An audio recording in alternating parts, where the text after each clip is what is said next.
Xue Ying was reborn. Having endured great suffering in her past life, she resolved not to marry into a prominent family again in this lifetime. However, when she attempted to withdraw from her engagement with the Xue family, her future mother-in-law mocked her, declaring, "Having broken off this engagement with the Xue family, you shall never marry again in this lifetime."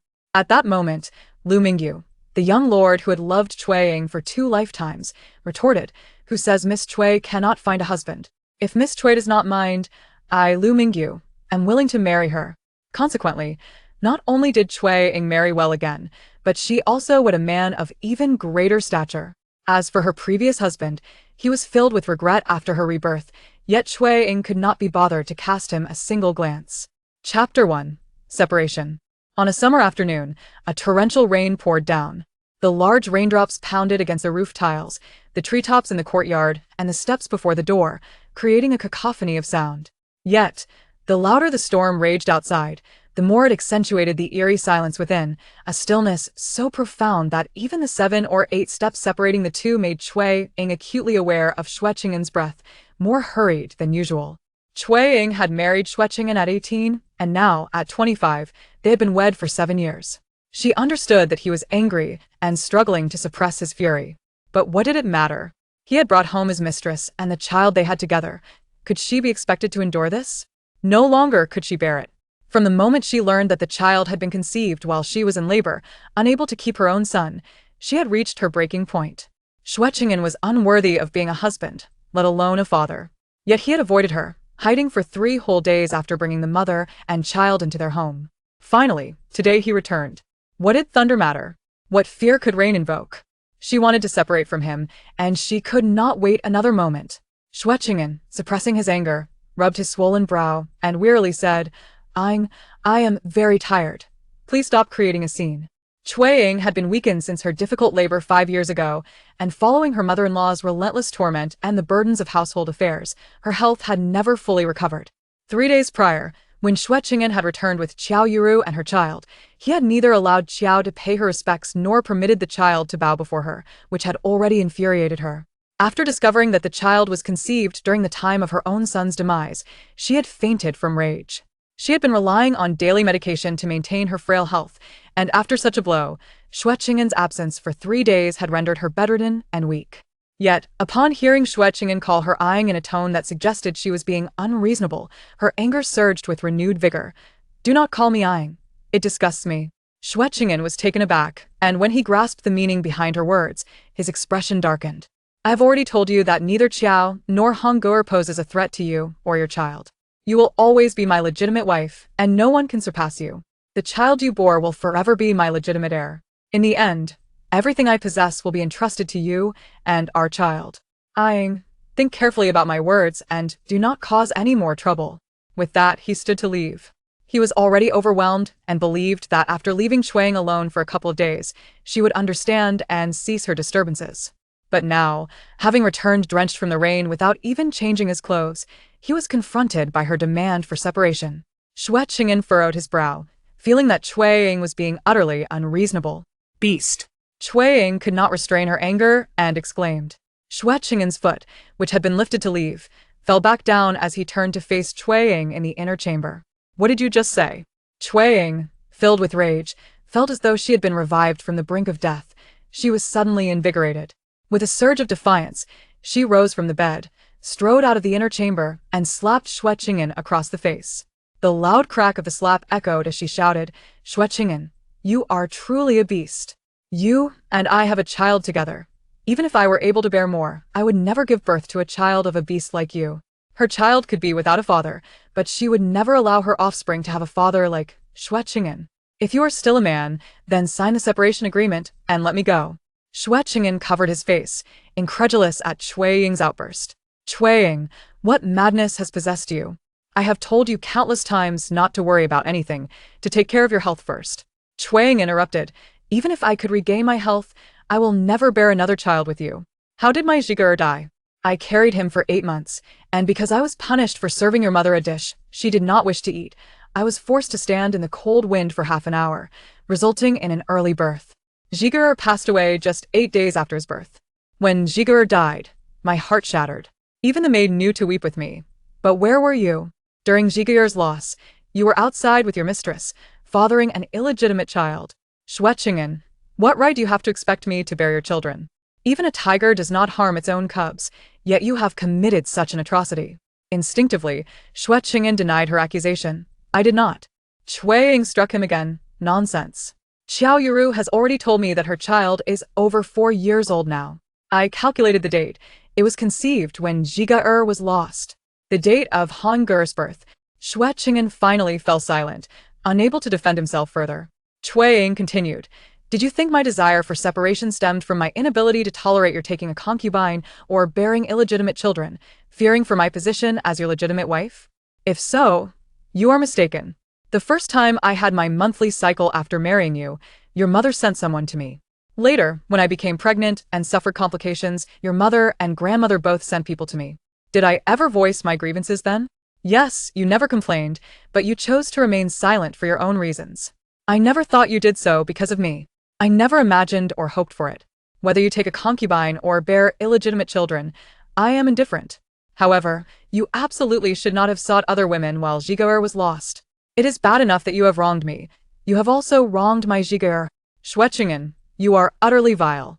If you are still a man, sign the separation agreement at once and let me go. Nearly 5 years had passed since her son had died, and while Cui Ying's tears had long since dried, the thought of her child's misfortune and injustice caused her to weep anew. Xue Cheng'an, intelligent and exceptional, had excelled academically from a young age. He had earned his degree at 14, obtained a higher degree at 19, and at 20, passed the final examination with the third highest score, earning the title of Flower of the Court. Subsequently, he had served in various government positions, eventually becoming an esteemed official. Throughout his life, he had never faced humiliation, nor had anyone dared to lay a finger on him. Yet now he had been slapped twice by Cui Ying. She had called him a beast to his face. Xue Cheng'an was both astonished and enraged, yet he found himself unable to explain. While he felt the pain of his son's death and understood Cui Ying's grief, he could not suppress his anger. Cui Ying, are you truly determined to separate? Cui Ying fiercely wiped her tears, affirming, indeed. Xue Cheng'an declared, once you step out of this door today, in the future, Cui Ying interrupted, in the future, even if I die outside, I will never return to the Xue family. Xue Cheng'an acquiesced, very well, as you wish. With a swift stroke, he inscribed his name beneath Cui Ying's on the separation agreement. Holding the 2 copies of the document, Cui Ying called out to Xue Cheng'an's servant at the door, take this to the government office. The servant hesitated, glancing at Xue Cheng'an. Xue Cheng'an coldly commanded, go. The servant dashed into the torrential rain. Cui Ying exhaled deeply, yet the moment she released her breath, it felt as if all her strength had been siphoned away, causing her legs to weaken and nearly falter. Xue Cheng'an instinctively stepped forward, but before he could offer support, he observed that Cui Ying had firmly grasped the doorframe to steady herself. Her slender, pale fingers, gripped tightly around the frame, revealed blood pooling at her fingertips, rendering them a vivid crimson. Xue Cheng'an could not help but recall the recent tribulations of the Cui family. In the spring of the 2nd year following Cui Ying's marriage to him, her younger brother Cui how tragically lost his life in an accident. Soon after, her mother, unable to bear the grief, fell ill and languished for half a year before she too departed from this world. Subsequently, her father abandoned the imperial examinations entirely, and after marrying off his youngest daughter Cui Wan, he succumbed to a life of inebriation and despondency, eventually drowning in a pond 2 years prior. Where would Cui Ying go after their divorce? Her maternal family had been left desolate, her health was frail, leaving a delicate woman alone to navigate the world. Xue Cheng'an felt a pang of compassion, contemplating whether to tell Cui Ying that if she regretted her decision, she need only admit her fault and promise to cease her antics, and he would overlook the recent incident, sparing her from divorce. However, before he could voice his thoughts, Cui Ying had already summoned her maids, Shu, Hua, come in and help me pack my things. Witnessing her resolute demeanor, Xue Cheng'an swallowed his words. If she wished for a divorce, so be it. Perhaps when she found herself battered and lost, she would realize the folly of forsaking a stable life for such a path. Chapter 2. Pursuit. Shu and Hua swiftly assisted Cui Ying in packing her belongings. It was a meager affair, a loose bundle containing only a few old garments and some antiquated jewelry. Although Cui Ying and Xue Cheng'an had been betrothed since childhood, the Xue family had been more prosperous at the time of their engagement, and as the years passed, Their fortune only grew while the Cui families declined, leading to Xue Ying's marriage, which was sought after by her father, who had sold nearly half of their ancestral estate to provide her with a modest dowry and furnishings. 7 years had elapsed, and their boxes and bedding had grown old. The furniture was cumbersome to transport, so Xue Ying chose to leave it all behind. However, the clothes brought as part of her dowry had been worn only a few times, and the jewelry remained largely untouched, still in excellent condition. She had to take these with her, as her monthly allowance barely amounted to 100 taels, and her shop, which had only recently opened with the meager earnings from embroidery, yielded a mere 30 to 40 taels annually. While sufficient for an ordinary family for a year, her health necessitated daily medication, and without careful budgeting, it might not suffice. As Xue Ying pondered these matters, time slipped away, and when she finally heard the commotion and looked outside, she saw a servant returning with the divorce papers. Taking the document, she read the clear black and white words stating that she would no longer be connected to Xue Cheng'an, and with her bundle in hand, she strode outside. Her steps were resolute, her gaze unwavering, and Xue Cheng'an could not help but grit his teeth. Xue Ying, do not regret this. Xue Ying feigned ignorance, too apathetic to acknowledge him. As she entered the courtyard, she realized the rain had ceased, and upon looking up, she noticed a rainbow arching across the sky, as if heralding a new beginning. Filled with elation, she quickened her pace with her bundle. However, after only a few steps, 3 figures appeared at the gate. The graceful, beautiful woman was Xiao Yurong, Xue Cheng'an's mistress, and the robust child in her arms was their son, Xue Hong. It was an ill-fated encounter, as she was on the verge of leaving. Xue Ying intended to ignore them, but Xiao Yurong hastily stepped in front of her, guilt etched on her delicate features, stammering an apology. Sister, where are you going? All the blame lies with me. I foolishly enticed the master. If you must direct your anger, let it be towards me, but please do not. A wave of nausea surged within Xue Ying, nearly forcing her to retch. Unable to tolerate the scene, she pushed Xiao Yurong aside. Before she could utter a word to dismiss her, Xiao Yurong stumbled backward, colliding painfully with the open gate, letting out a pained cry. Xue Ying thought to herself, the audacity of this wretched woman, still putting on a show before her after the divorce. Was it truly necessary? When Xue Cheng'an arrived, he overheard Xue Ying's disdainful tone. Enough of this charade. I have divorced him. I no longer want that scoundrel. You can hold him close as you wish. Xue Cheng'an's expression darkened, questioning who the scoundrel was. Meanwhile, Xiao Yurong blinked in confusion, as if she did not comprehend, though internally, she reveled in delight. Xue Ying, unbothered by their thoughts, hastily exited the Xue residence. Upon seeing the carriage waiting for her at the gate, she felt a sense of rejuvenation, her body brimming with newfound energy. Madam, madam, 2 familiar voices called from behind. She turned to see Shu and Hua, astonishment crossing her features. What are you doing here? The 2 maids had red-rimmed eyes, with Hua even wiping away tears. Madam, we have come to see you off. Shu added, yes, we have requested permission from the master to accompany you before returning to the estate. Xue Ying sighed.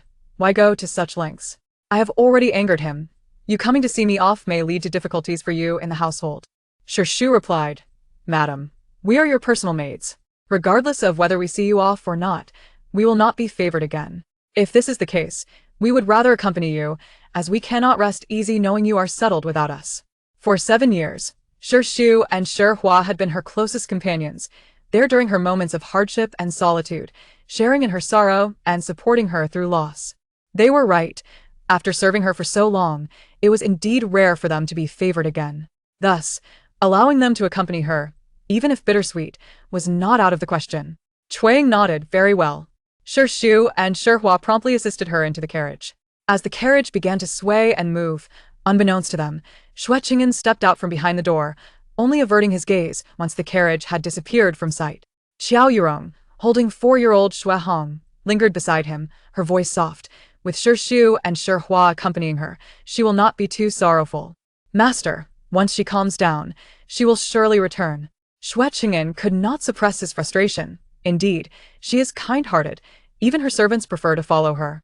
Shu and Hua were not merely accompanying Xue Ying. They had petitioned him for permission to leave with her. It would have been better for them to remain in the Xue residence, yet they chose to accompany Xue Ying into hardship. Xue Cheng'an was at a loss for how to feel, sighing heavily when he suddenly registered Xiao Yurong referring to Xue Ying as sister. His expression turned icy. I have told you before, do not approach her, and do not call her sister." Xiao Yurong's eyes instantly filled with tears, both aggrieved and hurt. Master, Xue Cheng'an, already in a foul mood, had no desire to hear her protests. "Remember, your only duty is to care for Honggur. Everything else is none of your concern." Xiao Yurong bowed her head in acquiescence, yet a flicker of malice crossed her gaze. The rainy roads were treacherous and slow, and once outside the city, the carriage continued at a sluggish pace. Suddenly, it came to a halt, and the three inside immediately sensed the change. Shi Hua rose to investigate. "What's going on?" The curtain of the carriage was abruptly lifted, revealing a figure clad in a bamboo hat, whose face was unfamiliar and marred by a scar. Definitely not the Uncle Tong they recognized. Shi immediately stepped protectively in front of Cui Ying, her voice trembling. "Who are you? What do you want?" The scarred man grinned wickedly. "You need not concern yourselves with my identity, but I can assure you that I am here on behalf of someone who has placed a bounty on your life." He turned his gaze toward Cui Ying. "Madame Xue, your aunt has offered 200 taels for your demise. Should you harbor any resentment upon your passing, do not seek me out. Direct your ire towards her." Shi Hua gasped, "Aunt Xiao." Shu's face flushed with a mix of shock and anger. "How dare she?" Cui Ying, equally astonished, pondered why Xiao Yurong, whom she had not wronged, would wish for her death. She grasped Shu with one hand and Shi Hua with the other, striving to maintain a calm demeanor.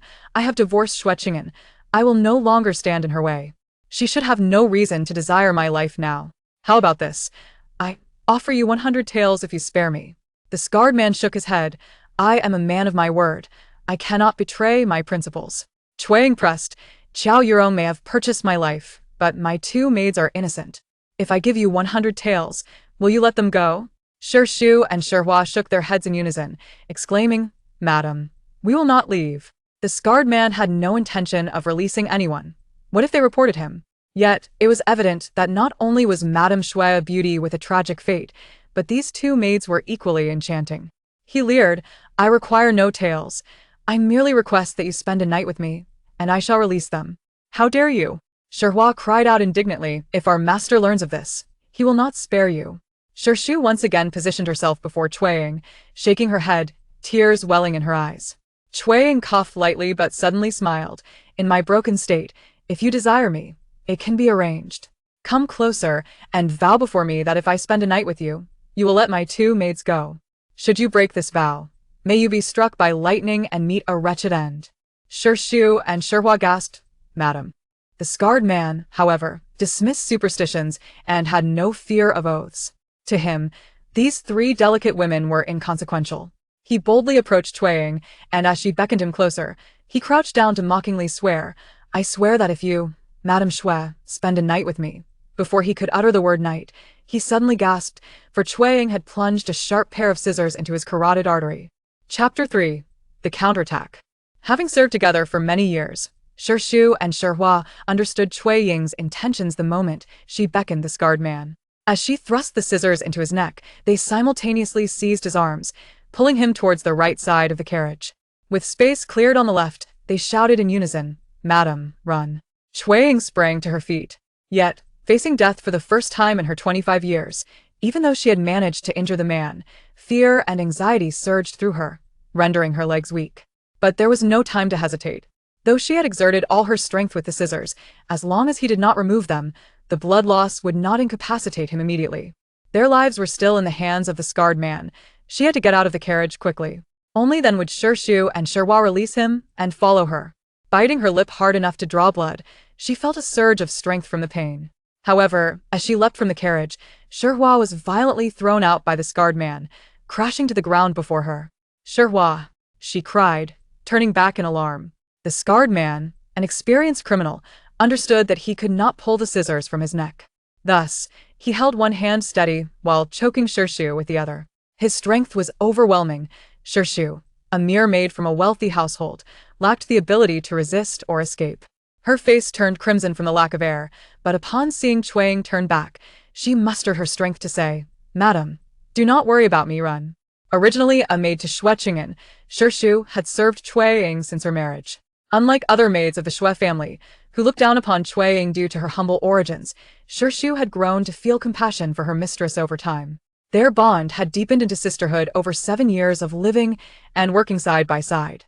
How could Cui Ying abandoned Xue in her time of need. Furthermore, Xue was in this predicament because of her loyalty to Cui Ying. Instead of fleeing, Cui Ying turned back and clambered back into the carriage. "Madam!" Xue cried out, struggling fiercely. The scarred man glared at Cui Ying with malevolence, lifting his foot slightly, ready to kick her out the moment she drew near. Cui Ying ascended the carriage, seizing the opportunity to leap at the scarred man's leg. He attempted to kick her away, but she had already thrust the sharp end of her hairpin into his leg repeatedly. Xue also climbed back up. Seeing Xue on the verge of losing consciousness, Cui Ying, despite being thrown against the carriage wall, was ignited with fierce determination and lunged forward.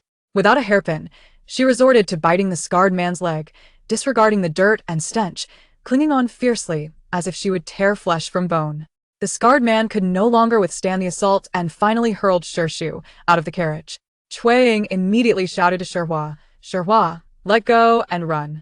Instinctively obeying her mistress, Xue released her grip and turned to flee. Yet the scarred man seized her by the hair, pulling her backward painfully.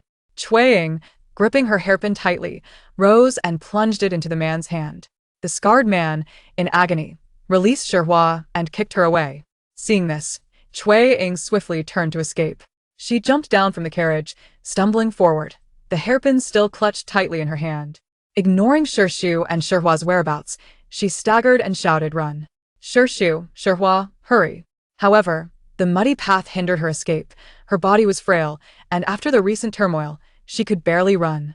The scarred man retrieved a large knife from the carriage and pursued her, brandishing it high above his head. Xue and Xue closed their eyes, simultaneously screaming, "Madam!" Cui Ying sensed impending doom, turning to confront the descending blade. The hairpin slipped from her fingers as she closed her eyes. Yet, the anticipated pain never came. Instead, she heard a sound slicing through the air and then the scarred man's agonized cry. She opened her eyes to see a dagger embedded deep in his heart. The scarred man stared at her in disbelief before collapsing to the ground. He was dead. The danger had passed. Cui Ying, overwhelmed, fell to the ground. "Madam, are you all right?" Xue and Xue rushed to her side. Cui Ying lifted her gaze towards the distance. There stood a tall man clad in black, mounted upon a black horse, his expression inscrutable as he fixed his gaze upon her. Closer at hand, a young attendant hurried towards her, seemingly intent on inquiring whether she required any assistance. However, upon catching sight of her countenance, the attendant froze in astonishment. "Miss Cui? Is it truly Miss Cui?" he exclaimed, addressing her without awaiting a response, then turned to the man on the horse and called out, "It is indeed Miss Cui. My lord, it is the Miss Cui from Taohua Village, Miss Cui?" Cui Ying was nearly oblivious to this appellation. Ever since her marriage to Xue Cheng'an 7 years ago, she had become known as Lady Xue, and no one had referred to her as Miss Cui since. In truth, few had ever called her that. Her family was once well off, and her father was the only scholar in Taohua Village. Before her marriage, she also possessed an ancestral estate of 50 acres, which led a handful of villagers to refer to her as Miss Cui. Then there were Lu Mingyu and the servants of the Lu family who would address her in such a manner. Was it Lu Mingyu who had come to her rescue? The very man whose actions compelled her father to beseech Xue Cheng'an to honor their marriage pact. Cui Ying raised her gaze once more towards the distance, where the previously impassive figure atop the horse had dismounted and was striding towards her with a swift, determined gait. Was it truly Lu Mingyu? He appeared to have indeed inherited a title, having become the Marquess of Weiyuan. As he approached, his tall frame and handsome visage bore a pallor of concern and anger, mingled with a hint of anxiety for her. Surely, she must be mistaken? He had professed his affections 7 years prior, and since her marriage to Xue Cheng'an, they had not crossed paths. He might scarcely recognize her now. As Cui Ying pondered these thoughts, she lost consciousness before she could discern Lu Mingyu clearly. "Lady Xue, Miss Cui." She first heard the worried cries of her attendants, Xue and Xue, followed by a deep voice that was both foreign yet vaguely familiar, unmistakably that of Lu Mingyu. Thank you. Cui Ying murmured in a daze, attempting to express her gratitude, only to feel her body lighten, as if someone were lifting her. Instinctively, she wished to resist. The propriety of male and female interactions was stringent, especially since she was already. No, she was divorced now, and although Lu Mingyu had inherited his title, it seemed he had not yet taken a wife. With this realization, Cui Ying ceased her struggles. Chapter 4 Rebirth. The sound of rain pattered softly, a gentle yet persistent noise that was enough to give one a headache. Xue Ying found herself ensnared in a nightmare, haunted by visions of a scarred man brandishing a knife, accompanied by the anguished screams of Shu and Hua. In her dream, she seemed oblivious to the fact that Lu Mingyu was about to rescue her. Her heart racing in terror until she let out a piercing scream and abruptly opened her eyes. "Sister, did you have a nightmare?" A familiar sweet voice floated into her ear. Xue Ying turned to see her younger sister, Xue Wan. She paused, feeling a twinge of strangeness. Xue Wan was only 2 years her junior. Xue Ying was 25, while Xue Wan had just turned 23 and had been married for 3 years. By then, was she dressed like a young girl? Moreover, she appeared remarkably youthful, hardly resembling a woman who had borne a child and was expecting another. "What brings you here?" Xue Ying asked, her inquiry tinged with confusion, her gaze inadvertently drifting downwards. To her shock, Xue Wan's once prominent 5-month pregnancy had vanished. Xue Ying sat up abruptly, gripping Xue Wan's hand in alarm. "Wan, where is your belly?" Xue Wan, puzzled, looked down at her flat abdomen and replied, "What is wrong with my belly?" It dawned on Xue Ying that her sister did not appear to be deliberately dressed as a young girl. She seemed genuinely youthful. Before her marriage, life had been relatively comfortable at home. They had hired a maid to handle the laundry and cooking, and their stepmother, Lin, had doted on them, often choosing to bear the burdens herself rather than allow the sisters to assist. As a result, their hands were as delicate and pristine as those of young ladies, devoid of any calluses. In stark contrast, after her marriage into the Xue family, although she was spared from most household chores, Xue Cheng'an's mother insisted she cook nearly every day. Whether it was porridge or stir-fried dishes, she was responsible for every step, from harvesting to washing and chopping the vegetables. Consequently, while her hands bore no thick calluses, they had lost their softness and smoothness. Meanwhile, after Xue Wan's marriage, their family had experienced a steep decline. First, their father fell gravely ill, requiring a significant sum for treatment. Then, their younger brother, Xue Hao, met with an untimely death. Following this, their stepmother, Lin, succumbed to despair, languishing in bed for 6 months before passing away, leaving the family unable to afford even a maid. Thus, Xue Wan had taken on all the household chores. The hands that had been nurtured for 15 years had become rough and calloused from years of relentless labor. Yet now, they seemed unmistakably unblemished. "Nothing," Cui Ying replied distractedly, turning her attention to the room. Before her marriage, their home had been quite comfortable, but her sister had always been attached to her, with their stepmother treating her well.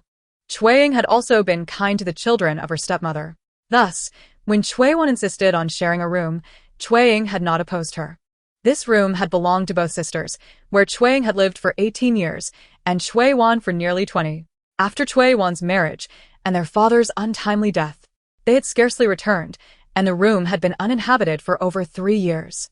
Even if someone had tidied it up temporarily, a rainy day would surely carry its own scent. Moreover, Xue Ying distinctly remembered that it was summer, yet Xue Wan was clad in a thick winter coat, and the blanket covering her was also one reserved for winter.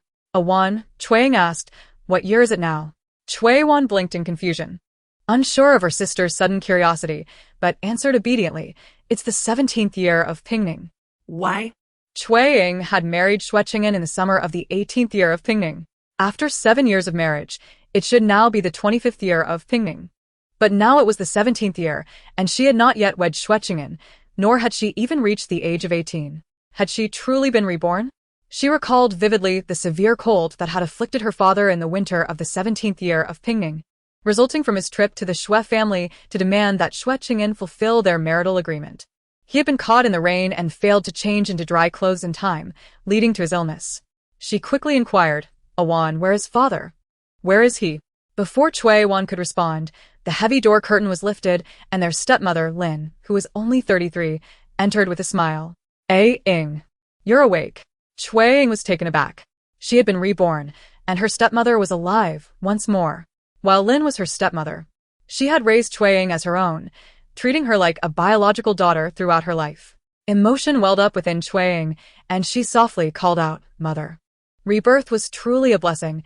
She could see her deceased loved ones, who were now well and present beside her. In this life, she vowed to protect each and every one of them. Lin approached the bedside and noticed Cui Ying's thin attire, promptly offering her some clothes to wear while soothing her with gentle words. Ying, do not fear. The Marquess of Weiyuan's household is indeed formidable. But the Xue family is not to be underestimated either. Xue Cheng'an is the top scholar of this autumn, though his father has been assigned to a distant post. He is from the affluent Jiangnan region. You and Xue Cheng'an have been betrothed since childhood, as long as you can swiftly establish a wedding date. Even the eldest son of the Marquess of Weiyuan would not dare to act recklessly. Indeed, this was why her father had sought the Xue family. As long as the Xue family acknowledged the engagement and Xue Cheng'an was willing to marry her, Lu Mingyu would not dare to harm her. However, she was already 17, and Xue Cheng'an was 19. If the Xue family intended to recognize this engagement, they should have approached the Cui family long ago to discuss the wedding date. Yet the Xue family had not come, delaying their visit until Xue Cheng'an was already 19, which made their intentions painfully clear. They wished to break the engagement. But they did not want to be seen as dishonorable, so they procrastinated, hoping to wait until she was older and desperate enough for someone to propose the annulment. Given their attitude, how could they readily agree to fulfill the marriage contract? In her previous life, her father had visited the Xue family and had been unable to enter their gates for 3 consecutive days. Xue Cheng'an was away socializing. And although Xue's father was stationed far away in Jiangnan, the household had the elderly matriarch and the lady of the house, who denied her father entry under the pretext of having only female relatives at home to attend to guests. In reality, the Xue family's residence in the capital was spacious. Yet Xue Cheng'an had only himself and his half-brother Xue Chengping as male heirs. The outer courtyard surely had numerous vacant rooms. How could they not accommodate her father? It was simply a matter of their disdain for the Cui family, unwilling to acknowledge the engagement or honor old friendships. In her previous life, Cui Ying had understood this, which was why she had never contemplated marrying Xue Cheng'an. Despite her father's affection for her stepmother and the closeness of her siblings, she felt content remaining single. As her father refused to initiate an annulment, she too had not wished to be the one to break the engagement, even though it was the Xue family that wished to withdraw. She had resolved to let matters drag on, content in her decision to remain unmarried.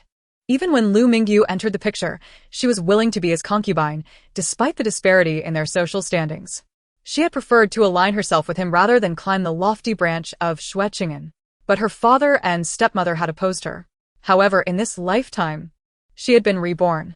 In her previous life, marrying Xue Cheng'an had led her to a life of misery. The chain of calamities that befell the Cui family had begun with her marriage to him. This time around, she would not marry Xue Cheng'an. She would not allow her father to lower himself before the Xue family, to suffer from that severe cold, or to sell off nearly half of their ancestral estate simply to avoid being looked down upon by the Xue family while preparing her dowry. As long as she did not marry Xue Cheng'an, all tragedies would be averted. Her father would be well, her brother would be well, and her stepmother would be well. Cui Ying looked at Lin, her tone resolute. Mother, I will not marry Xue Cheng'an. She declared her refusal to marry, not merely her lack of desire to wed. Lin was initially taken aback by her resoluteness, but quickly urged, Ying, you must not act impulsively. The disparity between our families and the Xue family is indeed considerable. Yet their womenfolk harbor only idle thoughts. In the past, both old Master Xue and Master Xue held you in high regard. However, with old Master Xue now deceased and Master Xue residing far in Jiangnan, their fondness is of no consequence. Cui Ying interjected, piercingly stating, As for the women of the Xue family, should I marry into their household, one will be my future mother-in-law, and the other, my future grandmother-in-law. If they deem me unworthy of Xue Cheng'an, how could I possibly enjoy a favorable life in the Xue family with such 2 formidable matriarchs above me? Lin was rendered speechless. She was well aware that the Xue family was not a suitable match. Having married into the Cui family when Cui Ying was merely a year old, she had watched her grow, considering her as a daughter. Though she felt unable to compare her to Cui Wan and Cui Hao, she still hoped for Cui Ying to marry into a good family and lead a prosperous life. In the past, she had often criticized the Xue family behind their backs for their treachery, lamenting their unwillingness to break off the engagement, which had unceremoniously dragged Ying into her 17th year. Yet, while the Xue family may not be a fitting match, Xue Cheng'an himself was a good man. And Ying marrying him as his legitimate wife was certainly preferable to being a concubine to the notorious wastrel, Lu Mingyu. Ying was said to resemble her late mother, an exquisite beauty unmatched within miles, with a gentle and kind disposition. Surely, even the most esteemed gentleman, Xue Cheng'an, would be moved by her companionship. Even if the mother-in-law proved difficult, as long as the husband offered protection, life would not be too unbearable. Moreover, to speak frankly, mothers-in-law inevitably depart this world before their daughters-in-law, and once she was gone, Ying would be free to take charge of her own life. Having convinced herself, Lin intended to persuade Cui Ying. However, Cui Ying's voice was icy as she preemptively stated, if it were merely the disdain of old Madame Xue and Madame Xue, it would be manageable. My true fear is that Xue Cheng'an himself may deem me unworthy of him. He is the scion of a wealthy family, well-educated and the top scholar this autumn, and I can only surmise that many noble ladies in the city admire him. How could a mere country girl such as I capture his attention, even if I were to marry him by force? If he does not cherish me and his family looks down upon me, mother, do you truly wish to see me live such a wretched life? Lin certainly did not want that. She immediately panicked, exclaiming, then, what shall we do? If you cannot marry Xue Cheng'an, will the eldest son of the Weiyuan Marquis' family forcefully take you as a concubine? Ying, being a concubine in a noble family is no easy task.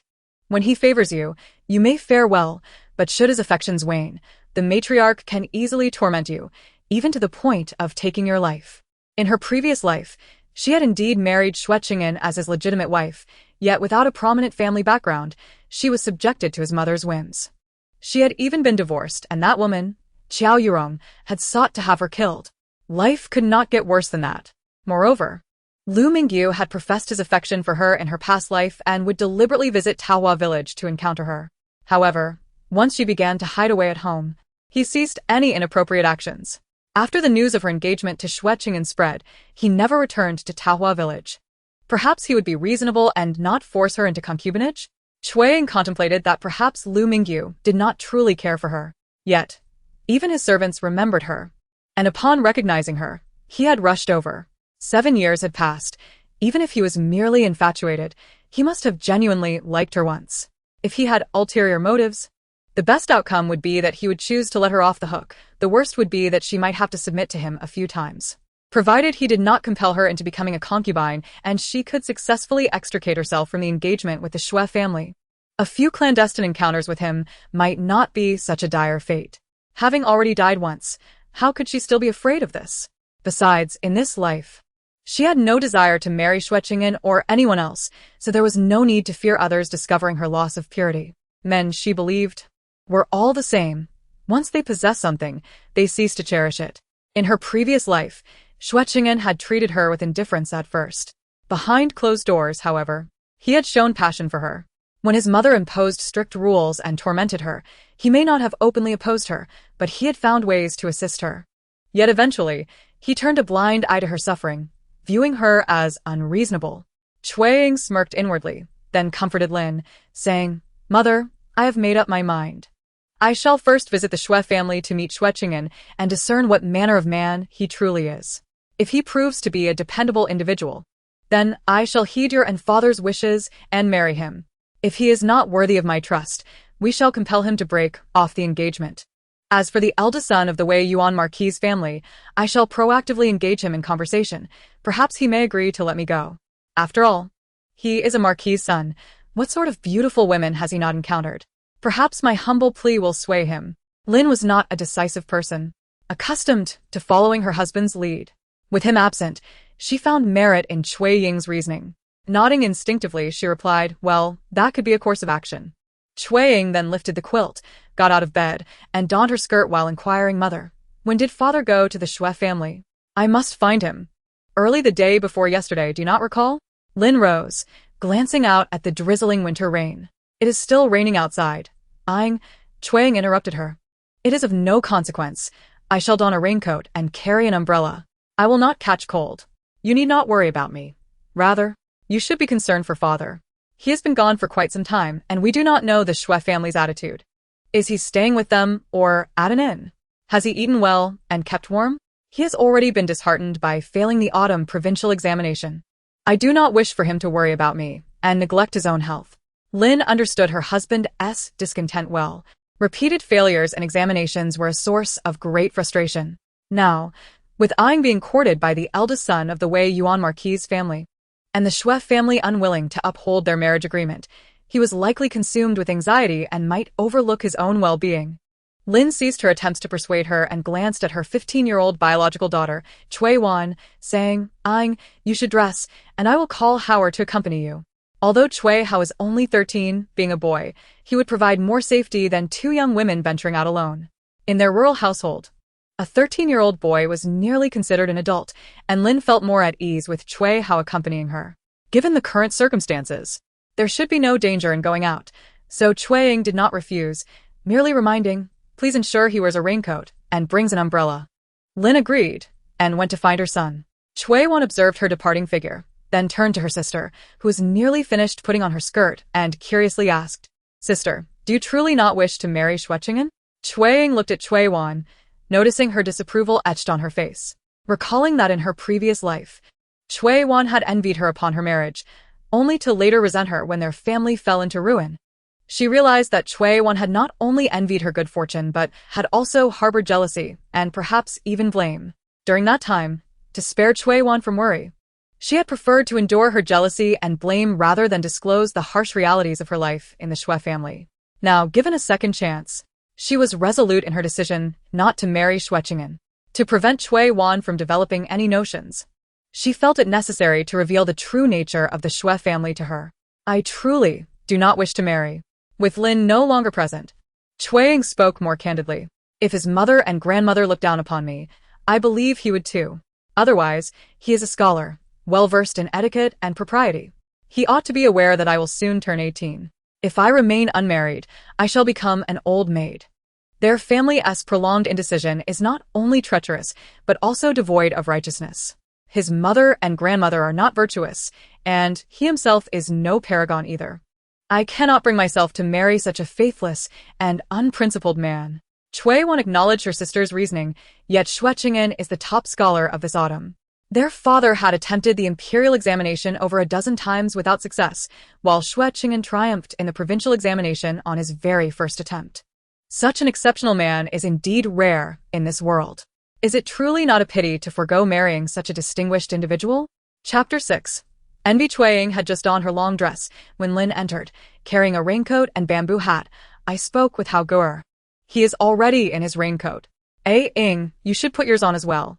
Xue Ying complied, stepping forward to take the raincoat and hat. Although the Xue family's circumstances were better than most in the countryside, the expenses incurred from supporting both Xue father and Xue Hao in their studies were substantial. As a result, the Xue family lived as frugally as their rural counterparts. The raincoat in Xue Ying's hands had likely been in use for 7 or 8 years, and the hat was a relic from her grandfather's time. While both were well kept, they paled in comparison to the oilskin coat and hat she wore in her previous life at the Xue household. However, Xue Ying was unperturbed. She swiftly donned the raincoat, placed the hat upon her head, and slipped into her only pair of leather boots before stepping outside. Xue Hao was also ready, emerging from the house with a cheerful smile. Upon spotting his sister, he immediately rushed over, exclaiming, Elder sister. At that moment, Xue Hao was still a carefree boy, cherished by his family, blissfully unaware of his sister's struggles or their father's burdens, nor did he know that in the coming year, he would meet an untimely demise. He was simply delighted to be going to the city, regardless of whether he was being taken for leisure or not. And even though the winter rain fell in a gentle drizzle, the prospect of entering the city filled him with joy. Xue Ying, however, felt her eyes welling with tears. Her younger brother, who had departed far too early in her previous life, was now so vibrant and full of life. Xiao Hao. Xue Ying advanced, gently stroking Xue Hao's head. But he, somewhat displeased, pulled away. Elder sister, don't pat my head. I'm 13 now, not a child. Xue Ying chuckled, replying, All right, no more patting. Hand me your hat. I shall help you wear it, and let us be on our way. Though patting was off limits, wearing the hat was acceptable, and Xue Hao handed over the hat to Xue Ying. Once the siblings were ready, Lin also brought out a change of clothes for Xue father along with 2 taels of silver. Ying, take these clothes to your father. Here us the money as well. If it gets late, don't rush back. You can stay at an inn for the night. Besides, you both got caught in the rain. Eat something warm and ask the innkeeper to prepare some ginger soup. Today marked the 3rd day of her father's visit to the city. In her previous life, he had returned home on the fourth day, only for his stepmother to discover that he had developed a fever.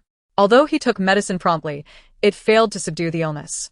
He endured 5 consecutive days of high fever, changing doctors thrice, until finally, at great expense, he summoned Dr. Zhou from the Chunchun Hall in the city, who managed to cure him. However, he was plagued by a persistent cough for nearly 3 months, requiring medication for just as long. The severity of her father's cold had depleted the family's savings and forced them to sell 2 acres of ancestral land to cover the medical expenses. This financial strain led to their eventual poverty, inviting scorn from the Xue family. Perhaps during the engagement discussions, Xue Cheng'an's mother had even verbally provoked her father. Ultimately, to prepare a dowry for her, her father sold off 23 acres of land. It was not entirely unreasonable for Cui Ying to feel envious. She had married Xue Cheng'an, whom society deemed an exemplary husband, and her dowry had been built on the sale of 23 acres of ancestral land.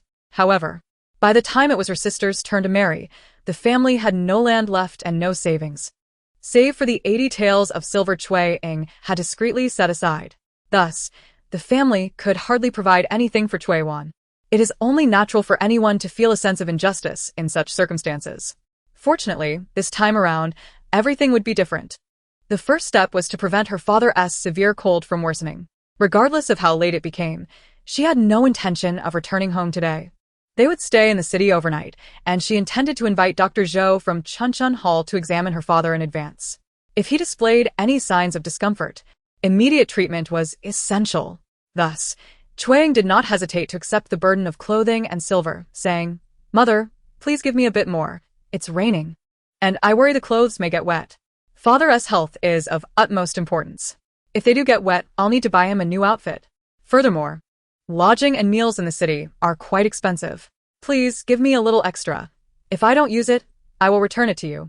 Indeed, accommodations and meals in the city could be costly, but her husband's well-being took precedence. Illness would not only incur higher expenses, but also cause discomfort. Lin knew that Cui Ying would not squander the money, so she readily replied, "All right, wait for me. I'll fetch some more." While Lin went back inside, Cui Ying took the opportunity to retrieve her own private stash of money. At this moment, her embroidery skills were still rudimentary, and she had never earned her own money. Thus, her savings consisted solely of the kindness bestowed upon her by Cui father and Lin, amounting to just over 200 won. "Sister, do you really need that much money?" Cui Ying hesitated, stepping in and out, offering her own 100 won. "I've spent most of mine and saved little. Here, take it." When venturing out, having money was preferable to being without it. Cui Ying did not refuse her sister's offer, accepting the funds with a smile. "If I don't need it, I'll return it to you. If I do, I'll pay you back later." Although Cui Ying felt a pang of regret over the money, this was her sister. Thus, she shook her head with a smile. "It's fine. I'll save up again later." Cui Ying pinched her sister's delicate face and hurried out. Cui Hao, who would have preferred to stretch one into 2, did not possess any private savings. However, when Lin returned to the house, she handed Cui Ying a small silver ingot worth 5 taels. The Cui family's 50 acres of land were leased to the villagers of Taohua village. Although Cui father was kind and did not charge high rents, the autumn harvest had just been collected, making this the most prosperous time of the year for the family. Lin was willing to give when Cui Ying requested. However, given that 7 taels was already a significant amount for the Cui family, Lin cautioned, "Keep this money close to you, and whatever you do, don't lose it." Cui Ying nodded. "Mother, don't worry, I won't lose it." Lin had always trusted her eldest daughter, so she said no more, following them to the door as the siblings each opened an umbrella and stepped into the rain. Cui Ying also approached the door, and, once she could no longer see Cui Ying and Cui Hao, could not help but ask Lin, "Mother, do you truly agree with sister not marrying Xue Cheng'an?" Lin did not respond directly, but instead looked at Cui Ying with a serious expression. Startled, Cui Ying instinctively averted her gaze. Lin finally spoke, "Awan, I understand you envy your sister and believe she is fortunate to be engaged to Xue Cheng'an, but do not forget, Ying is your sister, and you share the surname Cui. The matter of the Xue family's engagement, whether she desires it or not, should not cross your mind. Otherwise, where would that leave the dignity of the Cui family? What about your father's honor and mine? If 2 sisters vie for the affection of one man, people will say I have failed to raise my daughters properly. Moreover, is Xue Cheng'an truly that exceptional?" Lin had previously thought highly of him, but now, influenced by Cui Ying's words, she began to harbor doubts. No matter how talented and promising he may be, with such a mother and grandmother, marrying him would mean enduring their constant meddling. I now question whether he is indeed a suitable choice for a husband. Furthermore, he must surely be aware of his family's delay in finalizing the engagement with Xue Cheng'an. What are his thoughts on this? Does he wish to break off the engagement as well? Desiring to break off the engagement yet fearing the stigma that may accompany such a decision, one may hesitate to voice their intentions. Such a person, if wed, would likely find no joy in their married life. Conversely, should he wish to maintain the engagement while remaining indifferent to the chaos wrought by his mother and grandmother, he may fail to defend his wife when faced with her mistreatment by his relatives, resulting in a similarly dismal existence. Xue Wan's face flushed with embarrassment and anger. Mother, what are you saying? I merely asked out of concern for my sister. I harbor no ulterior motives. Then, that is well, Lin replied, gently grasping her daughter's hand. Awan, every individual has their own fate. Though you may not have a prominent match, it does not mean a bright future is not in store for you. Rest assured, I shall find you a suitable husband. Mother, I shall not discuss this further, Xue Wan exclaimed, too shy to remain, stamping her foot before hastily retreating indoors. Lin could not suppress her laughter, and after a moment, she gazed out at the relentless rain, her heart offering silent prayers. She hoped that Xue Cheng'an would prove to be a worthy man. If not, she would swiftly withdraw the engagement on behalf of Xue Cheng'an, allowing her to explore other potential suitors. As for the eldest son of the Duke of Weiyuan, Lu Mingyu, Lin dared not hope he would be amenable to reason, believing that a plea from Xue Cheng'an would not suffice to secure her release. Chapter 7. Reunion. Though Taohua village lay in the countryside, it was the closest suburban area to the capital. On a clear day, one could reach the city gate in less than 15 minutes. However, the rain had been falling since early morning and continued unabated into the afternoon, rendering the dirt roads treacherous and muddy.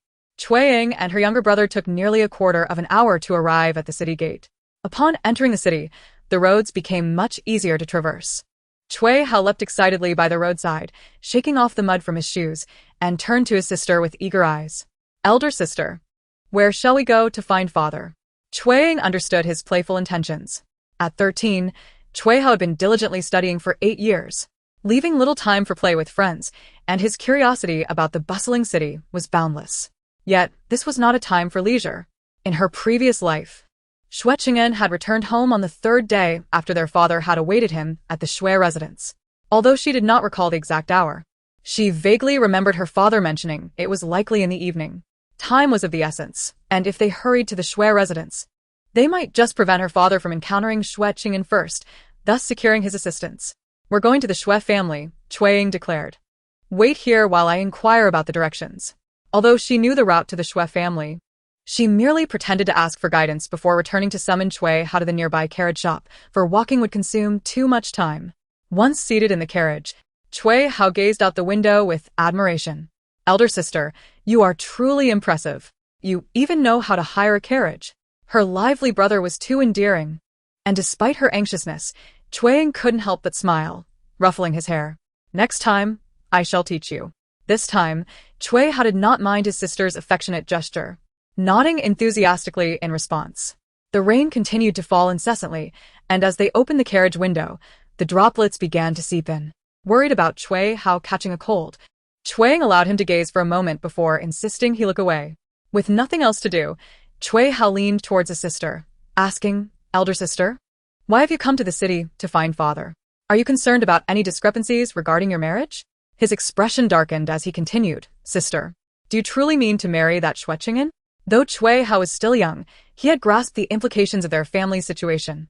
He understood that the Xue family had not taken steps to formalize the engagement, indicating their lack of regard for their family and for his sister. In his heart, he cherished both his sisters, but if he were to speak candidly, his elder sister was the more beautiful and gentle of the two, deserving of the finest suitor the world could offer. The Xue family's indifference to her only fueled his discontent. Xue Ying glanced out of the window and noted that they were nearing the Xue residence. She succinctly stated, No, I will not marry him. I have come to speak with father about this. Xue Hao's eyes brightened, and he exclaimed, Excellent. It is best not to marry him. Elder sister, I support you. Today, we shall withdraw the engagement with the Xue family, and once that is done, Let father and mother find you a better match. You must not accept becoming a concubine to the eldest son of the Duke of Weiyuan. Xue Ying chuckled, realizing that their family was insignificant in the eyes of the Xue family, let alone the Duke of Weiyuan. Yet, perhaps Lu Mingyu would be reasonable? Regardless, her priority was to sever ties with Xue Cheng'an before addressing any other matters. The carriage came to a halt, and Xue Ying absent-mindedly nodded in response to her brother, urging him to don his raincoat and hat quickly, as the rain seemed to intensify. They could not afford to fall ill. The siblings quickly prepared themselves, with Xue Hao jumping down from the carriage first before turning to assist Xue Ying. As she stood before the familiar entrance of the Xue residence, Xue Ying felt a momentary wave of dizziness wash over her. This was the place she had lived for 7 years in her previous life. Believing she could finally escape this confinement to soar freely, only to discover that Xiao Yurong had hired someone to take her life. She, an unashamed concubine, had not sought vengeance against Xiao Yurong, yet the audacity of her actions had compelled her to act against Xue Ying. Even if she had not been directly slain by that scarred man, she had still suffered grievous harm, as had Shu and Hua. The scarred man was dead, but the vendetta against Xiao Yurong remained unresolved. Regrettably, it was only the 17th year of Pingning, and at this time, Xiao Yurong and Xue Cheng'an had likely not yet become entangled. If they had conceived Xue Hong, that wild child, in the spring of the 21st year, they must have been together at least before the summer of the 20th year. There were still 2.5 years left. There was no need for haste. She would bide her time. Even if she never married Xue Cheng'an in this life, she would find a way to avenge herself and seek justice for Shu and Hua. Shu and Hua. Having been reborn, her past self was effectively deceased. How would those two maidservants have felt upon her demise? Moreover, if they returned to the Xue family unaccompanied, would Xiao Yurong not seek to silence them? She wondered whether Lu Mingyu would be able to save them. The thought of Shu and Hua tightened Xue Ying's heart. Yet, now that she had been reborn, it was still the 17th year of Pingning. At this juncture, Shu remained by Xue Cheng'an's side, while Hua worked as a servant in the outer courtyard of the Xue residence. In this life, it seemed she and Shu were not destined to meet again. However, Hua was merely a maidservant in the outer courtyard. The reason Hua had come to serve her in her previous life was that she had fallen gravely ill in the spring of the 19th year of Pingning. The illness had been severe, and as an unworthy servant, she had been deprived of proper medical care, only receiving haphazard remedies that worsened her condition. When a servant fell ill, fearing that the illness might be passed on to their masters, they would be sent away to die. In truth, it was merely a matter of waiting to see if they would survive. When the news reached Xue Ying, she could not bear to let a life slip away so easily. She had Shu use her private funds to hire a physician for Hua and arranged for someone to care for her outside the residence. In the end, Hua managed to survive, and once she recovered, she sought her out, pledging to serve her for life. At that time, Xue Ying had needed someone by her side, so she welcomed Hua into her service. In this life, she remembered precisely when Hua had been sent away from the residence. When that moment arrived, she would come in advance to ensure Hua's rescue.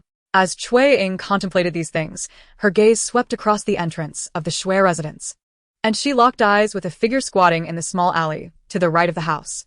It was none other than her father, Xue, whom she had not seen in over 2 years. Father. Xue Ying, her voice tinged with a whimper, hurriedly ran forward. Xue approached briskly, astonished, and exclaimed, "Ying, what brings you here?" However, before Xue Ying could respond, he noticed the delighted expression on her face and quickly pulled her into a narrow alley.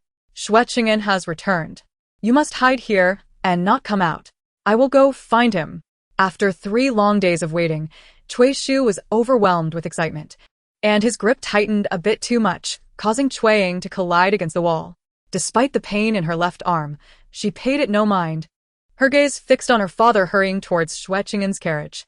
She watched as Xue Cheng'an's youthful servant, Zhang Lai, leaped down from the horse, opened an umbrella, and respectfully drew back the curtain of the carriage to assist the now 19-year-old Xue Cheng'an down. At this tender age, Xue Cheng'an appeared markedly less mature in both looks and demeanor. In the summer of the following year, after marrying her, he would share a sweet period of affection with her. Yet, in this second chance at life, even seeing his youthful form brought to Xue Ying's mind the revolting deeds he had committed in her past life, along with his hypocritical demeanor. Thus, disregarding her father's warning, she blinked away her tears, flexed her left arm, and strode purposefully towards him. Chapter 8. Entering the door due to the passing of the elder Xue. The elder Mr. Xue had been dispatched to Jiangnan, and Xue Cheng'an had used his studies as an excuse. Consequently, he had not visited the Cui family to deliver New Year gifts for 7 or 8 years, though the two families lived not far apart. And Cui Xu was also a scholar. The social circles of an older scholar who had repeatedly failed his examinations and lacked connections were entirely different from that of a young scholar, whose father was a fourth-rank official and who had a promising future. Thus, Cui Xu was no longer acquainted with Xue Cheng'an.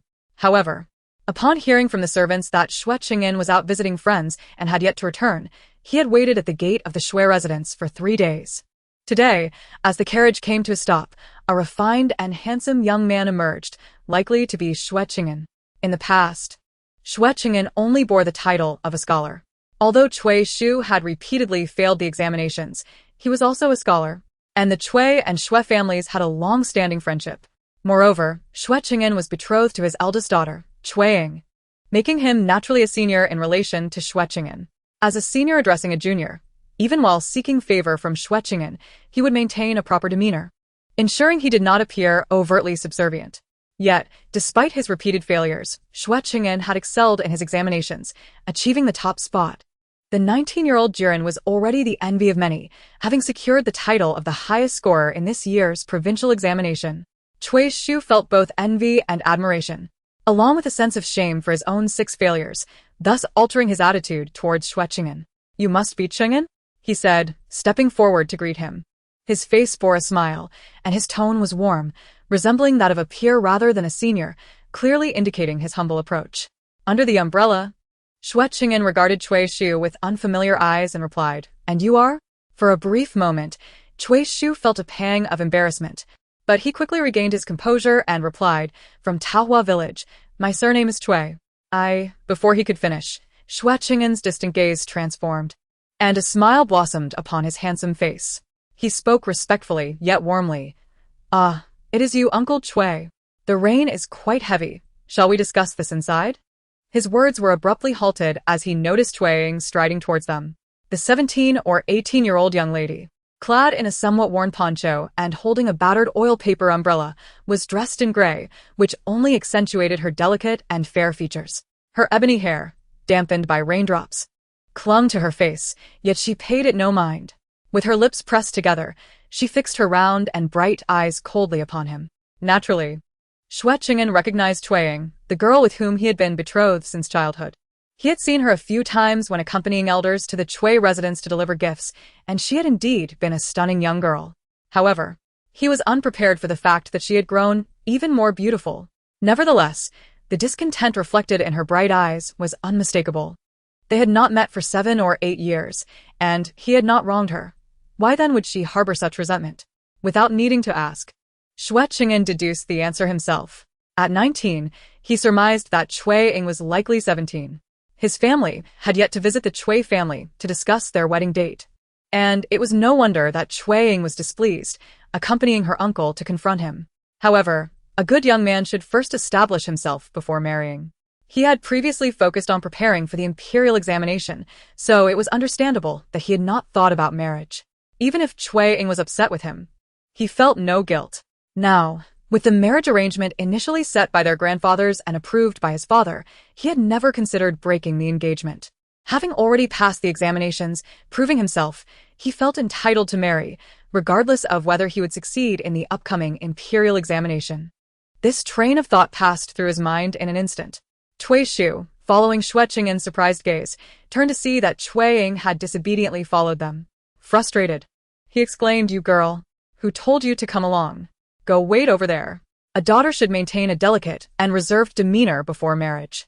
He could bend low for the sake of his daughter's marriage, but he did not wish for her to do the same.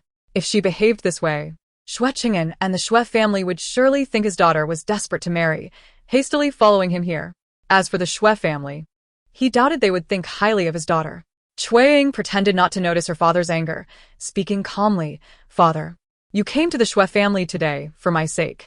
Since this concerns me, I should be present." Cui Xu thought to himself, "Indeed, I came for your sake. But it is for your marriage. Traditionally, A daughter's marriage was arranged by her parents, with a matchmaker's word. Who had ever heard of the daughter being present? Other girls would have long been too shy to show their faces, yet his Xue Ying had clearly been spoiled by him and Lin Shi. Cui Ying felt a headache coming on, his face darkening as he prepared to scold Xue Ying. However, Xue Cheng'an interjected calmly, "Uncle Xue, Miss Xue, it is raining heavily outside. Shall we discuss this inside?" Seeing Xue Cheng'an's polite and respectful demeanor, Xue Ying could not help but scoff internally. He truly excelled at putting on a facade in front of others. However, today, stepping into the Xue residence was unavoidable. Only by entering could she meet Xue Cheng'an's mother and grandmother, and only by meeting them could she successfully break the engagement. In her past life, Xue Cheng'an had told her he never considered breaking their betrothal. Of course, this was not out of affection. He believed a man should honor his commitments. Their engagement had been arranged by the elder Xue and the elder Cui, and as his grandson, he felt he could not arbitrarily overturn it.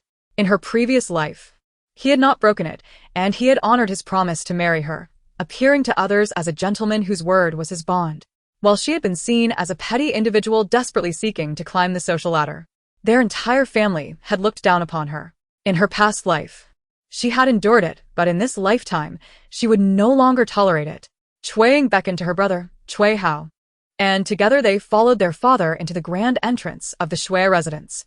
Xue Cheng'an had taken the umbrella for himself, and while he maintained a courteous and respectful demeanor towards Cui Ying, a person raised in privilege could hardly regard an unsuccessful scholar like Cui Ying with any respect. Even though he would be his future father-in-law, he merely instructed a servant to take an umbrella for Cui Ying while he held the umbrella himself. Striding ahead to lead the way, Cui Ying, too consumed with his anger towards Xue Ying, failed to notice these subtleties, muttering under his breath to her, "You girl, you are truly out of control. How can a daughter involve herself in her own marriage? You, in your outrageous manner, have brought matters to this point." His reproaches are futile now, thus Cui Ying turned to admonish, "Ying, you must remain silent. No matter what Xue Cheng'an and I discuss, you are not to utter a word." Silence, however, was not an option for Xue Ying. With a slight lift of her chin, she replied, "Father, please hurry. Xue Cheng'an has been waiting for you up ahead." Cui Ying glanced back to see Xue Cheng'an indeed waiting a few steps ahead. He could not afford to delay any longer, so he instructed Xue how to keep an eye on his elder sister, casting a fierce glare at Xue Ying before hastily catching up. Xue Ying lowered her gaze, her expression devoid of emotion.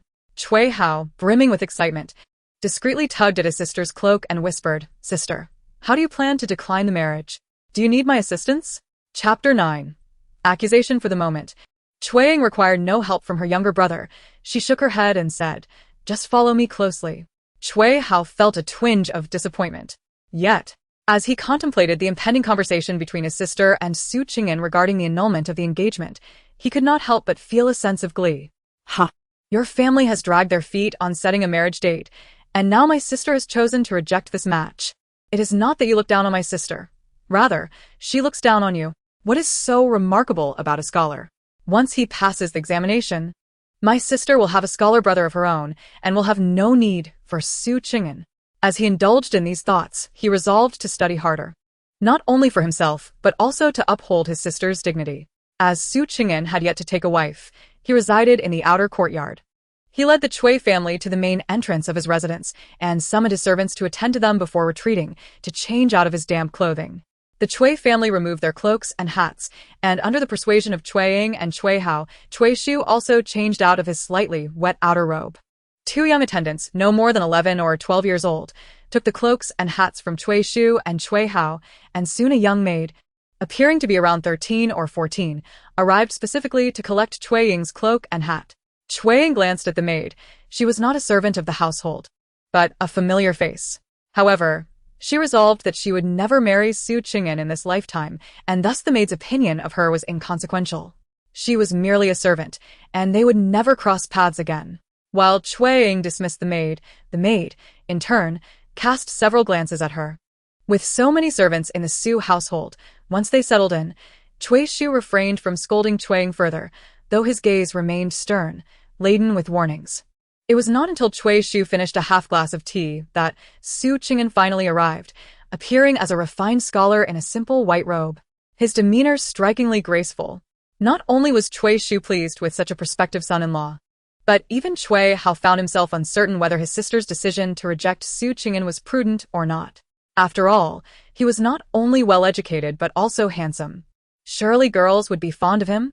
Only Xue Ying maintained her cold demeanor, even casting an impatient glare at the tardy Xue Cheng'an. Her impatience was well-founded. She knew well that Xue Cheng'an was meticulous about appearances. He would not merely change his damp outer robe but would first cleanse his face, restyle his hair, and have his garments warmed before donning them. This was the reason for his prolonged absence.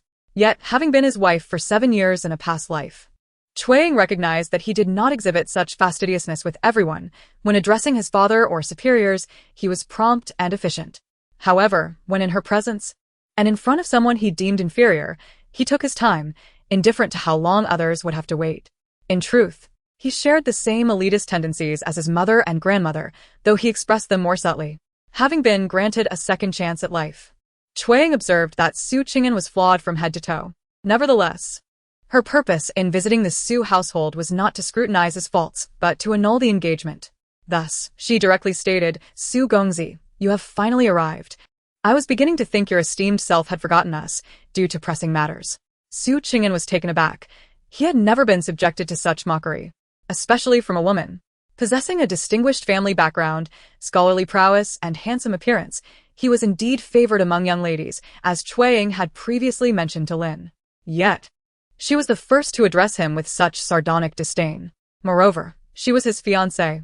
Though displeased, Xue Cheng'an recognized that, despite believing himself in the right, it was indeed inappropriate for Xue Ying to have remained unwed at her age, especially since her father had not yet spoken on the matter. Thus, even in his discontent, he felt it unwise to voice his grievances. He managed an awkward smile and replied, "How could that be? Miss Cui, you jest." Cui Shu, however, was astonished. How could I speak to Xue Cheng'an in such a tone? Hadn't she been anxious about not marrying him? Which is why she had come to the Xue household to inquire. Did she not realize that such a tone could offend? Once they had entered the Xue residence, Xue Ying felt liberated to speak her mind, disregarding Xue Cheng'an's discomfort and Cui Shu's astonishment. She continued, "Xue Gongzi, you are aware of our childhood engagement, correct?" Xue Cheng'an replied, "Of course, I am aware." At this juncture, Xue Cheng'an's displeasure began to surface. He could forgive Cui Ying's mockery, for she had indeed suffered a slight. However, for a young lady to come forth regarding a marriage proposal before her father had spoken on the matter was simply improper, indicative of a lack of decorum. Was this how Cui family raised their daughters? Could she truly fulfill the role of a Xue family wife? Eyeing. Cui Shu's voice rose in anger. Cui Ying feigned ignorance, her gaze icy as she met Xue Cheng'an's eyes. "Then you are aware of your family's intention to annul the engagement?" Xue Cheng'an stood abruptly, his expression turning cold. "I am not aware." While his mother and grandmother might regard the Cui family with disdain, the engagement had been arranged by his grandfather during his lifetime, with his father's consent. Without his or his father's approval, his mother and grandmother would never entertain the idea of annulling the engagement. He had anticipated that the Cui family would come to discuss the marriage properly, having felt guilty for not visiting them sooner to finalize arrangements. Little did he know they had come to confront him instead. Ignoring Cui Shu's desperate attempts to explain, Xue Cheng'an stepped forward, closing the distance to Cui Ying. While she remained seated, he stood over her, looking down with a stern demeanor. He no longer referred to her as Miss Cui, directly confronting her. "Miss Cui, have you come here to accuse me? I am unaware of my family's desire to annul the engagement. May I inquire how you came by this information? As a young lady of the inner chambers, how did you learn of it? Have you verified its accuracy?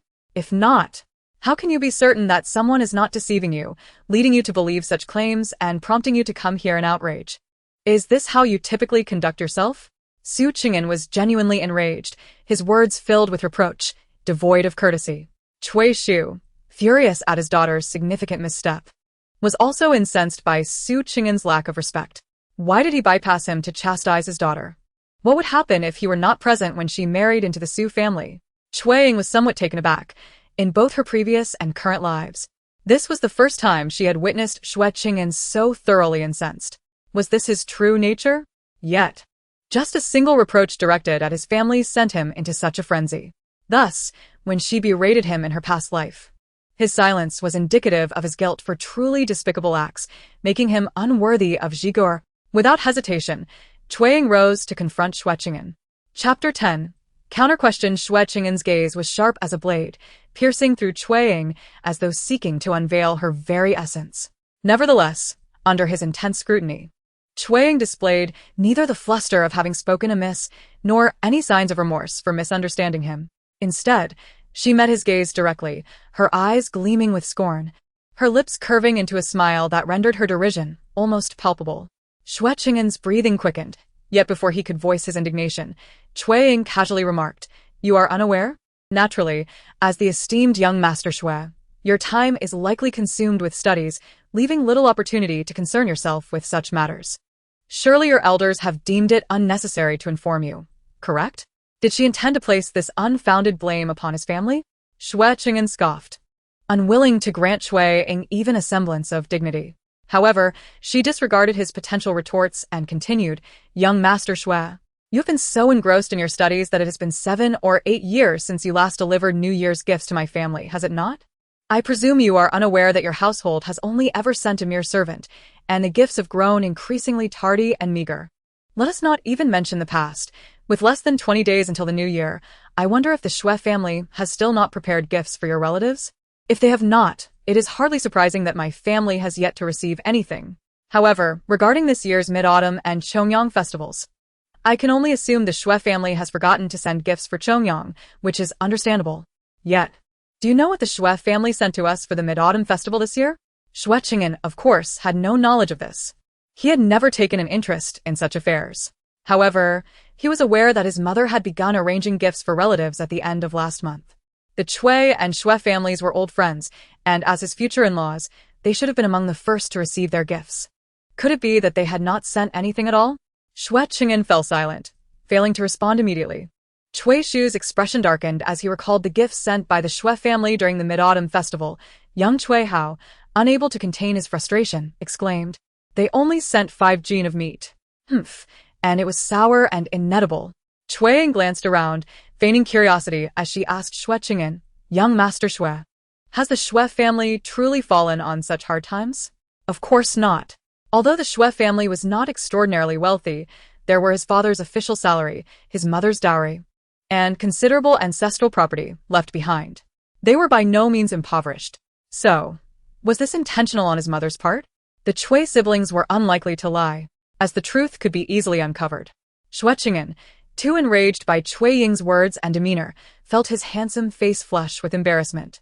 The 19-year-old youth, sensitive to such matters, lowered his voice as he spoke. "Perhaps there has been some misunderstanding. Miss Cui, I have never contemplated withdrawing from our engagement. I will investigate this matter and provide you with an explanation." This attitude pleased Cui Shu, who believed Xue Cheng'an was indeed unaware of the situation. Now that he was informed and had no intention of withdrawing from the engagement, nor would he fail to provide an explanation, that was sufficient. He recognized that it was Xue Tai who truly disdained their family, or perhaps even Xue Lao Tai shared the sentiment. However, if they wished to continue with the engagement, and since his daughter was to marry into their family, everything must be presented in a favorable light. Thus, he hastily interjected, "This must be the result of a servant overstepping their bounds. Once this is uncovered and dealt with, there is no need for you to dwell on it." This was merely an excuse to save face. Xue Cheng'an felt gratitude in his heart. Just as he was about to respond, he caught sight of Cui Ying's smirk, causing his face to redden even further, and the words stuck in his throat. Cui Ying, however, reflected on how, in her previous life, she had indeed failed to comprehend Xue Cheng'an. After 7 years of marriage, she had not realized how base he could be, nor had she known that he had been so shameless in his youth. Under Cui Ying's scrutinizing gaze, Xue Cheng'an ultimately refrained from placing the blame on his servants. Yet, as a son, he could not fault his mother either. He solemnly addressed Cui Shu. "Uncle Cui," Cui Ying interjected, "you claim you have never considered withdrawing from the engagement. Have you ever thought that I will be 18 next year? You are the top scholar this autumn, learned and talented. Surely you must know that at my age, not being married is a consequence of your delay, is it not? If you do not wish to withdraw from the engagement, have you ever contemplated whether I desire to?" Ying, be silent. Seeing that the matter had been resolved, Cui Shu was irritated that his daughter did not recognize when to cease. He stepped forward, raising his voice. Marriage is a significant affair, and I will make the decisions here. You need not speak further. Having said most of what was necessary, Xue Ying had no intention of provoking her father's ire by incurring his wrath at the Xue family, so she obediently fell silent.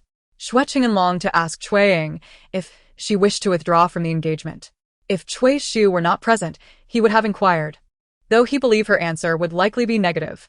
She was clearly upset, and it was evident that his family had indeed acted excessively. From both an emotional and logical standpoint, he ought to adopt a more conciliatory stance. Uncle Xue, please do not be angry. This situation is indeed a fault of my family, Xue Cheng'an urged. Miss Xue merely seeks clarification, and her inquiry is entirely justified. Once more, they feigned camaraderie. Xue Ying let out a cold laugh, suddenly addressing her father. Father, as a younger generation, should I not pay a visit to the elders of the Xue family? Indeed, it was customary. However, considering Xue Mu's disdain for their family, Cui Ying felt reluctant to send his daughter alone. He turned to Xue Cheng'an and said, Yes, Cheng'an. We ought to pay a visit to your grandmother.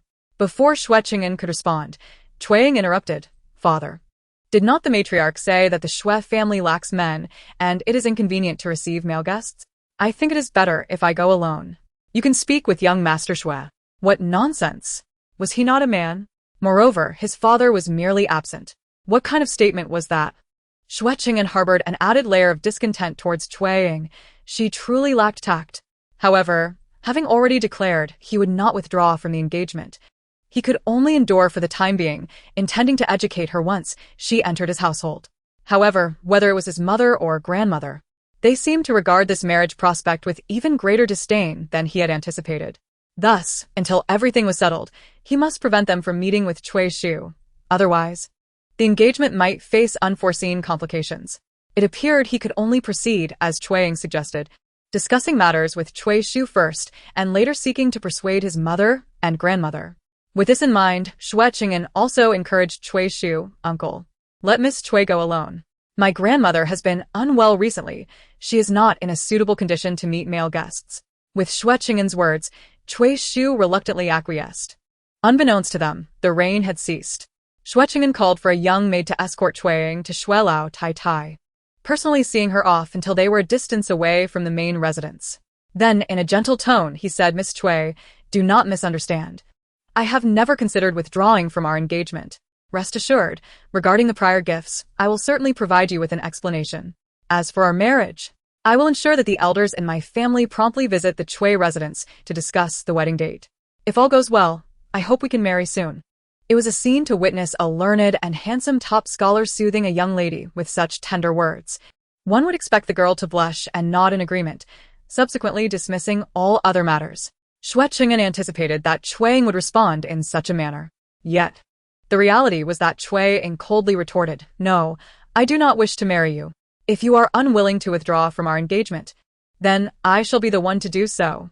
Without regard for how Xue Cheng'an was left in a state of shock, Xue Ying took her brother Xue Hao by the hand and made her way directly to the residence of the elderly matriarch Xue, without requiring guidance from the maid.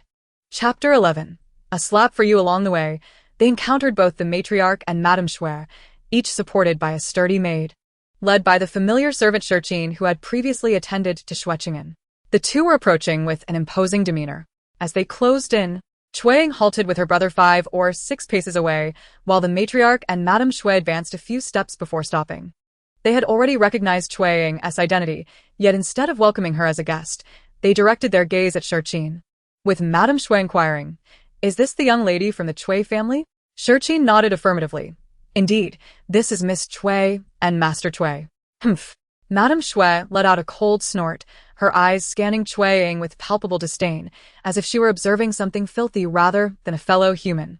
Although the matriarch did not snort, her expression mirrored a similar contempt. In her past life, when she first met matriarch Xue and Madame Xue, it was on the morning following her wedding when she came to pay respects to her elders. They had regarded her with the same disdainful eyes, as if her marriage to Xue Cheng'an had sullied him. Consequently, her hands trembled as she offered tea, which they refused to accept until Xue Cheng'an intervened, taking the tea from her trembling hands and presenting it himself. Only then, for his sake, did they reluctantly sip from the cup. The blatant hostility emanating from both the matriarch and Madame Xue was too overt for Cui Hao, who, despite being unable to bear it as a younger sibling, felt uncertain about how to react and could only breathe heavily in frustration. Xue Ying, still holding her brother's hand, gently shook it in an attempt to soothe him. However, she did not reciprocate their anger or feel inferior. Instead, she regarded the matriarch and Madame Xue with equal disdain, returning their contemptuous gaze as if looking at refuse. Taken aback, Matriarch Xue and Madame Xue were astonished. Could they be mistaken?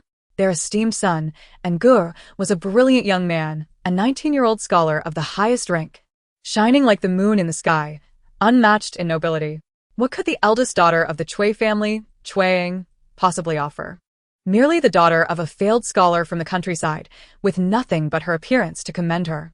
Did she dare to show them such disrespect? Did she not fear that the Xue family would dismiss her? If she could not marry into their family, what other respectable house could she hope to join?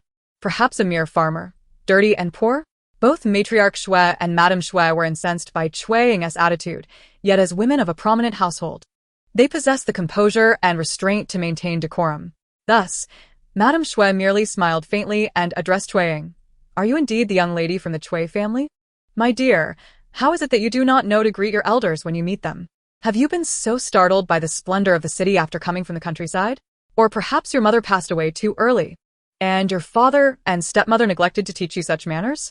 Her words, though delivered with a smile, were laced with venom, implying that Xue Ying, a rustic country bumpkin, was intimidated by the urban environment and criticizing her parents for failing to educate their daughter.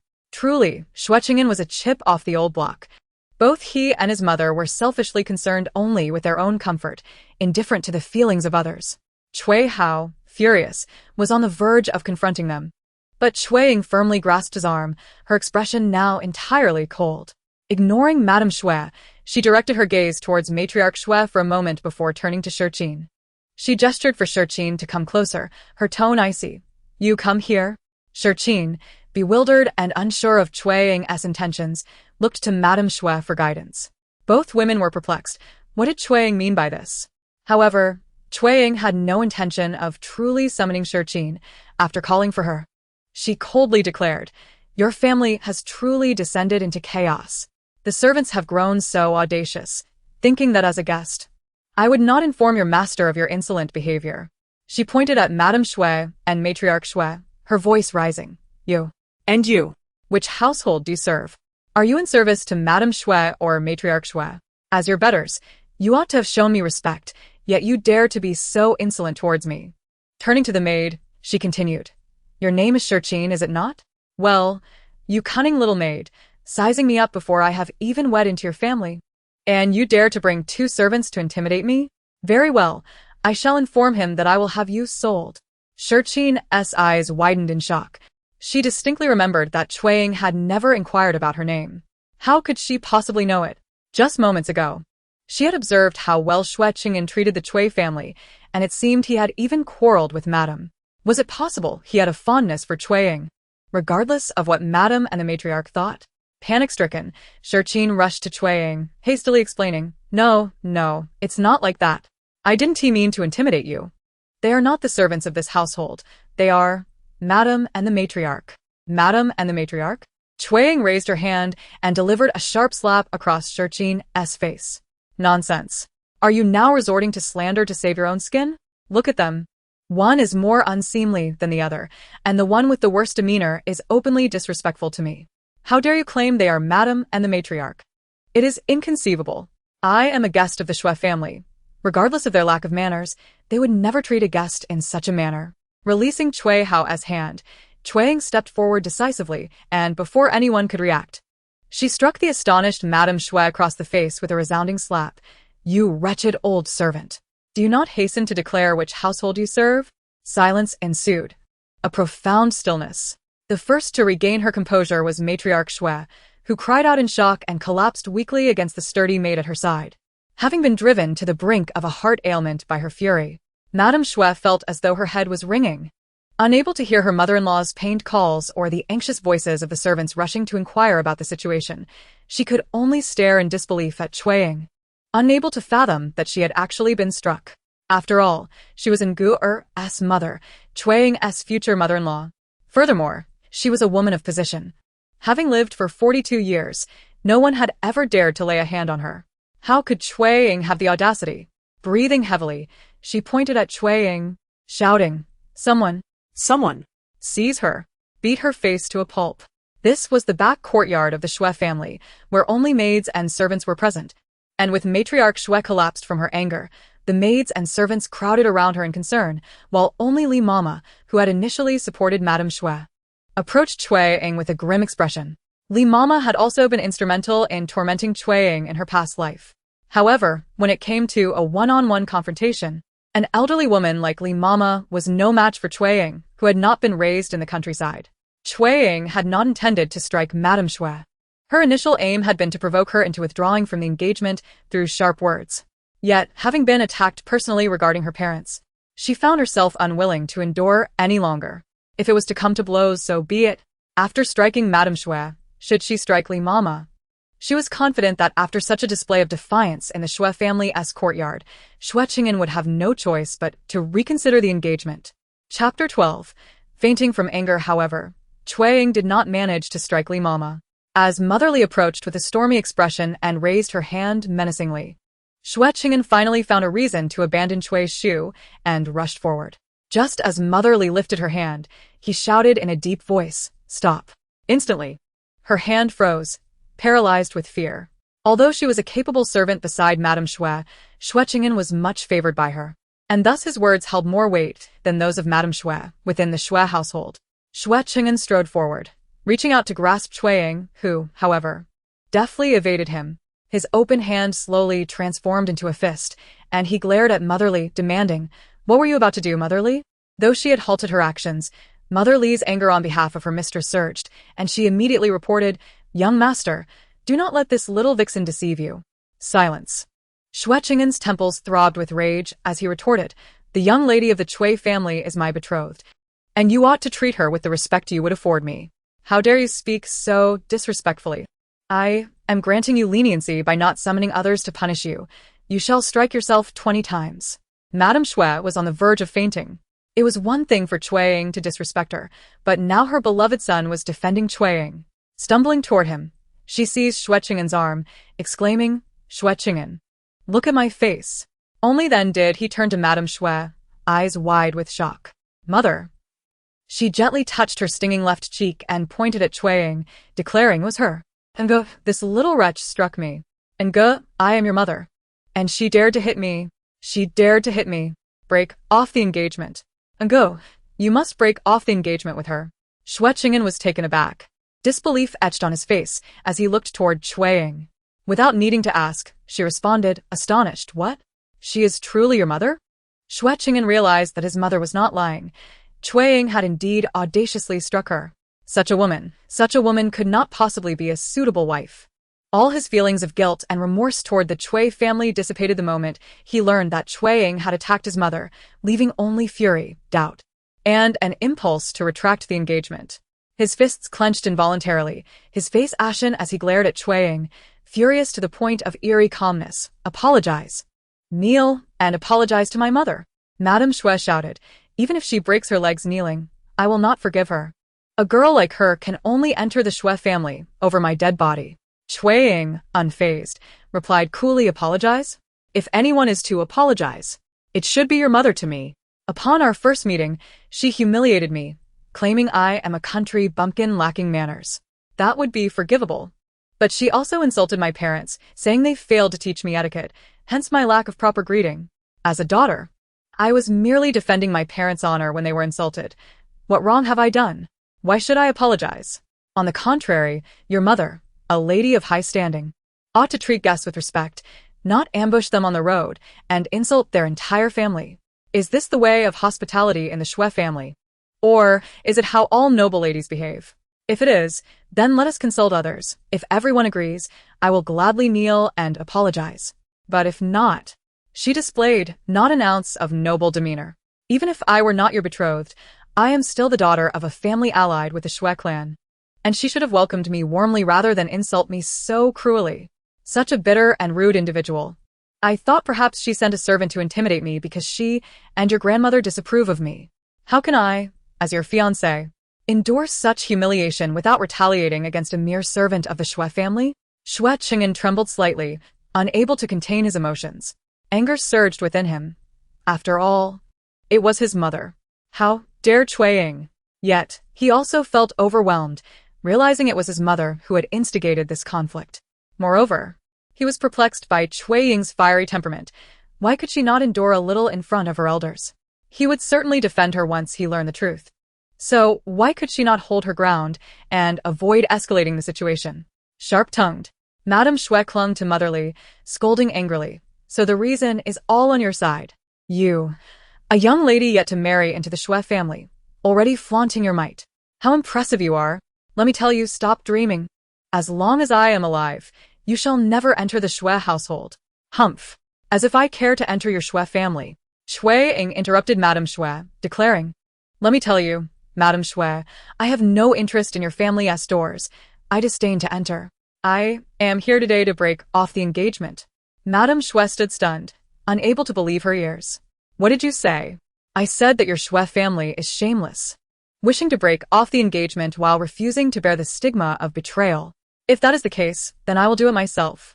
Do you think your family is so prestigious that I would desire to join? I scoff. With you as the head matriarch, I wouldn't even bother to glance at it, let alone enter. And your precious son, do you think just because you adore him, everyone else does? A mere shell of flesh, incapable of labor, with skin too fair and lips too thin, he appears weak and untrustworthy. A man like that, Cui Ying, would only be blind to consider. Break off the engagement. Now. Xue Cheng'an was born in the 8th year of Madame Xue's marriage into the Xue family, after she had given birth to 3 daughters. Finally, she had a son, whom she cherished dearly. Moreover, Xue Cheng'an was not just any son, he was a prodigy. A young genius, a scholar at 19, envied by all. Yet Cui Ying had the audacity to look down upon her precious and good. How could she claim her son was merely a shell of flesh, weak and untrustworthy? Her words were unfathomable. If Cui Ying had insulted Madame Xue, it would have been bearable. However, she had insulted Xue Cheng'an, striking at the most tender and crucial part of Madame Xue's heart. Enraged, she lost her composure. Shoving motherly aside and lunging at Cui Ying, I will tear your mouth apart. Yet, before she could reach Cui Ying, her eyes rolled back, and she fainted. Mother! Xue Cheng'an cried out, rushing to catch her. With one elder lady in distress and the other fainted, it seemed the engagement would not be retracted today. As Xue Cheng'an carried Madame Xue towards the inner chambers while instructing the servants to summon a doctor, Cui Ying called out to the stunned Shurqin, there seems to be a matter at your home. I shall not impose further. Just remember to remind young Master Xue to retrieve the tokens and engagement papers to break off the engagement. Xue Cheng'an halted momentarily, but Cui Ying, as her words finished, immediately turned to leave with her brother. It seemed the engagement was indeed in the process of dissolution, but her father was still unaware, and she needed to stage another performance. Chapter 13. Agreement. Cui Shu sat anxiously in Xue Cheng'an's courtyard, wondering if Xue Ying had gone to see the Xue ladies with only the 13-year-old Hao Gu'er by her side, without him there to oversee things. And with Xue Cheng'an absent to mediate, would anything go awry? In the past, Xue Ying was the most understanding and considerate child in the family, so he would have had no concerns. However, today, perhaps due to the indignation brought on by the Xue family, or perhaps because of her impending birthday, Xue Ying had said many things that were inappropriate in front of Xue Cheng'an. Xue Cheng'an was a sensible young man, understanding the Xue family's faults. Thus, he did not hold Ying's words against her too harshly. However, both Lady Xue and Madame Xue had always looked down upon their own family and dismissed Ying. If Ying were to act inappropriately in their presence, they would certainly hold it against her. He should have accompanied her. With him there, at least he could have intervened or admonished her if she were to say something inappropriate. With his reprimands, Lady Xue and Madame Xue would be less inclined to be overly critical. Xue Cheng'an had been absent for quite some time now, leaving everyone puzzled. Cui Shu could no longer sit still. His worry consumed him, and he felt compelled to check on the situation. Just as he was about to rise, a familiar sound reached his ears, crying, unmistakably, Ying's voice. Could it be that Lady Xue and Madame Xue were making things difficult for her? Cui Shu's brows furrowed deeply, and without a second thought, he rushed out the door. Outside, he found Cui Ying covering her mouth, running towards him while sobbing. Upon catching sight of Cui Shu from a distance, she lowered her hand and called out with a choked voice, "Father! Oh, father, what has happened? Do not cry. My dear, quickly tell me what is wrong." Cui Shu exclaimed as he studied the approaching Cui Ying, a mix of urgency and anger washing over him. "Who has bullied you?" Cui Ying shook her head, continuing to weep without offering an explanation. Growing more anxious, Cui Shu turned to Cui Hao, who had been following her closely. "How? What has transpired?" Cui Hao appeared shaken, having witnessed his elder sister's prowess. He had never encountered anyone as formidable as her, especially for daring to strike her future mother-in-law. However, recalling the events that had just unfolded and his sister's warnings on their way back, Cui Hao clenched his teeth and declared angrily, "Father, you must call off the engagement. The Xue family is far too noble for us to associate with." His sister had indeed been wronged. Cui Shu, being a loving father, felt particularly protective of his children, especially Cui Ying, who was not only his eldest daughter, but had also lost her mother at a young age and had always been responsible, caring for her younger siblings. Such a wonderful daughter had already faced injustice regarding her engagement with the Xue family, and now she had to endure further humiliation. Cui Shu's expression darkened, and he demanded, "What exactly happened? Speak clearly." Cui Hao glanced at his sister, who was still covering her mouth and sobbing, and swallowed hard before responding, "On our way, we encountered Lady Xue and Madame Xue. Instead of graciously inviting us in, they looked at us with disdain, remarking that my sister appeared to be a rustic country bumpkin, intimidated by the city's splendor. They claimed she showed no respect because our mother is a stepmother, implying that her upbringing must be lacking because of it." Cui Shu could hardly believe his ears. Did they truly say such things?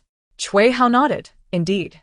My sister clarified that their words were not lies but explanations, as Madame Xue's insinuations were veiled, and they made it clear to ensure you could comprehend." Cui Shu nearly choked on his indignation. Such brazen disrespect. The Xue family has gone too far. His eldest daughter and stepmother were both virtuous individuals. If the Xue family looked down on him for his lack of status, that was one thing, but why should they attack them? Cui Hao continued, "Earlier, Xue Cheng'an hastily rushed over and demanded that my sister kneel and apologize to his mother. She refused. But even if she had knelt, it would have made no difference, for Madame Xue declared she would never forgive her. Unbelievable. How outrageous." Cui Shu's anger flared as he rolled up his sleeves. "Where is Xue Cheng'an? Where is Madame Xue? Bring me to them." Cui Ying, Having lowered her hand from her mouth, grasped her father's arm. "Father, please do not be angry nor seek them out." Cui Shu could hardly contain his fury. no. "They have bullied you so. I cannot allow this insult to stand. I must seek justice for you." Cui Ying held onto him tightly, refusing to let go. "I have already sought justice." "Sought justice? How so?" Cui Shu questioned, incredulous. Cui Ying extended her hand, revealing her tender palm, now slightly reddened. "I retaliated." Cui Shu's voice softened. "Retaliated? Against whom?" Cui Ying replied, "Madame Xue." Cui Shu's tone grew heavy with disbelief. "How did you retaliate?" Cui Ying responded, "I slapped her." Cui Shu exclaimed, "You slapped her where?" Cui Ying answered, "On her face." "You struck the future mother-in-law's face, my dear daughter." "But the Xue family instigated this." Cui Shu was torn between anger and admiration, unable to scold her for her actions. He stared at Cui Ying, a mix of exasperation and helplessness evident in his expression. Gasping for breath, Cui Ying, now supporting him rather than being supported, had ceased her sobbing, yet traces of tears remained on her cheeks. Her tone was still filled with grievance. "I know I overstepped, but while it is one thing for her to insult me, she should not have spoken ill of you and Mother. You have always cared for me, and although Mother is not my biological parent, she has treated me well. How could I tolerate someone disparaging her simply because she is a stepmother? I am not even her daughter-in-law yet, and if this is how she treats me, how will she treat me once I am? Will I have any peace?" Xue Cheng'an has not come to my aid, as you know. He has previously scolded me harshly, disregarding my reputation, and just now he even demanded I kneel and apologize to his mother. "Father, if I cannot marry, I would rather stay by your side and serve you and Mother than suffer at the Xue family's hands." Cui Hao interjected, "Father, let us abandon this engagement with the Xue family. My sister is beautiful and kind. She will not struggle to find a suitor." Cui Ying had already slapped Madame Xue. making the engagement impossible. But what would happen to the eldest son of the Weiyuan Marquis if she did not marry into the Xue family? Cui Ying gazed at his son, then at his daughter, ultimately choosing to keep his deeper worries to himself. The events of the day had already caused enough of a stir, and he could only imagine the turmoil and discomfort brewing in their hearts. It was best to remain silent. As for the Xue family, while his daughter may have acted out of line, her actions were not without provocation. Since the Xue family had cast the first stone, they should not blame the Cui family for retaliating. If they held such disdain for the engagement, so be it. Cui Ying resolved firmly, addressing Xue Ying and Xue Hao. Very well, we shall call off the engagement. I will speak with Xue Cheng'an. Do not go, Xue Ying cautioned. Madame Xue has fainted from anger. Xue Cheng'an will likely be preoccupied. I have asked him to bring the engagement gifts and formal documents to our home tomorrow. If we are to break off the engagement, we cannot be the first to speak. Cui Ying exclaimed, Madame Xue has truly fainted? My daughter is remarkable. Yet. He realized he must return home to speak with Lin Shi. He could no longer indulge the children so. Whether it be Ying, Awan, or Xue Hao, they all required stricter guidance. Chapter 14. The crying confrontation at the Xue residence. Before the doctor had arrived, Madame Xue regained consciousness. Upon awakening, she immediately called out, Xue Cheng'an, Cheng'an, Mother, I am here, Xue Cheng'an replied, entering swiftly alongside the doctor. Without acknowledging the doctor, Madame Xue reached out her hand towards Xue Cheng'an, who promptly grasped it. Cheng'an, you must break off the engagement with that little vixen from the Cui family immediately. Breaking off the engagement? Xue Cheng'an could not help but recall Xue Ying's stunning visage and her sharp tongue. Truly, she was quite eloquent. At this juncture, he understood all too well that Xue Ying was not ignorant of decorum. She had clearly come prepared, first provoking him, then inciting his mother and grandmother, all with the aim of dissolving the engagement. Shoulders unable to bear burdens, arms incapable of lifting. With skin so fair, he appears effeminate. His thin lips suggest a heart devoid of affection. The disdainful words of Xue Ying echo in Xue Cheng'an's ears, leaving him in disbelief and unable to accept the harsh reality. He had always been favored by the young ladies of the capital, pursued and adored by them, who proclaimed him the most handsome among the 4 great beauties of the city. How could he possibly be as dreadful as Xue Ying described? Now, with Xue Ying even striking his mother, he could no longer entertain the notion that she was merely playing hard to get. She genuinely wished to break off their engagement and truly despised him. But why? He was certainly not as she portrayed him. What made her so resolute in her judgment? Was it simply because his family had not promptly visited hers to propose? Even if his mother harbored other intentions, he had never contemplated withdrawing from the engagement. How could she decide to terminate it without understanding the circumstances? Xue Cheng'an did not immediately agree to the dissolution of their engagement. He even found himself lost in thought. Unable to tolerate his distraction, Madame Xue shook his arm vigorously while crying, Angur, what is the matter with you? Do you not wish to break off the engagement? Have you been bewitched by that wretched girl?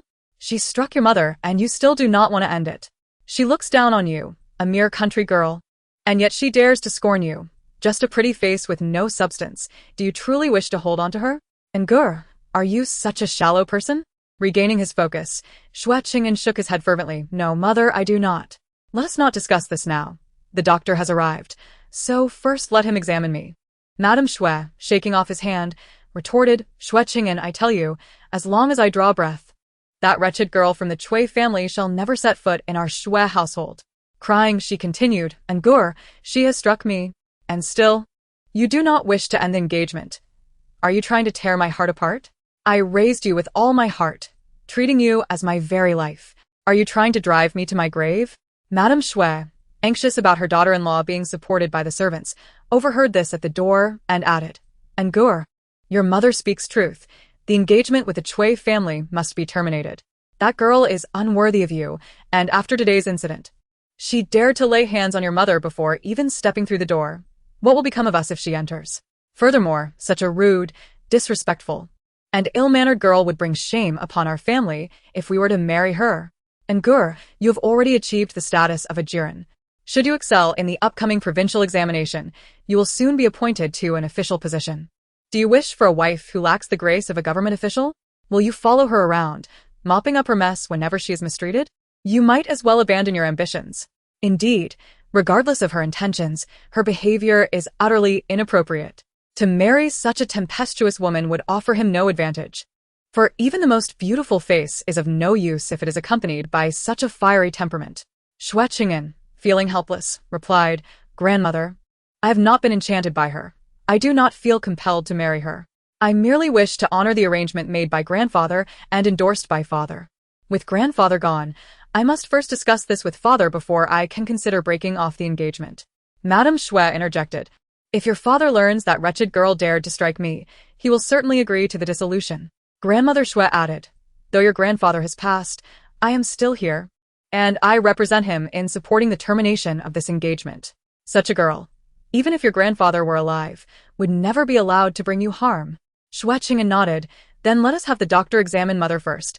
If all is well, I shall immediately write to father regarding the engagement." There is no need to wait for his reply. Tomorrow morning, I shall bring the engagement items and letter to the Cui family to break off the engagement. Madame Xue insisted, "I am fine. Go write the letter now.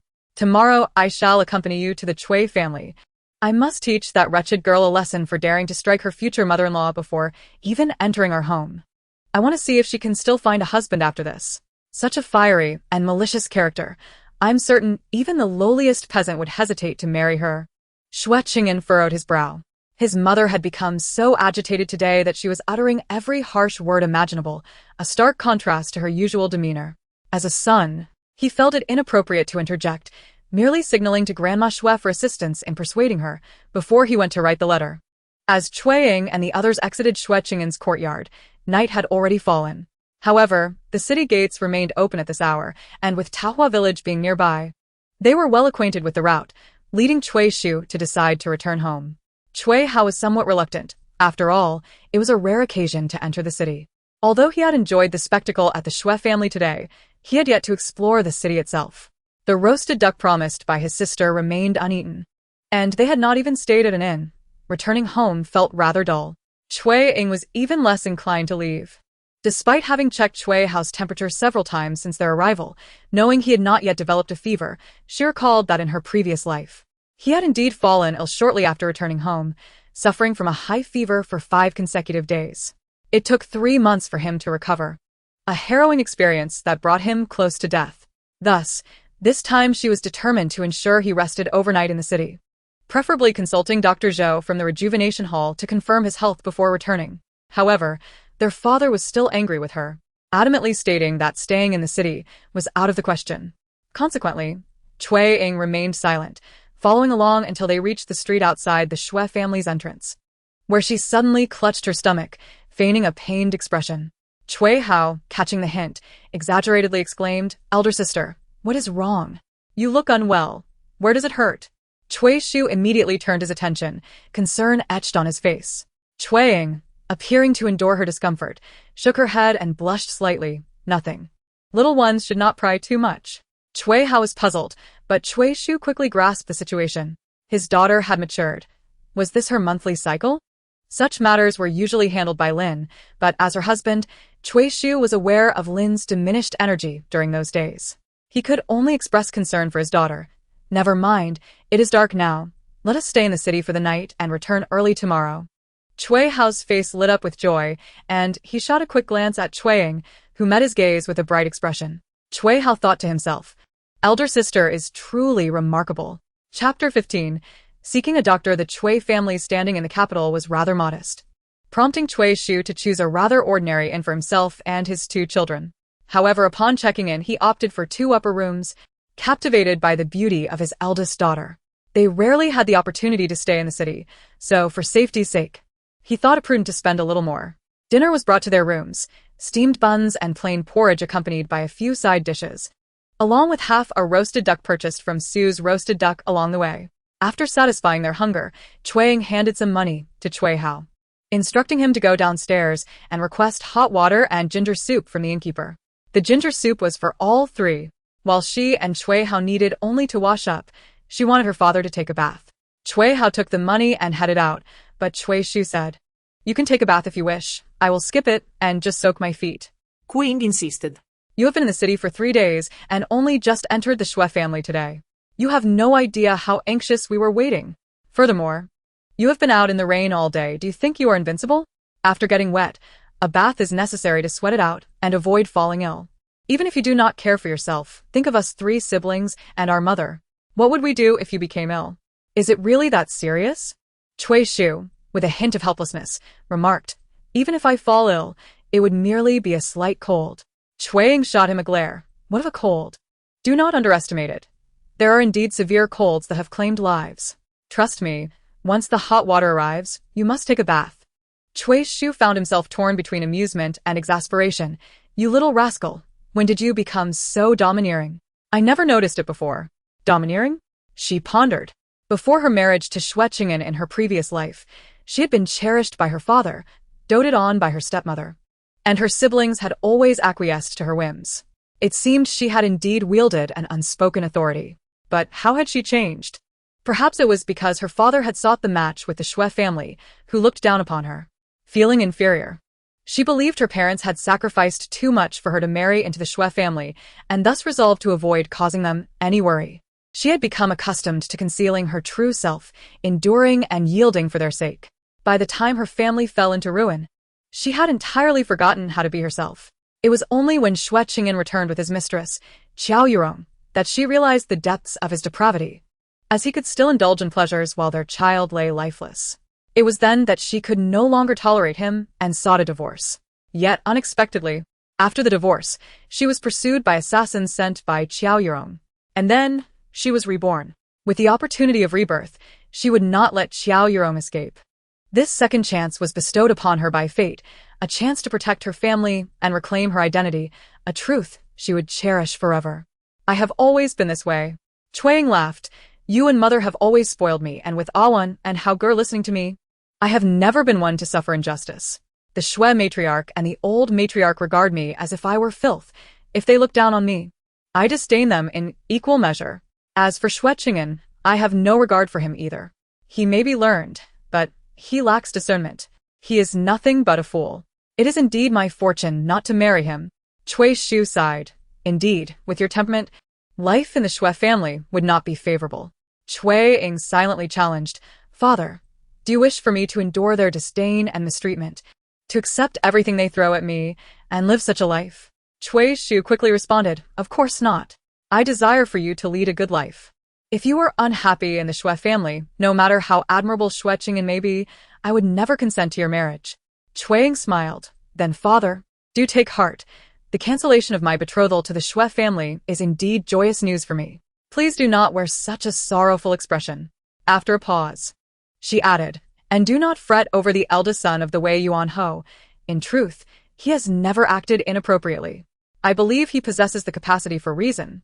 When he next visits the village, I shall seize the opportunity to clarify my intentions and express that I do not wish to be a concubine, asking him not to return. Cui Shu was amused by his daughter's naivety. If the eldest son of the Lu family were truly so reasonable, he would not have garnered the reputation of being the most notorious dandy in the capital. However, upon reflection, it seemed that apart from visiting for Xue Ying, he had not truly overstepped any boundaries. Perhaps he could indeed be reasoned with? Xue Hao returned, and the father and daughter shifted away from the topic. Soon, ginger soup and hot water were delivered, and each of them drank a generous bowl. As Xue Hao went to return the bowl, Xue Ying informed her father to take a bath on his own while she stepped out, claiming she needed to visit the Xue Cheng'an. Xue Hao immediately expressed concern. Are you unwell? I shall accompany you. The night was late, and venturing out did indeed pose risks. However, should danger arise, bringing Xue Hao along would only shift the peril onto him.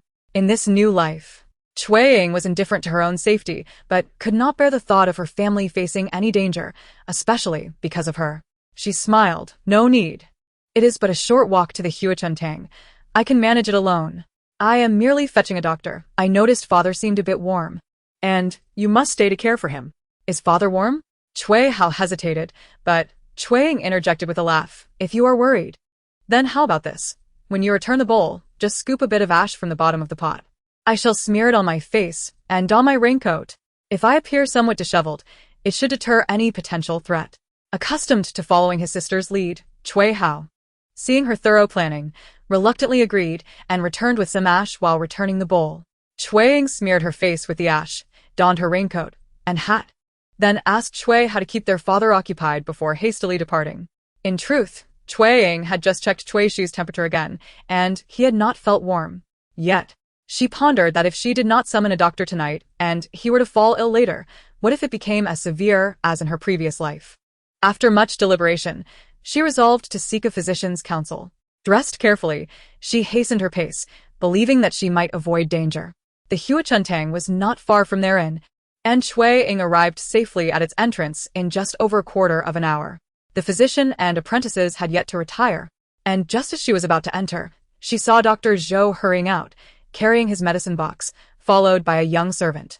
Cui Ying did not notice the servant at first, and rushed to greet Dr. Zhou as he approached the entrance. "Dr. Zhou, are you off to attend a patient?" In his haste, Dr. Zhou barely glanced at her. "Yes, if you need medicine, seek the apprentice. If you wish for a consultation, there are other doctors inside." However, Cui Ying wanted Dr. Zhou specifically. In her previous life, it was Dr. Zhou who had pulled her father back from the brink of death. Even though her father was currently well, she wished to hear the assurance from Dr. Zhou that he was indeed fine. She followed him. "When will you return?" Dr. Zhou, uncertain, responded, "Is a family member gravely ill? If so, you should consult another doctor quickly. I do not know when I will be back, and if it gets late, I may not return at all."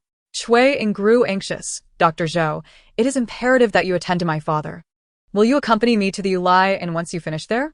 Is it necessary to choose a doctor if the illness is severe? Besides, Xue Cheng'an is the largest pharmacy in the capital, and all the doctors here are highly skilled. Xue Cheng'an is not the best among them." Dr. Zhou's demeanor darkened, his voice turning cold. "I will not return. If your father is seriously ill, seek another doctor. If he is not, then do not trouble me." Had she offended Dr. Zhou? Cui Ying quickly grew anxious, but before she could explain further, the young servant who had been hastening Dr. Zhou suddenly called out, "Miss Cui?" Chapter 16. An encounter. Miss Cui? Who in the city would call her by that name? The voice was both unfamiliar and yet oddly familiar. Cui Ying's mind immediately conjured the image of the young servant from her past life, who had cried out her name and then hurried to summon Lu Mingyu. As she looked over, she indeed recognized a semblance of familiarity in the youthful face that had aged 7 or 8 years. Could it be him? The very servant who had called her Miss Cui just before she lost consciousness in her previous life? Cui Ying asked uncertainly, "Do you know me?" Upon confirming that the girl before him, donning a raincoat despite the clear skies, and whose originally fair and beautiful visage was now smeared with black, was indeed Miss Cui. Lu Cheng smiled. "I am Lu Cheng, a servant of the eldest son of the Weiyuan Marquis household." It turned out he was indeed the servant of Lu Mingyu. Had he come to summon a doctor because Lu Mingyu was ill? In her previous life, Lu Mingyu had saved her life, not just hers, but also that of Xue and Xue. Without the dagger that Lu Mingyu had flung through the air, perhaps not only would she have perished, but Xue and Xue might have faced the same fate. Thus, Lu Mingyu had saved the lives of her and her 2 attendants. Confronted with her savior, despite knowing he had lived well in his past life, Cui Ying still inquired with genuine concern, "Is young Master Lu unwell?" Lu Cheng shook his head. No. Young Master has merely sustained an arm injury. He is not ill." He then turned to Cui Ying. "Miss Cui, is your esteemed father unwell?" Without waiting for her response, he immediately addressed Dr. Zhou. "Dr. Zhou, let us accompany Miss Cui first. After examining her father, we shall attend to my young master." Dr. Zhou wore a puzzled expression. "Did you not just say your young master was gravely injured and urged me to hurry? Now, with Miss Cui's appearance, is his injury no longer severe? How can a mere servant dictate my priorities?" Cui Ying was equally taken aback by Lu Cheng's assertion and hastily waved her hand. No, we must not delay. Young Master Lu is injured. We should attend to him first." Lu Cheng replied, "It is of no consequence. Even if my young master were here, he would surely agree with me. We should prioritize attending to your esteemed father." The matter of his own injury paled in comparison to the need to treat her father. Although unsure if Lu Cheng had misunderstood Lu Mingyu's intentions, Cui Ying felt her cheeks flush under Dr. Zhou's scrutinizing gaze. Grateful for the darkness and the soot on her face that concealed her embarrassment. "My father is fine. He simply got caught in the rain all day, and I fear he may catch a cold. That is why I wish to request Dr. Zhou to take a look and perhaps prescribe some medicine." Cui Ying endeavored to keep her tone as casual as possible. "We should first attend to young Master Lu. His injury requires prompt attention. There is no urgency with my father. Understanding that Cui Shu was not in serious trouble, Lu Cheng relented. In fact, he felt a twinge of joy at Xue Ying's insistence that Dr. Zhou see Lu Mingyu first. His young master had a fondness for this Miss Cui, and it was delightful that she showed concern for him. Lu Cheng tentatively suggested, Miss Cui, would you care to join us? After Dr. Zhou has seen to my young master, I can escort you to the inn to see your father. A carriage would be more convenient. Xue Ying did not mind the hassle, but she recalled that Dr. Zhou had just been irritated with her. If she were to refuse a carriage when it was available, it might aggravate him further, and she feared he might not tend to her father properly. Aware of her own pettiness, she still dared not take the risk. Moreover, could she seize this opportunity to converse with Lu Mingyu? That evening, in the city, as long as she remained silent, no one would know. And as long as the news did not reach Taohua village, her reputation would remain intact. If she could persuade Lu Mingyu to cease pursuing her, she would have no further worries. Xue Ying felt no trepidation about what might transpire, for even if Lu Mingyu harbored intentions, she would not mind. In this lifetime, she had no desire to remarry. As long as she and her family could live well, nothing else mattered. Thus, she inquired of Lu Cheng, is it convenient? The Weiyuan Marquis household was prominent, and Lu Mingyu had a stepmother. Such benevolent stepmothers as Lin Shi were rare in this world. And Xue Ying was uncertain if it would be appropriate for her to meet Lu Mingyu. Lu Cheng was elated and quickly replied, it is indeed convenient. The young master is not at the Marquis residence, he is at a private estate. Miss Cui, please step into the carriage.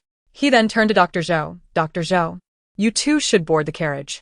Dr. Zhou glanced at Xue Ying before entering the carriage. He thought to himself that although the young lady had smeared her face with soot, her round, bright eyes and well-proportioned figure, even in a raincoat, clearly indicated her beauty. It was no surprise that the wayward young master of the Weiyuan Marquis household would be enamored with her. However, this girl, oh, how foolish. What proper young lady would clandestinely meet a man at night? Such behavior could only lead to a life of being a concubine. Feeling the implications of Dr. Zhou's gaze, Xue Ying's cheeks burned until the carriage came to a halt before Lu Mingyu's private residence. Lu Cheng hopped out and ushered Dr. Zhou and Xue Ying inside. In her past and present lives, Xue Ying had never exchanged a proper word with Lu Mingyu, let alone meet him alone at night. Though she told herself that it did not matter, she nonetheless felt a flutter of nervousness as she ascended the steps. Lu Cheng, however, was brimming with excitement and rushed ahead to announce, young master, Miss Cui has arrived. Lu Mingyu, who had sustained a cut to his left arm, was lying on the bed in considerable pain, having tended to the wound hastily, and was startled by the enthusiasm of his servant. Instinctively, he lifted his foot to kick. But as he processed Lu Cheng's words, he immediately withdrew his foot and sat up abruptly, exclaiming, what did you say? Miss Cui. Which Miss Cui? Lu Cheng chuckled. Which other Miss Cui could it be but the one from Taohua village? Lu Mingyu's jaw nearly dropped in astonishment, but he quickly regained his composure and, without further ado, strode towards the door. Lu Cheng rushed forward to stop him, inadvertently grasping his injured arm, causing Lu Mingyu to wince, and in turn, he kicked Lu Cheng. With an ow, Lu Cheng quickly switched arms to pull his master back, managing to draw him a couple of steps further before urging, I happened to encounter Miss Cui while seeking Dr. Zhou. Upon learning of your injury, she immediately decided to come and see you. Young master, Miss Cui is concerned about you. You should lie back and feign greater pain. It will surely hearten Miss Cui. Lu Mingyu found Lu Cheng's reasoning compelling and allowed himself to be pushed into the inner chamber, lying back on the bed. He then kicked Lu Cheng again. Hurry. Summon someone in. Yes. Lu Cheng replied cheerfully, scampering out. Lu Mingyu could not help but smile. The Miss Cui of Taohua village had always been stern with him, forbidding him from following her, and later, she even withdrew from public view entirely. What could have prompted her to visit him at this hour? Was it genuine concern for his injury? Why? Did she harbor feelings for him? Surely not. That seemed improbable. Yet it was all rather curious. Nevertheless, it mattered not. The beautiful Miss Cui, whose beauty rivaled flowers, was here to see him, regardless of the reason, and he was elated. Chapter 17. The meeting Lu Mingyu awaited eagerly, only to be met by Dr. Zhou upon entering. He immediately sat up, bewildered. Why is it you? Dr. Zhou remarked, what a tone of discontent. His gaze fell upon Lu Mingyu's hastily bandaged arm, and he scoffed, is the injury of the esteemed young master Lu not in need of treatment? Lu Cheng hurriedly entered, saying, "Young master, Miss Cui suggested that Dr. Zhou first attend to your injury. She wishes to wash her face, and by the time you are treated, she will have completed her task and come to see you." Lu Mingyu's voice was tinged with disappointment. "Very well." Then, suddenly raising his head to look at Dr. Zhou, he urged, "Dr. Zhou, please be swift. I have matters to attend to." Matters? Such as clandestinely meeting a young lady? Dr. Zhou thought to himself, bemused by the naivety of the pair. If it weren't for the formidable stature of the Weiyuan Marquate, which he could not afford to offend, and if it weren't for the favor that Lu Mingyu's mother had once bestowed upon him, he would undoubtedly have trembled while tending to the wounds. Zhou Jingchun pondered this. Yet his face betrayed none of his thoughts as he earnestly approached to unwrap the hastily bandaged injuries of Lu Mingyu. Observing the deep, ghastly scars from the blade, he couldn't help but let his hands quiver slightly. While treating the wounds, he remarked, "Young Master Lu, you seem to find yourself injured every few days. Over time, the excessive use of medicine will be detrimental to your health. Please take care of yourself." Lu Mingyu, however, dismissed the concern with nonchalance. "These minor wounds will heal in a couple of days. It's nothing. Please expedite the treatment." Being merely an outsider, Zhou Jingchun felt it inappropriate to pry further. He sighed softly, his movements gentle yet quickened. Meanwhile, Xue Ying, having spoken with Lu Cheng about washing her face, was escorted to a nearby side chamber by a matron in her 40s. The matron, attentively presenting water and a clean cloth, first gestured to her own mouth and then made a few indistinct sounds while pointing to her ears, before stepping aside. Cui Ying understood immediately. This woman could hear, but was mute. Since entering Lu Mingyu's private residence, she had only encountered this one servant apart from Lu Cheng. The esteemed young master of the Weiyuan Marquate would hardly be so impoverished as to employ only a single mute servant, indicating a deliberate choice on his part. Xue Ying found this peculiar, but resolved not to inquire further. If Lu Mingyu could heed her advice and agree not to seek her out again, they would have no further entanglements, and she had no need to delve into his affairs. As she was about to leave for the inn, not wanting to raise concerns for Xue Ying intended to wash her face thoroughly. After all, Lu Mingyu was, in essence, the savior of her and her mistress's lives, and she felt it inappropriate to present herself with a dirty face. Furthermore, with Dr. Zhou accompanying her, she felt safe and had no need for any pretense. Just as Xue Ying finished washing her face and set down the cloth, Lu Cheng arrived, his youthful face now imbued with a hint of boyishness, adorned with an irrepressible smile. With a respectful yet somewhat ingratiating demeanor, he said, "Miss Cui, the young master requests your presence." Xue Ying felt somewhat unaccustomed to this treatment, as no one had ever addressed her in such a manner in either her past or present life. Nevertheless, she chose to refrain from overthinking it, smiling in response, and followed him, inquiring, "Has young Master Lu's injury been treated?" Lu Cheng replied, "Yes. But the injury to his arm is quite severe. He is still resting in bed due to the pain. I hope Miss Cui can understand." Xue Ying smiled and shook her head, indicating it was no trouble. Regardless of Lu Mingyu's condition, whether he lay injured or otherwise, his status permitted him to recline in her presence. Moreover, as her benefactor, she would not fault him for any perceived rudeness. Upon entering the main room, Xue Ying noticed that Zhou Jingchun had already departed. Instinctively, she glanced around. Lu Cheng informed her, "Dr. Zhou went to prepare the prescription. You may go directly to the young master. I will check if he is ready and ask him to wait a moment." Gratefully, Xue Ying replied, "Thank you." Lu Cheng hurried off. Alone in the unfamiliar residence, Xue Ying found herself in the main room, but not entirely alone. Just a few steps away in the inner chamber lay Lu Mingyu, injured and resting. Taking a deep breath, she approached the inner room. Although her footsteps were light, they echoed softly as she drew closer. Lu Mingyu, feigning a serious injury with his eyes half closed, couldn't resist the urge to sneak glances at her from beneath his lashes. As Xue Ying entered the inner chamber and raised her gaze, their eyes met, and Lu Mingyu quickly shut his eyes to avoid detection. Xue Ying, momentarily stunned, marveled at how youthful Lu Mingyu appeared. In her previous life, after her engagement to Xue Cheng'an, she had heard that Lu Mingyu never returned to Taohua village.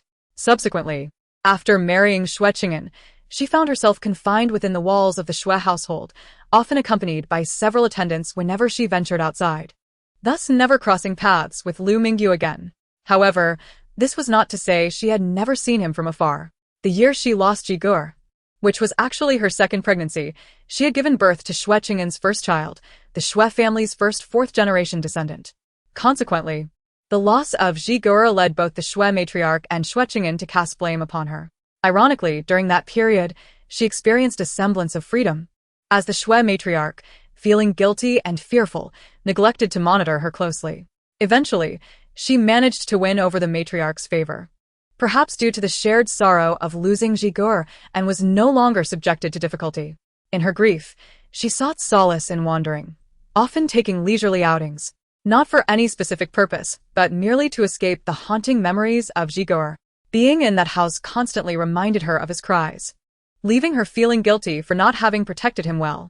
Though she contemplated ending her life during that time, she lacked the courage to do so, thus enduring her existence in a state of despair. During those outings, she often caught glimpses of Lu Mingyu. He appeared to be 3 years her senior. At 20, she observed the now 23-year-old Lu Mingyu, whose skin had darkened and demeanor grown colder. Each time she saw him, he was either seated in a tea house or tavern, drinking tea with an icy demeanor, or galloping outside the city with a scowling face. By then, he had already inherited his father's title. Although uncertain of the truth, she had heard rumors surrounding his ascension to nobility, suggesting it was marred by scandal. Whispers claimed that his father's death was linked to him, and that his stepmother had been poisoned, rendering her mute and confined to the courtyard. His stepmother's son, Lu Mingyu's half-brother, was said to have been left crippled by him. Recalling these tales, Cui Ying felt a mix of dread and relief, grateful that Lu Mingyu had not shown her the same cruelty. Yet now, observing him blush red upon being caught peeking at her, she could not summon any fear. The man who had once saved her and her mistress's lives now appeared merely as a shy young man, devoid of the cold and ruthless aura attributed to him in the past. None of the rumors had yet come to fruition, and he was untouched by the tragedies that awaited him. In her previous life, she had been 5 years older than Lu Mingyu, and now, with a gentle smile, she regarded him as a younger brother. Approaching him, she glanced at the exaggerated bandage on his left arm and asked, "Does it hurt terribly?" Chapter 18. Marry Me. Cui Ying's tone was warm and caring, reminiscent of how she spoke to her younger brother, Cui Hao.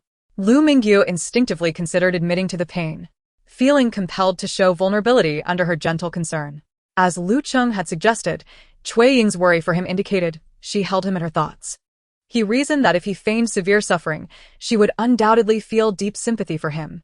However, as the words formed on his lips, he suddenly hesitated, contemplating whether Cui Ying might look down upon him for such weakness. A man should not whine over a mere scratch on his arm. It was a trivial injury that should not warrant such fuss. Women, he believed, admired strength. A man ought to stand tall and protect them. Thus, the words that were nearly uttered morphed into, "It doesn't hurt. It's just a minor injury. If I don't pay attention, I hardly feel it at all." This, of course, is a falsehood. In reality, it is undeniably quite painful. And upon uttering this untruth, Lu Mingyu felt not only his ears, but his entire face flush with warmth. His skin, due to his penchant for frivolous pursuits like strolling with cats and dogs, lacked the porcelain-like fairness of Xue Cheng'an. Rather, it bore the healthy hue of wheat. Yet, when he blushed, it became distinctly apparent. "Don't you feel it?" Cui Ying observed his crimson earlobes and flushed cheeks, as well as the trembling lashes that betrayed his deceit, and she silently chuckled. Indeed, he was still the youthful Lu Mingyu. However, despite her gratitude for his past life saving her and Shirshu Shihua, she also harbored annoyance towards him for his initial visits to Taohua village, even blocking his way. His actions had caused her much distress even in her rebirth. Furthermore, since they had hardly interacted and lacked a bond of friendship, even if he were injured, Cui Ying could only muster a verbal expression of concern, with no genuine feelings of sympathy arising within her. Thus, if he claimed it didn't hurt, she would simply accept that it didn't. "That's good." Following his lead, Cui Ying directly stated, "If it doesn't hurt, then why not sit up? I have something to discuss with you." She also opened her eyes. Lu Mingyu did not respond verbally, but instead rolled over and sat up abruptly. The sudden movement inadvertently aggravated the injury on his left arm, causing him to grimace in pain. However, he caught himself midway upon realizing Cui Ying was present and quickly composed his expression, his eyes wide open. Cui Ying stood at the bedside, looking down at him. In the softly lit room, clad in a somewhat worn, aquamarine wrap, Her face glowed like a lotus blossom. Not only did her face radiate, but her almond-shaped eyes sparkled as they met his, and the corners of her lips seemed to curve into a hint of a smile. Lu Mingyu's notorious reputation as a dandy was well known, primarily for his carefree and indulgent lifestyle, yet there had never been rumors of his lecherous tendencies. In truth, Xue Ying, the eldest daughter of the scholar Cui from Taohua village, was the first girl for whom he harbored affectionate thoughts as he reached the age of 20. Thus, being gazed upon by Xue Ying in such a manner caused his mind to erupt in chaos, leaving him flustered and unsure where to place his hands and feet. His heart racing, as if it would leap from his chest. "Just say what you want to say," he muttered in a somewhat muffled tone. Xue Ying, however, remained composed. Having lived to the age of 25 in her previous life, married, and become a mother, she had long since shed the youthful shyness that made her heart race in the presence of a young man. She maintained her usual tone as she asked, "Young Master Lu, do you know how old I am?" Lu Mingyu was perplexed by her question. "What?" Xue Ying did not leave him guessing, saying, "I will turn 18 after the new year." Lu Mingyu still failed to grasp her meaning. Xue Ying continued, 18. Many girls in the village are married by the age of 15. At my age, being unmarried would further tarnish my reputation, making it even harder to find a husband." Lu Mingyu was nearly propelled out of his seat in excitement. What did she mean? Was she implying she wished to marry him? He felt as though he were enveloped in a haze of pink bubbles, yet he suppressed his embarrassment and hastily responded, "You needn't worry about your reputation. I'll immediately find someone to propose to your family. Before the wedding, I'll just avoid you." Xue Ying was taken aback. "What did you just say?" Lu Mingyu, his entire being seemingly ablaze, gazed at Xue Ying with bright, unwavering eyes. "I said, do not fear being left unmarried. I will marry you." Realizing Lu Mingyu was not jesting, Xue Ying felt a wave of exasperation wash over her as her tone turned sharper. "What nonsense are you spouting? You wish to marry me? You are the son of a marquis, while I am merely the daughter of a scholar. How could you possibly marry me?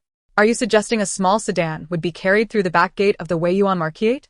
Young Master Lu, I do not wish to be a concubine." Lu Mingyu, whose cheeks were nearly aflame, finally regained some clarity due to Xue Ying's sudden chilliness. He quickly interjected, No, you misunderstand. I do not mean to take you as a concubine. I am speaking of marrying you, properly, with all the formalities and ceremonies." Xue Ying was stunned, momentarily lost for words, before finally asking, "Do you truly know what you are saying?" "Of course I do." Lu Mingyu insisted earnestly. "I am serious. If you are willing, I will immediately send someone to propose to your family and marry you properly." Was she mad, or was Lu Mingyu mad? Xue Ying replied, "Your family will never consent. You are the esteemed son of a marquis. They will surely want you to marry someone of equal standing." The two families were not acquainted, and there was no engagement between her and Lu Mingyu, thus they appeared mismatched in the eyes of society. Yet Lu Mingyu insisted, "You need not concern yourself with their thoughts. It is my decision to marry you, and having made that choice, I will ensure it happens. You need not fear that marrying me will bring you hardship or suffering, unless I, Lu Mingyu, were to perish. I will protect you, and ensure no one dares to bully you." Xue Ying was taken aback, even though she did not wish to marry again. Especially not to someone of a higher station like Lu Mingyu, she was astonished that he could utter such words that Xue Cheng'an had never spoken in her previous life. What had Xue Cheng'an said? Initially, he had remarked, "That's just how my mother is. She has a sharp tongue but a kind heart. She means no harm. Just ignore her, and in time, she will stop." Later, he had said, "That is my mother. What can I do? Am I to argue with her for you? I am her son. I cannot commit such an act of rebellion. You will have to endure it." Eventually, what had he said? By then, she had long since given up on their relationship and ceased communication, yet his mother would still complain, and he would come to her with a cold demeanor, remaining silent until he finally said, "Aying, I beg you, please stop causing trouble. Can you not learn from other wives to treat my mother with a little more kindness and respect?" Recalling those past moments, Xue Ying could only find them amusing. It was laughable how Xue Cheng'an, in his self-righteousness, looked down upon this and that, especially on Lu Mingyu, the notorious dandy of the capital, unaware that Lu Mingyu was far more responsible and worthy of admiration than he was. Though she had no intention of marrying Lu Mingyu, Xue Ying could not help but inquire, "Are you truly serious? Can you really do it?" Thinking she was softening, Lu Mingyu's face broke into a smile, once more. And he nodded emphatically. Of course I am serious. I can truly do it, regardless of whether he could genuinely follow through or not. Xue Cheng'an held him in higher regard for at least having the intention. However, the person he would protect would not be her after all. Chapter 19. Refusal. Xue Cheng'an chose to ignore Lu Mingyu's earnest assurances and the fervent gaze he cast upon her, maintaining her calm demeanor as she stated, "Young Master Lu, in truth, I do not intend to marry." Lu Mingyu was initially astonished. "You do not intend to marry?" His expression then shifted to one of irritation. "Do you not intend to marry at all? Or do you simply not wish to marry me?" Xue Cheng'an replied, "I do not intend to marry anyone. If you do not believe me, you may watch me closely. I absolutely will not marry." Lu Mingyu was incredulous. Why? How could you not wish to marry? Cui Ying. Unable to divulge her past life, simply stated, "There is no particular reason. I have simply never desired marriage. My parents dote on me, and my younger brother listens to me, so I can live well without marrying, which is why I have decided against it." Lu Mingyu remained skeptical.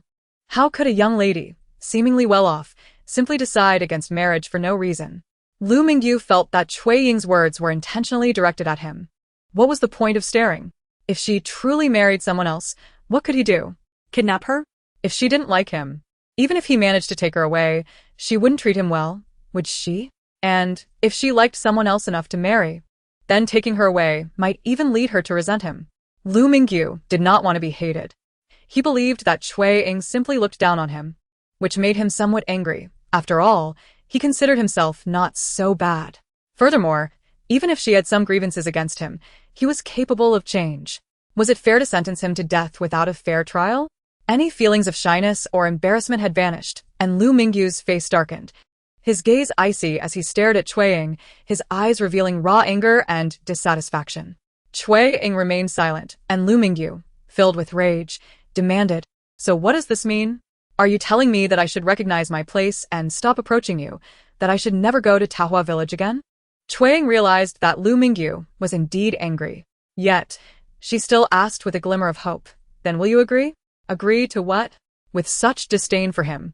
How could he possibly consent? Absolutely not. Lu Mingyu exclaimed, standing up abruptly, his face flushed, though this time from anger. "I'll keep my distance. I'll go to Tahua village. Unless you stay home and never go out, I will come to see you." If she refused to marry him, then she would marry someone else in the future. In that case, he might as well see her every day, disrupting her reputation just enough so that if no one else wanted her, he could claim her for himself. What a temper he had. If it weren't for the fact that he had saved her and her servants' lives in a past life, Xue Ying would have wanted to scold him. Being young gives one the audacity to be so thoughtless. And having a good family background allows one to act selfishly, without regard for others' reputations. Xue Ying, feeling a surge of anger, suddenly heard Lu Mingyu's voice turn pitiful. "I haven't been approaching you that much, right? I haven't affected you at all, have I? I simply like you and wanted to admire you from afar. You ignored me and I stopped speaking to you. If you don't go out, I won't visit your home. Is that too much to ask?" Xue Ying, it does seem that way. Lu Mingyu continued to voice his grievances. "Moreover, I never intended to ruin your reputation or prevent you from marrying. I want to marry you, as long as you are willing." Yet, instead of welcoming his advances, she avoided him and claimed she had no plans to marry. Was there such a blatant mistreatment of others? Even if he had flaws, she could have directly pointed them out for him to rectify. Lu Mingyu was, after all, the son of a noble family. Even though his biological mother had passed away and his father had remarried, his lineage remained prestigious. His stepmother was actually his mother as half-sister, so he had always been accustomed to having his desires fulfilled. This was the first time he had humbled himself for a girl, believing he had done well enough, only to find her looking down on him. Lu Mingyu felt deeply wronged. Was he really that unworthy? Xue Ying fell silent. It appeared that reasoning with Lu Mingyu to give up on her was futile. He was clearly smitten. With a step closer, Xue Ying stood just a step and a half away from Lu Mingyu and asked, "What do you like about me?" The abrupt shift in topic caught Lu Mingyu off guard, and he blurted out angrily, "I don't know, I just like you. Just seeing you makes me happy." If she knew that he had once fallen into a flower ditch in Tahua village as a child and she had saved him while he cried and even wet his pants, she would surely think even less of him. He could never reveal that. It must remain a secret for life. "Xue Ying, Do you like my face? Unable to contain himself, Lu Mingyu's face turned beet red. He indeed recognized her as the girl who had saved him, but his affection for her was not solely based on her rescuing him or her beauty. How could he possibly explain that? Seeing Lu Mingyu blush yet struggle to articulate his thoughts, Xue Cheng'an assumed her guess was correct. After a moment of silence, she made up her mind. All right. If you refuse to agree, can you at least not come to Taohua village during the day? Lu Mingyu. What do you mean by that? Xue Cheng'an explained. It means you shouldn't come to seek me so openly. Although I don't plan to marry, I have younger siblings who need to marry. If my association with you tarnishes their reputations and complicates their prospects, that would be a grave sin on my part. And I must also consider my parents' reputation. I cannot allow them to be subjected to gossip because of me. Therefore, if you wish to see me, come secretly at night when my family is asleep. Or we can arrange to meet in the city, perhaps in your residence. I will find a way to come to the city alone. And we can meet here at an agreed time. Lu Mingyu was taken aback, his eyes wide. What are you saying? Isn't that even worse for your reputation? Meeting at night or in his house. Such audacity. Xue Cheng'an replied, the premise is that you must ensure it remains a secret.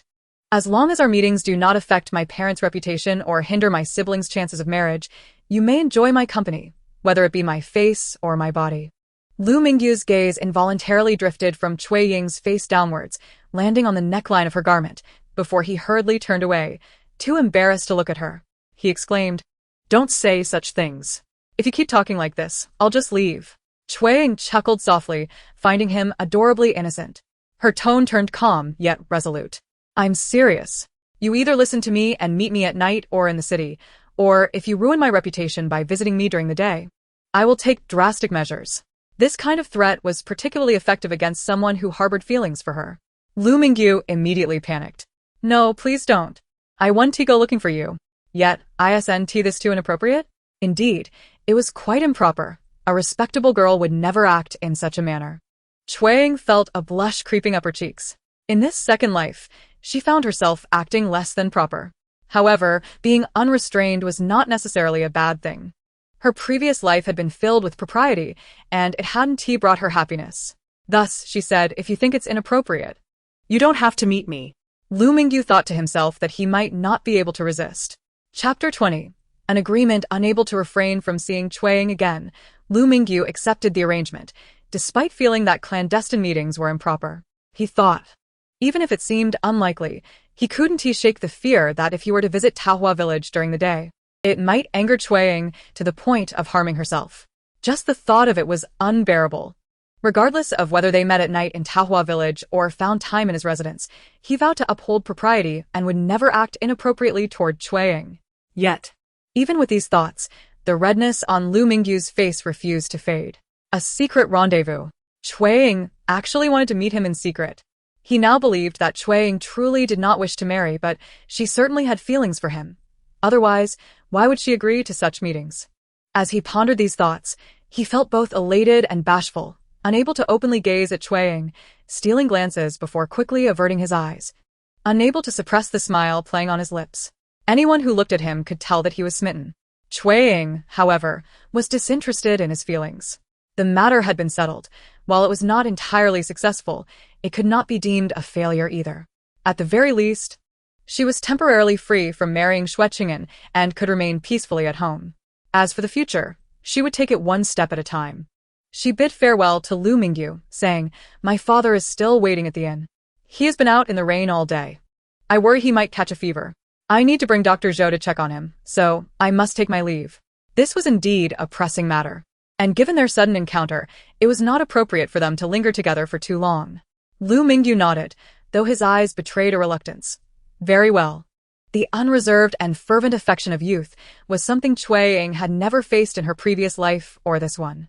Even though she had no intention of marrying again, she found it difficult to remain entirely unmoved, and a blush crept to her cheeks. She quickly turned and made her way outside. Yet, Lu Mingyu could not help but follow her for a few steps, asking, so, when shall we meet again? Should I come to Peach Blossom Village to find you? Or will you come here to see me?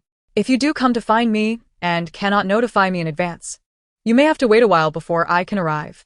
But just in case, I will come here every day to wait for a bit. Xue Cheng'an thought it amusing that, even before they had parted, he was already contemplating their next meeting. However, she did not know how they would meet again.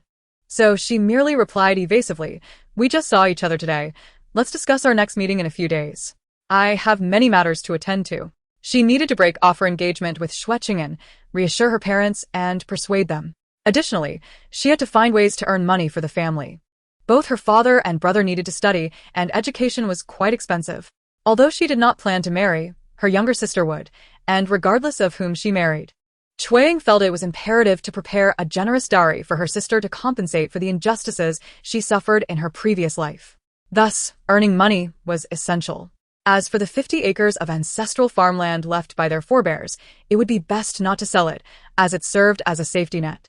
Otherwise, should misfortune strike, the Xue family might once again face ruin, just as in her past life. Perhaps just like in her previous life. She could save money to open a small grocery store in the city, hiring a manager to help run it. Even if it yielded only 30 to 40 taels a year, it would at least save the family that much in expenses. Furthermore, in her past life, she had only known basic needlework and possessed mediocre culinary skills. However, after marrying into the Xue family, she honed her abilities in cooking and making snacks under the tutelage of her mother-in-law. While she could not claim to be an exceptional cook, she felt confident that her skills would suffice for a small eatery. Yet, she knew her parents would never allow her to expose herself publicly.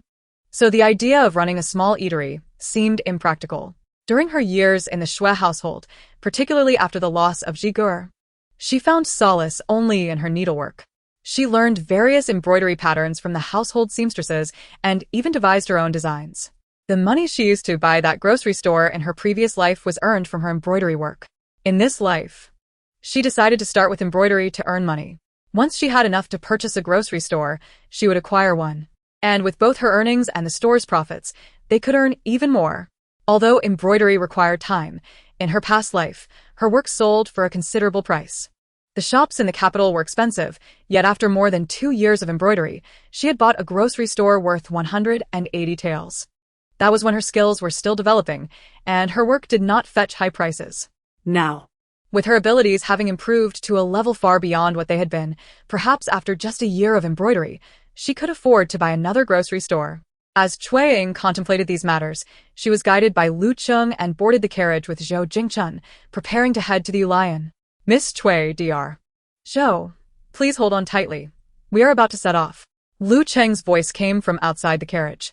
As Xue Cheng'an and Xue Jingchun were about to respond, the already moving carriage came to a sudden halt. Xue Jingchun's had collided with the carriage wall, and Xue Cheng'an quickly grasped the long bench beneath her. Just as they were puzzled about what had happened, the carriage curtain was abruptly lifted, and Lu Mingyu, dressed in a graphite blue round-collared robe, entered. Xue Cheng'an and Xue Jingchun stared in astonishment. What was he doing here? Lu Mingyu shot Xue Jingchun a glare before quickly glancing at Xue Cheng'an and taking a seat in the main position between them. The faint light of the oil lamp inside the carriage was not very bright, but Xue Jingchun was certain that Lu Mingyu's glare was filled with disdain. Very well. He admitted to himself, he had been rather oblivious. With a silent scoff, Xue Jingchun suddenly stood up and said, "It's December, yet it feels so stifling. I think I'll go sit on the front seat instead." Xue Cheng'an, trembling slightly from the chill, remained quiet, while Lu Mingyu observed her without speaking, pretending he had not heard. Once Xue Jingchun exited, only Xue Cheng'an and Lu Mingyu remained in the carriage, but the thick curtain still concealed Xue Jingchun and Lu Cheng. Thus, Xue Cheng'an glanced at Lu Mingyu without uttering a word, and he too remained silent. Though he longed to speak, the presence of others made him hesitant. He did not want their conversation to be overheard, nor did he wish for Xue Cheng'an to feel that her reputation was at stake, especially since Xue Jingchun was an outsider. As the carriage continued on, Xue Cheng'an kept her head lowered in silence, while Lu Mingyu stole occasional glances at her, maintaining his quietude until they arrived at the Ulian. Lu Cheng's voice called in from outside, "Young master, Miss Xue, we have arrived." Xue Cheng'an still did not look at Lu Mingyu. Although he had not spoken throughout their journey, she could feel his eyes on her. And under the dim light of the oil lamp, she felt her face grow warm from his steady gaze. Therefore, as soon as the carriage stopped, she hurried to disembark, turning her back to him and saying, "I'm leaving now." Lu Mingyu understood that it was not appropriate for him to follow her. However, Having not exchanged a single word with Xue Ying during their journey, the thought of parting without knowing when they might meet again made him reluctant to let her go. Instinctively, he grasped her hand. His youthful hands were warm and large, easily enveloping her icy little hand. Then, as if startled by the contrast in temperature, he stiffened momentarily before loosening his grip slightly, only to tighten it again quickly. When shall we meet again? Recognizing that he might not have the opportunity to return to the city soon, Xue Ying tugged at her hand but found it immovable. Realizing she needed to provide a time frame for their next meeting, she reluctantly replied, 5 days from now, after the high hour. Very well, Lu Mingyu responded joyfully, finally releasing her hand. Chapter 21. No harm done. Lu Mingyu did not exit the carriage. Lu Cheng, however, escorted Xue Ying and Xue Cheng'an into the Lion, reminding Xue Cheng'an, Dr. Zhou, please take good care of old Master Xue. A physician's heart is akin to that of a parent. Naturally, he hoped for the best for his patients. Would he intentionally neglect their care? Xue Cheng'an scoffed. Just focus on your own matters. Lu Cheng smiled apologetically as he watched them ascend the stairs. Aware of Xue Cheng'an's somewhat irritable nature, Xue Ying approached him with a respectful yet cautious demeanor. Dr. Zhou, I truly appreciate your coming at such a late hour. My father is not in robust health, and having been out in the rain all day for my sake, I am genuinely worried he might catch a chill. We are a modest family. If illness is not treated promptly, it could become severe and unaffordable to treat. I am truly grateful for your help today. With the saying a kind word is never wasted, Xue Ying's gracious attitude, combined with her filial piety and her beauty, melted any lingering dissatisfaction Xue Cheng'an held. He even felt a twinge of regret for her previous misstep. No worries, I will take a look at your father. You need not fret. He spoke, lowering his voice slightly as they approached the second-floor guest rooms. You need not worry about your relationship with Master Lu. I shall not speak indiscreetly. However, you must consider carefully. If you are unwilling to discuss it with your father, you may return and confide in your mother. As a young lady, this situation is ultimately not beneficial for you. Xue Ying was taken aback. Was Dr. Zhou truly a sharp-tongued yet soft-hearted individual? Yet, her connection with Lu Mingyu was fraught with complications. Her family background forbade such a match, and even if she could marry him, she had no desire to do so, nor to be scorned in another household. Therefore, her current relationship with Lu Mingyu was, in her view, the best arrangement. Dr. Zhou meant well, though. She simply replied, Thank you, I will keep that in mind. Seeing that Xue Ying understood his good intentions, Xue Cheng'an smiled, relieved that this young lady was indeed sensible and did not hold his words against him. As they ascended to the second floor, Xue Ying was guiding Xue Cheng'an toward her father's room when Cui Shu suddenly burst out of the door, fuming, followed closely by the anxious Cui Hao. Father. Xue Ying rushed to greet him. Cui Shu was furious with Cui Hao for allowing his sister to venture out alone at night in an unfamiliar city and for misleading him with half-truths. Had he not been worried about Xue Ying being alone, he would have certainly given Cui Hao a sound thrashing. Upon seeing Xue Ying looking well, his anger simmered down, but he still shot her a fierce glare. Turning to Xue Cheng'an, he performed a respectful bow. Doctor, I sincerely apologize. I am not unwell. It was the child who foolishly summoned you, and I regret troubling you with a fruitless visit. He fumbled for coins. The physician's fees in the city were not inexpensive, and even though he had not required treatment, he felt obliged to offer a token of gratitude. Cui Shu appeared quite healthy. No wonder Miss Cui was so understanding and polite. It seemed she inherited her good manners from her father. Xue Cheng'an appreciated such individuals and accepted the coins, smiling. Miss Cui was also concerned for your well-being, fearing you might fall ill after being caught in the rain all day without changing your clothes. Such a dutiful child. Since I am here, allow me to check your pulse. It will honor Miss Cui's filial piety, and it is only fair I do so before collecting my fee. At this point, Cui Shu, noting the worry on Xue Ying's face, conceded, Very well then. Xue Cheng'an examined Cui Shu's pulse and remarked, You are in good health. Although you were drenched all day, you promptly consumed ginger soup and took a bath. As of now, there is only a slight chill in your pulse. I shall prescribe a remedy to dispel the cold, and you should brew it and take 2 doses tomorrow, and you will be just fine. Cui Shu had already felt well, and hearing Xue Cheng'an's affirmation only served to intensify his glare at Xue Ying, as if to say, See what trouble you have caused. Naturally, Xue Ying was delighted that her father was well, choosing to ignore his glare. Once Xue Cheng'an wrote out the prescription to dispel the cold, she eagerly accompanied him out. Once outside, she quietly inquired, "Dr. Zhou, is my father truly well? Will it be a problem if the medicine is brewed tomorrow?" Xue Cheng'an was not irked by her doubts regarding his medical expertise. Rather, he found himself fond of Cui Ying, as she was a rare example of filial piety. He reassured her softly, "Rest assured, he is truly fine, and it is not too late." With that, he returned the coins Cui Shu had given him to Cui Ying. "Master Lu has already covered the consultation fee, so you may keep this as a gesture of gratitude for tea." Cui Ying shook her head, smiling. "Since he has already paid, let this be my treat for you.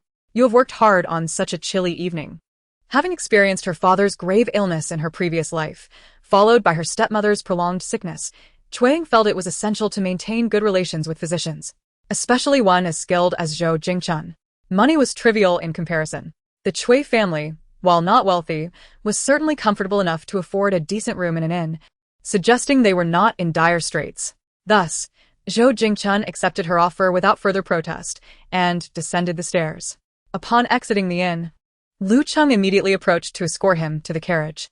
Inside, Lu Mingyu was waiting. The moment he saw Xue Cheng'an, he grasped his hand and asked, "How is it? Is Master Cui all right?"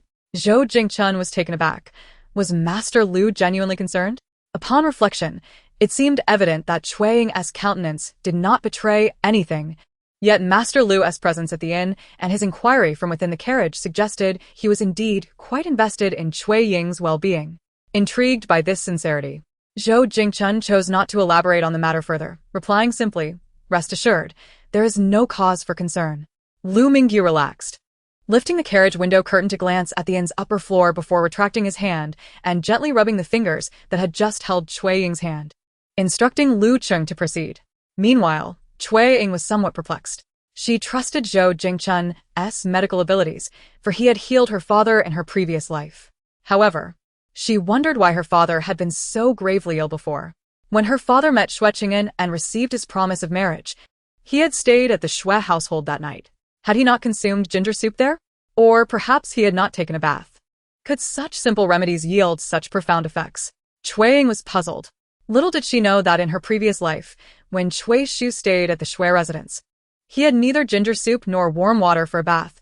He had even been deprived of a proper blanket. Madame Xue had deliberately dampened the bedding in the guest room, not much, but enough to render it cold and unwelcoming. Cui Shu's clothes were also wet, and with such bedding, he spent the entire night shivering, leading to a fever the next day and subsequent illness. Chapter 22. Restless nights upon returning to the guest room. Cui Ying found Cui Shu scolding Cui Hao. Prior to her return, Cui Hao had already been reprimanded by Cui Shu and was filled with regret for allowing his sister to seek a doctor alone at night.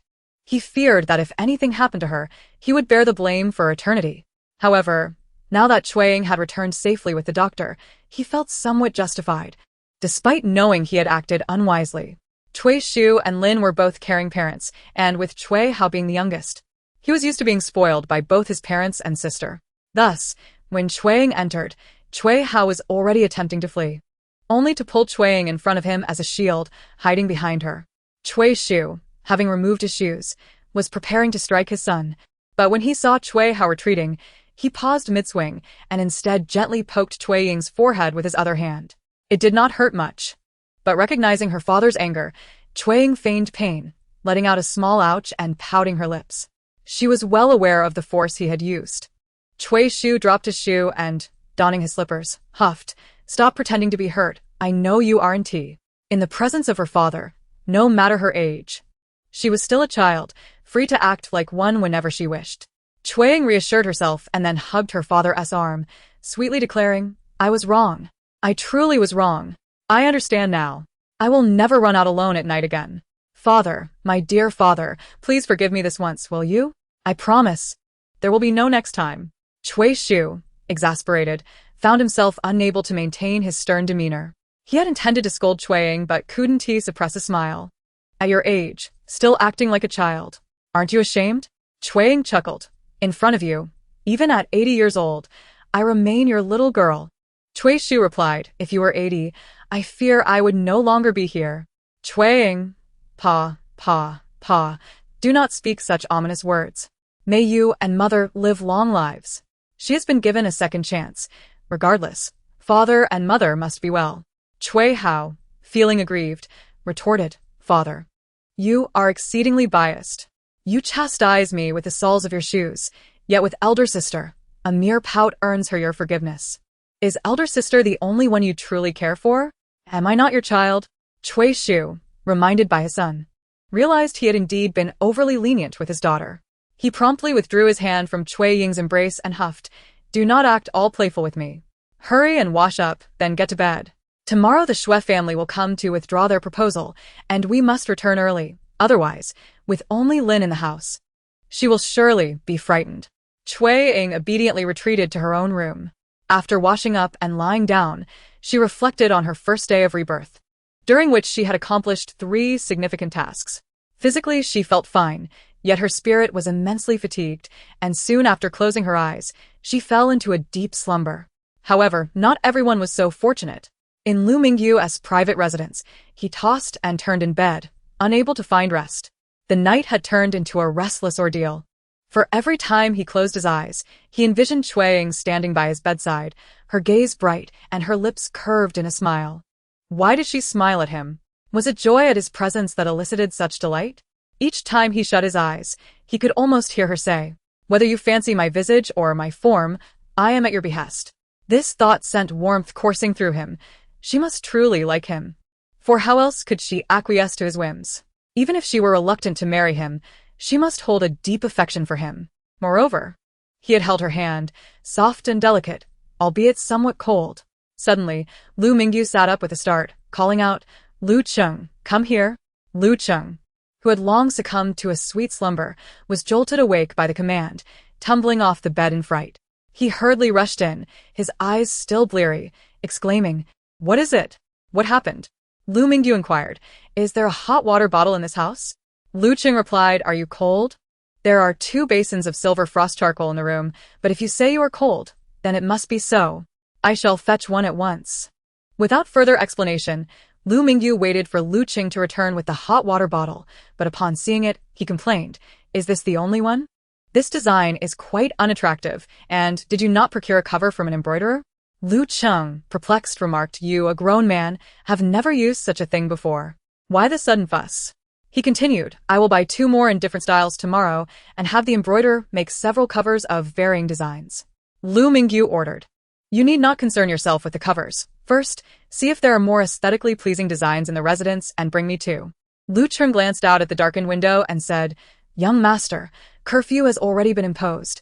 I fear I cannot return. Lu Mingyu, having forgotten this detail, sighed. Very well, then go first thing in the morning. Remember to bring back 2, and if there are covers, that would be splendid. If not, it matters not. I cannot present a used one to Miss Cui. Lu Cheng, realizing the late-night endeavor was for Miss Cui, mused, Miss Cui is indeed admirable, both beautiful and of good temperament. Unable to contain himself, he suggested, Young master, since you hold such affection for Miss Cui, why not take her into your household sooner? Lu Mingyu, holding the unsightly hot water bottle, barely restrained himself from hurling it at Lu Cheng. What nonsense are you spouting? Lu Cheng, startled, exclaimed, Do you intend to marry her? Lu Mingyu's silence served as tacit acknowledgement. He was generally a kind-hearted master, and Lu Cheng, having served him for over a decade, was unafraid. He gasped, Young master, you truly dare to dream. Not to mention that the Marquis and his wife would never agree. Even the old madam would surely object. Finally, Lu Mingyu spoke. I will make them acquiesce. Lu Cheng questioned, And how do you propose to achieve that? Despite believing it improbable, he concluded that if he could not marry her, it would be preferable for Miss Cui to be at his side sooner, to avoid such late-night disturbances. Thus, he proposed, Why not converse with the old madam? She cherishes you dearly. If you plead earnestly, perhaps she will agree. The old madam did indeed hold him dear. Within that household, if one were to seek a genuinely affectionate individual, it could only be her, even if he was not her biological grandson. Lu Mingyu had no intention of confiding in Lu Cheng that Xue Ying had rejected his proposal, as he still had some pride, so he merely stated, The time is not yet ripe. There is no rush. Lu Cheng replied, Very well, perhaps once you have endured enough torment, the time will come. That night, it was not just Lu Mingyu who lay awake. Xue Cheng'an also found himself restless. Yet their sentiments were worlds apart. Lu Mingyu was excitedly misinterpreting Cui Ying's feelings, believing she was fond of him and unable to sleep in his delight. Meanwhile, Xue Cheng'an faced the stark realization that Cui Ying did not harbor any feelings for him, even looking down upon him with disdain, leaving him perplexed and unable to accept this truth. How could this be? Cui Ying was merely an ordinary girl. Other young women admired him, so why was it that she did not? Not only did she not like him, but she also held him in contempt. He, Xue Cheng'an, possessed looks, a prestigious family background, and knowledge surpassing that of the average person. How could Cui Ying possibly dismiss him? Unless she had someone else in her heart.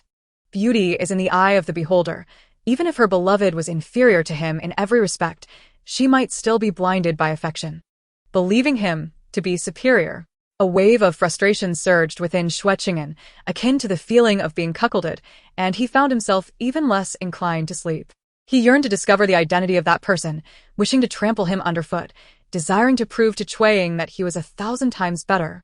Despite his inner turmoil, his expression remained placid as he gazed at the book before him. The maidservant, Shu, stood silently by, while Xue Cheng'an, filled with concern, gently urged, "My lord, it is quite late. Perhaps you should rest? You are the top scholar this autumn. With your intellect, you will surely excel in the upcoming provincial examination without the need for such relentless study." Xue Cheng'an snapped back to reality, casting a fleeting glance at her before shifting his gaze to Shu, then rose and retreated to his inner chamber. Chapter 23. Discontent. Cui Ying enjoyed a restful night. Rising with the first light of dawn, after tidying herself, she went next door, finding Shu and Cui Hao already ready. They checked out of their lodging, then had breakfast at a roadside stall, hastening back to the spring hall to procure medicine, fearing the visit from the Xue family might frighten Lin and Cui Yuan. Thus, the trio hurried home, leaving Lu Mingyu, who had come early to deliver the hot water bottle, disappointed. Seeing Lu Mingyu's crestfallen expression while he held the hot water bottle, Lu Cheng felt guilty, stating, "The innkeeper mentioned that Miss Cui and her family checked out before dawn, so regardless of how early we arrive, we would still miss them. Perhaps we should deliver it directly to Taohua village?" Lu Mingyu shot a cold smirk at Lu Cheng. While he was indeed inclined to go, Cui Ying had expressly forbidden him from visiting Taohua village during the day. Lu Cheng, feeling the weight of Lu Mingyu's gaze, grew anxious. He was adaptable and, pinching his thigh, his eyes quickly turned red. "Young master, I understand my mistake. I truly do. I will never again oversleep, even if it means staying awake all night." Was this a complaint about the previous night's lack of sleep? Indeed, it is true. Due to Cui Ying, he hasn't been able to sleep well. "Get lost!" Lu Mingyu exclaimed, feigning a kick aimed at Lu Cheng. Lu Cheng hastily complied, promptly lifting the carriage curtain and obediently rolling away. After they had traveled a fair distance, he cautiously lifted the curtain once more to inquire, "Young master, shall we head to Taohua village?" "Not going."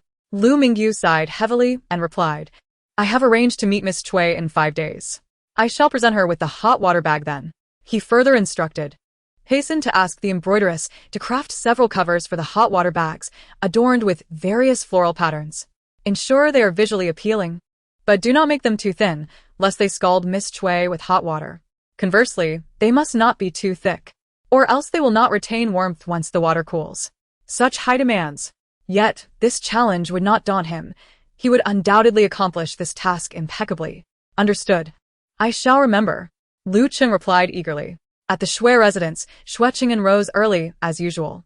However, unlike his normally refreshed self, last night's sleeplessness left him with a throbbing head upon waking. As he rubbed his temples, Mama Li entered. Having watched Xue Cheng'an grow, she felt both respect and affection for him. Noticing his pallor, she inquired with concern, "Young master, are you unwell?" Xue Cheng'an, reluctant to divulge too much, merely shook his head and asked, "Why are you here? Has my mother awakened? How did she fare through the night?" Seeing his countenance, Mama Li hesitated to respond. Yet, as a servant, her duty was to obey rather than to decide. After a moment of contemplation, she presented the engagement letter between the Xue and Cui families, stating truthfully, "Madam hardly slept last night." She berated Miss Cui and the Cui family throughout, and only managed to doze off briefly as dawn approached. She has just awakened and immediately sent a servant to remind you not to forget to break off the engagement with the Cui family after breakfast. Furthermore, she added, if you do not wish to go, she will go herself. Though Xue Laotai had persuaded Madame Xue not to accompany him, she worried that Xue Cheng'an might feign compliance and ultimately refrain from attending. Thus she issued a stern ultimatum. The decision to sever ties with the Cui family was already set in stone. Xue Cheng'an felt no sense of loss, despite his reluctance and frustration. He was a rational individual. Ever since Cui Ying had laid hands on his mother, it became evident that a union between them was impossible. Their forced togetherness would only exacerbate the irreconcilable conflicts between his mother and Cui Ying. As his grandmother had wisely stated, for the sake of his future, he could not marry a woman of such volatile temperament. Therefore, he had already penned a letter to his father, not seeking approval but rather notifying him of his intent to dissolve the engagement. Who could have anticipated that, despite reaching this resolution, he would be reminded of it so early in the morning, while battling a headache? A surge of irritation and discontent welled within him.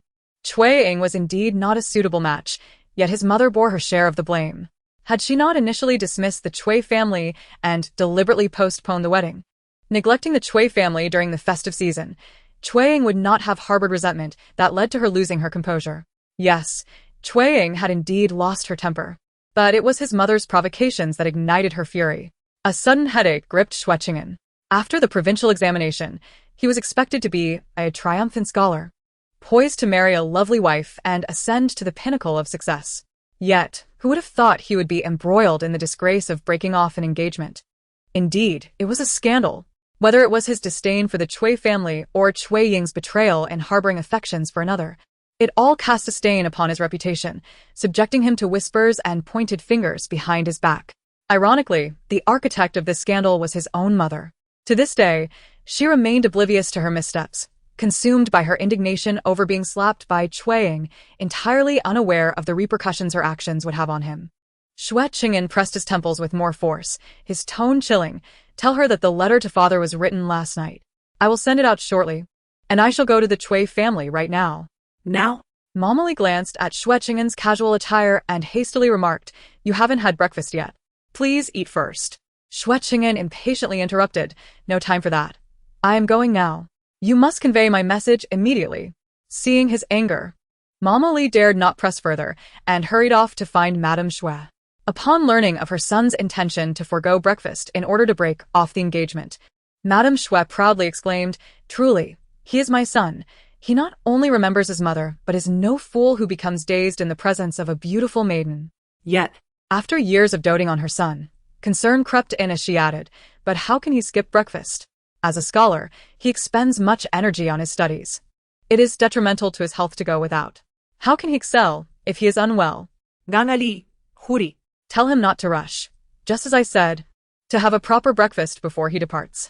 Madame Xue, agitated from the previous night's fury and lack of sleep, was unable to suggest to Xue Cheng'an that he appeared angry. Mama Li left to relay the message. However, after a brief circuit outside, she returned to report. By the time I arrived, the young master had already left. Madame Xue was dissatisfied. Why didn't you hurry? Mama Li, with a guilty demeanor, lowered her head and remained silent. Madame Xue, too preoccupied to scold her, soon found herself torn between joy and worry. This child, why the urgency? Skipping breakfast is not caring for his health.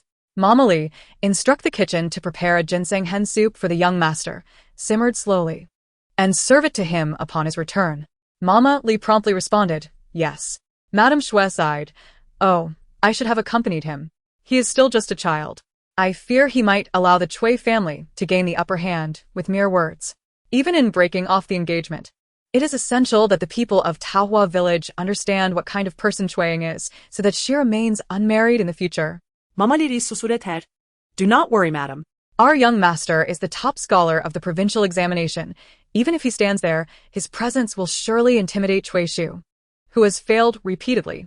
As for Miss Cui, now that the engagement is being dissolved, she will likely only be left to weep, reflecting on her son's brilliance. Madame Xue nodded slowly, indeed, and Go-er is not one to be easily manipulated. Yet, I worry that he might be too soft-hearted. I fear he could be deceived by that little vixen.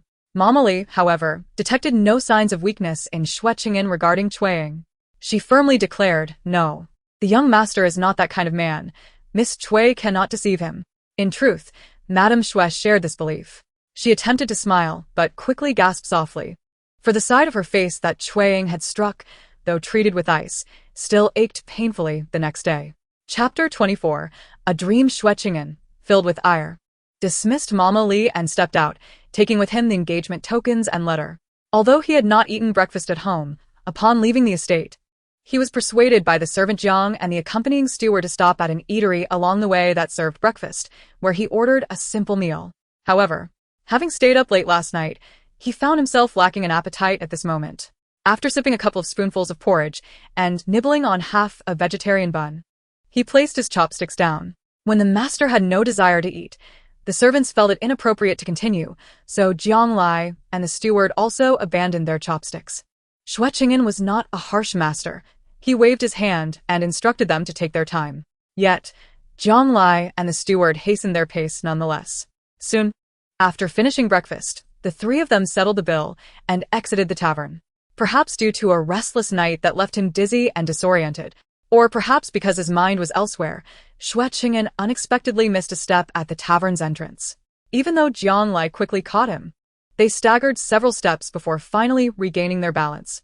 Once steady, Jiang Lai immediately inquired, "My lord, are you all right?" Just as Xue Cheng'an was about to shake his head in assurance, a mocking laugh rang out from above. He looked up to see Lu Mingyu perched on the yoke of a carriage, gazing down at him with unabashed derision. As members of official families, Xue Cheng'an and Lu Mingyu were naturally acquainted, yet they were not of the same ilk.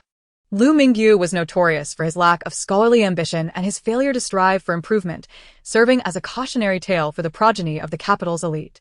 In stark contrast, Xue Cheng'an was gifted and exceptionally learned. Now, he stood as the top scholar of the autumn examination, earning accolades from the elders of the official families, each wishing for a descendant like him. Such disparate individuals were destined to regard each other with disdain, and thus, their acquaintance bore no warmth. Typically, they would not even exchange greetings, and under normal circumstances, they would have simply ignored each other. Yet, to Xue Cheng'an's chagrin, Lu Mingyu chose to mock him. Already perturbed, Xue Cheng'an's expression darkened. Lu Mingyu, however, was undeterred by Xue Cheng'an's stature. What of the top scholar? Merely a pretentious pedant who stumbled while walking, and he was not to be laughed at? Regardless of his noble lineage, Lu Mingyu found amusement in Xue Cheng'an's plight. He had no intention of sparing him the embarrassment. After his laughter, he adeptly leapt down from the carriage and, with little regard for others, entered the tavern alongside Lu Cheng. It was only at this moment that Jiang Lai dared to speak up, exclaiming that Lu young master is utterly outrageous. He is insufferably arrogant. The steward cautiously observed Xue Cheng'an's expression and added, "Indeed, his reputation is known throughout the capital. He is but a frivolous second-generation heir. My lord need not stoop to his level." Xue Cheng'an remained silent, his face set as he turned toward the carriage. In the biting cold of winter, the steward wiped the sweat from his brow. What a calamity! He had neglected the Cui family at the behest of the lady and the matriarch, assuming that such an exceptional young master would surely disdain the marriage proposal. Little did he know that what should have been a joyous occasion had left Xue Cheng'an in a foul mood from the very start. Although he had yet to voice his displeasure, the steward wiped his brow again in trepidation. The carriage swayed as it made its way toward Taohua village, and Xue Cheng'an, having closed his eyes upon boarding, soon succumbed to slumber, the meal making him drowsy. He was abruptly awakened by a continuous stream of joyous music filling his ears. Since he felt no joy in the moment, he grew increasingly irritated, and in a fit of frustration, he opened his eyes, intending to suggest an alternate route to Jiang Lai. Yet, the sight before him rendered him completely bewildered. Where was he? What was happening? Had he not boarded the carriage to withdraw from the marriage proposal to the Cui family? How was it that he now found himself astride a magnificent steed, with musicians ahead donned in red-flowered hats and sashes, playing jubilant tunes? To his side, a throng of townsfolk watched with smiles, and as he glanced down, he realized he was clad in a bright red wedding outfit, adorned with a large red silk flower, a picture of a groom ready to marry. Was he dreaming? Indeed. It must be a dream, but why such a dream? He held no enthusiasm for marriage, especially when he was supposed to be withdrawing from a betrothal today.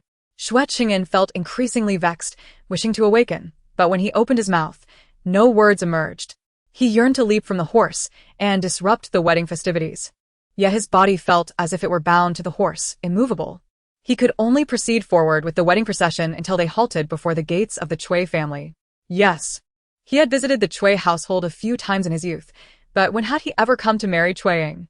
Before he could ponder further, he was manipulated like a marionette, dismounted from the carriage, and effortlessly ushered through the gate of the Xue family by Xue Hao and a group of young men. He was led unimpeded to the door of the bridal chamber. Upon entry, the room was awash in red couplets, red lanterns, a red bed with red quilts. And there stood a bride in a delicate red wedding gown, flanked by attendants, quietly awaiting him. Stunned, he felt the bride being placed into his hands. In the sweltering summer, he could feel her palms sweaty against his. His own palms were clammy as well, their sweat mingling together. Was this Xue Ying? How rare it was for her to appear so demure. No, this was his dream. Was it his wish for Xue Ying to be so? Just as he contemplated this, the scene abruptly shifted. He remained in the red wedding attire, but appeared to be inebriated, being steadied by Jiang Lai as he staggered forward. "We have arrived, my lord. The bridal chamber awaits," Jiang Lai suddenly exclaimed. The bridal chamber? Xue Cheng'an turned to glance at the doorway, which seemed vaguely familiar. The Xue family was of modest means. Xue Ying did not have a retinue of maids or matrons accompanying her marriage, so it was the musicians and scribes who attended him into the room. Inside, Xue Ying sat atop a bed adorned with a red canopy and a red quilt. As he approached, the veil atop her head swayed gently, and her hands clenched nervously in her lap. Xue Cheng'an felt a flutter of nervousness. The matchmaker approached with a ceremonial scale, smiling, "Master Xue, it is time to unveil the bride and drink the nuptial wine." He took the scale and stepped forward once more. As the red veil was lifted, it revealed a delicate chin, petite red lips, a finely shaped nose, and finally, a pair of shy, almond-shaped eyes gazing up at him. Xue Cheng'an, who had read countless tomes, found himself at a loss for words, simply able to articulate one thought that filled his mind. Beauty. Xue, the daughter of the Xue family. He finally found his voice. Xue Ying lowered her eyes slightly and softly responded, In that moment, a thunderous sensation erupted in his mind, obliterating all his grievances and questions he had longed to voice to Xue Ying. He could only stare at her, forgetting to blink. He knew she was beautiful, but he had never realized how enchanting she could be in her gentleness. The matchmaker chuckled, "Master Xue, why do you linger? It is time to drink the nuptial wine." Xue Cheng'an glanced at the cup of wine the matchmaker held, and suddenly wished fervently that this was not just a dream. However, in the next instant, reality cruelly reminded him that a dream was merely a dream. The carriage came to a halt, and the steward's voice rang in his ears. "My lord, wake up. We have arrived at the Xue family." Chapter 25. Regret. Had they arrived at the Xue family? Xue Cheng'an opened his eyes to find himself staring at the thick brown curtain at the front of the carriage. The bridal chamber had vanished, and the shy, demure Xue Ying was nowhere to be seen. Only the steward, with a sycophantic grin, was beckoning him to disembark and go to the Xue family to withdraw from the engagement. Xue Cheng'an cast a frigid glance at the butler.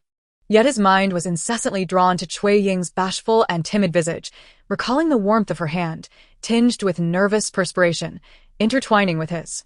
The heavy curtain of the carriage was lifted, revealing Jiang Lai's astonished face peering in. Not allowing them to ponder for long, driven by impulse, Xue Cheng'an made an abrupt decision. "Turn around. We are returning." What? The butler and Jiang Lai exchanged bewildered glances, both doubting their hearing. They had just arrived at the gates of the Xue residence. How could they suddenly be turning back? Yet, none dared to question him. For the longer they delayed turning around, the darker Xue Cheng'an's expression became, his tone growing colder. "I said to turn around, return. Do you not understand?" We understand. We understand." Jiang Lai hurriedly lowered the carriage curtain, turning to steer the horses. "We are turning around now." The carriage pivoted, retracing its route to the Xue household. When Xue Hao heard the commotion at the entrance and rushed out, he only caught a glimpse of the retreating carriage. Not recognizing the Xue family insignia from behind, he thought nothing of it and returned inside, saying, "It's not a member of the Xue family, just someone passing by." Lin Shi first glanced at Xue Ying and, seeing her composed demeanor, which did not seem feigned, she openly voiced her dissatisfaction. "It is already 1/4 past the hour, and they have yet to arrive. Do they wish to stay for lunch?" Though Lin Shi found Cui Ying's actions toward Lady Xue somewhat excessive, maternal instinct caused her to defend her daughter. Believing that Cui Ying was merely forced into her actions, deeming the Xue family more culpable. Thus, her disdain for the Xue family grew. Cui Hao echoed the sentiment. They are dreaming. Cui Shu added, they will come eventually, just wait. Cui Wan looked from one to the other, finally resting her gaze on Cui Ying, who was quietly embroidering. Even in profile, after 15 years, her younger sister appeared strikingly beautiful. Unable to contain herself, she asked, could it be that young master, Xue, has changed his mind? Cui Hao was startled, pondering the possibility.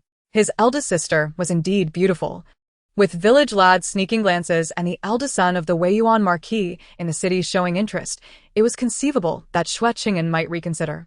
Lin Shi, however, found it hard to believe. Surely not?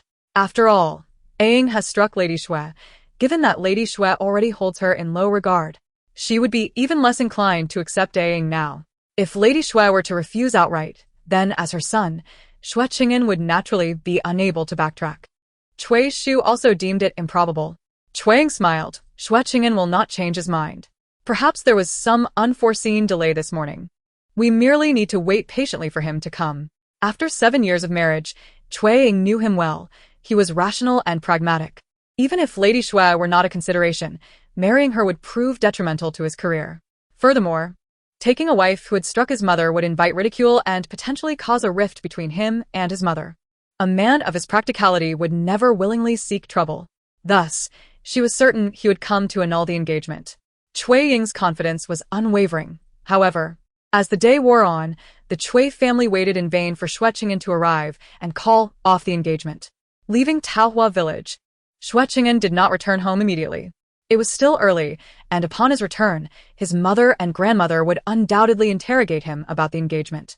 He was unprepared for their inquiries, unable to comprehend why he had suddenly decided to leave, impulsively refraining from annulling the engagement after merely having a dream. He found an inn and requested a private room, intending to rest and contemplate whether to return to Taohua village in the afternoon. Zhang Lai and the butler also secured a room, accompanying him. They had both rested well the previous night and felt neither hunger nor fatigue, so they gathered to converse. The butler, feeling anxious, inquired of Zhang Lai, "What do you think has happened with the master? He was supposed to annul the engagement, yet he refused to go even when they reached the Cui residence." Zhang Lai shared the same confusion. "I do not know," the butler speculated. "Could it be that the master finds Miss Cui's beauty too captivating to part with? This morning, he appeared sullen. Anyone could see he was upset. Is it possible he is reluctant to annul the engagement?" After contemplating, Zhang Lai replied, "Miss Cui is indeed beautiful, but the master should not be so easily swayed. He is well-educated and handsome, with many attractive women vying for his attention, yet he hardly pays them any mind. While Miss Cui is lovely, she is not the most beautiful. That cannot be the reason." The butler agreed, realizing that while Miss Cui was indeed beautiful, Xue Cheng'an's family background and his own attributes allowed him access to even more exquisite women. With the understanding that Xue Cheng'an's reluctance to annul the engagement was not due to Cui Ying's beauty, the butler felt reassured that he would not face repercussions later. Finding the stillness dull, he lay down on the bed. Meanwhile, Xue Cheng'an drifted into slumber, only to find himself dreaming once more. The dream continued from before, where he and Cui Ying had shared a ceremonial drink, and the matchmaker presented him with dumplings for him to feed to Cui Ying. After she took a bite, the matchmaker inquired, "Is it good?" Cui Ying's face flushed like the dawn, and she softly replied, "It is." The matchmaker and the maidservants laughed, and he too could not help but chuckle. Yet, Cui Ying, overwhelmed by shyness, thrust the bowl into his hands, lowering her head and refusing to meet his gaze. After the ceremonial drink and the eating of dumplings, the next step was to consummate their union. Although aware it was just a dream, Xue Cheng'an felt a surge of nervousness. At 19, this was his first encounter with a woman. Just as he entered the bridal chamber to prepare, the scene shifted abruptly. He found himself seated on a round stool at a table in the parlor, still disoriented when he heard Cui Ying's weary yet furious voice. "Do not call me Ying. It disgusts me." Xue Cheng'an stood up abruptly. What was happening? Hadn't they just married? Why was she disgusted? Beast. Cui Ying continued to berate him, suddenly rushing out. He froze, for although Cui Ying's features remained the same, She had lost considerable weight and appeared weary, her complexion poor, as if she had aged several years. How had she transformed into this state? While Xue Cheng'an was still in shock, Cui Ying slapped his face. Xue Cheng'an, you are a monster. As for our child, even if I were not physically harmed and could still bear children, I would refuse to bring into this world a child of yours. Xue Cheng'an, you are utterly repulsive. If you are still a man, sign the divorce papers and let me go. He jolted awake from the nightmare, taking in the familiar furnishings of the inn and wiping the cold sweat from his forehead. What a dreadful nightmare. How could he have such a terrifying dream? Was it because the annulment was an unjust act on the part of the Xue family, harming Cui Ying? Was fate itself conspiring against him from severing ties with her? But if he did not annul the engagement, was he truly to marry Cui Ying? Not only would his mother and grandmother oppose it, but he, considering his future, could not wed a woman of such a fiery temperament. Yet the Xue family was not comprised solely of him. If he could make amends with Cui Ying, perhaps he would be spared from such nightmares again. Chapter 26. Daydreams. Xue Cheng'an rested at the inn for only half an hour before returning home. Upon his arrival, he was promptly escorted by Mama Li, who had been waiting at the gate, to meet Lady Xue, who was also present. Upon seeing him, the mother-in-law and daughter-in-law asked in unison, "Has the engagement been called off?" Xue Cheng'an did not rush to respond. He sat beside the elder Xue and waved away the maid who brought the ginseng chicken soup, then shook his head and said, "It has not been called off." The elder Xue was astonished. "Not called off?" Mrs. Xue immediately stood in anger. "What?" Xue Cheng'an looked at the two women and calmly stated, after careful consideration, "I believe we cannot call off the engagement with the Cui family." Mrs. Xue, incensed, retorted, "Why can't we?" Xue Cheng'an, "I see you have been bewitched by that little vixen from the Cui family." The elder Xue interrupted with a stern expression, "Calm down. Let us first hear what Ng has to say." Mrs. Xue, unable to defy her mother-in-law, suppressed her anger and sat down. Only then did Xue Cheng'an elaborate. "The engagement with the Cui family was arranged by my grandfather. Since it has lingered without marriage, our family, being the groom's side, is already at a disadvantage. If we were to break off the engagement now, it would appear as if we are being unfaithful, as if I, having achieved academic success, now disdain the Cui family and seek to climb higher." Mrs. Xue could not help but exclaim, "What unfaithfulness! What disdain! The Cui family is the one being ungrateful. They should be ashamed of their situation compared to ours. They ought to have called off the engagement long ago. The fact that they have not done so is because they wish to elevate their status." She continued, "Your father may be an official in the prosperous Jiangnan, a dignified fourth-rank officer, and you, an esteemed scholar at the tender age of 19, could marry a princess or a county lord. What higher branch could you possibly aspire to?" The elder Xue nodded in agreement, as she harbored the same sentiments. Xue Cheng'an felt somewhat helpless. While he recognized his own merits, the capital was vast and filled with powerful families, and he did not consider himself to be of such exceptional standing. Moreover, he understood that he could not alter his mother-s or grandmother-s opinions, especially as he had no intention of engaging in a quarrel. He refrained from retorting, continuing instead, "People have always resented those who possess joy while they do not. The envy I face for being the top scholar in the autumn examination has led many to harbor ill towards me. They wish to tarnish my reputation. And with this situation as leverage, they will seize the opportunity to slander me. Whether the Cui family is ungrateful or not is irrelevant to outsiders. If I were to break off an engagement arranged by my deceased ancestors, it would reflect poorly on our family and myself. Wouldn't you agree?" The elder Xue fell silent, acknowledging the truth in his words. This was precisely why they had delayed, hoping the Cui family would eventually feel the pressure of having an unmarried daughter nearing adulthood and would come forth to call off the engagement. Yet the Cui family clung on like a stubborn adhesive, refusing to withdraw. Mrs. Xue, however, insisted, "Then I have already told you. Let us spread the word to the people of Taohua village, claiming that the Cui daughter is unruly and even laid hands on me. We cannot accept such a daughter-in-law." Xue Cheng'an replied, "While this would indeed damage Cui Ying's reputation, it would tarnish ours as well. You, a dignified fourth-rank official's wife, the mother of a top scholar, being slapped by a country girl, how could that possibly reflect well? How will you stand among the ladies of the official families? And how will you assert your authority as a mother-in-law when I marry? Furthermore, you have mentioned that my father holds a fourth-rank position. And having achieved the top rank in the autumn examination, if even a family as esteemed as the Chuis does not want me, and their daughter resorts to causing a scene to break off the engagement, what does that imply? It suggests she looks down on me. How will outsiders perceive this? If they think she has a lover, thus her insistence on breaking the engagement, will they not believe I have been cuckolded? Mrs. Xue and the elder Xue had not considered such implications before. Upon hearing Xue Cheng'an's analysis, they swiftly became alarmed. The elder Xue hurriedly asked, "Then what shall we do?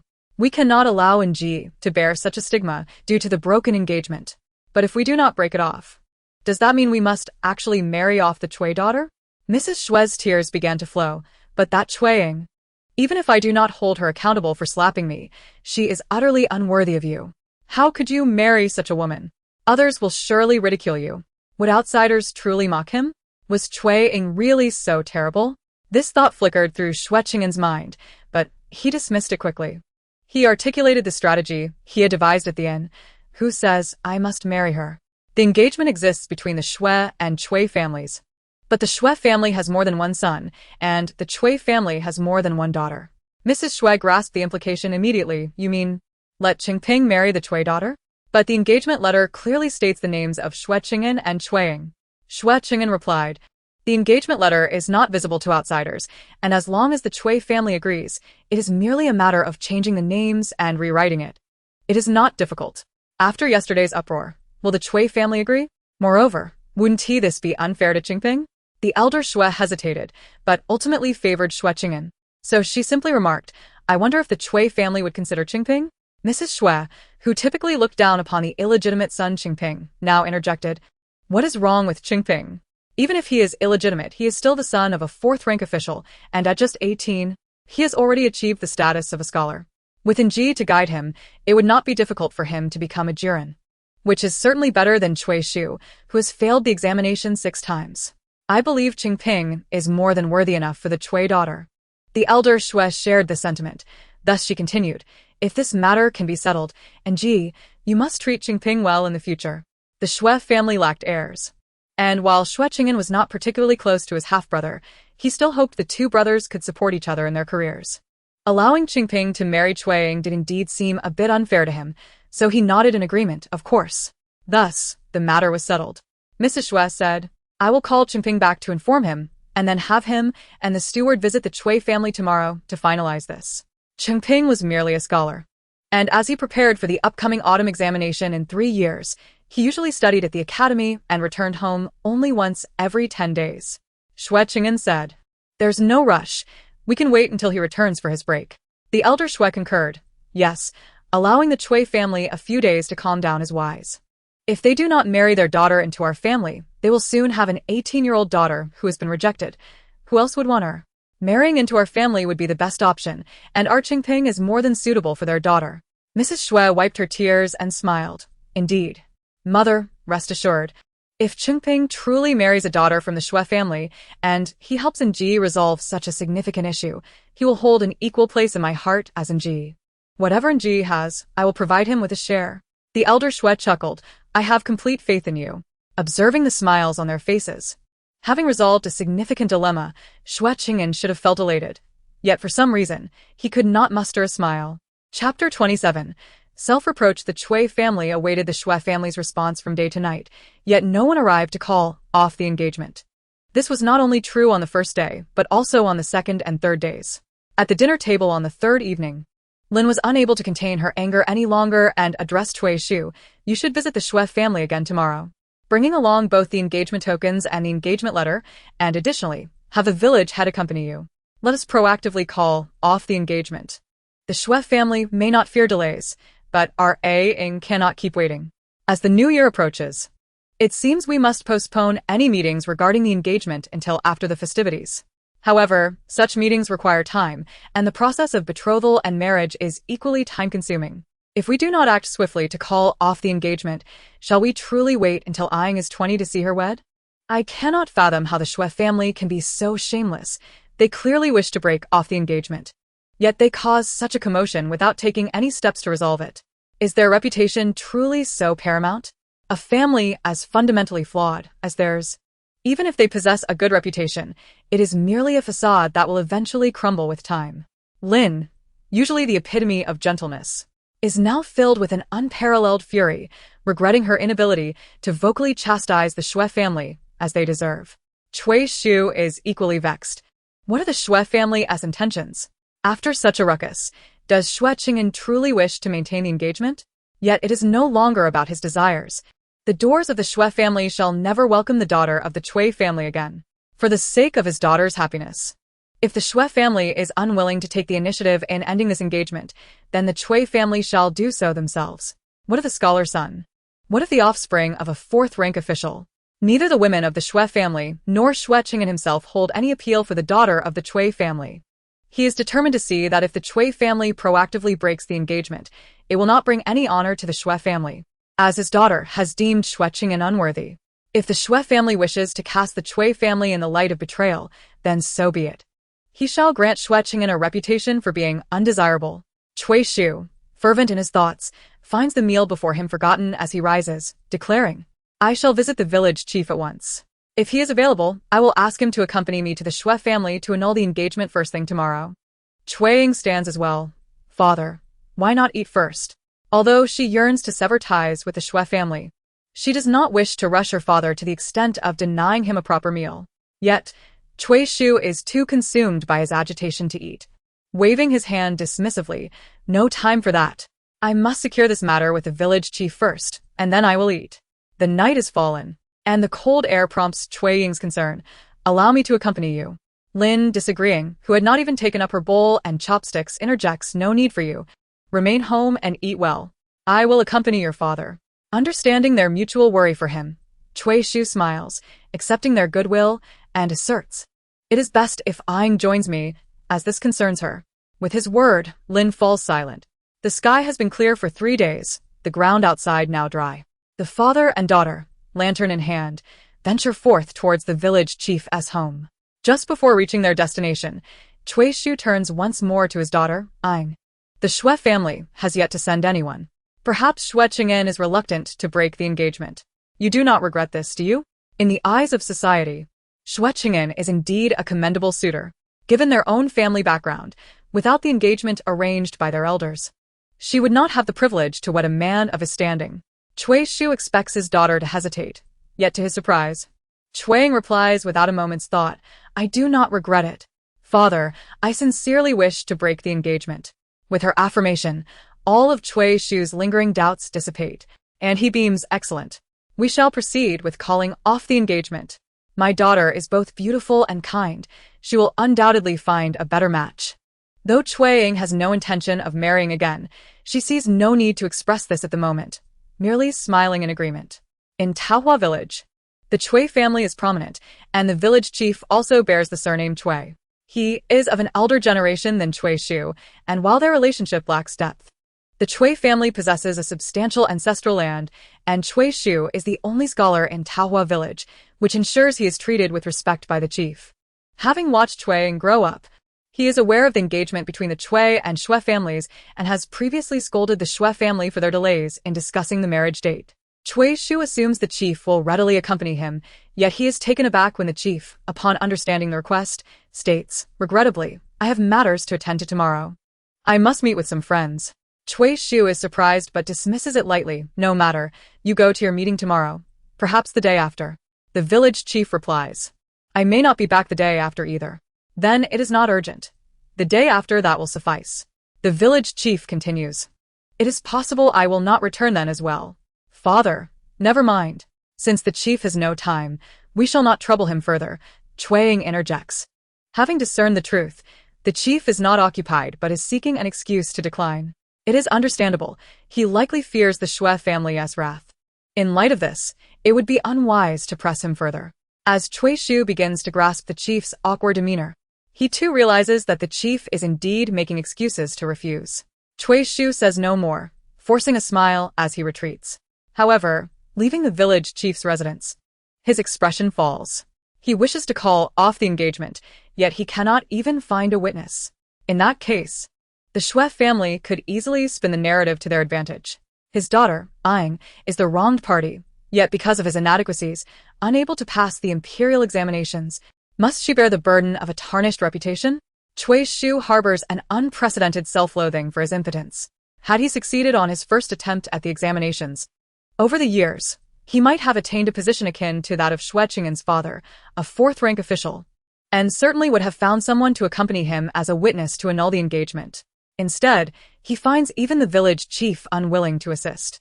Xue Ying, too, had not anticipated the difficulties of breaking off the engagement with the Xue family. She had assumed that after confronting Madame Xue and scolding Xue Cheng'an, the Xue family would promptly come to the Cui household to end the engagement. She was prepared to confront them, ready to place the blame squarely on their shoulders. Yet the Xue family has behaved in an unfathomable manner, failing to respond even now. Meanwhile, her family wishes to call off the engagement but cannot find a witness. However, all is not lost. Having spent 7 years living in the Xue family's courtyard in her previous life, she not only understands Xue Cheng'an's character, but also knows whom he has antagonized.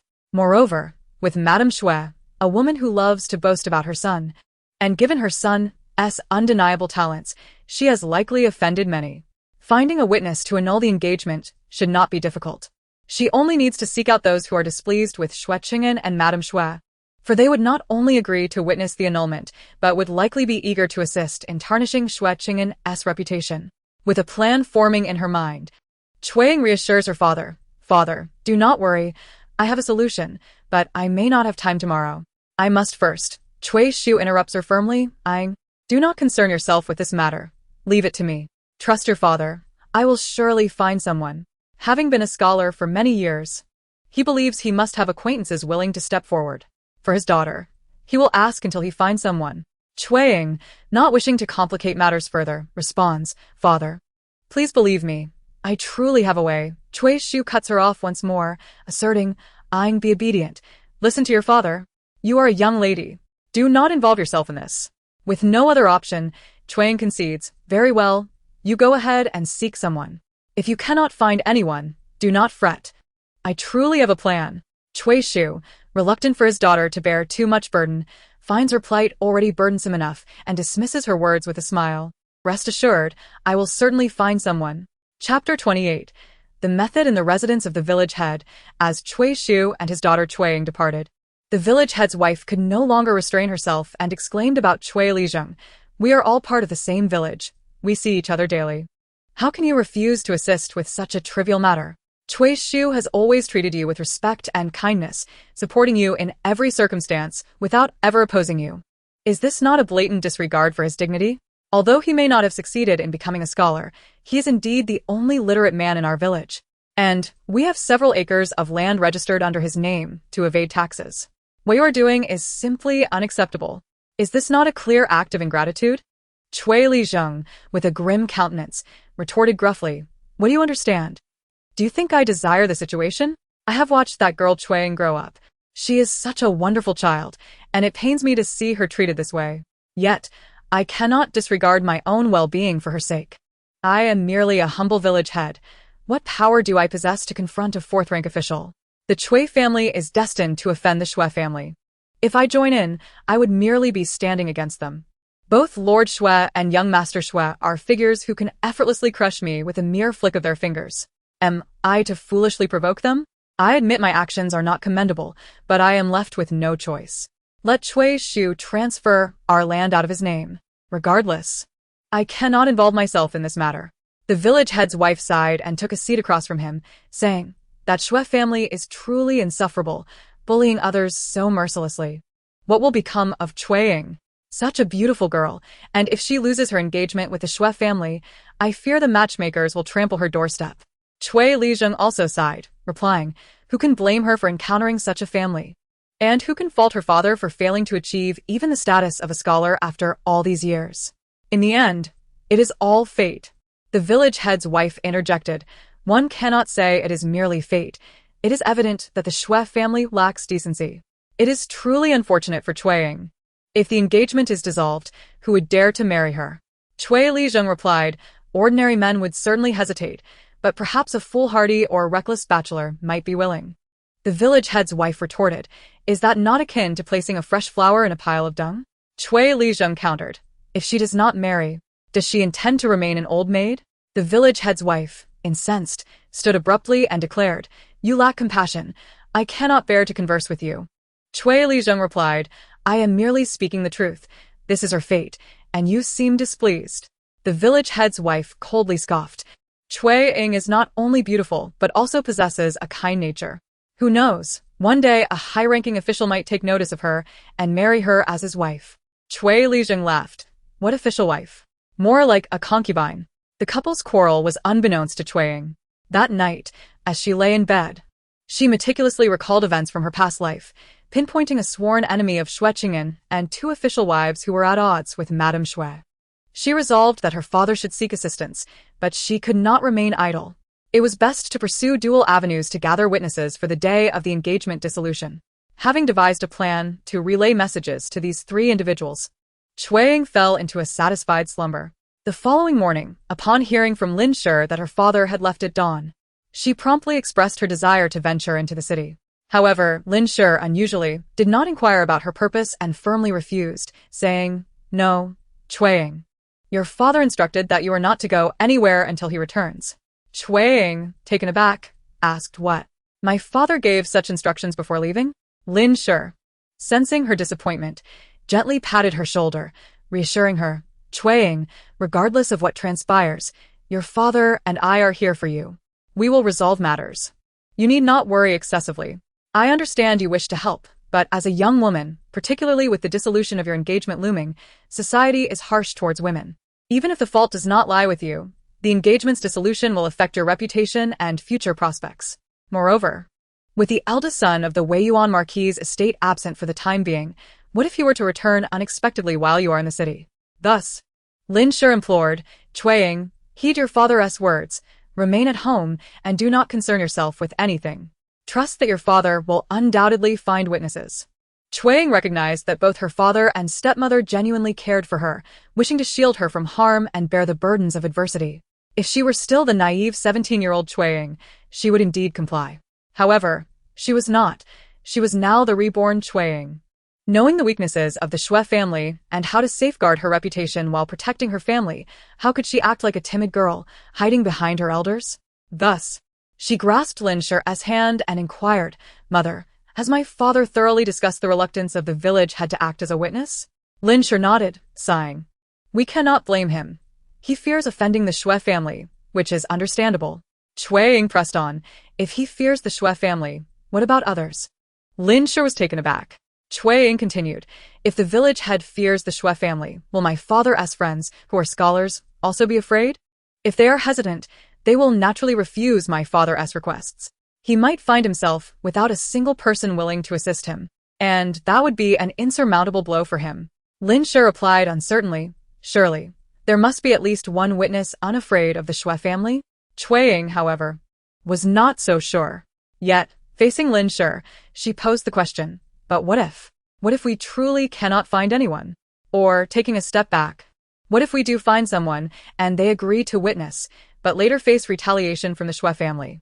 Xue Cheng'an was acutely aware that Madame Xue was precisely the type to seek vengeance post factum. As for Xue Cheng'an, she initially believed he was not that kind of person, but reflecting on his past transgressions made her uncertain. Nonetheless, she was certain that Xue Cheng'an valued his reputation highly. And even if Madame Xue sought revenge on the Xue family, he would likely intervene to prevent it. However, she could afford to worry about her own family. What about those who offered assistance? Xue Cheng'an continued, "If those who help us are punished by the Xue family and we lack the means to assist them, how could we justify our actions?" Lin Shi was at a loss. Then what do we do? Are we to simply accept this and suffer in silence? Cui Ying declared. "Absolutely not, mother. I have a plan." Lin Shi's eyes brightened. "You have a plan? What is it?" "Please tell me," Cui Ying explained. "It is clear that we cannot confront the Xue family directly, nor can we endanger my father's friends for the sake of the engagement dissolution. To compel the Xue family to withdraw from the engagement decisively, without sullying our family's reputation. The only solution is to have individuals present on the day of the dissolution who are already at odds with the Xue family. Only those who are already in opposition to the Xue family would possess the courage to witness the dissolution and the capacity to pressure the Xue family into acquiescence, thereby preventing them from slandering our family. This idea was brilliant. Lin Shi exhaled in relief, a smile finally gracing her face, but her expression soon clouded again. But how do we determine who is at odds with the Xue family? How do we notify them? And how can we ensure they will believe us? Chapter 29. Sending the message. These questions had all been considered by Xue Cheng'an in advance. The most challenging was the first, how to discern who opposed the Xue family. Not only did the Xue family lack acquaintances in the capital, but even if they did, the social stratification between the Xue and Xue families was too vast. The Xue family's acquaintances could not penetrate the social circles of the Xue family, making it exceedingly difficult to ascertain who was in opposition. Regrettably, she was acutely aware of who was at odds with the Xue family, yet she could not speak of it. After a moment of silence, Xue Cheng'an remarked, "The second and third questions you posed are quite simple. As long as we ascertain who opposes the Xue family, we can either send a message to the family's gatekeeper or find an opportunity to engage with the female members of that household to convey the information. Given that these individuals are already at odds with the Xue family, they would likely be inclined to believe any opportunity to witness the Xue family's misfortune. Thus they would certainly take the time to verify its authenticity." Lin Shi nodded and replied, "The challenge lies in discovering who is at odds with the Xue family." Xue Cheng'an responded, "In fact, it is not as difficult as it seems. I have two methods. The first is to inquire with the eldest son of the Weiyuan Marquis' residence. His lineage surpasses that of the Xue family, and he might possess the knowledge we seek. Even if he is unaware, his status would enable him to uncover it." Before Xue Cheng'an could articulate her second method, Lin Shi immediately dismissed the idea. "No, we cannot approach him. Let us employ the second method instead." Xue Cheng'an continued, "This will require some funds. With sufficient money, we could inquire at tea houses or taverns, or even among the servants of the Xue family, to gather information." Lin Shi promptly made a decision. "Then let us spend the money. If we can accomplish our goal, it matters not how much we spend. The rent collected this autumn has scarcely been touched. I will fetch whatever amount you require. It must be substantial enough to seem credible. Anything less would not suffice. And we can settle the excess later." Xue Cheng'an stated, "At least 20 taels will be necessary." Without hesitation, Lin Shi turned and returned with 30 taels. "Let us take extra. We shall spend what we need and return any surplus." Xue Cheng'an perceived the unspoken implication. "Do you intend to accompany me?" Lin Shi nodded, expressing her concern for Xue Cheng'an's safety. After all, Lin Shi was an adult, and while she might be somewhat soft-hearted, she was not as easily swayed as the younger children, Xue Hao or Xue Wan. Xue Cheng'an suggested, "Perhaps it would be best if you remained at home, should the Xue family come to call off the engagement while we are away. I fear that Wan and Hao would be ill-equipped to handle it. Instead, let Hao accompany me on this errand." Lin Shi was somewhat reluctant. The Xue family is unlikely to come. Xue Cheng'an reassured her, better to be cautious than to regret it later. Xue Hao was eager to join them in the city, especially with the pleasant weather. He could spend the entire day with his sister. Even if there were serious matters to attend to, it would still be enjoyable. Thus, he urged, "Yes, mother, I should accompany my sister. Rest assured, I will protect her." Persuaded by their arguments, Lin Shi reluctantly acquiesced, but not before instructing Xue Cheng'an. "Delegate any tasks to Hao. You are a young lady, and this matter concerns you. Do not expose yourself." Xue Cheng'an agreed to her mother's counsel. Just before they departed, noticing Xue Wan's envious expression, she understood her sister also wished to join. Xue Cheng'an asked Lin Shi, "Mother, why not let one come along as well? We are gathering information, and an extra set of ears could prove beneficial. With Wan and Hao present, I would feel more at ease leaving." Lin Shi, having noticed her daughter's yearning, pondered briefly before consenting. "Very well, Wan. You may accompany them, but remember not to wander off. Heed your sister's guidance." Xue Wan immediately responded with delight. I will remember." The three siblings hastily consumed a light breakfast before venturing into the city. Upon entering, Xue Cheng'an led her brother and sister directly to the nearest tea house to the Xue family.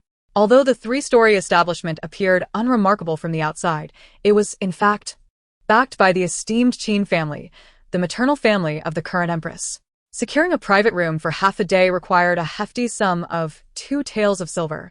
It was indeed quite expensive, but Xue Cheng'an, having lived a previous life, recognized the exceptional security it afforded. In a place owned by the Qin family, no one foolish enough to cause trouble would dare to do so. She felt confident leaving her siblings here. The two tails not only covered the room but also included refillable tea and 2 plates of melon seeds. Lunch was available at the tea house, though it would require additional payment. Xue Ying instructed her siblings, "This tea house is the closest to the Xue family, and due to its high prices, the clientele consists primarily of nobility. You must not leave this place to avoid offending anyone. We cannot afford to make enemies." Both Cui Hao and Xue Wan nodded obediently. Xue Ying continued, "Remain here and listen. If you hear anything useful, make a note of it and inform me upon my return." Xue Hao then sensed something amiss. "Eldest sister, where are you going?" Xue Ying fabricated a response. "I intend to discreetly visit the neighboring households of the Xue family. Perhaps I can glean something from their servants. Bringing you both along would be too conspicuous. It is better if I go alone." "Do not worry. I shall return shortly." Xue Wan wanted to protest, for the city was unfamiliar to all 3 of them, and her sister was so beautiful. It was too dangerous for her to venture out alone. However, Xue Hao, having witnessed Xue Ying's prowess at the Xue family, nodded without hesitation. "Very well, sister.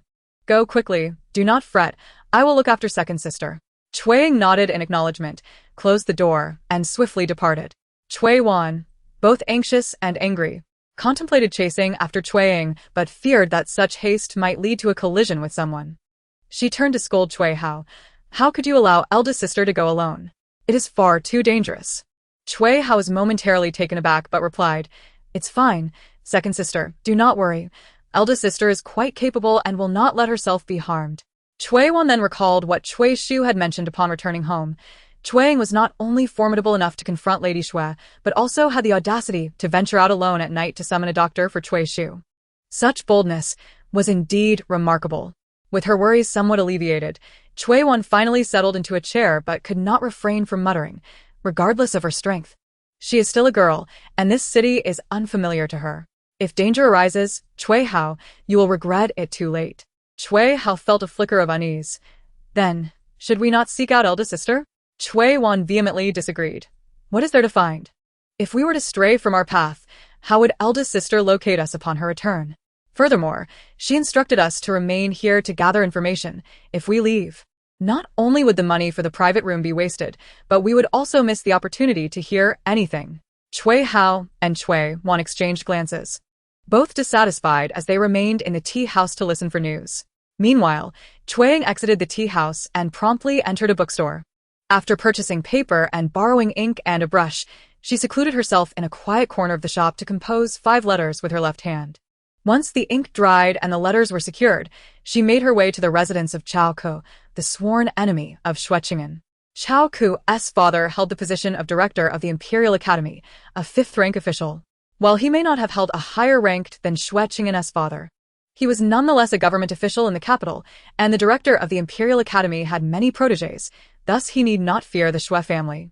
As for Chao Ku, he was of the same age as Xue Cheng'an and had also participated in this autumn's provincial examination. Xue Cheng'an had achieved the top score, while Chao Ku, though slightly behind, had secured 2nd place. Both were exceptionally talented and attended the same academy, leading to constant comparisons since their days as candidates. Each time, Chao Ku found himself slightly overshadowed. This alone was infuriating, but even more so because Xue Cheng'an, both in thought and expression, made it clear that he considered himself superior to Chao Ku, never displaying a hint of humility. Consequently, the person Chao Ku despised most in the world was Xue Cheng'an. It was one thing to be consistently outperformed, but it was unbearable to be looked down upon for the slight inferiority. In their previous lives, before entering officialdom, they merely regarded each other with disdain. However, upon entering the bureaucratic sphere, they found themselves at odds due to differing factions, leading to an unrelenting rivalry. This time around, Xue Ying had swiftly secured incriminating evidence against Xue Cheng'an, thus providing Chao Ku with a reason to criticize him, which she anticipated he would relish. Chapter 30. The dangerous fall. The letter addressed to Chao Ku was handed over to the doorman of the Chao residence by Xue Ying. A young lady, deliberately concealing her face, specified that the letter was meant for the family's eldest son. The doorman, recognizing the importance of the matter, promptly replied, "Please wait a moment. Mississippi, our young master is at home, and I shall deliver the letter immediately." However, Xue Ying had no intention of waiting. After expressing her gratitude, she turned on her heel and departed as soon as the doorman turned to deliver the letter. Having delivered the message to Xue Cheng'an's nemesis, her next task was to send letters to the two ladies who were at odds with Madame Xue, Madame Chen and Madame Lu. Madame Chen was the wife of the Deputy Minister of Revenue, Ren, while Madame Lu was the spouse of the third master of the Yongning Marquate. The former had once been a close confidant of Madame Xue, while the latter was her own cousin. The reasons for their animosity were quite straightforward. Both Madame Xue and Madame Chen shared similar aspirations and interests, and during their youthful infatuations, they both set their sights on the same man, Ren. Unfortunately, he chose Madame Chen, thus sealing the enmity between the two women. As for Madame Lu, it was actually her that the Xue family had hoped to wed, but she looked down upon them and refused to marry, allowing Madame Xue the opportunity to marry Lord Xue instead.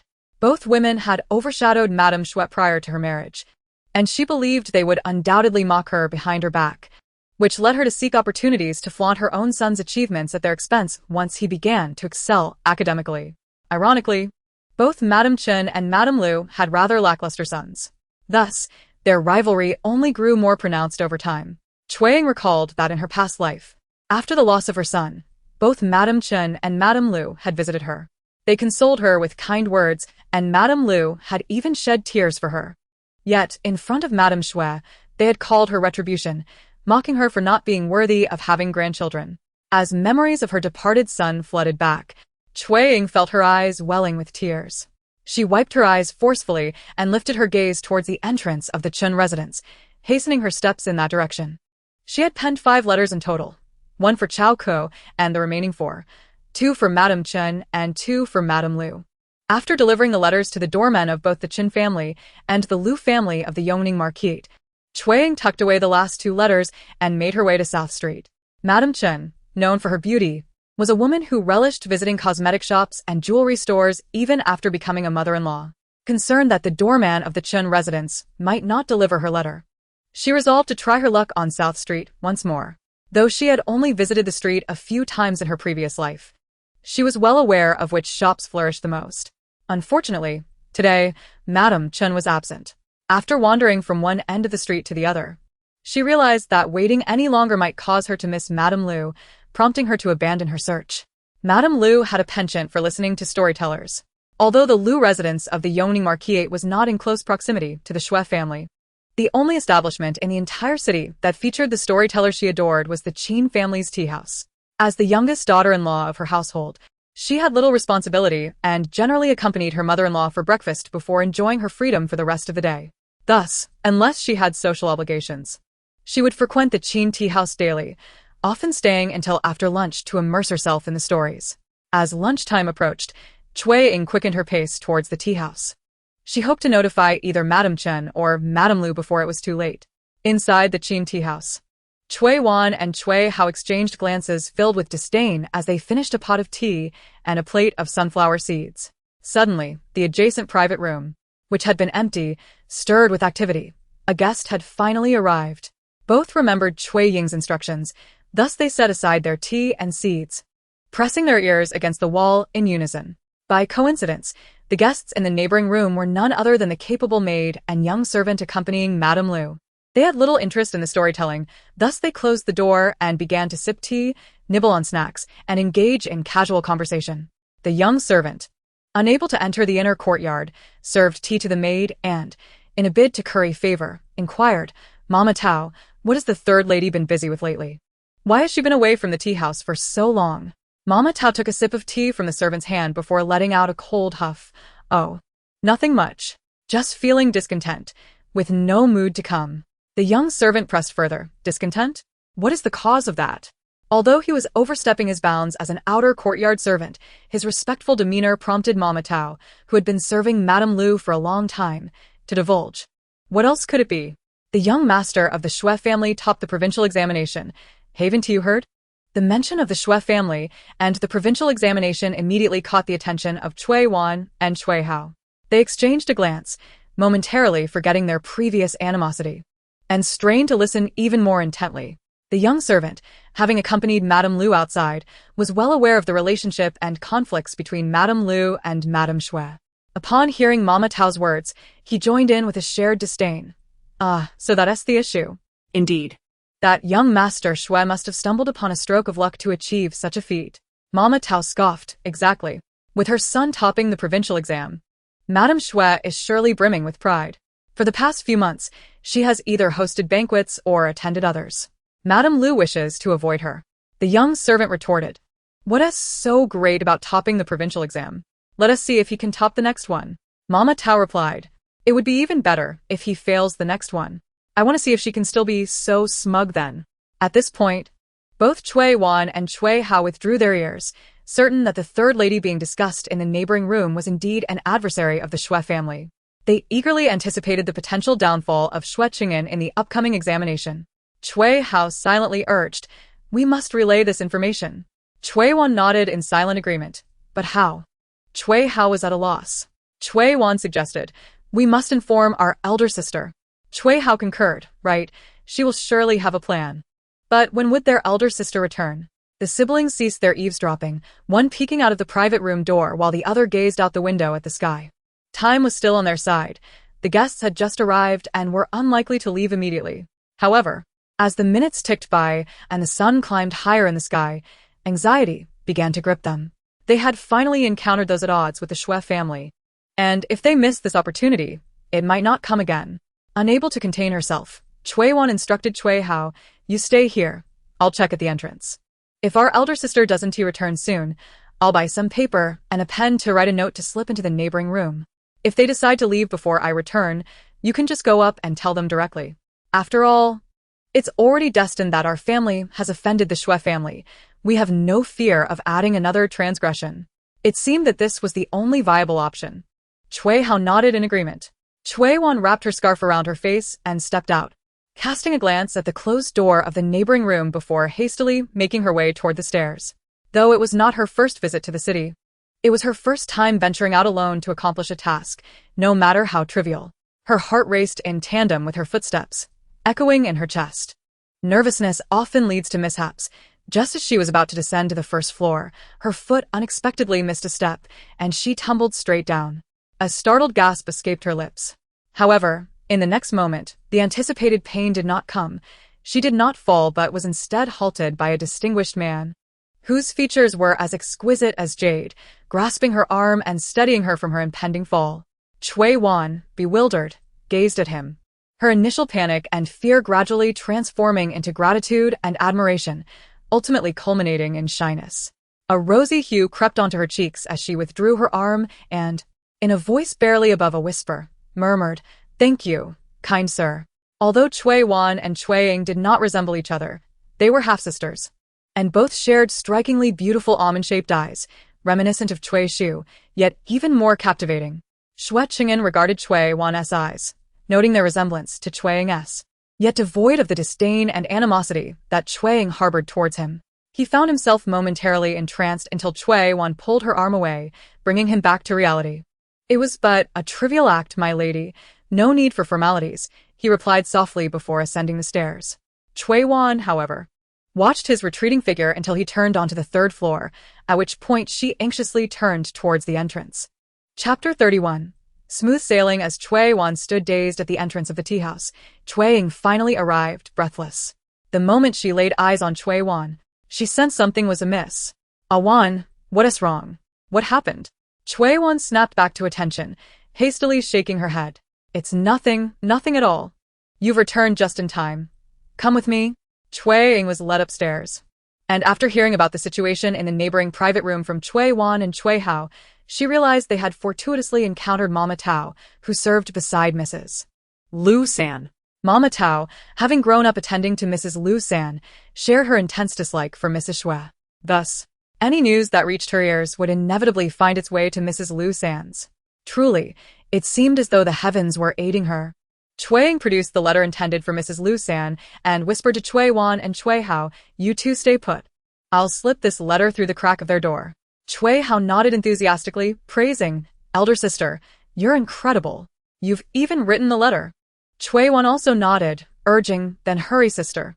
Xue Ying adjusted her scarf and quietly opened the door. The corridor was deserted, yet many rooms on the second and third floors were left ajar to facilitate listening to the storytelling below. Xue Ying crouched down and swiftly made her way to the neighboring room's door, where she slid the letter intended for Mrs. Lu San through the crack. Upon her return, she left the door open, and the three siblings sat at the table, sipping tea and snacking on seeds, appearing to listen to the stories from below. Yet all ears were attuned to the happenings next door. Today, Xue Ying's luck was remarkably fortuitous. Mrs. Lu San, feeling discontent due to Xue Cheng'an's top ranking in the provincial examination, had not visited the Qin family tea house for months. Today was her first return, and she encountered Xue Ying just as the letter was delivered. As soon as Xue Ying slipped the letter into the neighboring room, a knock came at the door from a maid sent by Mrs. Lu San. This maid, tasked with summoning Mama Tao back to the estate, was not only diligent but also literate, thus noticing the letter on the floor addressed to her mistress. She immediately inquired, "Where did this letter come from?" Mama Tao and the young servant were perplexed. "Letter? What letter?" The maid promptly stepped outside to look around, observing that the neighboring rooms were all open and seemingly engrossed in the storytelling. She did not suspect the patrons of the adjacent rooms, thinking it rather coincidental for someone delivering a letter to linger. Unable to find the sender, she decided to ascertain the contents of the letter. However, as her mistress was not present, she dared not open it herself. Instead, she instructed the young servant, "Go downstairs and keep an eye out for anyone acting suspiciously." She then said to Mama Tao, "Come with me to see Mrs. Lu San, and let us ponder when this letter might have appeared." As the footsteps of the three in the neighboring room faded away, the three siblings exchanged glances and broke into smiles. Today had unfolded remarkably smoothly. Xue Ying cheerfully declared, "Let us go have lunch." At noon, Xue Ying treated her younger siblings to the renowned shredded pork noodles of South Street, and they also ordered 3 servings of braised pig trotters, one for each of them. Initially, Xue Yuan felt a tad embarrassed, but seeing Xue Ying and Xue Hao devour theirs with their hands, she decided to join in. Xue Hao teased his second sister, "Don't worry. No one in the city knows you. Even if you eat rudely, no familiar faces will judge you, so your reputation remains intact." Xue Yuan shot him a glare while holding her pig trotter. At 15, Xue Yuan possessed eyes akin to Xue Shu's, yet her nose and mouth resembled their mother, Lin. Her complexion, not as fair as Xue Ying's, was nonetheless rosy and healthy, making her a beautiful young lady wherever she went. Had the Xue family not fallen from grace, she might have married into a well-off family and lived a comfortable life. Unlike later, when the family's decline forced her to wed an ordinary man from a neighboring village. Although the man and his family were not unkind, life was challenging with numerous siblings and in-laws, not impoverished, but still difficult. In this life, she ought to marry into a family of good standing, with a man and in-laws of admirable character. Xue Ying pondered this and felt a pang of regret for having rushed into the city today. She had forgotten to bring 2 handkerchiefs, a purse, and a fan she had meticulously crafted at home over the past few days. If only she had remembered. There was still time to sell them. Although the fabric and thread were quite ordinary, her craftsmanship was undeniable. Even at 1/3 of the price she could have fetched in her past life, it would still be worth selling. She aspired to earn money to open a shop, hire at least a young servant for the family, and save a dowry for Awan, as well as funds for Hao Ji's education and future marriage. Thus, once her embroidered items were sold, she planned to purchase quality fabric and thread, or best yet, inquire with the fabric shop about the types of embroidery they desired, tailoring her work to their specifications. She believed this would yield a greater profit. With money, everything would be attainable. Tomorrow, she would follow through with the letter she had sent, stating her intention to break off the engagement with Xue Cheng'an. Once this matter was resolved, she would clarify to her family that she had no plans to remarry, allowing her to focus solely on earning a living, not only for herself, but she hoped to involve Xue Yuan as well. Xue Yuan was already skilled in embroidery, and with her guidance, she believed her sister could achieve commendable results. Any profits earned could be kept by Xue Yuan, whether for cosmetics or treats, or saved for a future marriage. Most importantly, she would possess a skill that ensured a reliable means of income, providing a safety net against any unforeseen circumstances. With these thoughts in mind, after lunch, she did not take her siblings on a stroll through the city, but instead returned home immediately. However, as they walked, she recalled that they still needed to purchase something essential, a donkey and cart. This way, whether for their outings or for her father and Hao Gu's future journeys, they would not have to endure the hardship of walking. Realizing this necessity made the pursuit of money seem even more urgent. When the 3 siblings arrived home, Cui Shu had yet to return, and Lin was anxiously awaiting his arrival. Understanding her concern, Xue Ying nodded at her younger siblings, prompting Cui Hao and Cui Wan to eagerly rush forward, excitedly recounting the events of the day at the tea house. Lin listened with tears in her eyes, and upon finishing, she wiped her tears and murmured, Amit Ba, truly a blessing from the Buddha. Xue Ying washed her hands and face, then approached and sat beside the brazier at Lin's side. While returning the remaining 26 taels of silver from today, she smiled and said, "Not only did I send a letter to Madame Lu San, but I also reached out to young Master Chao, the rival of Xue Cheng'an, and to Madame Chen, who is an adversary of Madame Xue." This news was unknown even to Cui Wan and Cui Hao, thus they, like Lin, expressed their astonishment by exclaiming, "What?" Cui Ying, Half seriously, replied, "I gathered this information from neighbors of the Xue family. Whether it's accurate, I cannot be certain, but better to be prepared than caught off guard.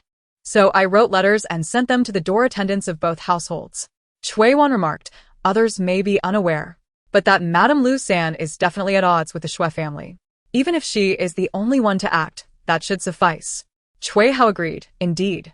Everyone is hoping for Xue Cheng'an to fail next year. This is no ordinary discord. As for the others, it matters little." Lin nodded but suddenly inquired of Xue Ying, "Did you deliver the letters yourself? Wouldn't that mean someone could recognize you?" Xue Ying tugged at her scarf and interrupted, "I wore the scarf, so my face wasn't clearly visible. Besides, even if someone did see, it wouldn't matter. The door attendants wouldn't recognize me." However, she refrained from sharing this with Lin, as she intended to hire a young servant for errands. Thus she added, "It is indeed somewhat unsafe. Mother, if our family becomes wealthy in the future, we should consider hiring a young servant. They could assist with errands. And when father and Hao go out or attend examinations, they could serve as a scholar's assistant." Lin naturally wished to hire someone, yet a decent young servant would cost no less than 8 taels of silver, which was too expensive for the Xue family. The family's sole source of income was the 50 acres of prime farmland left by their ancestors, but since Cui Shu was honest and charged a low rent, the annual yield barely reached 80 taels. While 80 taels sounds significant, the expenses for Cui Shu and Cui Hao's education were considerable. As Xue Ying and Cui Wan grew older, they needed to save for their dowries each year. The family's daily needs, along with clothing and shoes for the year, consumed all their funds, leaving no money to hire a young servant. Lin thought that there would no longer be a need for Xue Ying to appear in such matters. So she casually replied, "All right, when our family has money in the future, we will buy one." Chapter 32. Confession. When Cui Shu returned home, the sky was already dark. The family had not eaten and was waiting for him. Upon entering and seeing the scene, he forced a smile and said, "Why are you waiting for me? Go ahead and eat. Next time, don't wait for me. When it's time to eat, you should eat. Don't starve yourselves." Noticing his haggard appearance, Lin refrained from asking whether he found a witness that day and simply smiled. "The children refused to eat, insisting on waiting for you. Let us not discuss that. I'll go prepare the meal with Wu Pozi." The family ate quietly. After the meal, Wu Pozi went downstairs to wash the dishes, and Cui Wan and Cui Hao were sent back to their respective rooms, leaving only the three of them in the living room. Lin then asked, "Did you find a witness today, Ying's father?" Cui Shu nodded. "I found one. However, I've been out since dawn and only managed to find one person willing to act as a witness." Lin was somewhat surprised. "Found one? If so, why do you look so unhappy? Having someone willing is better than having no one at all." Cui Shu felt he had little reason to be happy because he feared for his friend's safety. He had approached many people, but most were too intimidated by the Xue family's power to agree, fearing retaliation for acting as a witness. Only this friend, though afraid, still nodded in agreement. Cui Shu was initially pleased to have a friend who valued loyalty, but on the way back, he thought about the possible repercussions from the Xue family. What if his friend faced retribution for helping him? How could he face his friend then? Torn between needing his friend's assistance and fearing for his safety, these conflicting emotions consumed him, rendering him unable to feel joy. His head throbbed with worry. Unbeknownst to him, Xue Ying had already guessed his concerns and candidly stated, "Father, are you worried that the Xue family might retaliate against your friend?" Cui Shu was taken aback, instinctively wanting to deny it. But seeing the clarity in his eldest daughter's eyes, he realized he could not deceive her. Ultimately nodding, "He regards me as a friend. He is indeed afraid of the Xue family," yet he still agreed. Before Cui Shu could finish, Lin interrupted cheerfully, "Don't worry, dear husband. It won't happen." Cui Shu, puzzled, asked, "What do you mean?" Lin explained, "Today, Ying and her siblings went into the city, and they were fortunate enough to gather information about the Xue family's adversaries. They even sent letters to several households, meaning tomorrow we will go to withdraw the engagement. The families they contacted not only had grievances against the Xue family, but were also influential enough not to fear them. When we go to withdraw the engagement tomorrow, they will surely accompany us, providing witnesses and ensuring the Xue family will not dare to speak out. With them present, your friend will have nothing to say. He can merely observe the unfolding drama without any danger at all." With this situation seemingly resolved, Lin felt genuine joy, her smile unwavering. However, Cui Shu listened with a stony expression, and upon hearing Lin's words, he suddenly erupted in anger, pointing at her and shouting, "Lin Yuru, what on earth were you thinking? I have repeatedly instructed you to keep an eye on Ying and not let her handle these matters, but you let her go into the city?" Ying, being a girl, had already faced enough humiliation in such situations. Why would you make her resolve it on her own? Is this how you act as a mother? You claim to treat Ying like your own daughter, yet this is how you demonstrate it? Are you so afraid her reputation might improve, or that she might endure less humiliation, or that she could still marry after withdrawing the engagement?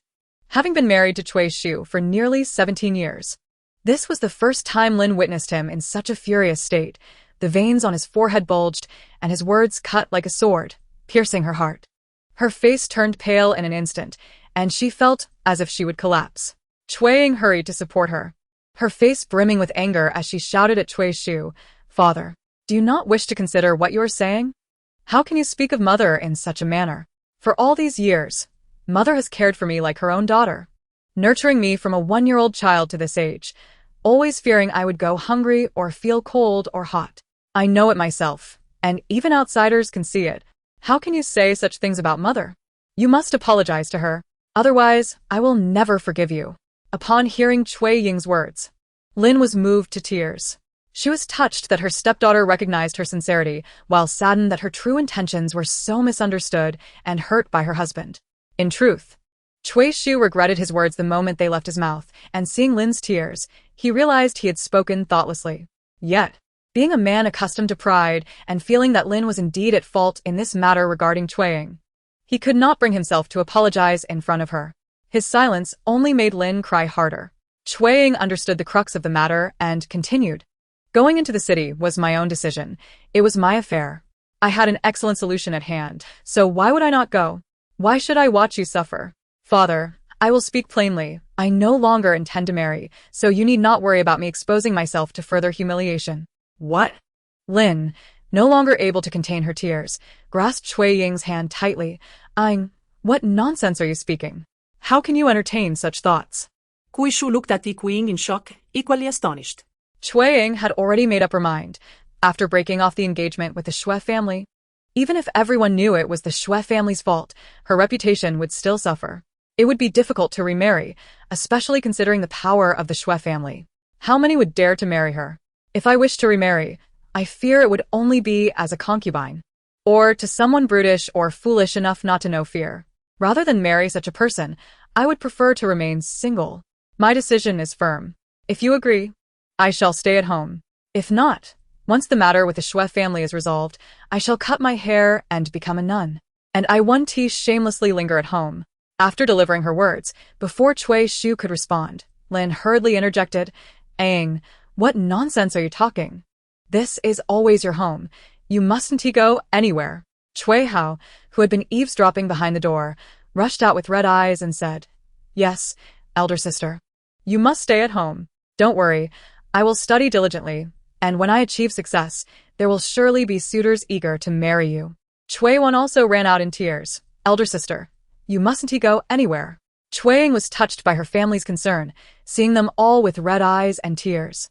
She deliberately laughed and said, "How go? You haven't even passed the elementary examination. By the time you achieve success, I fear I will have become an old maid."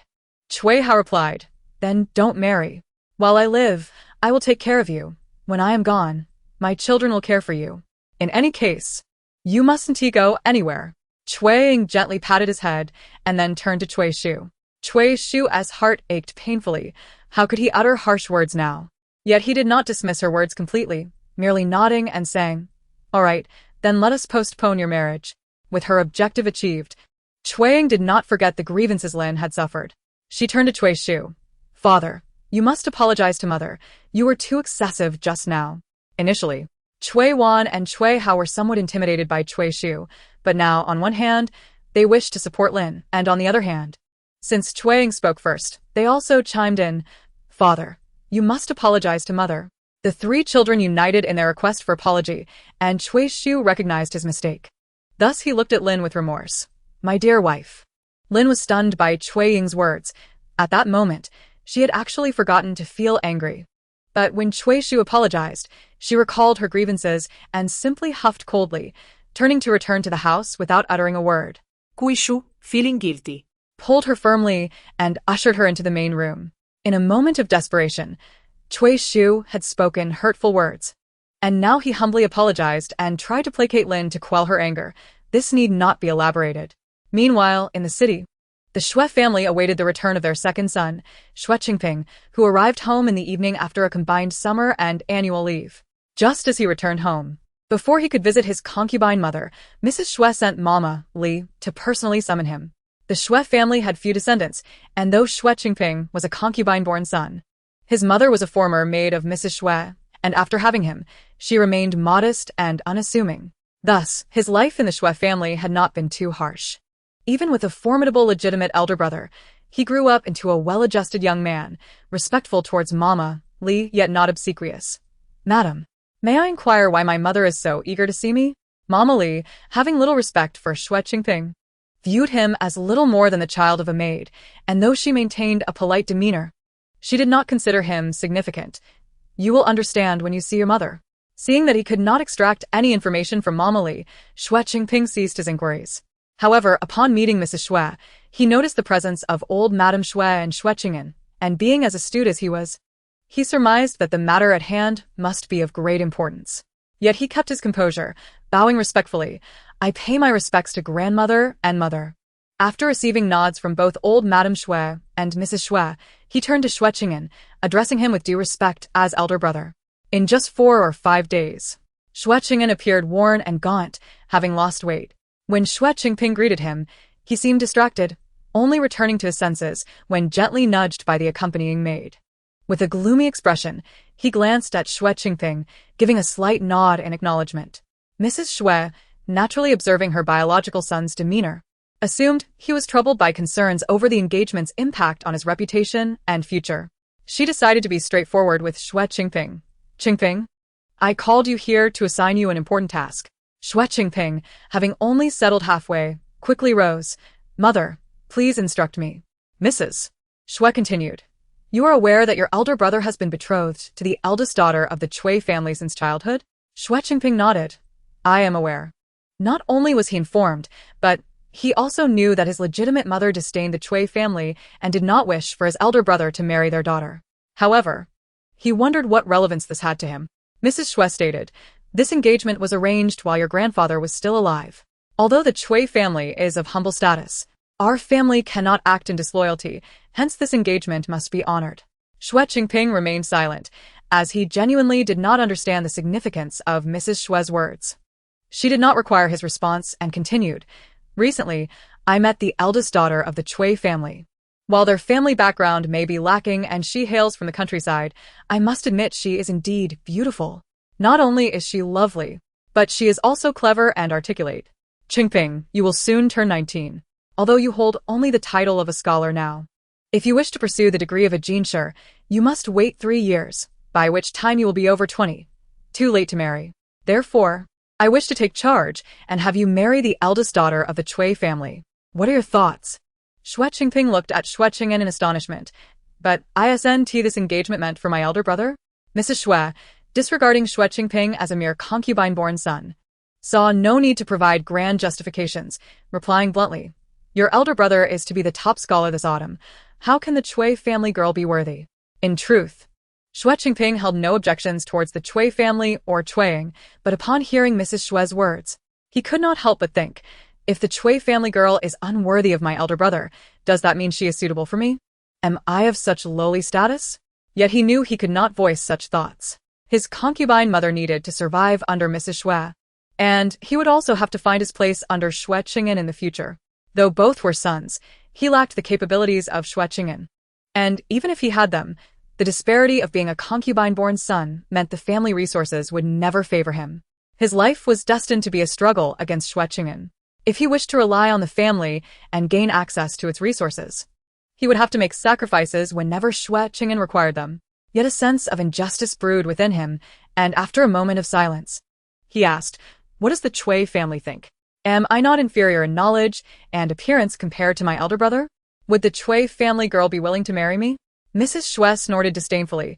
"If she is unwilling, then let them break the engagement." "Humph. Just a wild girl raised in the countryside. Does she dare to look down upon you? She should consider whether she is worthy." Old Madame Xue added, "Qingping, do not think so poorly of yourself. You are the son of a high-ranking official, and you have already obtained the title of a scholar. To be willing to marry that Cui family girl is already a stroke of fortune for her. If they refuse, they simply do not recognize good fortune." Thus, they all perceived that the Cui family girl was unworthy of him. Yet out of a desire to prevent his elder brother from marrying her, they were willing to impose this on him. Xue Qingping felt a chilling emptiness within. It was one thing for his legitimate mother to treat him this way, but he never expected his usually affectionate grandmother to act similarly. Yet he could not help but make one final protest. "Does father know about this? Does he agree?" Xue Cheng'an finally spoke. "I have already written to father. Does he agree?" Without waiting for Xue Qingping to inquire further, Mrs. Xue, with an irritable tone, interjected, "Pingur, what do you mean by that? Are you unwilling to share your elder brother's burdens?" Xue Qingping clenched his teeth. "No." Mrs. Xue retorted, "As long as you agree. Since you have consented, let the steward accompany you to the Cui family tomorrow. Firstly, deliver the New Year gifts. Secondly, hasten to set the wedding date. Let the festivities commence next spring. Once you are wed, you shall be an adult, with a wife to care for you. Your concubine will feel more at ease, and you will have greater energy to devote to your studies. At that point, let your elder brother guide you, and strive to excel in the provincial examination 3 years hence." Is this not a slap followed by a sweet date? A cold sneer arose within Xue Qingping, though he could only bow his head in acquiescence. With the matter concluded, Mrs. Xue, disinterested in conversing with a bastard son, waved him away. "Go check on your concubine. She has been speaking of you during your absence." As Xue Qingping departed, Xue Cheng'an followed suit. The two brothers bore a resemblance, appearing as elegant and handsome young gentlemen at first glance. Yet upon closer inspection, Xue Cheng'an's looks indeed surpassed those of Xue Qingping, who appeared rather mediocre by comparison. Observing Xue Qingping's unremarkable visage, Xue Cheng'an could not help but ponder. Would Xue Ying truly find him appealing? Would she consent to marry him? If the answers were affirmative, then Xue Ying would become his sister-in-law. These days, Xue Cheng'an's pallor and emaciation stemmed not from worry over Xue Qingping's reluctance to wed Xue Ying. He recognized that his brother was astute and would comply. Rather, his condition arose from the relentless dreams he had been experiencing. He had not dreamt of a rupture with Xue Ying. Instead, his dreams were filled with visions of marrying her and the joyous life they would share. The sweeter and more blissful the dreams, the more difficult they were to reconcile upon waking. Now, seeing Xue Qingping and envisioning the future, where Xue Ying would affectionately call him husband, tenderly assist him with his studies, and shyly nestle in his embrace, he felt an overwhelming surge of bitterness and jealousy. It was as if something that rightfully belonged to him had been snatched away by Xue Qingping. Unable to restrain himself, he quipped, "To marry a daughter of the Cui family, you must be quite pleased, dear brother?" Xue Qingping preferred silence. How could he be expected to take joy in a woman he found unworthy, only to be thrust upon him as if he had been granted a great fortune? This was the first time he realized how repugnant his legitimate brother could be. Who could remain calm? Xue Qingping could no longer hold his tongue.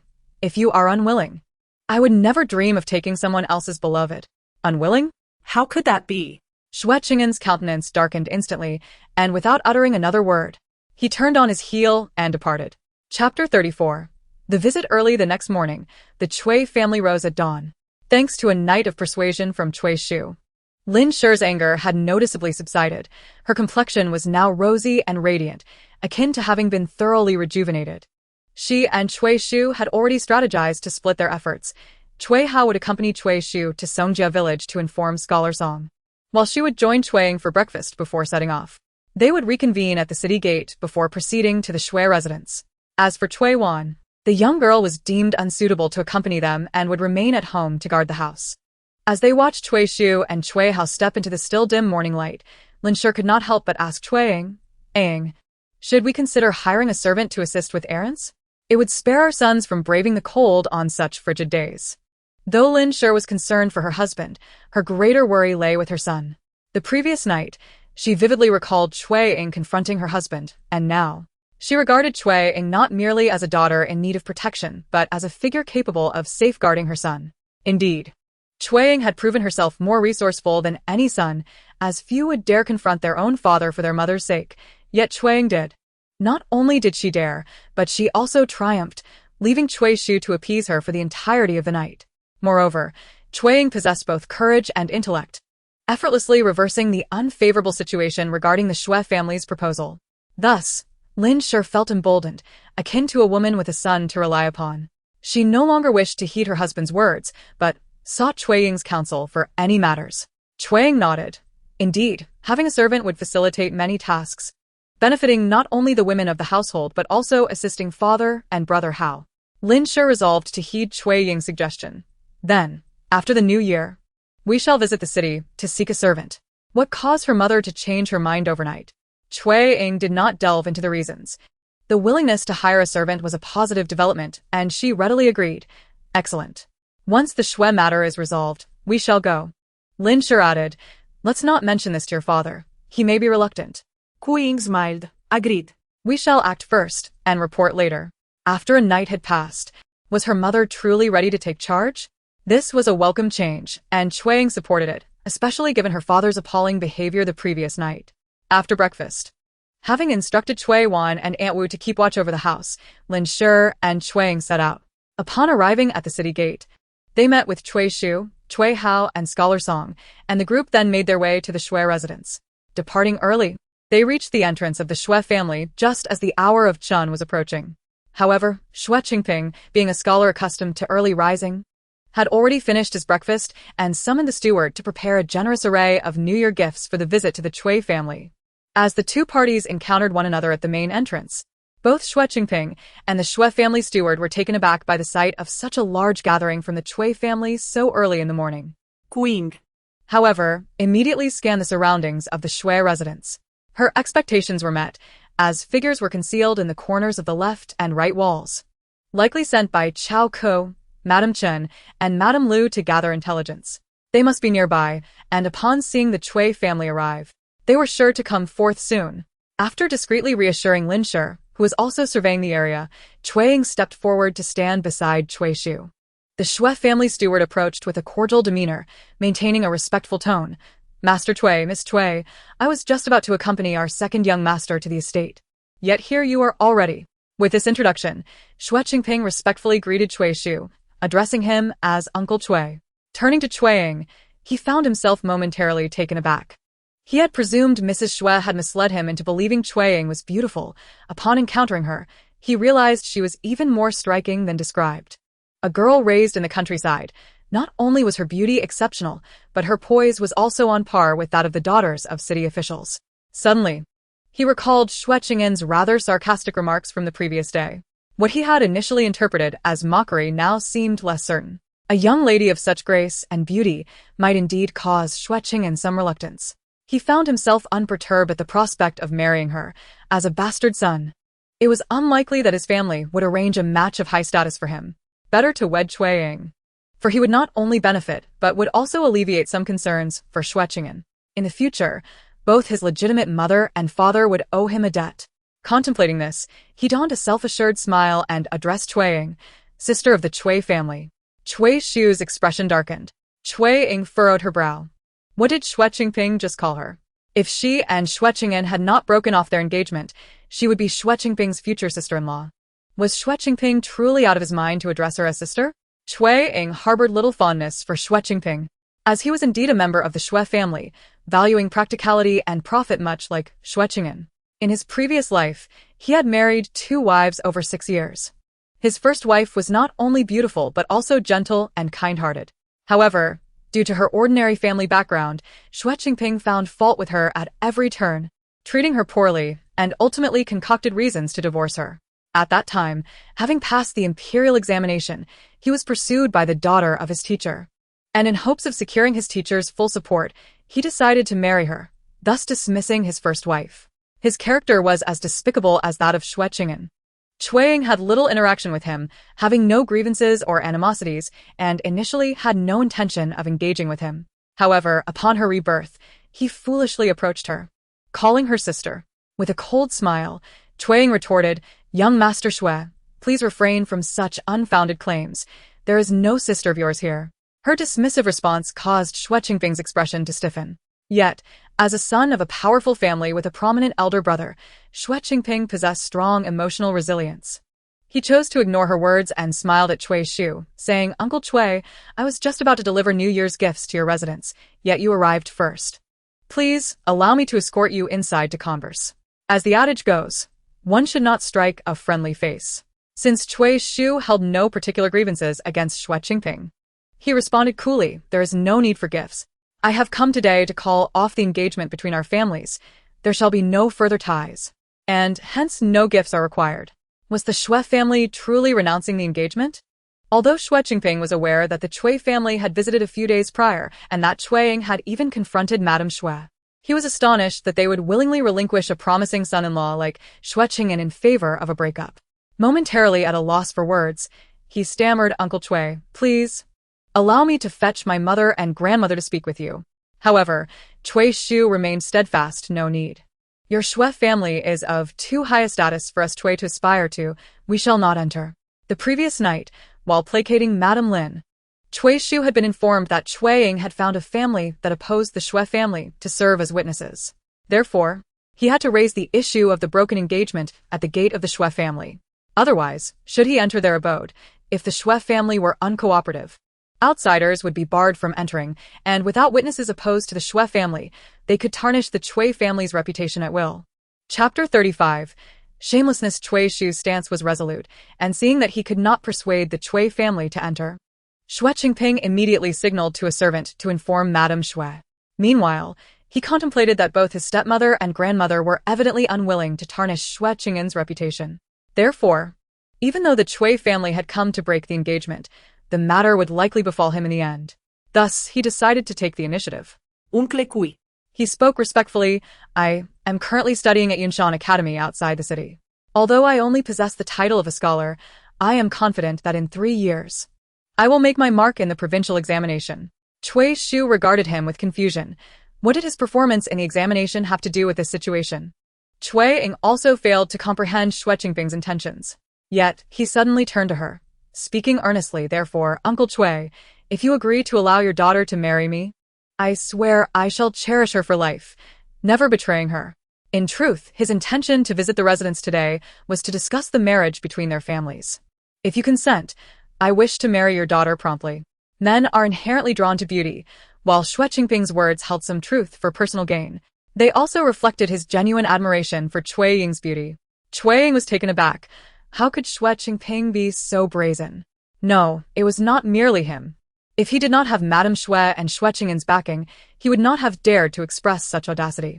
Thus, it was not only he who was shameless. The entire Xue family was equally devoid of dignity. They did not wish to marry her, yet sought to safeguard their reputation by pushing her onto Xue Cheng'an. The Xue family's actions were deeply insulting. Cui Shu was so enraged that he trembled, pointing at Xue Cheng'an and shouting, "What nonsense are you spouting? Our engagement is with your elder brother. When did we arrange one with you? What do you mean by marriage?" Xue Cheng'an did not wish to offend Cui Shu. For if he were to marry Cui Ying, Cui Shu would be his father-in-law, and he desired a harmonious relationship with his wife's family. However, in order to protect Xue Cheng'an's reputation, he cast caution to the wind. "Uncle Cui, what are you saying? The engagement between the Xue and Cui families is clearly between me and your daughter. What does my elder brother have to do with this?" Though he spoke with an air of sincerity, there was an undeniable hint of confusion and wounded pride on his face. "I know I am not as accomplished as my elder brother. It is only natural that you would look down on me. But I assure you, I will study diligently and strive to make my mark in 3 years. The engagement was clearly between Cui Ying and Xue Cheng'an, yet in Xue Chengping's words, it became a tale of Cui Shu's disdain for him, as if he sought to climb higher by rejecting him and seeking to marry Xue Cheng'an. Not only was he fabricating lies, but he was also twisting the narrative. Though everyone in the Xue family knew he was speaking falsehoods. Understanding that the engagement was indeed between Cui Ying and Xue Cheng'an, they cast knowing glances toward the Cui family. Scholar Song, observing the scene, thought that were it not for his long-standing friendship with Cui Shu, he might have doubted Cui Shu's character. Cui Shu, infuriated by Xue Chengping's shameless distortion of truth, clutched his chest and pointed at him, speechless. Xue Chengping, however, stepped forward, grasping Cui Shu's hand as if to kneel, feigning grievance to solidify the notion that the Cui family looked down upon him and sought to align with Xue Cheng'an. Cui Shu instinctively attempted to shake him off, but the youth was strong, and despite his best efforts, he could not free himself. As Xue Chengping's knees bent, poised to kneel, Cui Ying's cold laughter rang in everyone's ears. Her laughter was chilling and jarring. Xue Chengping instinctively turned to look at her. Cui Ying regarded him with disdain. Young Master Xue, are you aware of your wolfish ambitions? Does your elder brother and your stepmother know of your intentions? Wolfish ambitions? Xue Chengping straightened, smiling. Cui family sister. What are you saying? I merely spoke of our marriage. How does that equate to wolfish ambitions? Is it not wolfish ambition? Cui Ying interrupted sharply. You, born of a concubine, a mere illegitimate son, dare to covet the engagement of your legitimate elder brother. Is that not wolfish ambition? do not deny it. My engagement with Xue Cheng'an is a matter decided by our elders, documented in black and white. If there are doubters, I can present the engagement certificate for all to see. Conversely, you claim we have an engagement.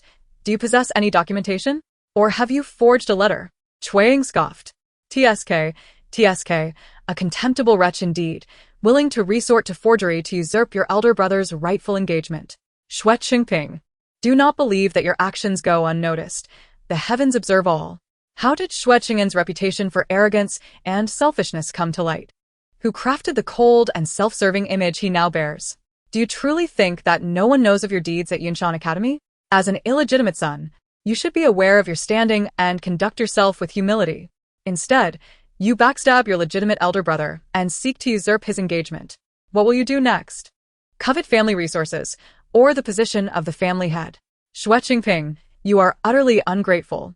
Cui Ying's rapid-fire accusations rendered him speechless. For while she referred to the engagement certificate he lacked, her claims regarding his slander against Xue Cheng'an at Yinshan Academy were entirely true. Overwhelmed by shock and fear, Xue Chengping found himself momentarily at a loss for words. Then his face was slapped hard. It was Mrs. Xue who struck him. Cui Ying had unleashed her tirade upon seeing Mrs. Xue's arrival. After slapping Xue Chengping, Mrs. Xue sternly scolded, Xue Chengping, is what she said true? Have you truly slandered your elder brother behind his back? Xue Cheng'an was indeed remarkable, and many envied him. So Mrs. Xue was aware of the unfavorable rumors circulating about him. What she did not realize, however, was that these rumors were connected to Xue Chengping. Xue Chengping, who secretly harbored jealousy towards his legitimate brother, had indeed spoken ill of Xue Cheng'an, albeit unintentionally. Hence, when Cui Ying berated him, he found himself unable to retort due to his guilty conscience. However, after being publicly struck by Mrs. Xue, he quickly regained his composure and attempted to explain, Mother. It's not like that. I did not. Cui Ying interrupted him again, raising her voice. Enough. The discord among the Xue brothers is your family's concern. As their stepmother, you must discipline your illegitimate son. This has nothing to do with our Cui family, and we are not interested in it. You should resolve your matters behind closed doors. Mrs. Xue, we have come here today to withdraw the engagement with your son, Xue Cheng'an. You should temper your temper and address the important matter at hand. Withdrawing the engagement? Mrs. Lu had been present for a while, and, upon hearing Cui Ying's articulate and reasoned speech, realized that the spectacle of Xue Cheng'an's embarrassment was assured. She moved to the front, feigning concern, and said, Cousin, what's going on? I hear someone wants to withdraw from the engagement with Ngur. Indeed. Ngur is such an outstanding child. Young ladies should be eager to marry him. How could anyone possibly look down on him?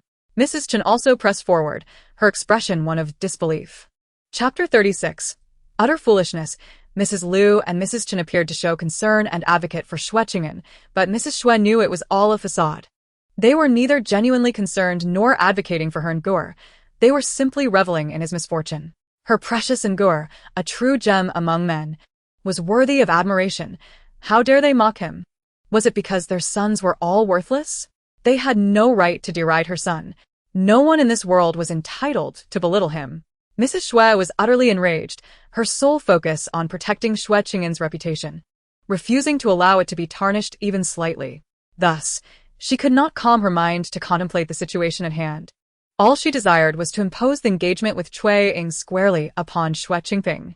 She raised her hand and struck Xue Cheng'an once more, exclaiming, "You impertinent wretch!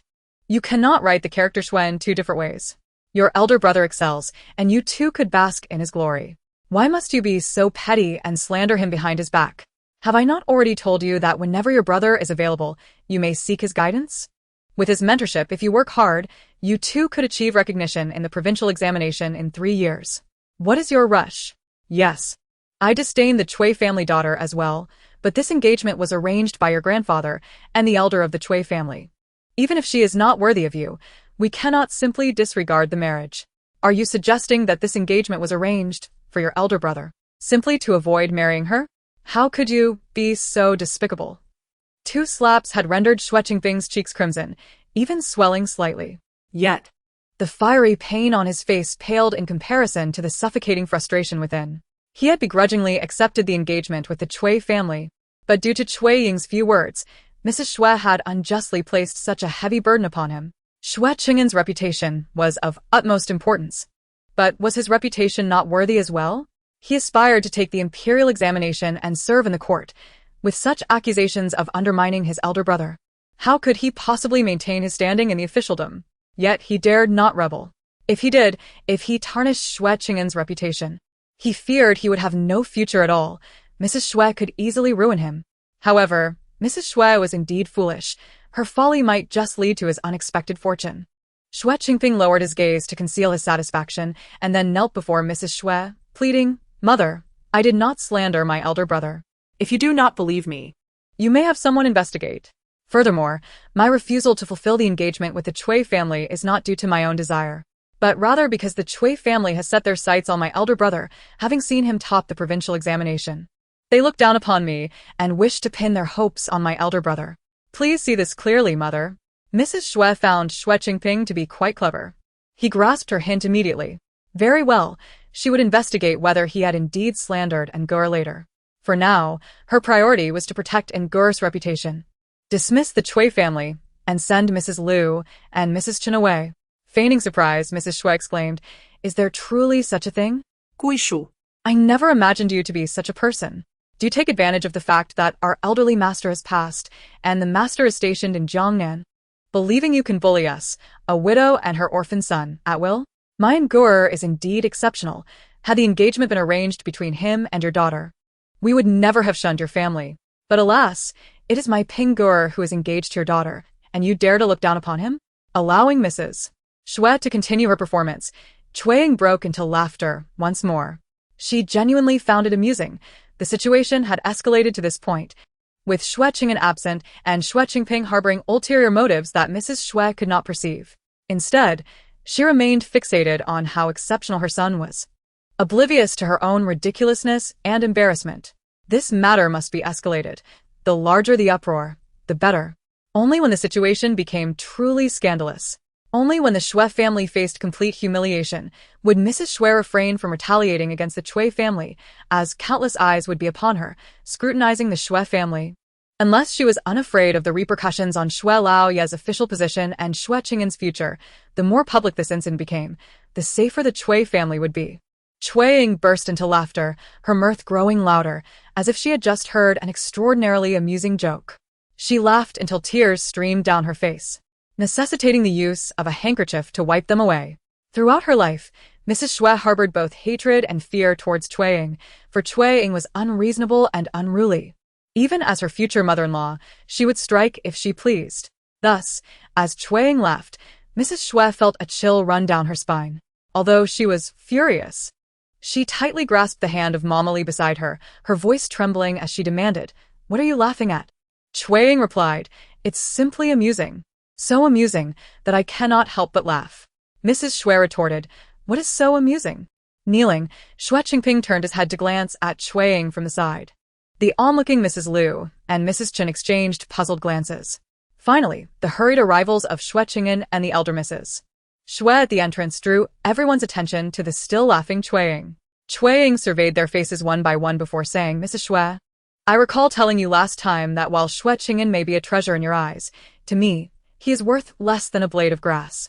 Uffed. Mrs. Lu could not suppress her laughter. Mrs. Xue glared at her immediately.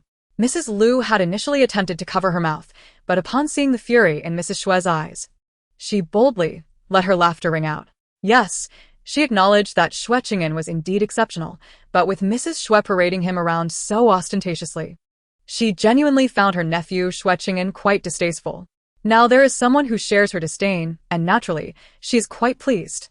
Mrs. Xue clenches her teeth, suppressing the urge to quarrel with Mrs. Lu. Yet, Xue Ying continues, therefore, Mrs. Xue, you need not perform nor feel awkward. For whether it be your biological son Xue Cheng'an or your illegitimate son Xue Cheng'an, neither of them piques my interest. I have already stated that my purpose today is to break off the engagement. If I do not desire either of your sons, why would I wish to acknowledge the engagement with your other son and cling to it? Oh. Do you think it would be more prestigious for me to call off the engagement with your biological son?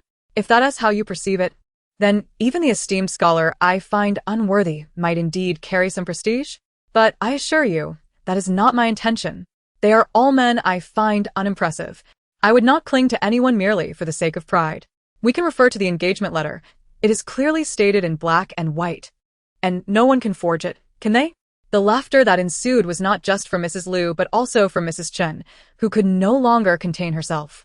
However, Mrs. Xue paid them no heed, her eyes blazing with fury as she glared at Xue Ying, exclaiming, Nonsense. Absolute nonsense. The engagement clearly belongs to Peng Ge. Where is the engagement letter? Xue Ying's voice rose above Mrs. Xue's, demanding the engagement letter be produced. Since you refuse to acknowledge it, we shall enlist a neutral party to verify that it is indeed written in black and white that I have an engagement with Xue Cheng'an. Both Mrs. Lu and Mrs. Chen were eager to act as mediators. Yet, before they could speak, the engagement letter was snatched from behind, accompanied by a clear, resonant male voice declaring, Let me see. Chapter 37. Breaking off the engagement, Xue Ying turned around to see that the newcomer was Cao Ke. In his youth, Cao Ke's intellect was on par with Xue Cheng'an, and he was equally handsome. However, despite both being scholars, they possessed different styles. Xue Cheng'an was a modest gentleman, while Cao Ke was a flamboyant and carefree talent. Perhaps in anticipation of witnessing Xue Cheng'an's embarrassment, a smile played on his lips, his charming eyes sparkling with mischief. Xue Ying instinctively distanced herself from him. She could never quite discern whether Cao Ke's flirtations were genuine or merely a disdain for Xue Cheng'an. In her past life, during 2 separate occasions at gatherings, she had encountered him, and he had always carried that same flirtatious demeanor, even suggesting she should divorce Xue Cheng'an and marry him instead. The memories faded over time, but upon seeing him again, they rushed back. Xue Ying certainly did not harbor the delusion that Cao Ke had feelings for her. After all, she was a married woman. And even if she were still a maiden, the disparity in their social standings was too vast. Cao Ke was merely a charming rogue, and she was wise to keep her distance. As he scrutinized the engagement letter, he noticed Xue Ying stepping away but was too engrossed in the document to pay it any mind. He examined it meticulously, causing him to take his time. Mrs. Lu, growing impatient, called out, Cao Ke, have you finished? What does the engagement letter say? I have, he replied with a smile, finally lifting his gaze from the letter to look at Xue Cheng'an.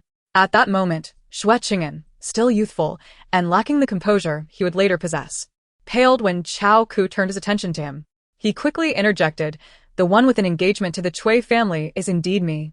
And Ger, Mrs. Xue, exclaimed loudly. Xue Cheng'an closed his eyes, reopening them with resignation. Mother, what is meant to be will be. My name will not vanish from the engagement letter simply because you refuse to accept it, regardless of the Xue family's standing or mine. This match was arranged by our grandfathers. A man's word is his bond. I have already stated my willingness to honor this engagement. Mrs. Xue was not truly foolish. Her overwhelming love for Xue Cheng'an clouded her judgment. She viewed him as exceptionally admirable, and thus she became emotionally agitated whenever his affairs were concerned, rendering her incapable of rational thought.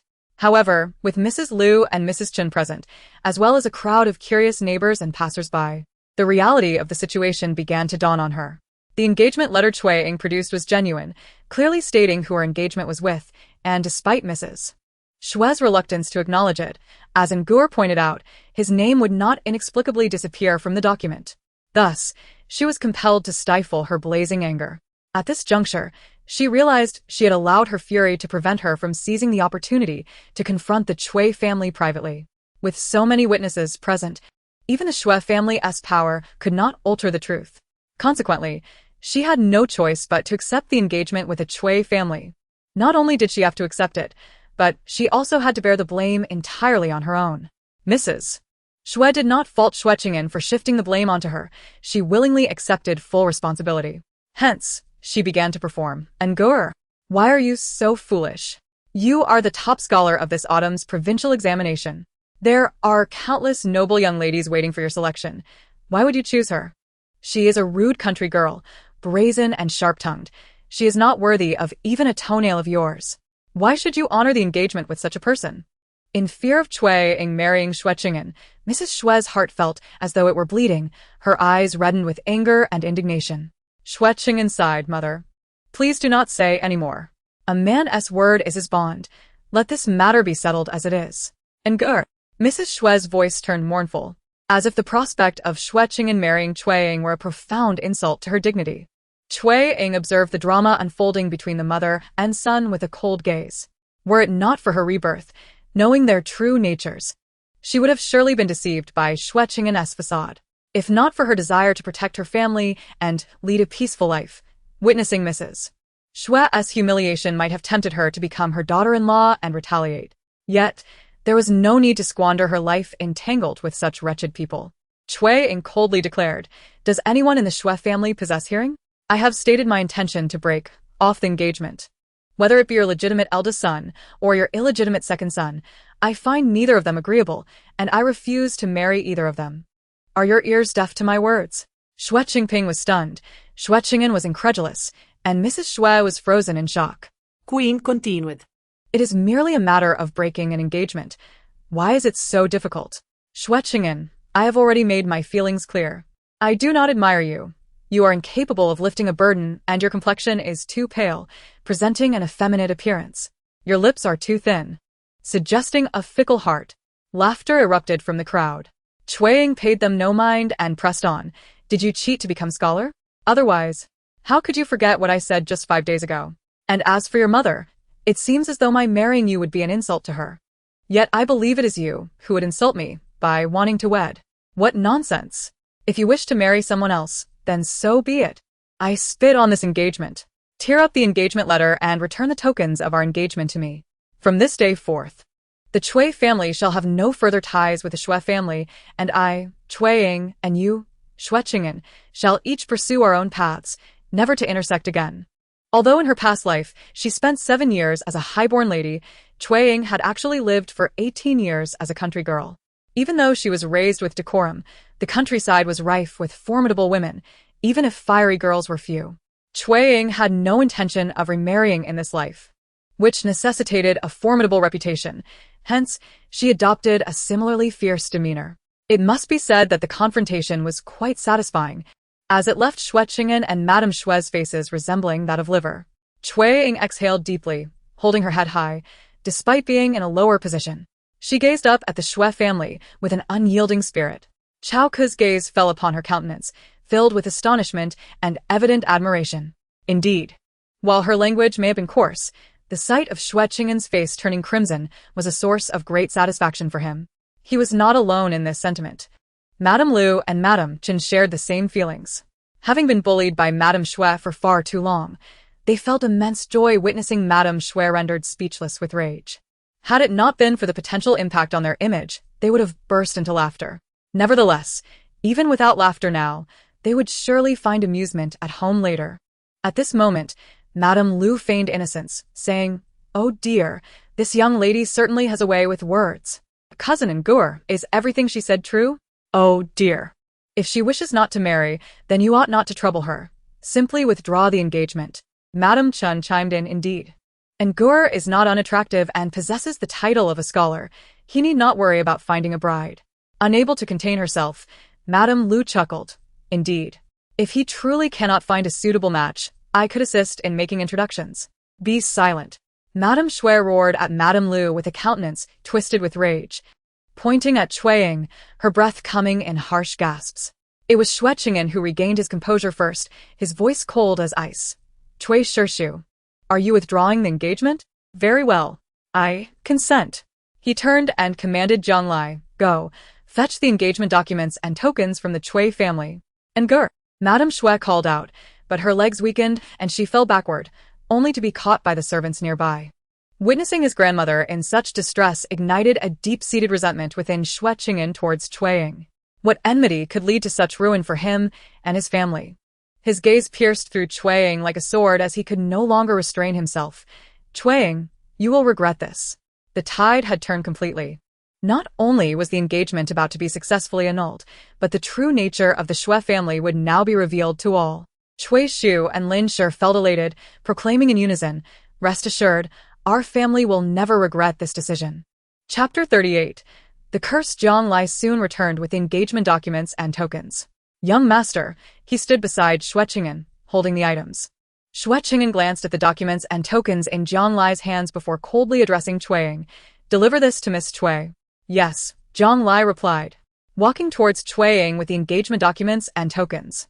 Xue Ying took the documents, confirming that her name and Xue Cheng'an's were indeed inscribed in black and white. Without hesitation, she tore the documents into pieces and cast the shards at the entrance of the Xue household. The engagement had never been sanctioned by the authorities. It was merely an agreement between two families. Thus, the destruction of the documents rendered the engagement null and void. Her decisive action left not only Xue Cheng'an and Xue Chengping in disbelief, but even Madame Xue and old Madame Xue were taken aback by her eagerness to sever ties, their legs trembling as they leaned against their servants for support. Xue Ying, how dare she? How could she disdain Ngur, unaware of what she was forsaking? What would Ngur do in the future? In stark contrast to Madame Xue and old Madame Xue's dismay, Madame Lu and Madame Chun were overjoyed. What a rare occurrence it was for Xue Cheng'an to be so thoroughly rejected. Truly a delightful day. They decided they would not return home but instead indulge in a feast at the finest tavern in the capital, reveling until they were intoxicated. Chao Ko, wishing to partake in the revelry, surveyed Xue Ying with keen interest. Indeed, the young lady from the Xue family was extraordinary, beautiful, brave, and possessing keen insight to see through Xue Cheng'an's superficiality. Remarkable indeed. Xue Ying paid no heed to the reactions of others. After tearing the engagement documents, she grasped the longevity lock that had been used as a token. It was a gift from her grandfather at her birth. Back then, the family was in a better position, and as the first child, she received a lock made of solid gold. If sold, it would fetch a handsome price. However, her parents would likely disapprove. After all, it was a treasured gift, and it was better to keep it as a memento until times grew dire. Xue Ying hung the longevity lock around her neck and turned to Xue Cheng'an, who had retrieved the engagement documents, but had yet to make a move to tear them. Madame Xue swiftly snatched the documents from him, tearing them apart with haste and flinging the remnants toward Xue Ying. Pa. Do you think our family would hesitate to withdraw the engagement? Let me assure you, we are eager to sever ties. You are nothing. Our Ngur could easily find a bride far more beautiful, virtuous, talented, and of a better family than you. By 100-fold. There are countless young ladies in the capital who admire our Ngur. He simply focuses on his studies and has no time to consider marriage. Once we announce our intentions, you shall see how many will vie for him.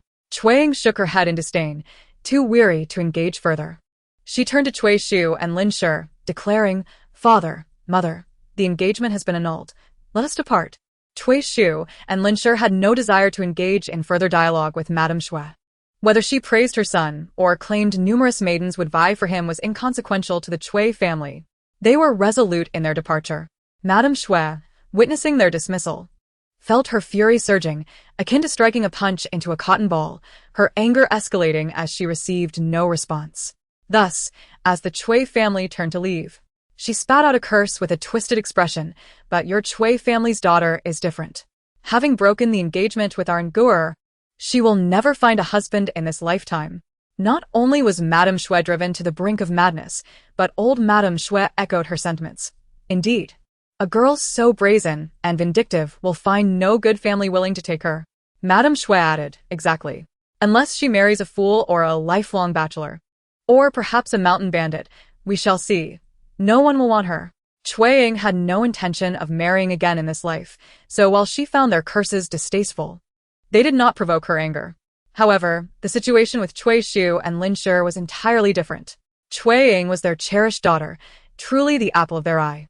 Even though circumstances forced them to agree to her postponement of marriage, they ultimately hoped she would wed into a reputable family and lead a prosperous life.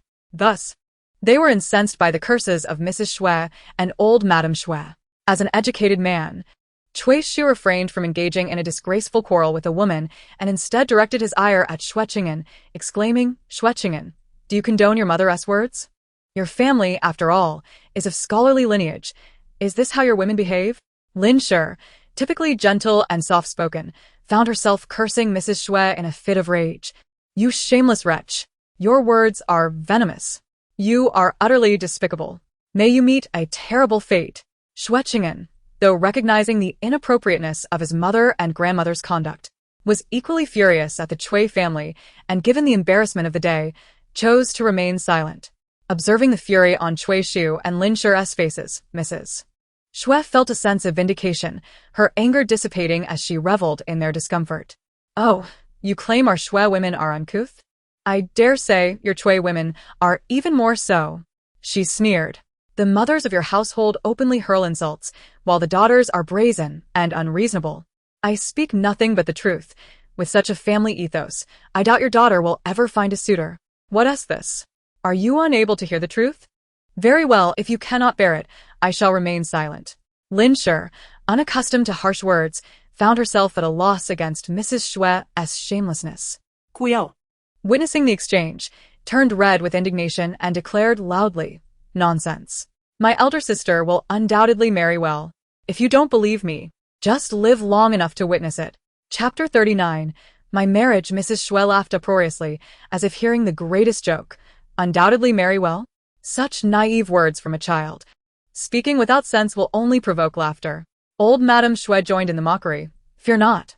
I shall keep my eyes peeled to see which blind fool would choose your sister.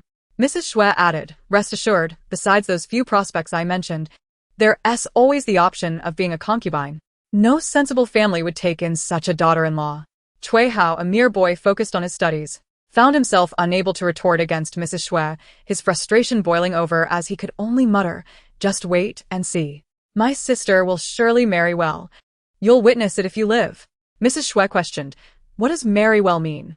A couple of acres of land, or a scholar who will never rise above a mere licentiate? This jab was a direct attack on Cui Xiu's repeated failures in examinations. The truth of her words left Cui Xiu speechless. Even Cui Hao struggled to respond, tears brimming in his eyes from anger. Mrs. Xue continued, no family of any standing would be so foolish as to accept your sister. Rest assured, I will live to see her remain an old maid. Xue Ying had no intention of marrying, so she was indifferent to Mrs. Xue's taunts about her unlikelihood of finding a husband. However, she could not tolerate the way they used her situation to belittle her family. With a cold smile, she retorted, indeed, I may not be as popular as you, but if you wish to marry, I'm sure you could find suitors of all ages throughout the city. Mrs. Liu and Mrs. Chun had been worried for Xue Ying, recognizing that although she had made a bold stand today, it could tarnish her reputation and hinder future prospects. Mrs. Xue's remarks held some truth. Even if she were to marry again, it would likely be to someone of lesser quality than Xue Cheng'an. Little did anyone expect. This girl not only stood her ground but also suggested Mrs. Xue remarry, targeting suitors of all ages. Mrs. Liu glanced at her cousin, who was over 40. If Xue Cheng'an had married early, she would have been a grandmother by now. The thought of remarrying to a youth was laughable. The wrinkles at her eyes could scare a young man away. Mrs. Chun, unable to contain herself, laughed again, marveling at Xue Ying's sharp tongue. Mrs. Xue was no match for her wit. Mrs. Xue's complexion shifted between hues of green and white, shocked at the harshness of Xue Ying's words. Yet Xue Ying continued, I have already called off my engagement with your son. From now on, Our families shall have nothing to do with one another. My marital status is of no concern to you.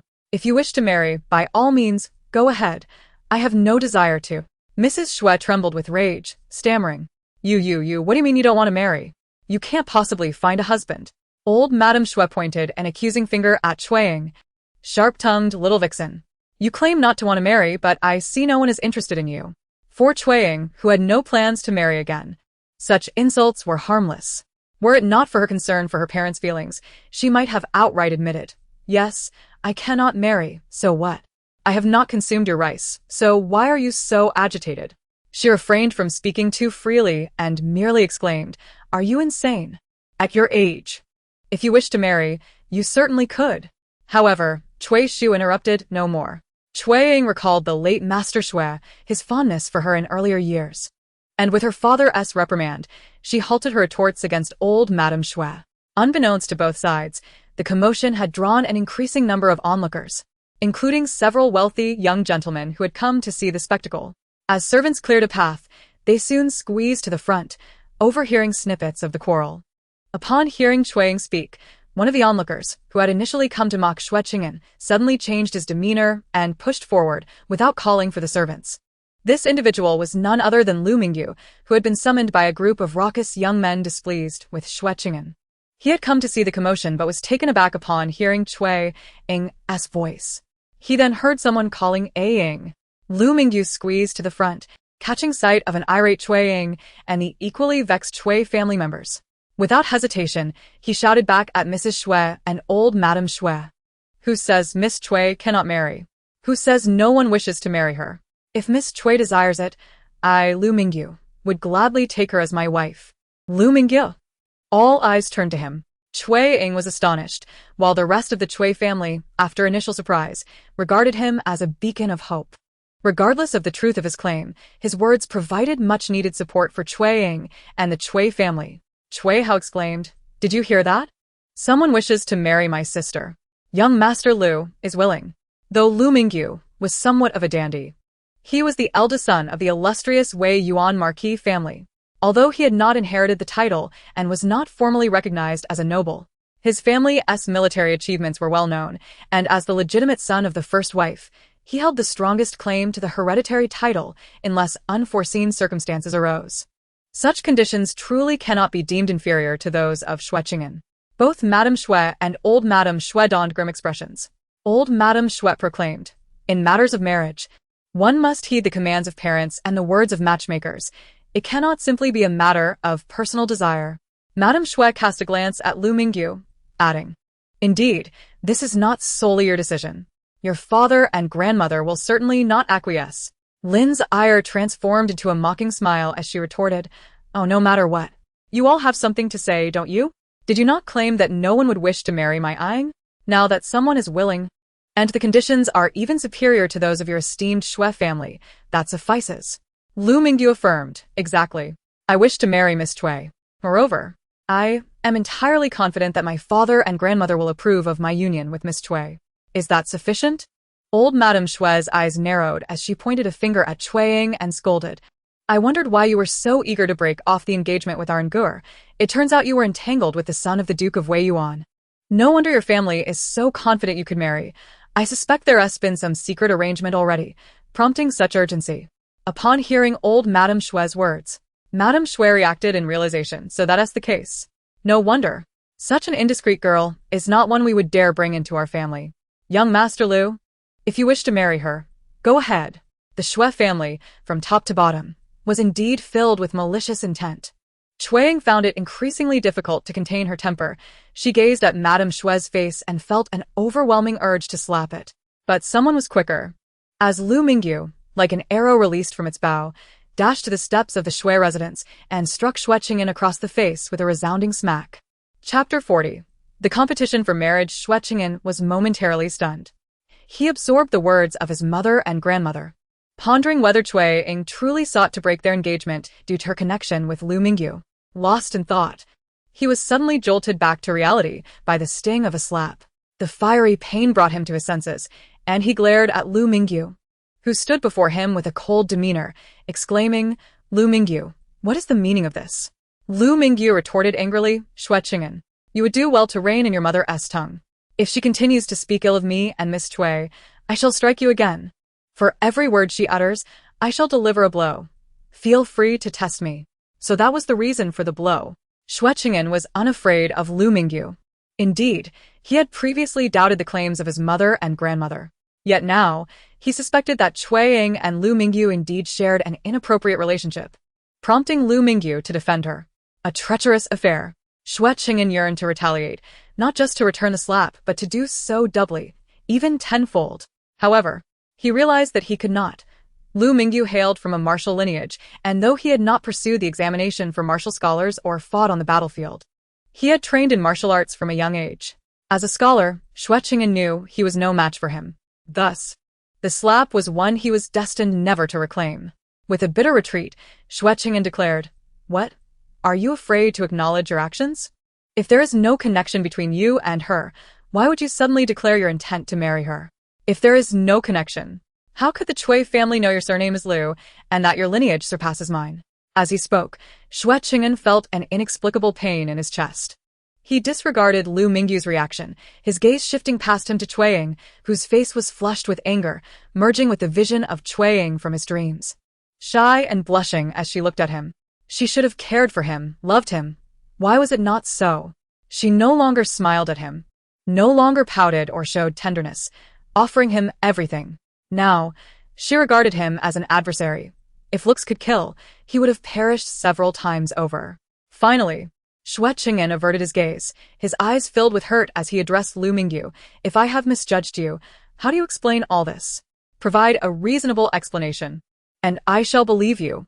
It was a pitfall. Even if Xue Cheng'an did not intend to lay a trap when seeking answers, Lu Mingyu's response would inevitably ensnare him. Cui Ying might disregard her reputation, but she could not allow it to impact her parents and siblings. Thus, she interjected, "Young Master Lu has already stated his name. He is Lu Mingyu, thus naturally bearing the surname Lu. Furthermore, young Master Lu's attire is splendid and his demeanor noble, clearly suggesting a superior background compared to yours." Xue Cheng'an dismissed Cui Ying's defense as nonsense and sophistry. However, Cao Ke chuckled, stepping forward to address Cui Ying. "Miss Cui, if you are willing to marry, Cao Ke would also be pleased to wed." Xue Cheng'an was taken aback. Cao Ke turned to him. "Xue brother, do not misunderstand. Like young Master Lu, I have no prior acquaintance with Miss Cui. However, upon this encounter, I find Miss Cui not only eloquent but also remarkably beautiful.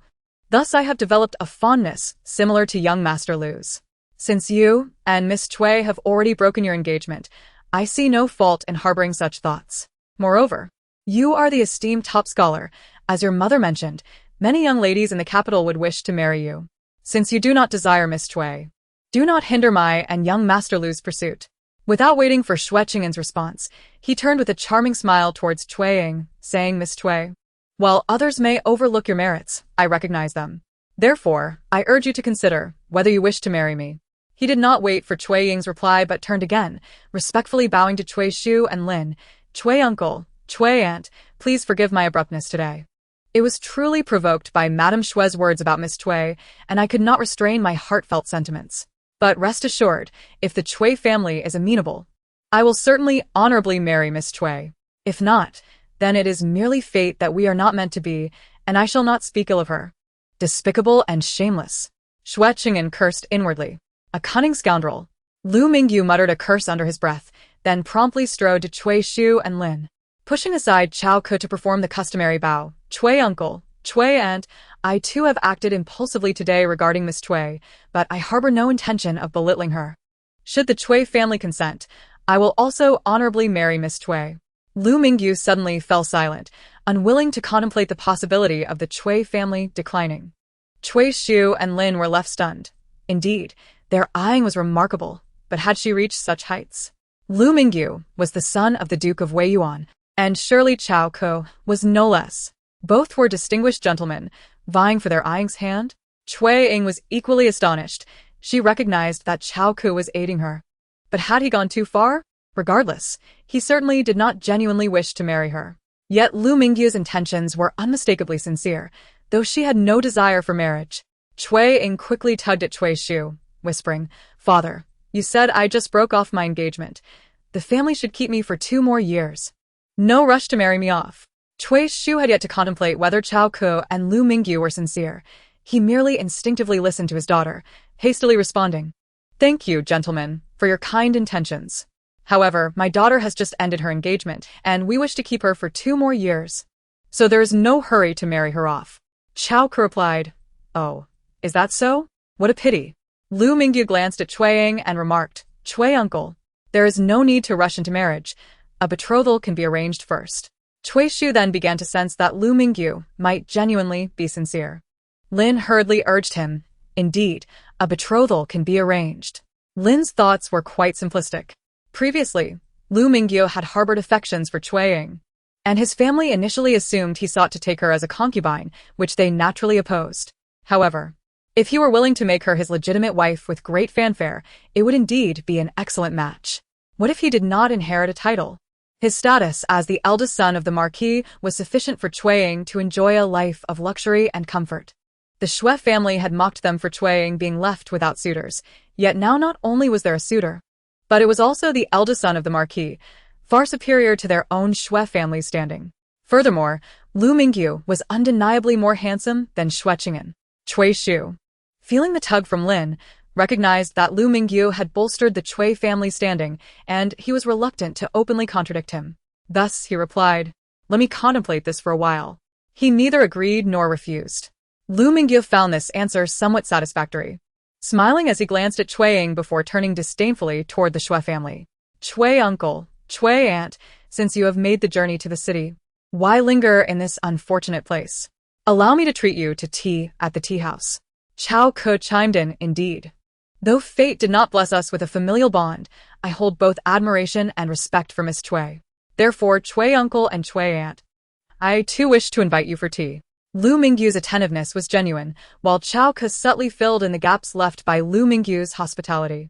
To outsiders, it appeared as though the Xue family, who had once mocked Xue Ying's lack of suitors, were now faced with 2 eligible young gentlemen vying for her attention, each on par with Xue Cheng'an. This was a true slap in the face for the Xue family. The eloquence of Chao Ke's words left the Xue family unable to retaliate without offending the Marquess of Weiyuan and the Chao family. Both individuals felt the heat of embarrassment, as onlookers shifted from mocking the Xue family to ridiculing the Xue family. Notably, with Madame Lu San and Madame Chen nearby, both struggled to suppress their smirks. Unable to endure the humiliation, Madame Xue and the elder Madame Xue hastily called for their servants to escort them home. As they fled, Cui Shu chose not to publicly confront Lu Mingyu and Chao Ke, and the entire family followed Lu Mingyu to the nearby Qin family tea house. Only Xue Cheng'an remained at the entrance, his expression darkening as the crowd slowly dispersed. Madame Lu San offered a few words of comfort to Xue Cheng'an before she and Madame Chen smiled and planned to find a tavern to celebrate. Chao Ke did not rush to leave. Instead, he waited until the crowd had thinned before smiling at Xue Cheng'an. "What a pity, my friend, that you have missed such a wonderful bride." Xue Cheng'an, bewildered by the sudden turn of events, felt a surge of anger and, without warning, spat blood directly at Chao Ke. Chapter 41. Spitting blood. The young scholar, once brimming with vitality, had unexpectedly begun to vomit blood. Jiang, taken aback, stood frozen for a moment before exclaiming in alarm, "Young master." Chao Ke was equally startled. Was Xue Cheng'an's health truly so fragile? Without a second thought, he turned and fled, recognizing that the act of spitting blood stemmed from Xue Cheng'an's poor health, not anything he had said. He hoped not to be blamed for it. Jiang was solely focused on the well-being of Xue Cheng'an, disregarding Chao Ke entirely. He hurriedly supported Xue Cheng'an as they made their way home, shouting, "The eldest young master is spitting blood. Quickly, fetch the doctor. Hurry. Inform the madam and the elder madam." Xue Qingping, who had been lurking nearby, quickly intervened, commanding, "Take the eldest young master back to his room first. I will go summon a doctor."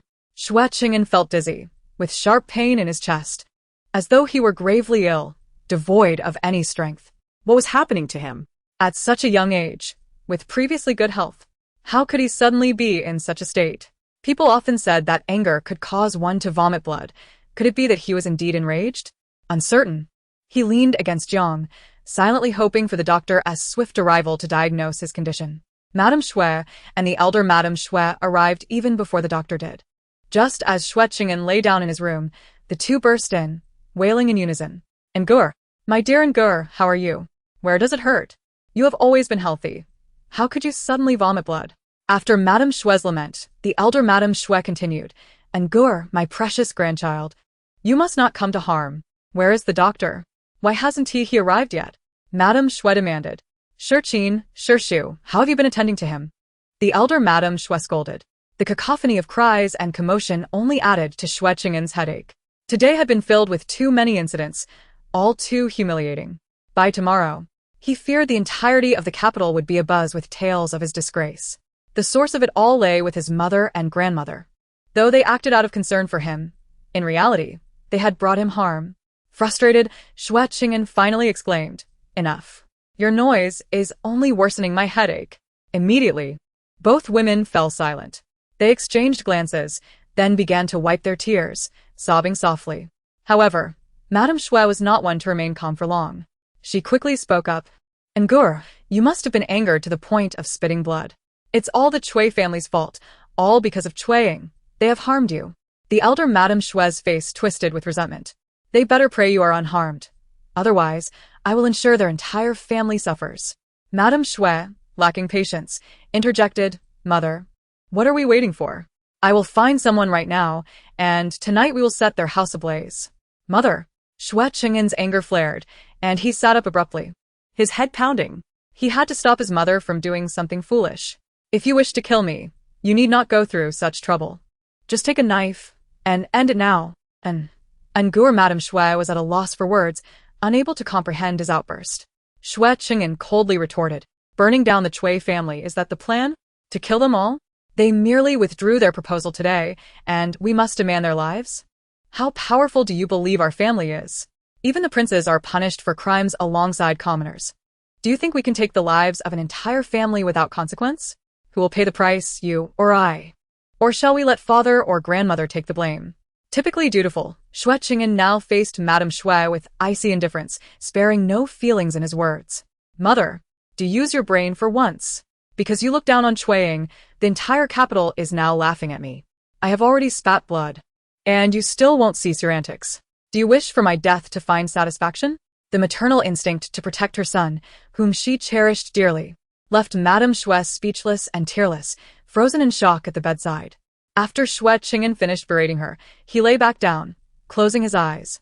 His once healthy complexion now pale and devoid of color, as though his heart were being rent apart. How could she wish to harm him? He was her beloved son. Everything she did was for his benefit. The elder Madame Xue, who had shared her daughter-in-law's sentiments, was now struck by a wave of realization. After hearing Xue Cheng'an's harsh words directed at Madame Xue and contemplating the day as events and their repercussions, she began to view her daughter-in-law as foolish. In truth, she had never held much regard for this daughter-in-law. Had it not been for her allure and charm that captivated her son, she would never have consented to their marriage. With disdain, the elder Madame Xue cast a glance at Madame Xue, her voice steady as she admonished, Do not act rashly. Listen to Ngur. If he forbids it, do not take it upon yourself to act. Has he not suffered enough because of you? Mrs. Xue, she finally shed tears once more, utterly aggrieved. Yet, Xue Cheng'an had already slipped into a state of half-dreaming. He dreamed of Xue Ying, but she was not the vibrant and spirited woman he had known during their honeymoon. Somehow, in the dream, she appeared greatly haggard. Her complexion was pale, her eyes weary, and her figure had grown noticeably frail. In the dream, he was asleep, the sky still dark, yet she had risen.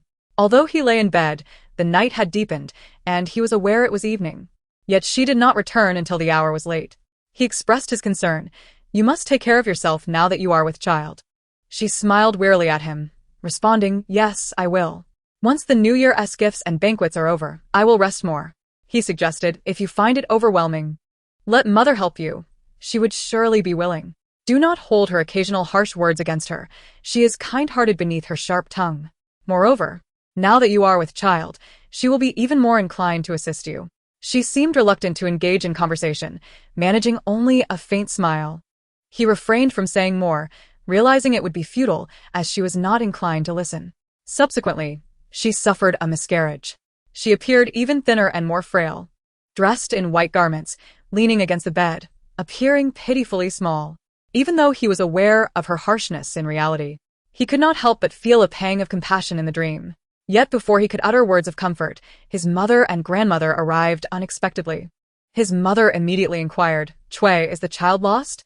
Xue Ying lowered her head, tears streaming down silently. His mother exclaimed, "How dare you cry? You have deprived our Xue family of its heir. Your crime is unforgivable, and you still dare to weep." His grandmother added, "How could this happen? The doctor has been monitoring your condition, and you have been consuming nourishing foods like bird's nest and ginseng. Were the servants not attentive enough? How could the child be lost?" There was no compassion, no comfort, only accusations. His mother continued, "What else could it be? I told her to prioritize her health, that everything else could wait. Yet she insisted on returning home against my wishes, and now look at what has happened. Her wretched brother has died, taking our heir with him." "A wretched brother?" Xue Cheng'an thought of Cui Hao, who was only 13 years old and appeared to be a healthy child. How could he have died? Xue Ying, who had been silently weeping, suddenly raised her head, glaring fiercely at them. "My brother's death was an accident. You should be the ones to die." Xue Cheng'an was still in shock when his mother charged at Xue Ying, cursing her for daring to insult her while grabbing her disheveled hair, preparing to strike. Xue Cheng'an rushed forward to pull his mother back. Abruptly, he awoke from the nightmare. Realizing the doctor had been summoned and was just taking his pulse, commenting on his condition, "Young Master Xue, your pulse is somewhat erratic and rapid, but the blood you coughed up does not seem to be due to anger. It appears to be a result of excessive worry and pent-up emotions. I shall prescribe 2 remedies to soothe your mind. Do try them." Chapter 42. A warm face. Meanwhile, as she followed Lu Mingyu to the roadside opposite the Qin family tea house, Xue Ying, now far from the Xue family, bowed and said, "Young Master Lu, I truly appreciate your chivalrous assistance earlier. Such kindness does not require thanks. Should you ever need anything in the future, please do not hesitate to ask, and I, Xue Ying, will do my utmost to repay you." Was this merely a performance in front of her family? Seeing Xue Ying's earnest expression, Lu Mingyu found it quite amusing and returned her courtesy, saying, "Miss Xue, you flatter me. I simply could not stand by while the Xue family bullied others. And I hold admiration for you, so I acted out of genuine regard. There is no need for you to dwell on it." Acknowledging Lu Mingyu's sincerity, Xue Ying felt her face flush slightly as she replied in front of Cui Shu and Lin, "Thank you for your kindness, young Master Lu. But our social standings are too disparate, and I have no intention of marrying into a prominent family, so I hope you will not bring up such matters again. Additionally, we have matters to attend to at home, so we shall forego tea." Xue Ying made every effort to distance herself from him in front of her elders, causing Lu Mingyu to lose his smile. As he saw Cui Shu also bidding farewell, he did not look at Xue Ying but addressed Cui Shu. "Uncle Xue, my previous words were spoken from the heart. If you would consider marrying Miss Xue to me, I promise to honor her as a proper wife and ensure her well-being for life." This Lu Mingyu, he must not inadvertently reveal his intentions. Xue Ying felt her face grow warmer, disregarding everything else as she turned to Cui Shu and said, "Father, you promised me that I wouldn't have to marry." Before swiftly departing, "Sister." Cui Hao hurried after her. Cui Shu recognized Xue Ying's reluctance. Although he was somewhat tempted, he still rejected Lu Mingyu. "I appreciate your kindness, young Master Lu, but I have indeed promised my daughter that I will not allow her to marry for the time being, so we will not be considering marriage for at least the next 2 years." Without allowing Lu Mingyu a chance to respond, he immediately clasped his hands in farewell and quickly left with Lin and Scholar Song. Lu Mingyu could not call them back, merely nodding slowly as he watched the Xue family depart. Indeed, today was a prime opportunity. He had thought to exert his influence and secure a marriage with Xue Ying. However, he had never forced his will upon others, and especially not with Xue Ying. He feared her anger and did not wish to impose upon her or her parents. As the Xue family disappeared from sight, Lu Mingyu lingered, reluctant to withdraw his gaze. Lu Cheng could no longer bear to watch, and was about to call Lu Mingyu back to reality when he caught sight of Cao Ke running toward them and hastily pushed Lu Mingyu. "Young master, Cao has arrived." "Cao Ke?" Lu Mingyu immediately withdrew his gaze and turned to glare at Cao Ke. Cao Ke, still in a state of shock, paid no mind to Lu Mingyu's hostility and quickly exclaimed, "Did you hear? Xue Cheng'an just coughed up blood." "Xue Cheng'an coughed up blood?" Lu Mingyu was initially taken aback, then a smug smile spread across his face. Serves him right. What did he expect? Bullying a girl. This is his retribution. Cao Ke was stunned by this attitude. But then he quickly regained his composure. Indeed, with a man like Xue Cheng'an, his misfortune was well-deserved. No longer thinking of Xue Cheng'an, he scrutinized Lu Mingyu and suddenly asked, Lu Mingyu, you must have known Miss Cui before, right? You two aren't actually a couple, are you? Lu Mingyu kicked him. What nonsense are you spouting? Despite Chao Ku's quick reflexes, he still got kicked on the side of his leg. Yelping in pain. What is wrong with you? No wonder your reputation is poor. You could speak properly instead of resorting to violence. Lu Mingyu scoffed. You asked for it. Ha, you think I asked for it? Let us not forget how eager you were for Miss Cui's attention. Even her family members know you. If I hadn't intervened, your situation with her would have been much more difficult today. You may be a man, but it doesn't matter. For Miss Cui, a broken engagement would tarnish her reputation. If she were to be labeled as having a secret affair with you, do you think she could endure that? I am your benefactor, and you should be thanking me. Lu Mingyu knew that Chao Ku had indeed been of great help today. However, that did not change the fact that Chao Ku was a cunning villain. Even if he had helped, he still had to show off in front of Mr. and Mrs. Cui. What thanks? If there were to be gratitude, it should be directed towards Miss Cui. Lu Mingyu remarked, if it weren't for Miss Cui, would you, a defeated subordinate under Xue Cheng'an, have had the chance to witness his humiliation? Even if you helped Miss Cui today, it was a mutual favor. Miss Cui owes you nothing. As for myself, although Miss Cui and I are entirely innocent, I must confess I genuinely admire her. Thus, if you require it, I could express my gratitude, but upon doing so, I would urge you to depart swiftly. Xue Cheng'an is not a good person, and you too are a treacherous individual. I have no desire to engage with someone like you. Chao Ku interjected. How can you label him as treacherous? When Xue Cheng'an encountered difficulties, he merely called upon those who disapproved of him to witness his misfortune. Is that truly treachery? He scoffed, declaring, utterly unreasonable. Communication is futile. I have no time for you. The two, having nothing further to discuss, parted ways, one to the left and the other to the right. As for the Cui family, upon exiting the city gates, they were to part ways with Scholar Song. Although Scholar Song, the witness, had not uttered a single word that day, the Cui family expressed profound gratitude towards him.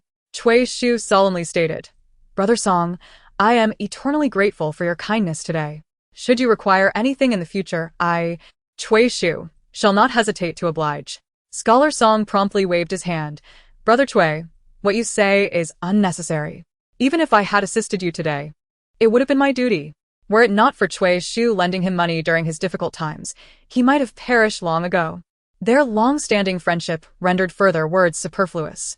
Cui Shu invited Scholar Song to his home for drinks in 2 days, and they each returned home. As they were now family, Lin Shi busily remarked to Cui Ying, I observed that young Master Lu possesses both appearance and character. Why do you refuse to marry him? Cui Hao echoed her sentiments. Indeed, big sister, if you were to marry him, it would serve as a slap in the face to the Xue family. They claim you cannot find a suitor, yet you clearly can, and even better. Having lived a second life, Cui Ying recognized that Lu Mingyu was indeed admirable. However, no matter how commendable he may be, she had endured enough suffering from marrying into a prominent family in her previous life. This time, the Weiyuan Marquate held an even higher status, and even if Lu Mingyu was good, she was unwilling to endure the hardships of entering a high-ranking household again. Furthermore, while he may be good today, what assurance was there that he would remain so? If he were to change, how would she cope? Cui Ying did not wish to gamble. She feared losing. Moreover, having been granted a second chance at life, she had no desire for men or romance. Her only wish was for her family to thrive and live comfortably. Thus, she now had a singular goal, to amass wealth, an abundance of it. Consequently, she needed to dispel her parents' differing opinions. Young Master Lu is indeed commendable, but his status is higher. The women of the Xue family look down upon me. Who is to say that the women of the Lu family would not do the same? Mother, I have been cherished and spoiled by you and father. No one in this household has ever subjected me to hardship. Why should I then endure suffering in a marriage? She asserted. Not only do I not wish to marry now, but even if I do in the future, it shall not be to someone of such high status. If I must marry, let it be to someone of lesser means, so that when the time comes, rather than suffering, they may depend on me for sustenance. And the entire family must cater to my whims. Upon reflection, such a life seemed far more agreeable. When it came to being looked down upon by the women of the Xue family, Lin Shi fell silent. Today, She had witnessed firsthand how the likes of Madame Xue and old Madame Xue, despite their esteemed backgrounds, were far more spiteful than rural women. The words they uttered were akin to daggers, capable of inflicting deep wounds. Cui Shu had initially been somewhat swayed, but after hearing Xue Ying's remarks and recalling the disdainful expressions of the Xue family, he immediately dismissed the notion. He turned to Lin Shi and said, "Let Oing remain at home for a couple of years. Once this matter has faded and is forgotten, we shall find her a suitable match." Chapter 43. Heartbreak. The engagement was called off, and the disgrace fell upon the Xue family. They failed to insult her. Yet she was not obliged to marry Lu Mingyu. With all matters resolved impeccably, Xue Ying's spirit soared. Upon returning home and listening to Xue Hao excitedly recount the events of the day to Xue Wan, she took out her needle and thread to continue her embroidery while unable to suppress a smile that grew ever wider. How delightful it must be for Madame Xue and old Madame Xue to be so incensed. How splendid that Xue Cheng'an, who had worn a mask of hypocrisy for a lifetime, had his facade shattered by her in this life. Could he ever regain his former composure? Xue Ying was so overjoyed that she indulged in an extra bowl of rice that evening. Her elation kept her wide awake, while Xue Wan slept soundly, snoring softly beside her. Energized, Xue Ying continued to embroider a new handkerchief under the dim light. As she focused intently on her work, the window was struck by a small stone for the third time before she took notice. However, she did not anticipate it to be a rendezvous with Lu Mingyu. She assumed it was merely an insect causing a disturbance. Setting down her embroidery frame, she picked up Xue Wan's embroidered shoes and made her way over. But upon opening the window, she found nothing. Just as she was perplexed, a fourth small stone struck the window pane with a soft thud. Following the trajectory of the stone, she discerned a figure perched on the wall, shrouded in the dim moonlight. How brazen of him to seek her out at this hour, especially since it was already past the hour of the pig. Could it be Lu Mingyu? Calculating the days, it seemed today marked precisely 5 days since their last rendezvous. Yet had they not already met during the day? Why return again? Despite her confusion, the fact remained that he had come, and not only had he been the one she had agreed to meet, but he had also aided her during the day. Xue Ying glanced back at the peacefully sleeping Xue Wan before donning a cloak and quietly making her way outside. To avoid arousing suspicion from her family, she did not approach the wall directly. Instead, she walked to the courtyard entrance, carefully removed the bolt from the door, and quietly closed it behind her. Just as she secured the bolt from the outside, Lu Mingyu's youthful voice, filled with joy, rang out behind her. "Miss Xue, you finally came out." Xue Ying turned to find Lu Mingyu standing close behind her. Even in the dim moonlight, she could clearly see his vibrant face, thick brows, and large eyes, which sparkled with evident delight upon seeing her. This almost overflowing affection startled Xue Ying, prompting her to instinctively retreat until her back pressed against the side wall. "I thought you wouldn't come tonight." Lu Mingyu, oblivious to her unease, merely smiled. "How could I not come? Did we not agree to meet tonight after the hour of the pig?" Xue Ying replied, "But we already met during the day." "What does that count as? With so many people around, we couldn't even speak privately," Lu Mingyu softly complained, a hint of grievance lacing his tone. Xue Ying retorted, "Are you truly satisfied with just a few words alone?" Xue Ying fell silent, while Lu Mingyu remained patient, gazing at her intently for a moment before suddenly recalling something. He reached into his clothing and produced 2 warming pots, still exuding warmth. "Here, take one." He extended it towards Xue Ying. Xue Ying inquired, "What is it?" As her cold hand grasped the warm object, she heard Lu Mingyu's voice, laced with amusement. "Warming pot. It's quite cold. Hold it to keep warm." With the new year approaching in just over 10 days, the chill was indeed biting. However, it felt rather peculiar to hold a warming pot in each hand. Xue Ying, stirred by the affection radiating from him, found her earlier apprehension dissipating. He was, after all, still quite young, akin to an older brother. She retained one pot and returned the other to Lu Mingyu's hand. "One is sufficient for me. You keep the other." Lu Mingyu, holding the warming pot, replied, "I am not cold." Xue Ying countered, "Are you then warm?" Lu Mingyu answered, "Not particularly warm." Holding a warm steaming soup pot, Lu Mingyu's hands, initially chilled, quickly warmed as if a gentle heat radiated from his palms, ascending within him and enveloping his heart. He could not help but smile. Xue Ying truly cared for him. Her concern was evident. Thus, she merely hesitated to marry, not out of disdain for him, but due to past wounds inflicted by the Xue family and the anger directed at Xue Cheng'an. She was simply disillusioned with men for the time being. Lu Mingyu, employing his imagination, pieced together her sentiments, and as a result, he felt a profound sympathy for Cui Ying, while harboring a deep-seated aversion towards Xue Cheng'an, wishing ill upon him. Naturally, he felt compelled to share the grand news with Cui Ying.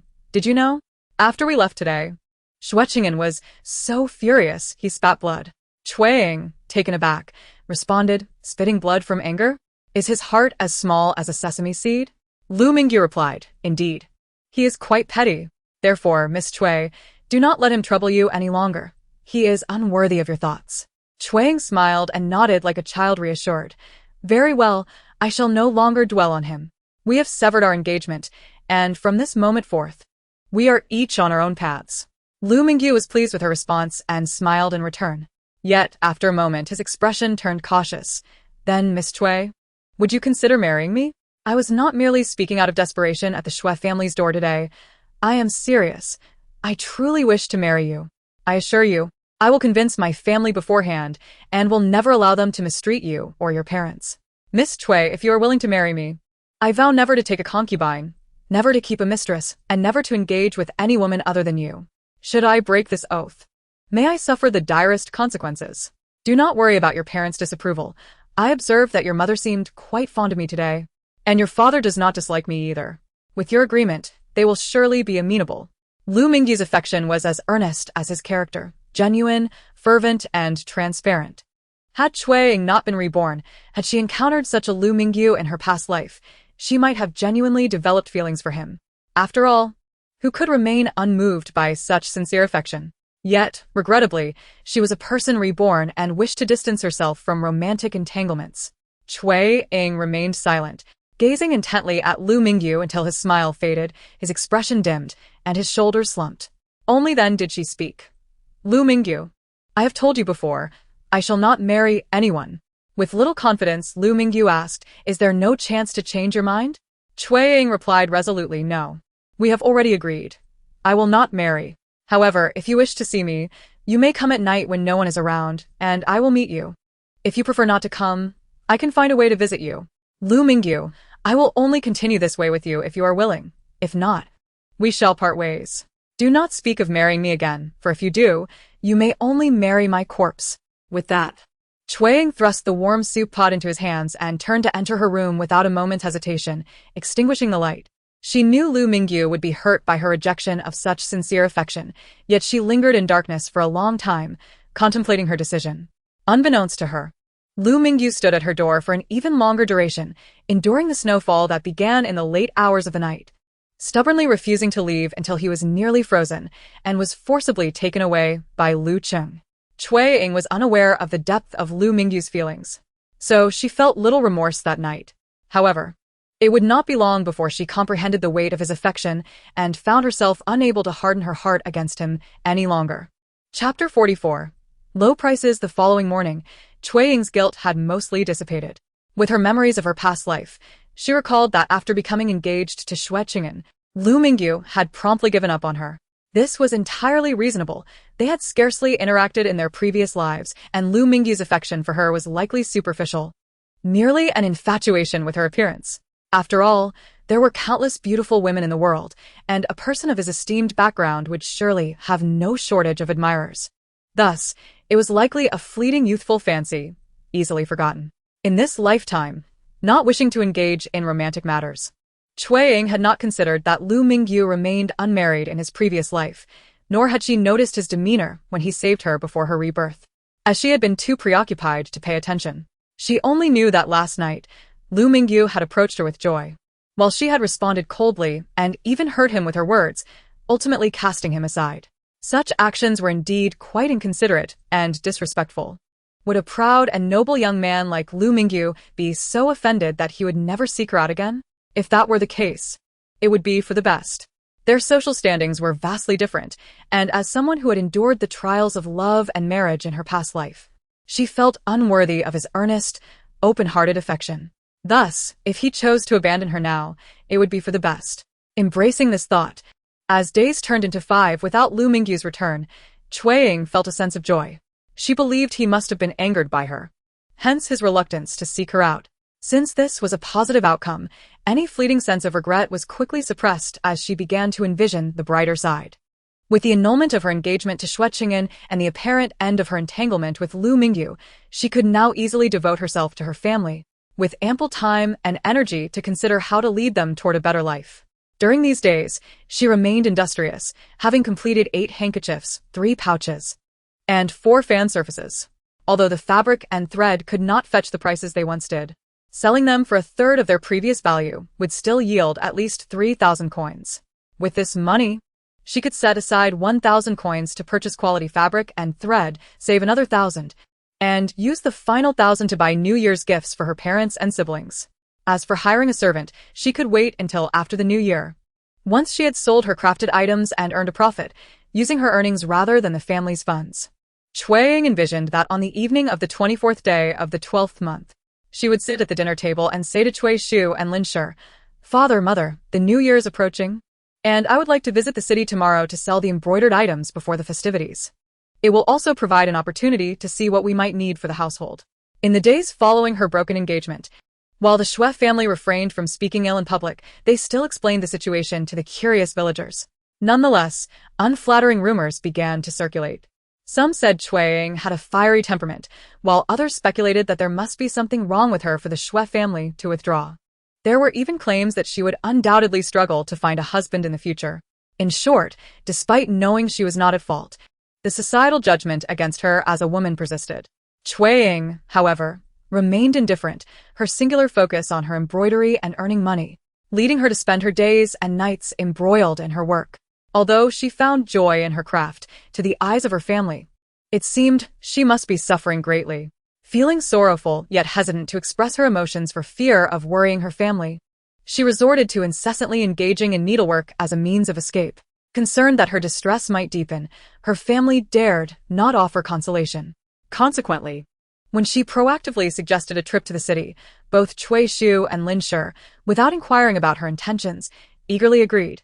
Merely relieved that she was willing to step outside, Cui Shu exclaimed, "All right, go ahead. If you wish to go, then go." Lin Shi added, "Yes, yes, yes. Go take a look and buy whatever you fancy. Just wait, I shall fetch you some money right away." Surprised by her parents' enthusiastic response, Xue Ying quickly grasped Lin Shi's wrist, saying, "Mother, there's no need to give me money. I intend to sell the items I have embroidered and will have money to purchase what I need." How much could she possibly earn from her embroidery? It was merely a laborious endeavor to make a few coins, hardly enough to buy anything substantial. While Lin Shi contemplated this, she refrained from discouraging Xue Ying directly, instead saying, "You can save the money from selling your embroidery. I will provide you with additional funds for things like snacks or pretty hairpins, whatever catches your eye." Lin Shi soon returned with money, generously offering 2 taels, fearing that Xue Ying might refuse. She pointed to Cui Wan and Cui Hao, saying, "With the new year approaching, you 3 siblings should all go and enjoy yourselves. Buy something you like." Naturally, both Cui Wan and Cui Hao were thrilled at the prospect, their faces lighting up with smiles, one exclaiming how wonderful it was, while the other urged, "Elder sister, quickly take the money." Xue Ying, not wanting to decline further, accepted the money, planning to repay it the following day. On the morning of the 25th day of the 12th month, the 3 siblings rose early, having only had a light breakfast at home before joyfully heading out. With the new year approaching, everyone in the streets wore smiles. The siblings made their way to the nearest lamb soup shop by the city gate. Each enjoyed a bowl of lamb soup and a large sesame pancake, feeling both satisfied and warm before heading straight to South Street. The capital was divided into North and South Streets. South Street catered to the affluent, where clothing, food, shelter, and transportation were all exquisitely refined, primarily frequented by the wealthy. In contrast, North Street focused on practicality, serving the ordinary populace, making it more suitable for families like the Xue family. However, Xue Ying planned to explore the streets after selling her embroidery. In her previous life, fearing exposure, she had sold her work in North Street through intermediaries. This time, she resolved to try selling in South Street. The silk shops on South Street catered to the wealthy. With her exceptional embroidery skills, she believed the affluent might be willing to pay a higher price and correspondingly, the shopkeepers would offer her more. She recalled that there were 5 silk shops on South Street, and she intended to inquire at each, selling to the one that offered the highest price. With this plan in mind, she entered the first silk shop she encountered. The shop indeed accepted embroidered goods, and upon viewing her embroidered handkerchief, the middle-aged shopkeeper's eyes gleamed with interest. Not bad. Not bad. Young lady, did you truly embroider this? Xue Ying, confident in her skills, calmly nodded. Yes, I did.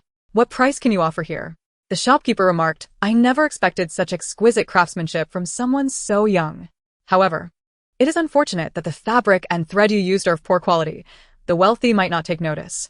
Xue Ying had anticipated this and replied, as long as you offer a fair price, I will return with better fabric and thread to sell here next time. This indicated her intent for a long-term collaboration. The shopkeeper, impressed by her skill, agreed to accept her current piece, although he was dissatisfied with the material. After a moment's thought, he said, since you've mentioned it, I won't press you too hard on the price.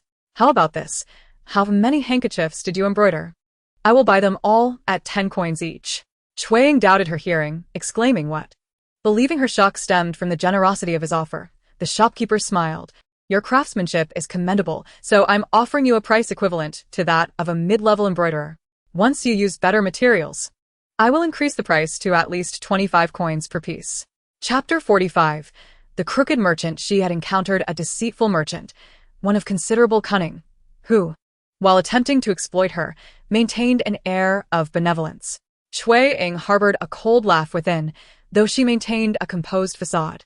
The silk shop, located in a prime area of South Street, was undoubtedly owned by an affluent family, one she could not afford to offend. She promptly reclaimed the handkerchief from the shopkeeper, forcing a smile as she said, I'm sorry, but this price seems a bit low. I will not sell it after all. The shopkeeper, astonished, replied, this price is too low. He regarded the young girl, noting her beauty and genuine talent, and thought a long-term partnership could be beneficial. Believing he had offered a fair price, her dissatisfaction seemed unfathomable to him. Such ambition in a young girl. Perhaps she had already inquired at other shops on South Street that offered higher prices? The shopkeeper pressed, what price do you desire? Xue Ying recalled that in her previous life, handkerchiefs of similar quality, made from fine materials, sold for 500 coins in North Street.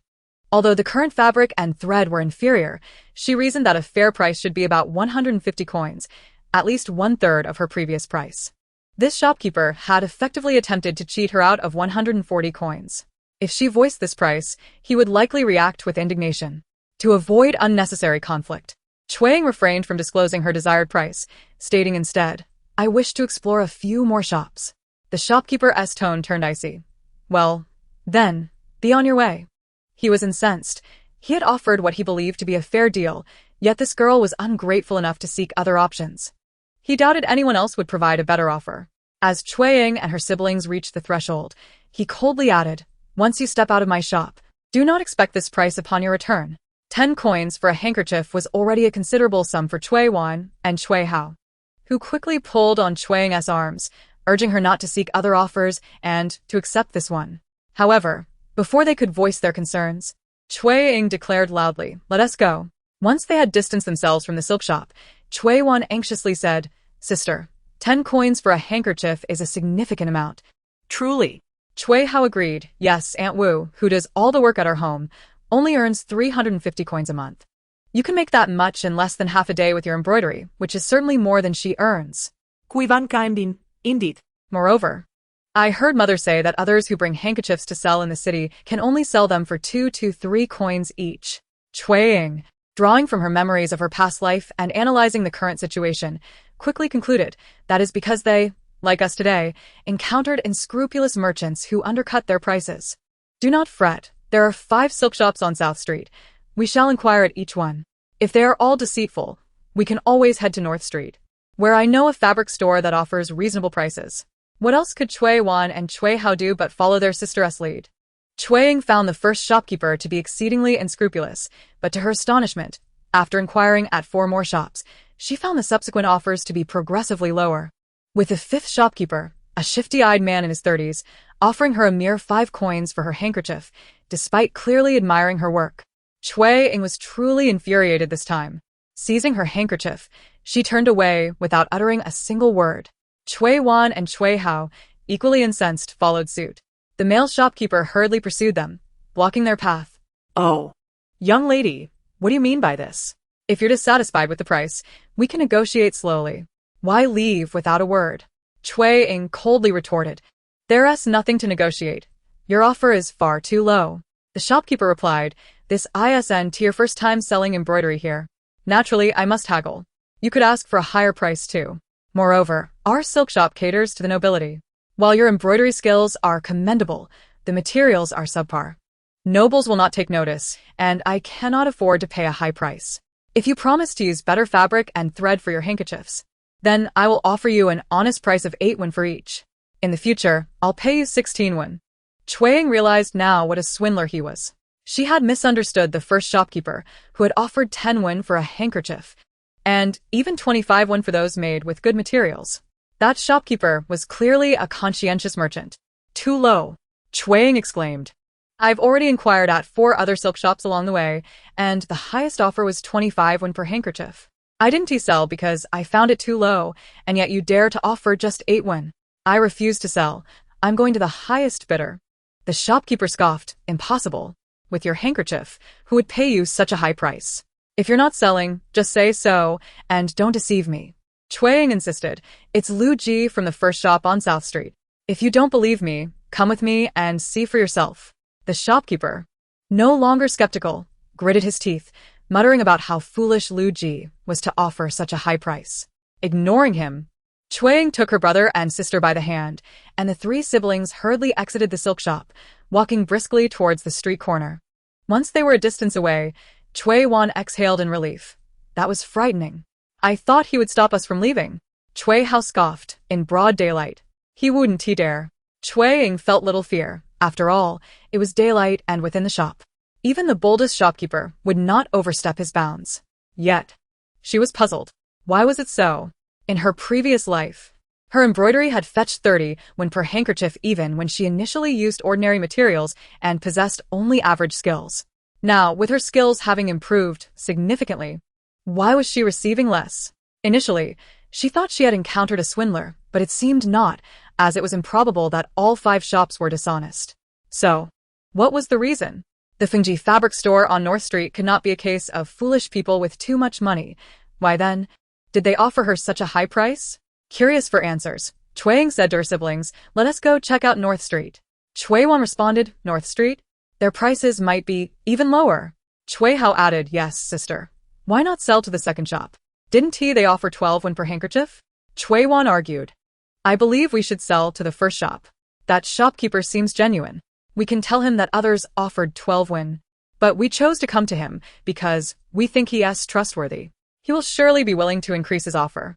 Xue Ying shook her head. Let's south first visit North Street. If the prices are comparable, we'll sell there. If there's a significant difference, we can always return to South Street. Chapter 46. Who is it? Xue Ying had never sold embroidery herself, but during her previous visit to North Street, she was pointed to the Fengji fabric store by Shu and Hua. Thus, upon reaching North Street, she easily located the store. In stark contrast to the opulent silk shops on South Street, Fengji fabric store appeared rather unremarkable, a small 2-story building with 3 storefronts and a low, aging sign that hardly suggested it could offer high prices for embroidery. The disparity was striking. Xue Wan and Xue Hao frowned at the sign of Fengji fabric store. Before they could voice their thoughts, Xue Ying stepped inside. They had no choice but to follow closely behind. Upon their entrance, a young attendant immediately greeted them with enthusiasm. Miss, what can I assist you with today? Xue Ying smiled at him, taking her time to respond. She surveyed the interior of Fengji fabric store but did not see the plump and amiable shopkeeper's wife or the tall, thin shopkeeper who always wore a cold expression. As described by Shu and Hua. Finally, she spoke. Excuse me, do you purchase embroidery? The young attendant's smile faltered slightly. Yes. What do you wish to sell? Xue Ying produced all 8 handkerchiefs. The attendant casually picked one up, and upon seeing the vividly embroidered pink plum blossoms, his eyes widened. Did you embroider this? As he asked, he hurriedly examined the other handkerchiefs. There were ones with embroidered lotus leaves and flowers, clusters of lotus pods, as well as ones depicting clivia, green bamboo, and chrysanthemums. Regardless of the design, Each was lifelike, with meticulous stitching that left no visible threads on the reverse side.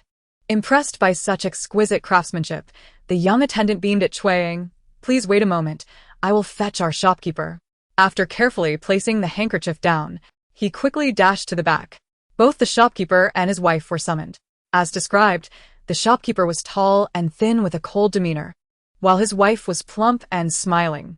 Upon their arrival, the shopkeeper immediately inspected the embroidery, while his wife picked up a handkerchief to inspect and cheerfully conversed with Xue Ying. "So, you are the young lady wishing to sell embroidery. Your work is truly remarkable." After examining several handkerchiefs, her gaze towards Xue Ying shifted. "My dear, what should I call you?" In this lifetime, Xue Ying had no need to conceal her identity and responded openly. "My surname is Xue." "Miss Xue," the shopkeeper's wife exclaimed, "did you embroider all these? Are these all you have, or do you have more?" Xue Ying then produced 3 pouches and 4 fans. After inspecting each, the shopkeeper's wife expressed her unabashed admiration. "Oh, this is splendid. It's such a pity that the materials are lacking, otherwise they would fetch an even higher price." Impatient, Xue Hao asked, "How much can these sell for?" The shopkeeper's wife smiled at him and replied, "We need to discuss this." After the shopkeeper couple reviewed all the embroidery, they conferred briefly before the shopkeeper approached with an offer. 15 won each for the handkerchiefs, 20 won for the pouches, and 30 won for the fans. "You may discuss and decide whether to sell." 15 won per handkerchief. This was even higher than the best offer from the second shop on South Street, revealing them as truly conscientious merchants. Xue Wan and Xue Hao were ecstatic, both eagerly urging Xue Ying to accept. Though Xue Ying had anticipated that the prices would not match those of her previous life, upon hearing the handkerchief price drop significantly, her heart still trembled. In her past life, someone had assisted her, yet she had never learned the identity of that benefactor. Now, as she relived this life, would she ever find out? Xue Ying remained silent, and not only were her siblings anxious, but the shopkeeper's wife grew impatient as well. "Miss Xue, we are offering you a sincere price. If you doubt it, feel free to inquire elsewhere. I assure you, no one will offer you higher." "Sister, big sister." Xue Ying was urged anxiously by Xue Wan and Xue Hao. It was only then that she inquired of the shopkeeper's wife, "Could you not raise the price a little higher?" The shopkeeper's wife hesitated for a moment, then, resolutely, replied, "At most, I can add 1 more coin to each item. Anything beyond that is impossible." Xue Ying said, "If I use fine fabric and superior thread?" The shopkeeper's wife interjected, "It depends on the quality of the fabric and thread. Generally, if it's good, the price could double at most. However, if it's a tribute or a unique high-quality material, it could potentially multiply by 5 or even 10 times. The only concern is that you might not be able to acquire such fine materials." In her previous life, when she initially used ordinary fabric and thread and had mediocre embroidery skills, there were people who helped her with their own money. Later, when she employed premium materials and improved her embroidery, a handkerchief could fetch a price 10 times higher, yet it only amounted to 150 coins. Meanwhile, in her past life, she managed to sell it for 500 coins. Who could it be, this benefactor? Regardless of their identity, the only way for her to uncover the truth was to sell her embroidered pieces to the Foam family's fabric shop and see if that person would appear. Xue Ying nodded at the shopkeeper's wife, ready to speak, when a youthful, melodious voice called from behind, "Aunt Xia." "Oh, it's Miss Lvy." The shopkeeper's wife, forgetting about Xue Ying, hurriedly greeted her with warmth. "It's been a few days. You look even more beautiful."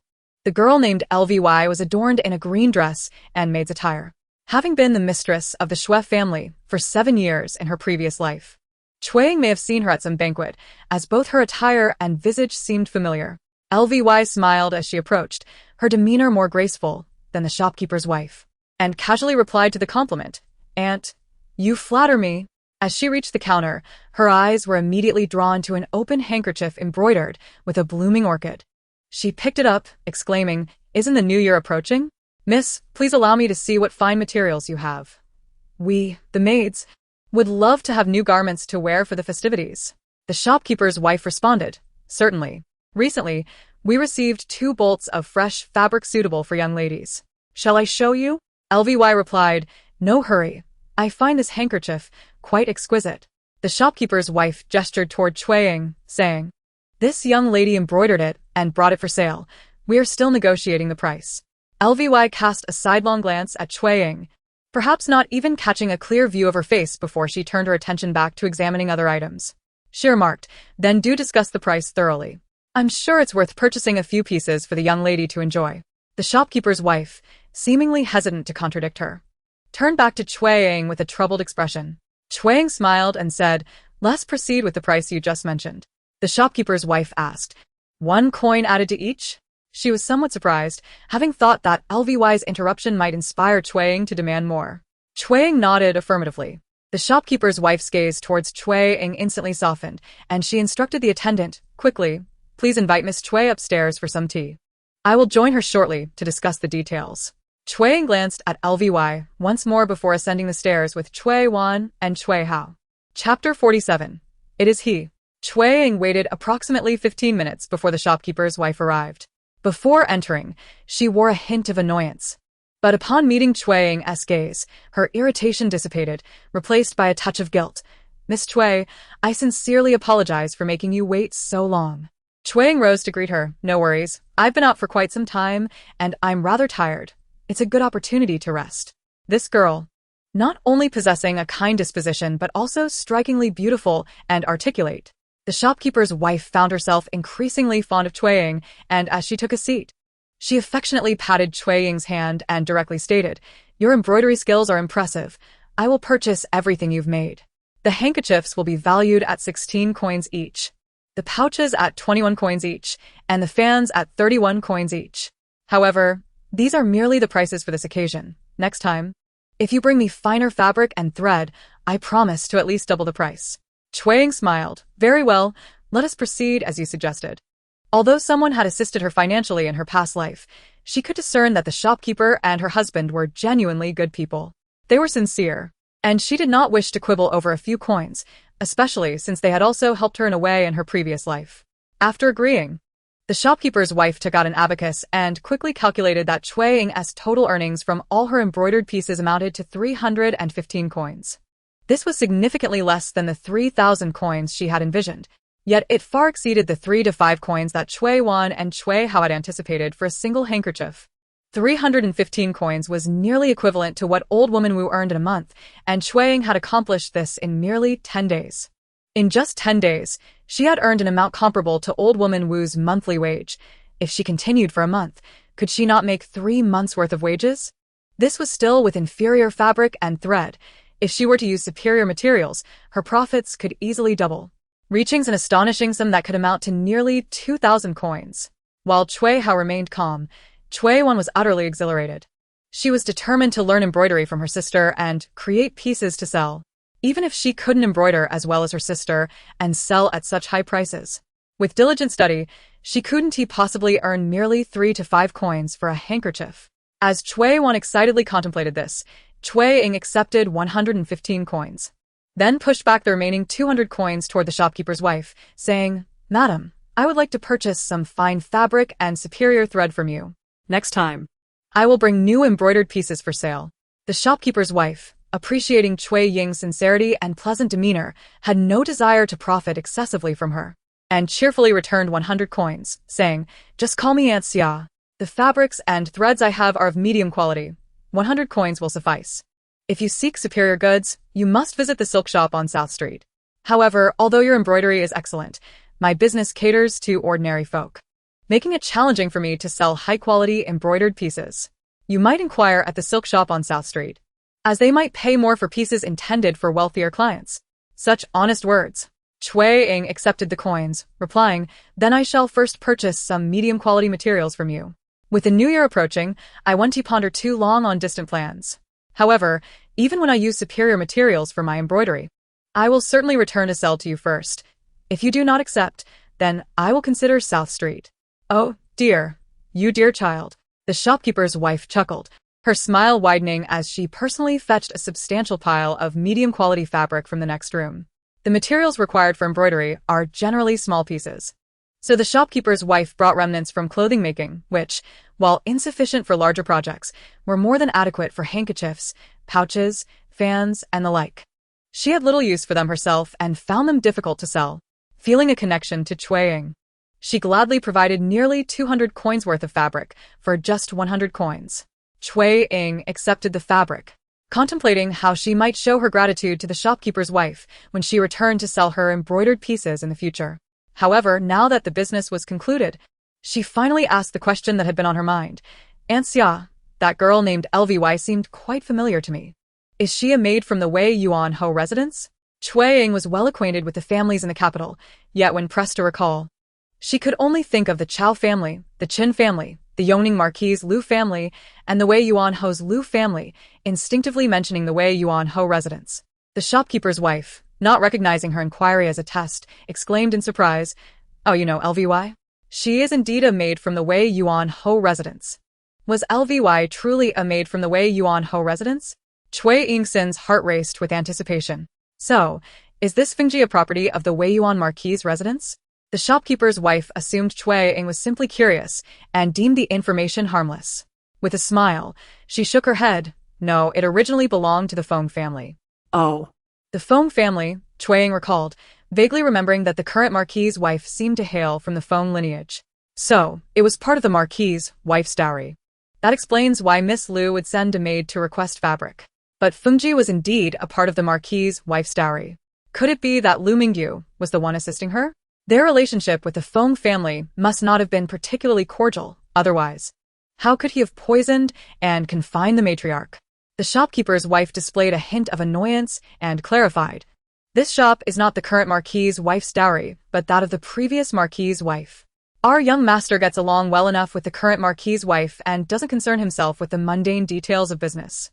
As long as the current Marquis' wife and her daughter do not overstep, we servants have little to say.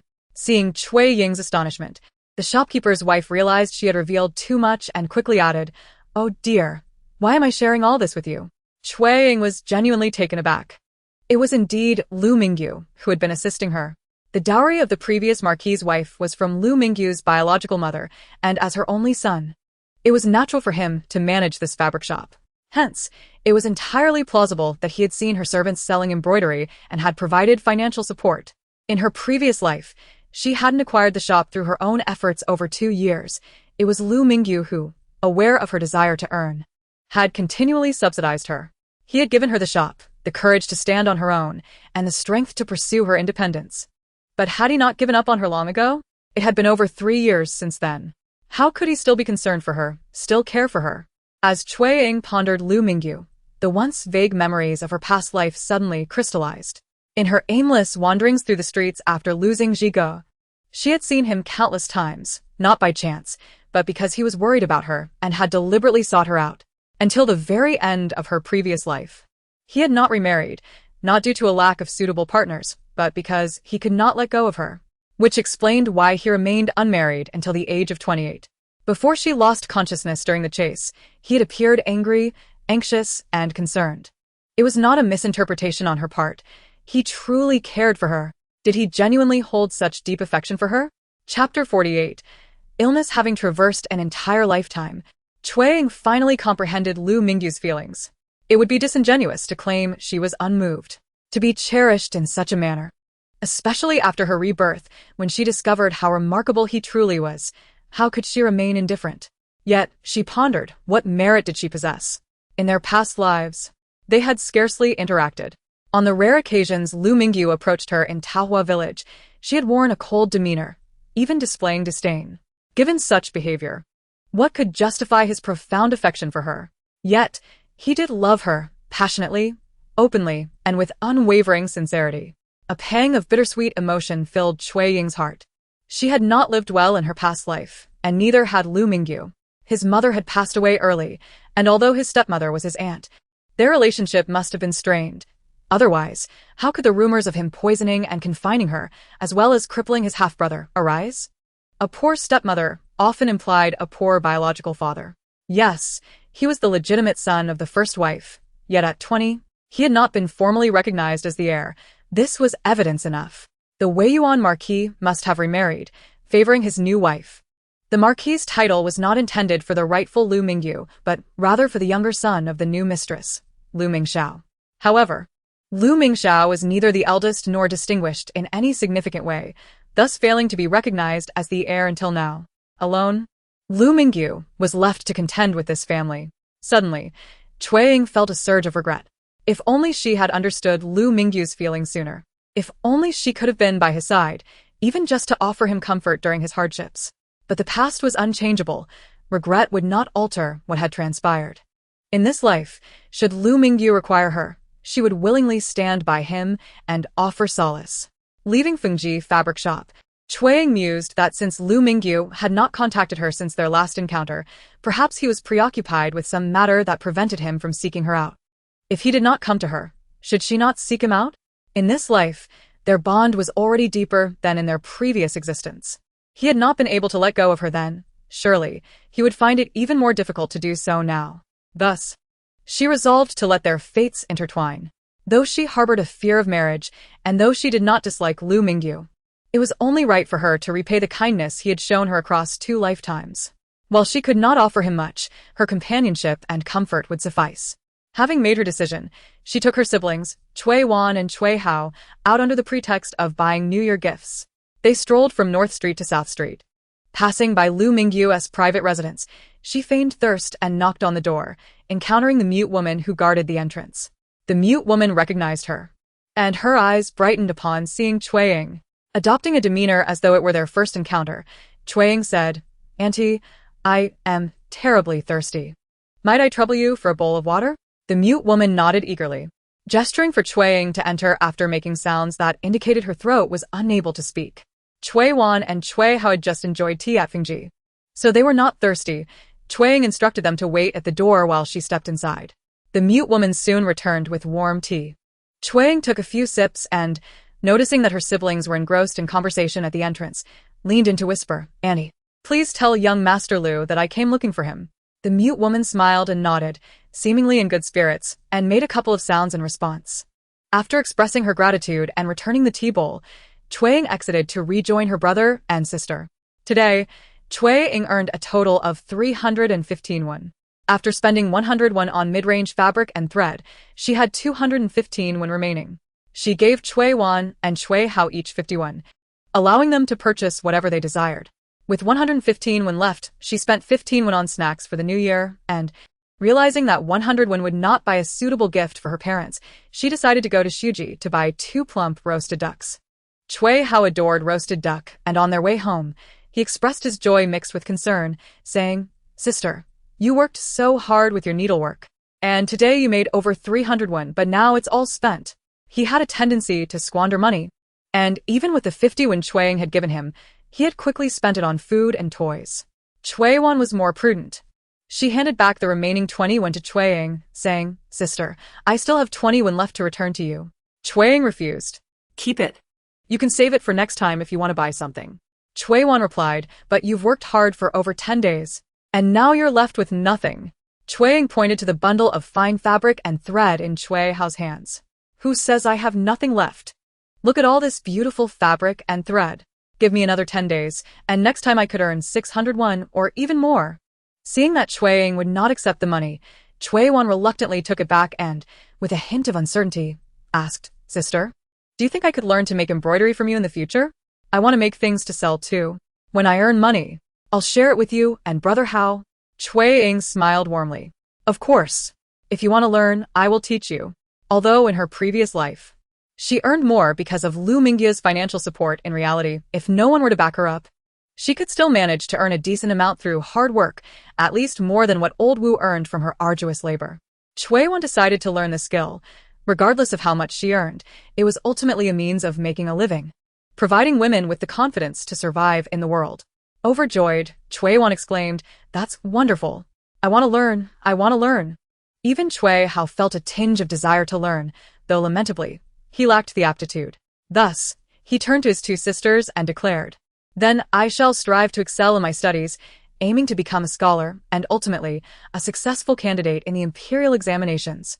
Once I secure an official position, dear elder and younger sisters, you shall have the freedom to marry into better families, or if you choose not to, you may remain at home.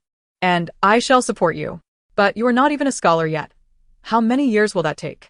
Though they harbored such thoughts, Xue Ying and Xue Wan refrained from dampening Cui Hao's enthusiasm, both nodding in agreement.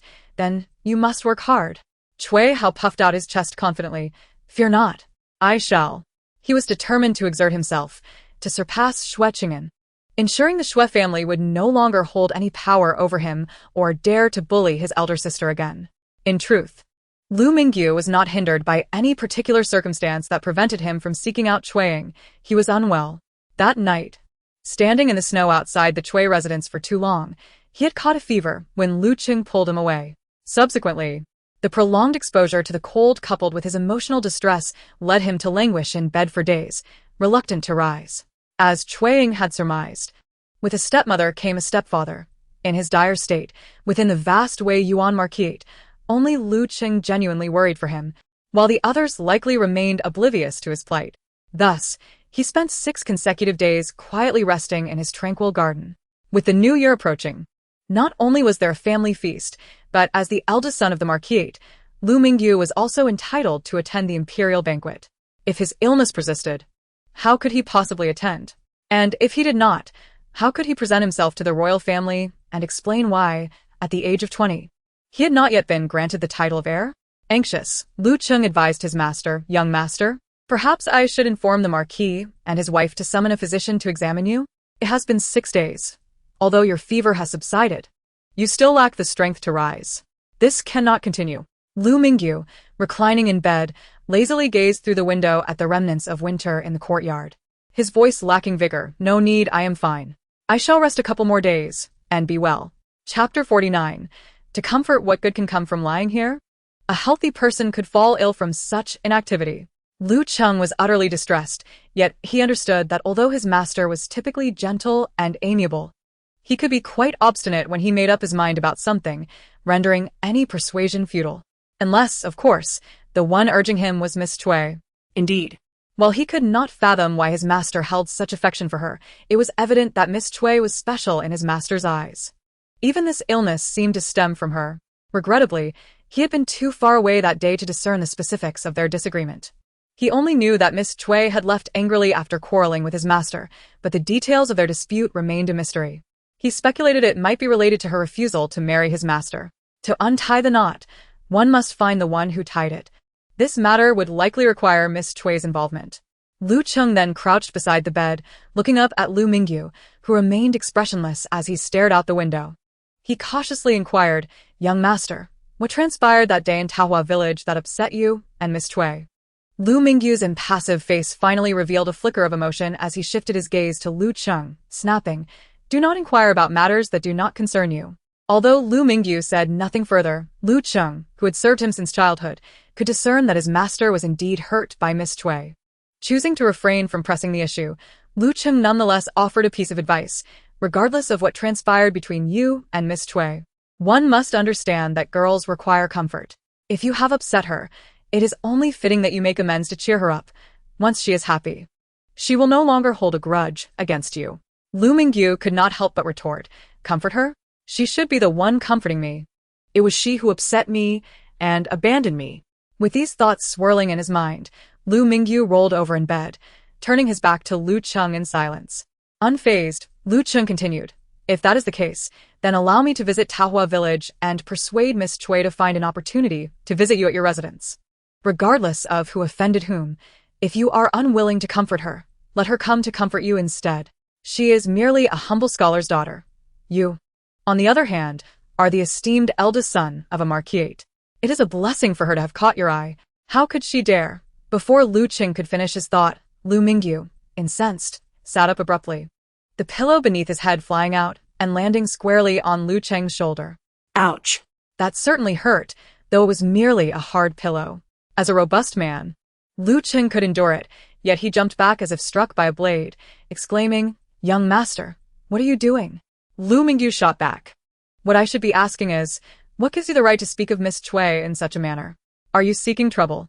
Or do you wish to endanger your life by disrespecting her? Keeping his distance, Lu Qing chuckled nervously, I am only concerned for your well-being. Wishing for you to see Miss Xue. If you refuse to see her, then she must come to see you. He added, Look, before I even finish my words. You became upset. It is clear that you care for her deeply, so why not meet her? Perhaps seeing her will hasten your recovery. Lu Mingyu tossed aside the pillow and leaned against the headboard, taking deep breaths. He had experienced a high fever for 3 days and had been bedridden for 6. His body was indeed weak, and he found himself gasping for air. With the new year approaching, how could a young lady have so many opportunities to venture out? He glanced out the window before continuing, especially in this frigid weather. What if she falls ill? Do not worry. I can bring a carriage to fetch her, with fine charcoal for warmth and a few hot water bottles.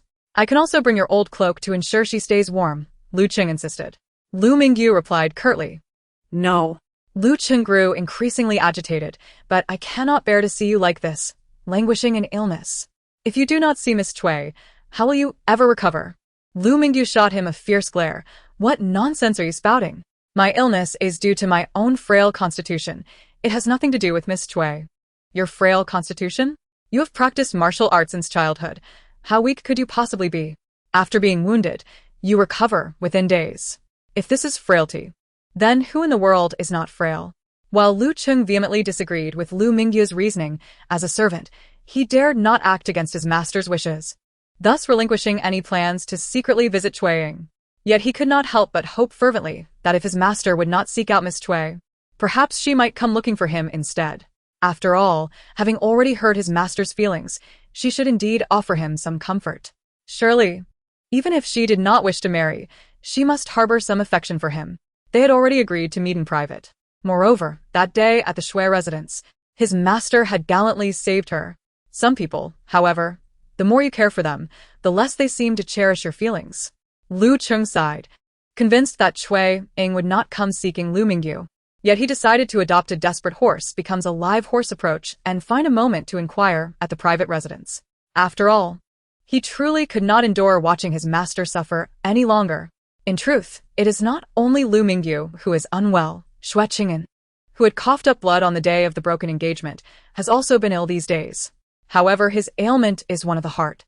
On the day he expelled blood, he dreamt, in a daze, of Xue Ying's miscarriage, and he vaguely sensed that the dreams he had experienced recently were not mere fantasies.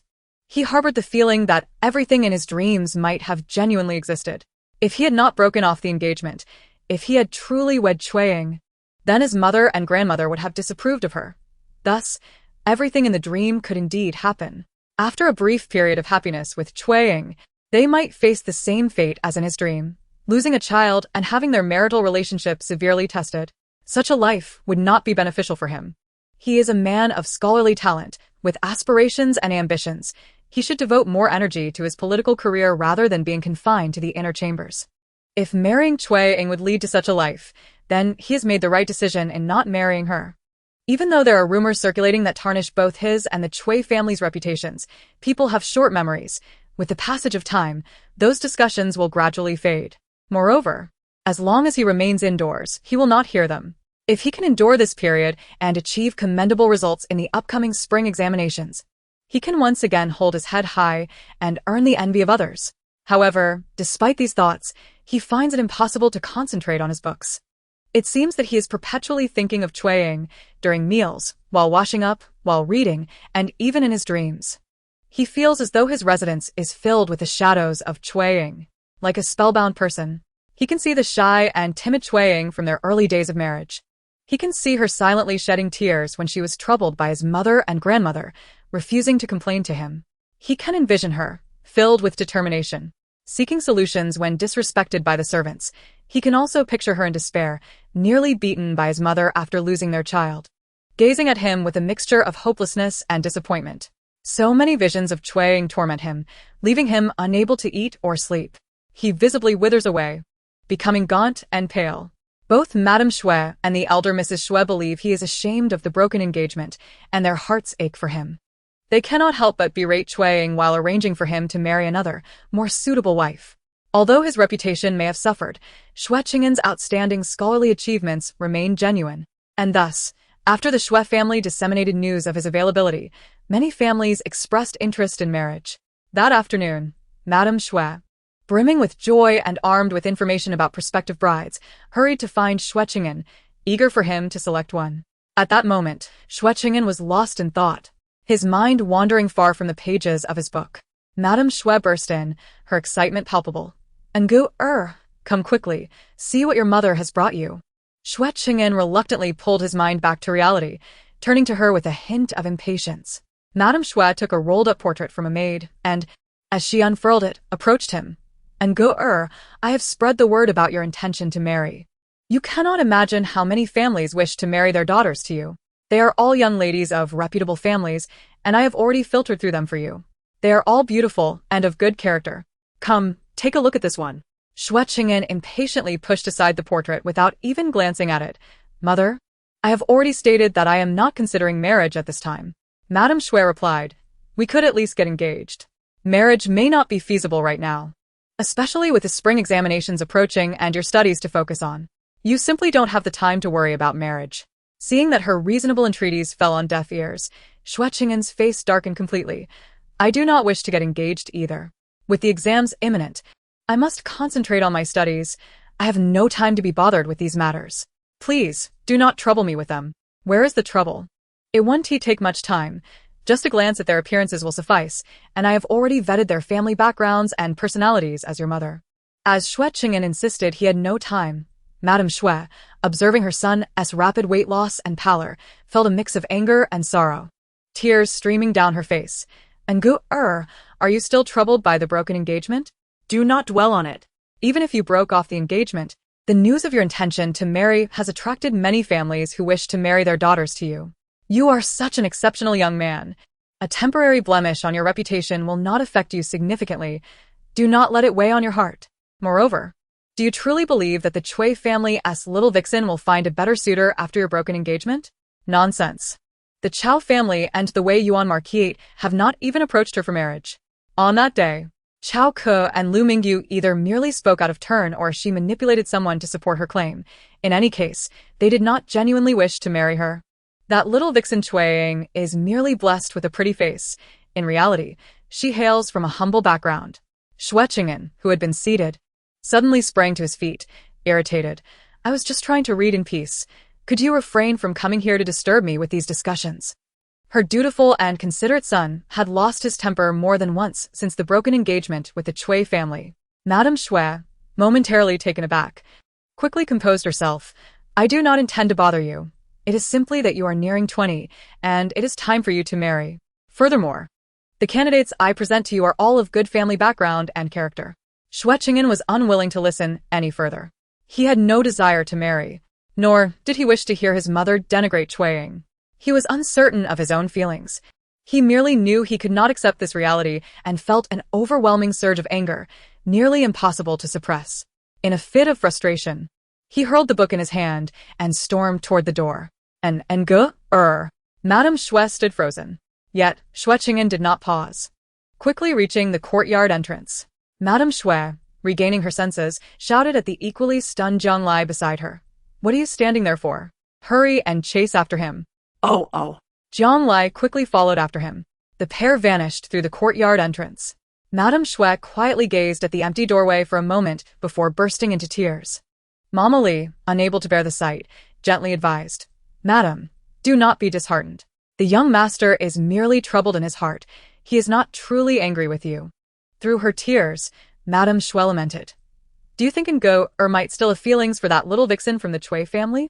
He does not allow me to deal with the Cui family, nor does he wish to hear me criticize that little vixen. Could it be that he is captivated by her beauty? Mama Li mused that the Cui family's young lady was indeed quite beautiful. But their esteemed young master had seen countless beauties. It was unlikely he would be so easily enchanted after just a few encounters. However, one can never be too cautious when it comes to matters of the heart. After helping Madame Xue to a seat and sending away the little maid, Mama Li lowered her voice. Madam, caution is wise. Thus, I suggest we take some measures, regardless of whether the young master is indeed enamored. What measures? Madame Xue was at a loss. Mama Li replied, the young master is not a child anymore, yet he lacks even a suitable companion. You should arrange for someone. Are you suggesting yes? If the young master still harbors feelings for that little vixen from the Cui family, it can only be due to two reasons.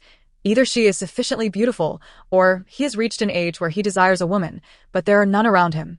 Madame Xue understood. If there were a woman by his side, he would not have the energy to think of that little vixen from the Cui family. Mama Li nodded in agreement. Precisely. Madame Xue, Angur is about to participate in the imperial examination. If we allow a woman to distract him, how can he find the time to study properly?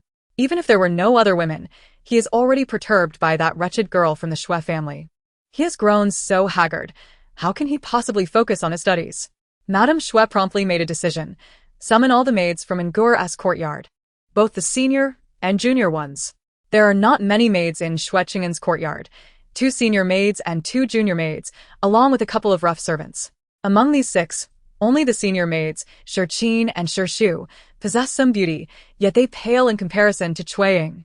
However, Madame Xue did not dare to send for others immediately. Instead, she dismissed the others and spoke to Xue Qin and Xue Shu. You both serve the young master and are aware of his recent melancholy. Therefore, I entrust you with a task. If you can win his favor, when the young mistress enters the house, I shall advocate for you to be elevated to concubines. Is this an instruction to seduce the master? Both Xue Qin and Xue Shu were taken aback, but after the initial surprise, Xue Qin quickly responded with delight.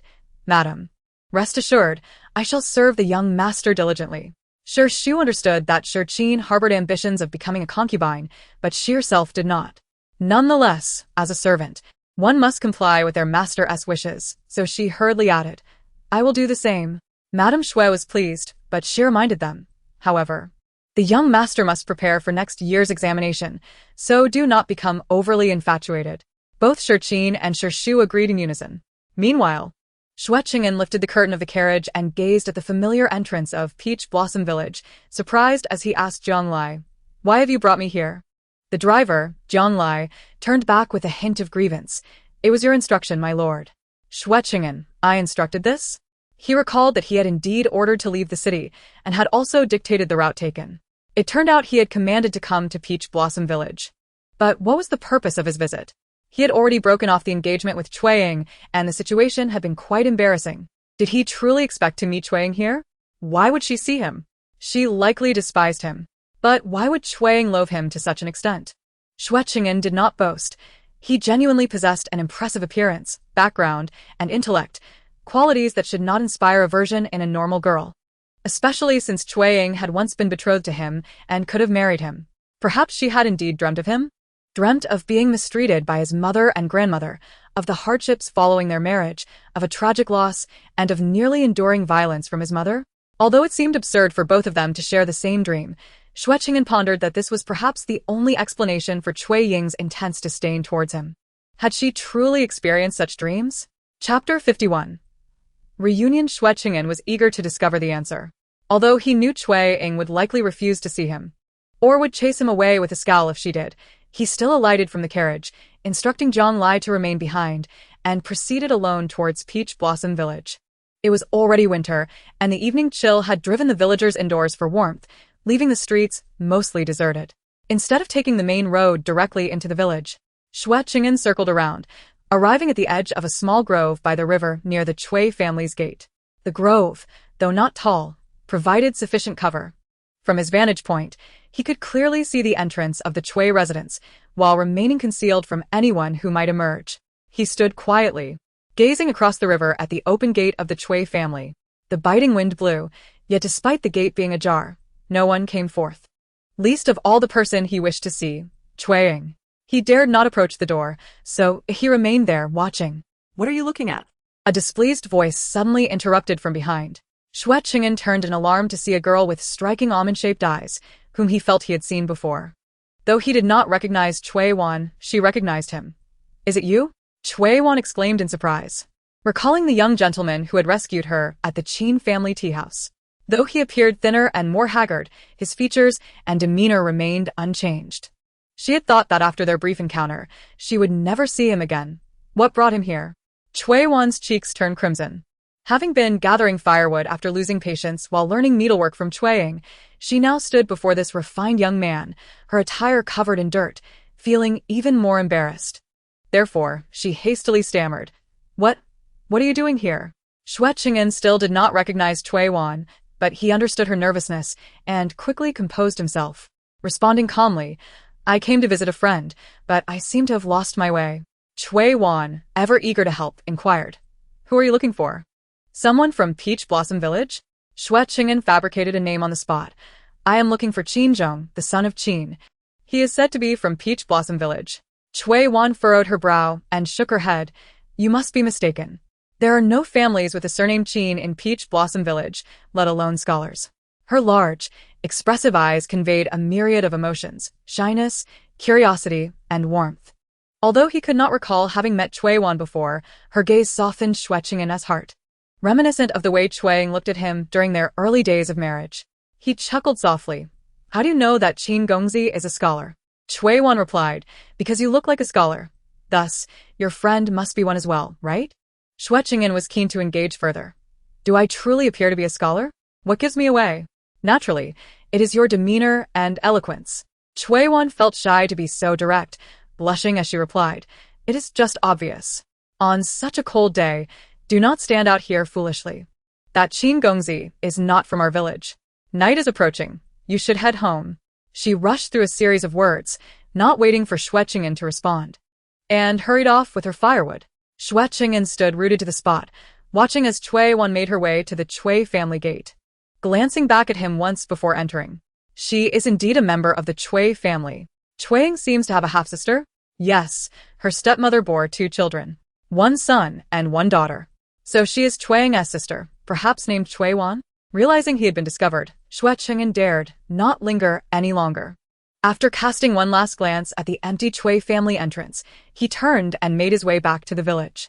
Meanwhile, Xue Wan, her cheeks still flushed, entered the kitchen to unload her firewood.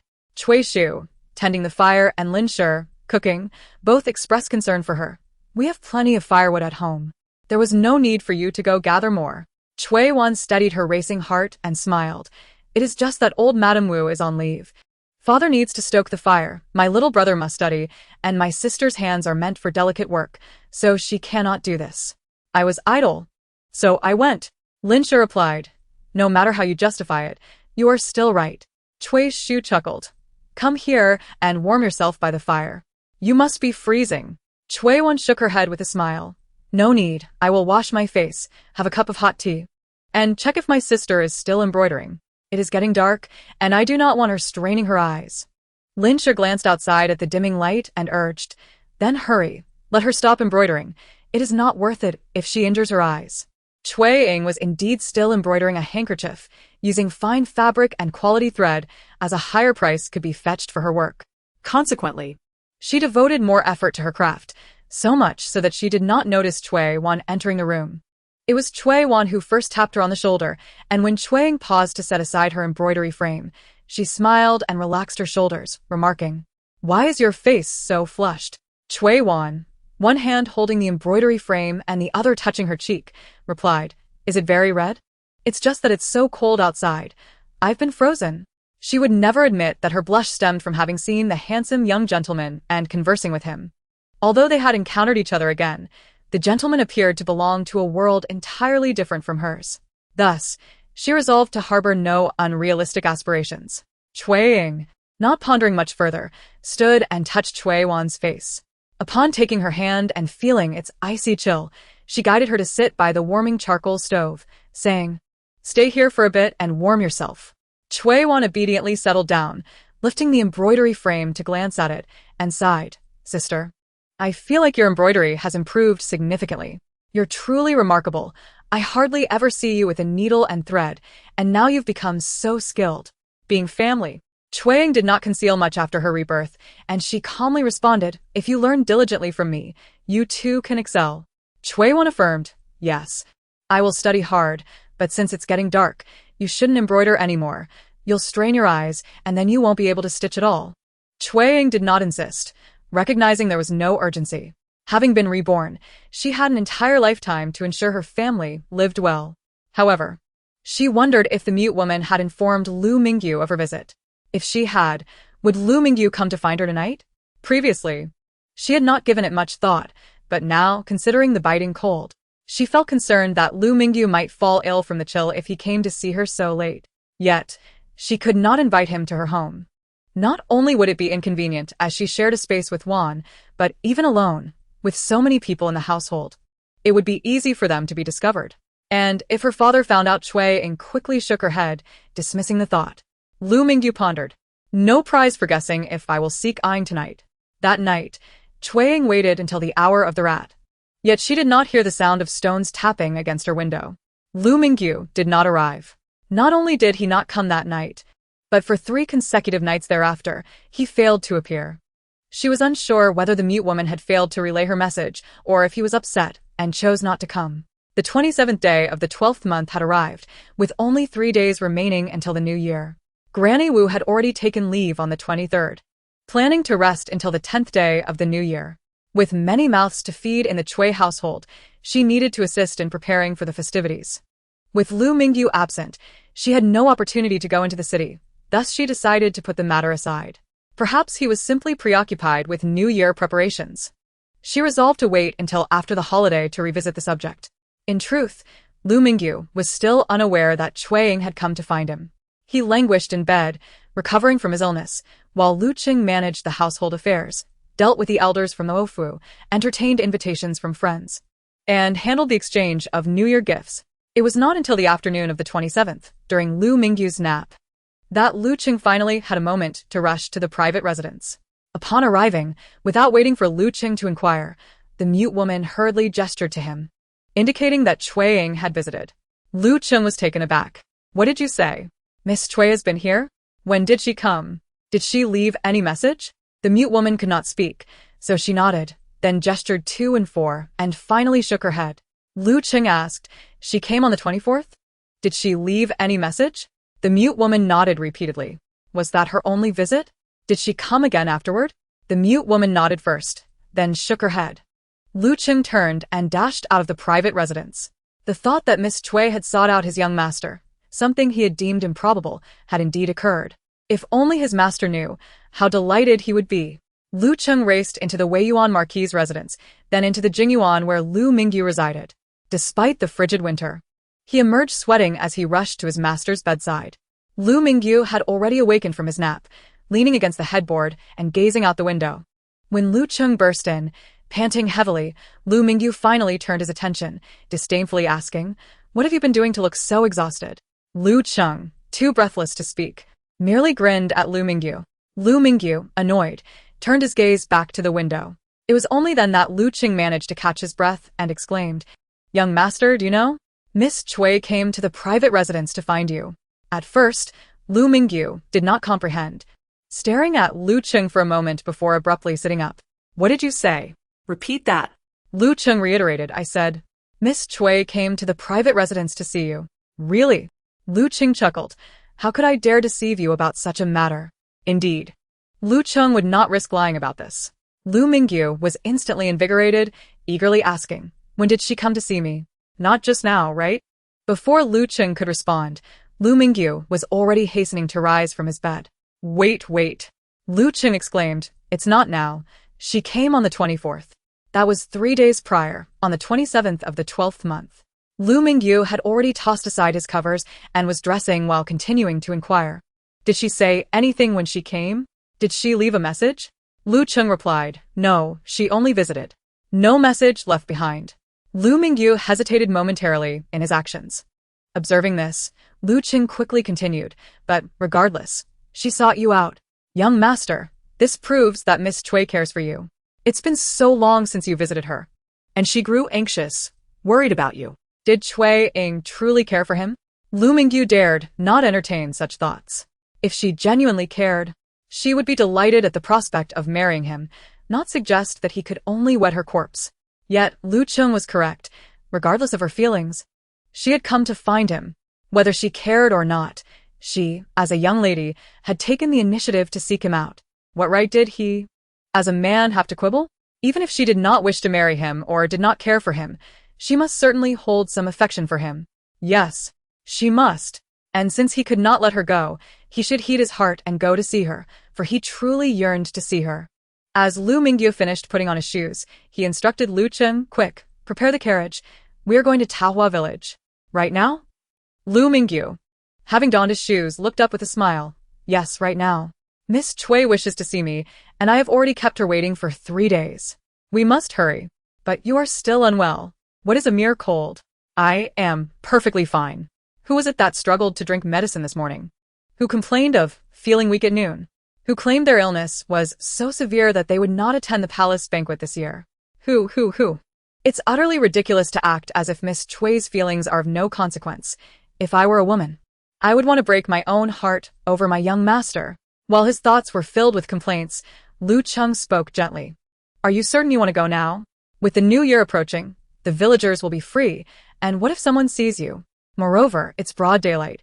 How shall we convey a message to Miss Cui, and how will she manage to meet you without her family noticing? Though it eluded her understanding, Miss Cui had no desire to marry the young master of that family.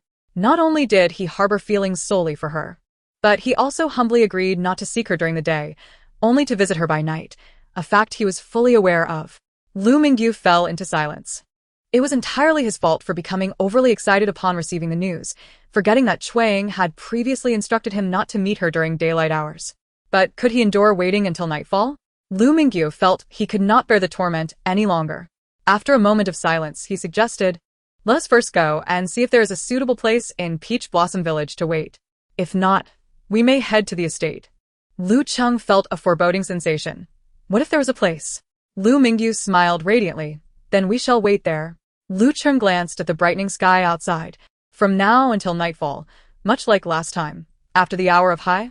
Lu Mingyu's smile diminished slightly. Is that not acceptable? Lu Cheng replied, of course it is acceptable. I shall prepare the carriage at once. How could he dare to say it was not acceptable? It was merely waiting. If his master could wait, what reason did he, a mere servant, have not to endure it? It was only 5 hours of waiting. Thus, in less than a quarter of an hour, Lu Cheng had driven Lu Mingyu out of the residence. Xue Ying, unaware of all that transpired, had ceased her embroidery. She either helped Xue Wan prepare the festive dishes for the new year or sat with her family, enjoying sunflower seeds and snacks while engaging in pleasant conversation.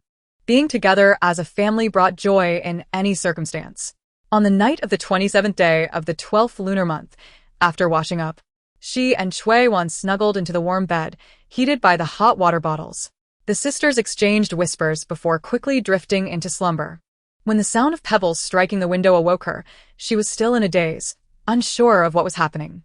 Xue Wan, roused from her sleep, mumbled, Sister. What is that sound? The window was struck again by pebbles. At last, Xue Ying remembered the long-absent Lu Mingyu and hurriedly pressed Xue Wan back onto her bed, saying, Do not worry, I will go check. Xue Wan, too sleepy to protest, mumbled in agreement and fell back asleep. When Xue Ying opened the window, she saw a shadow perched on the wall. It was indeed Lu Mingyu. Chapter 53. Hand in hand seeing that figure, Xue Ying felt a mix of surprise and joy.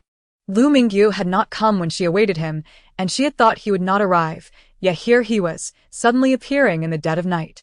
Her heart felt a twinge of dissatisfaction, but a smile had already graced her face.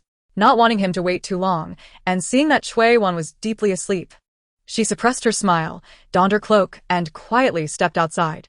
As before, she opened the courtyard gate.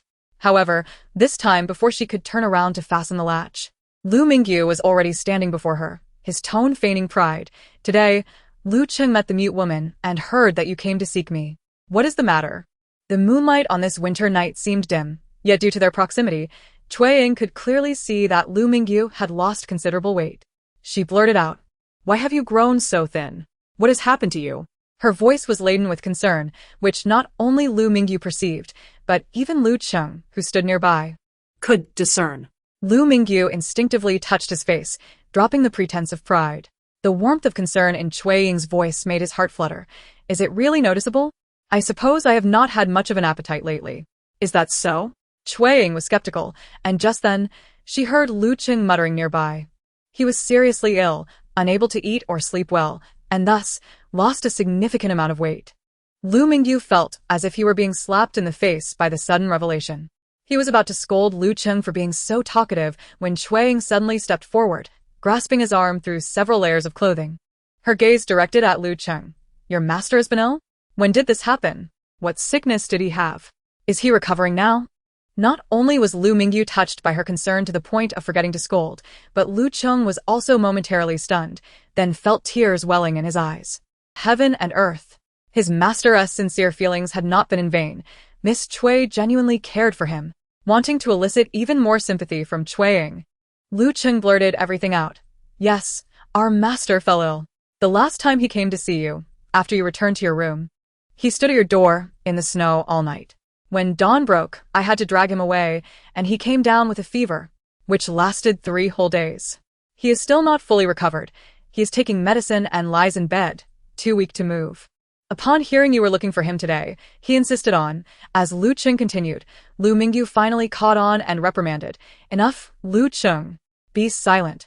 Lu Cheng fell silent for a moment, then continued. He disregarded his own health, and insisted on coming to find you, because you said you would meet after the hour of high. We waited in the woods at the village entrance for 5 full hours. Knowing that Lu Mingyu was about to become angry, Lu Cheng turned and hurried away, muttering, I'll go check if the horse is frozen.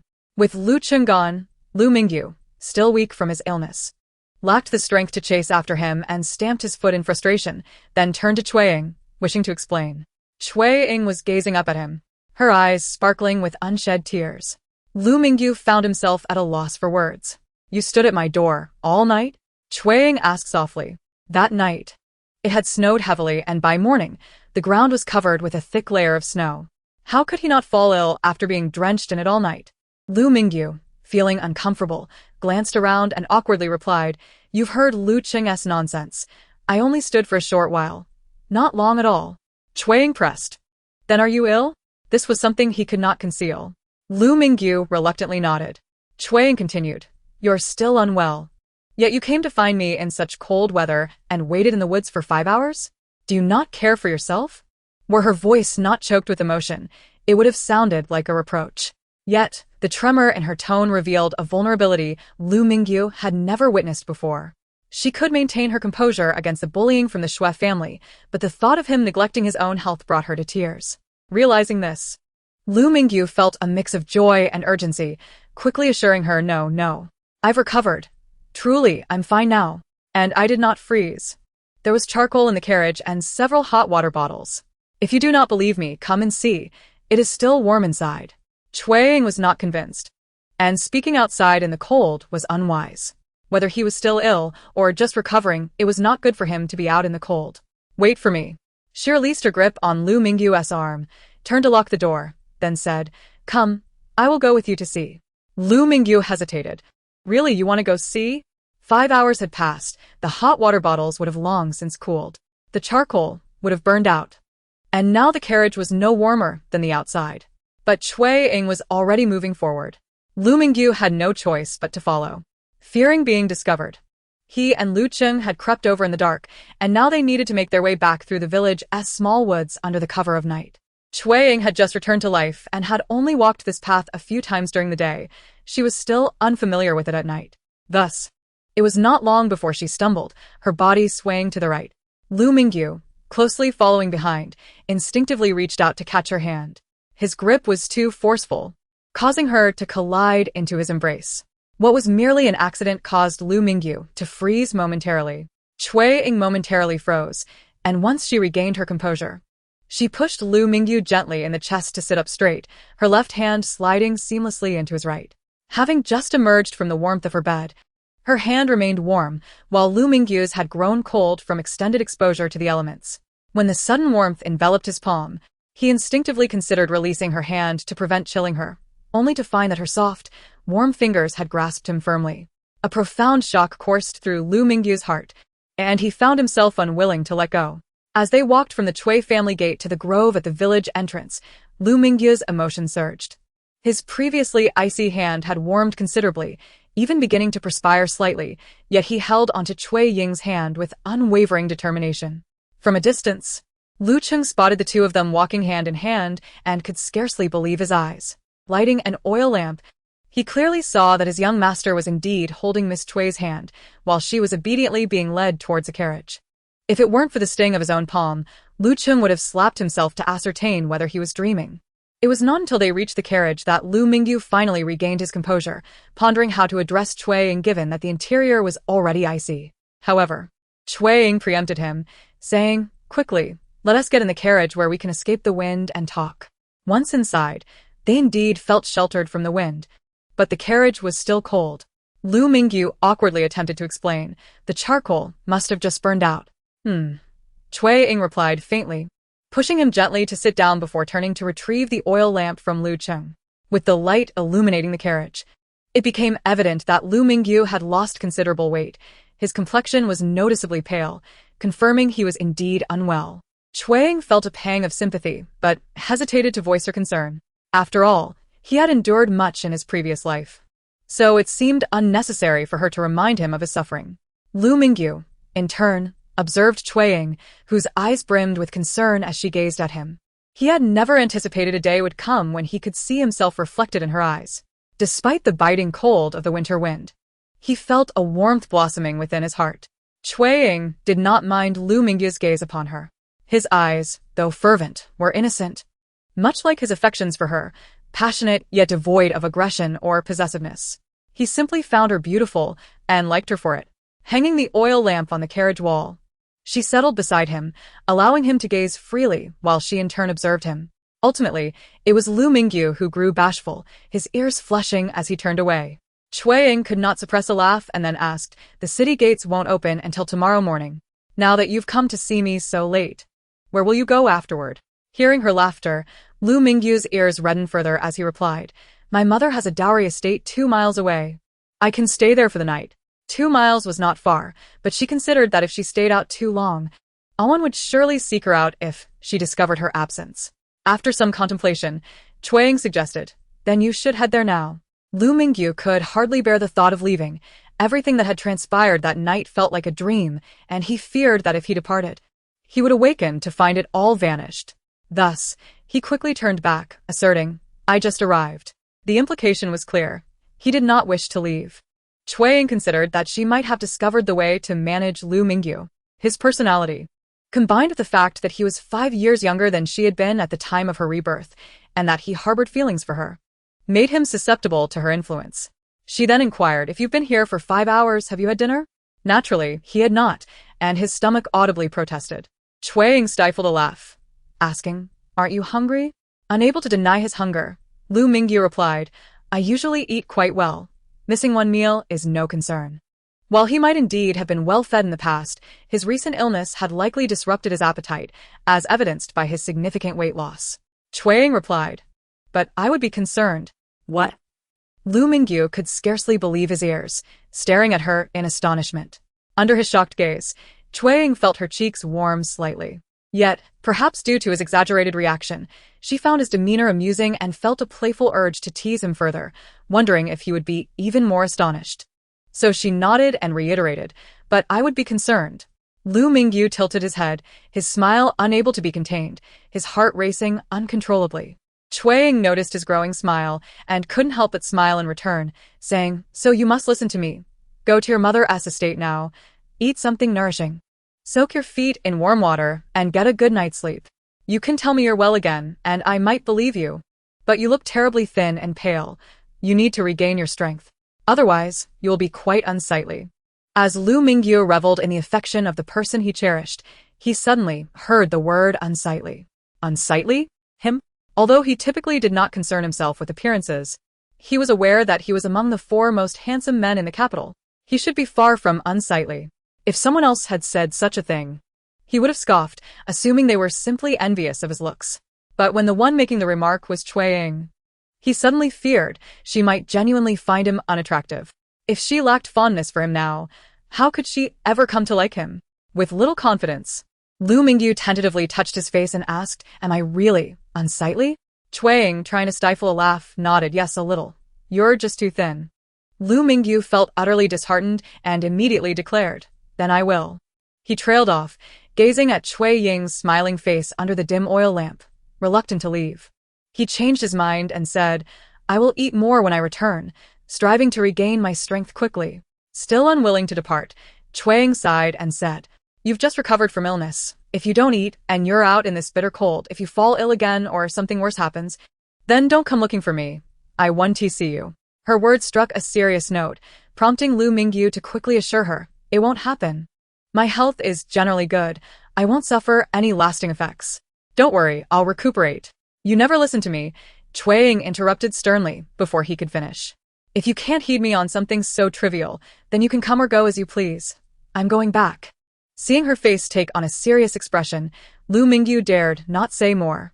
Even though he was reluctant to leave, he conceded, "Please don't be angry. I will go, I'll leave immediately." Yet he could not help but add, "But once I depart, when will I see you again?" Xue Cheng'an initially intended to say they would meet again once he was fully recovered, but glancing at Lu Mingyu's pitiful expression made her change her mind. If all goes well, perhaps on the second day of the new year. On the second day of the new year, she would return to her family. In previous years, she had accompanied Lin to visit the Lin family. However, given her recent broken engagement, it would be best not to go this year. 4 days remained until the second day. Lu Mingyu was overjoyed. "Will it still be after the hour of the pig?" Xue Cheng'an replied, "In the morning. I will try to enter the city early and meet you at your residence." Lu Mingyu was even more delighted. "How long can you stay? Can you stay for a day?"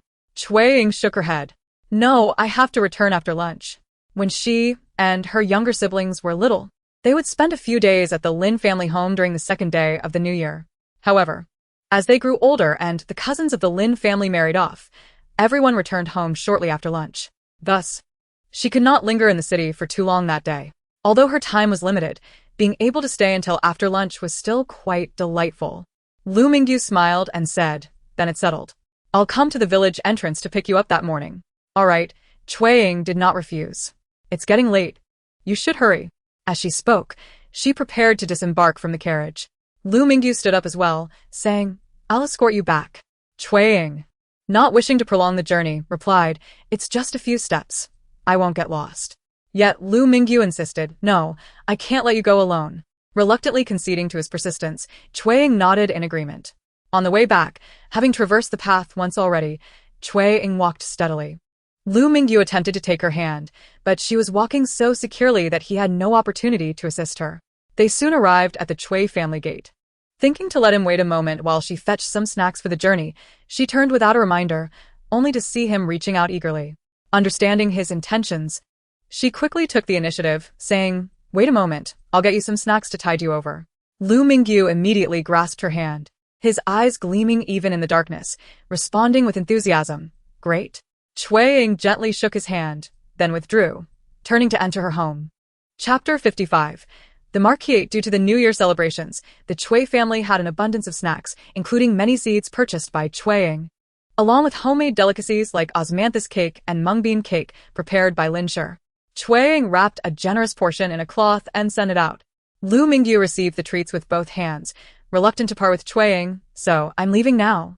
Although Xue Cheng'an was also pleased to see him that day, she did not share his sense of reluctance as her feelings for him were not romantic. Her sentiments were rooted in gratitude for all he had done for her in her past life. This gratitude made her ache for him, knowing he had to face the daunting Weiyuan Marquate alone. This empathy softened her heart towards him, allowing her to draw closer, even indulging him. Noticing Lu Mingyu's reluctance, she suggested, "What if I accompany you?" Lu Mingyu was overjoyed. "Is that all right?" Yet, before Xue Cheng'an could affirm, he shook his head. "Never mind. It's too cold for you to be out and about like this. You might catch a chill. Moreover, it was quite risky. If discovered, it would be difficult for Xue Cheng'an to explain to her family. Although he wished to marry her, he could not put her in a precarious situation if she was not inclined to marry him." Xue Cheng'an understood the danger, and, feeling a moment of impulsiveness, let the thought slip. With Lu Mingyu's refusal, she chose not to press the matter further, saying, "Then you should leave. We'll see each other on the second day." All right. Lu Mingyu replied, taking a few steps back while glancing over his shoulder.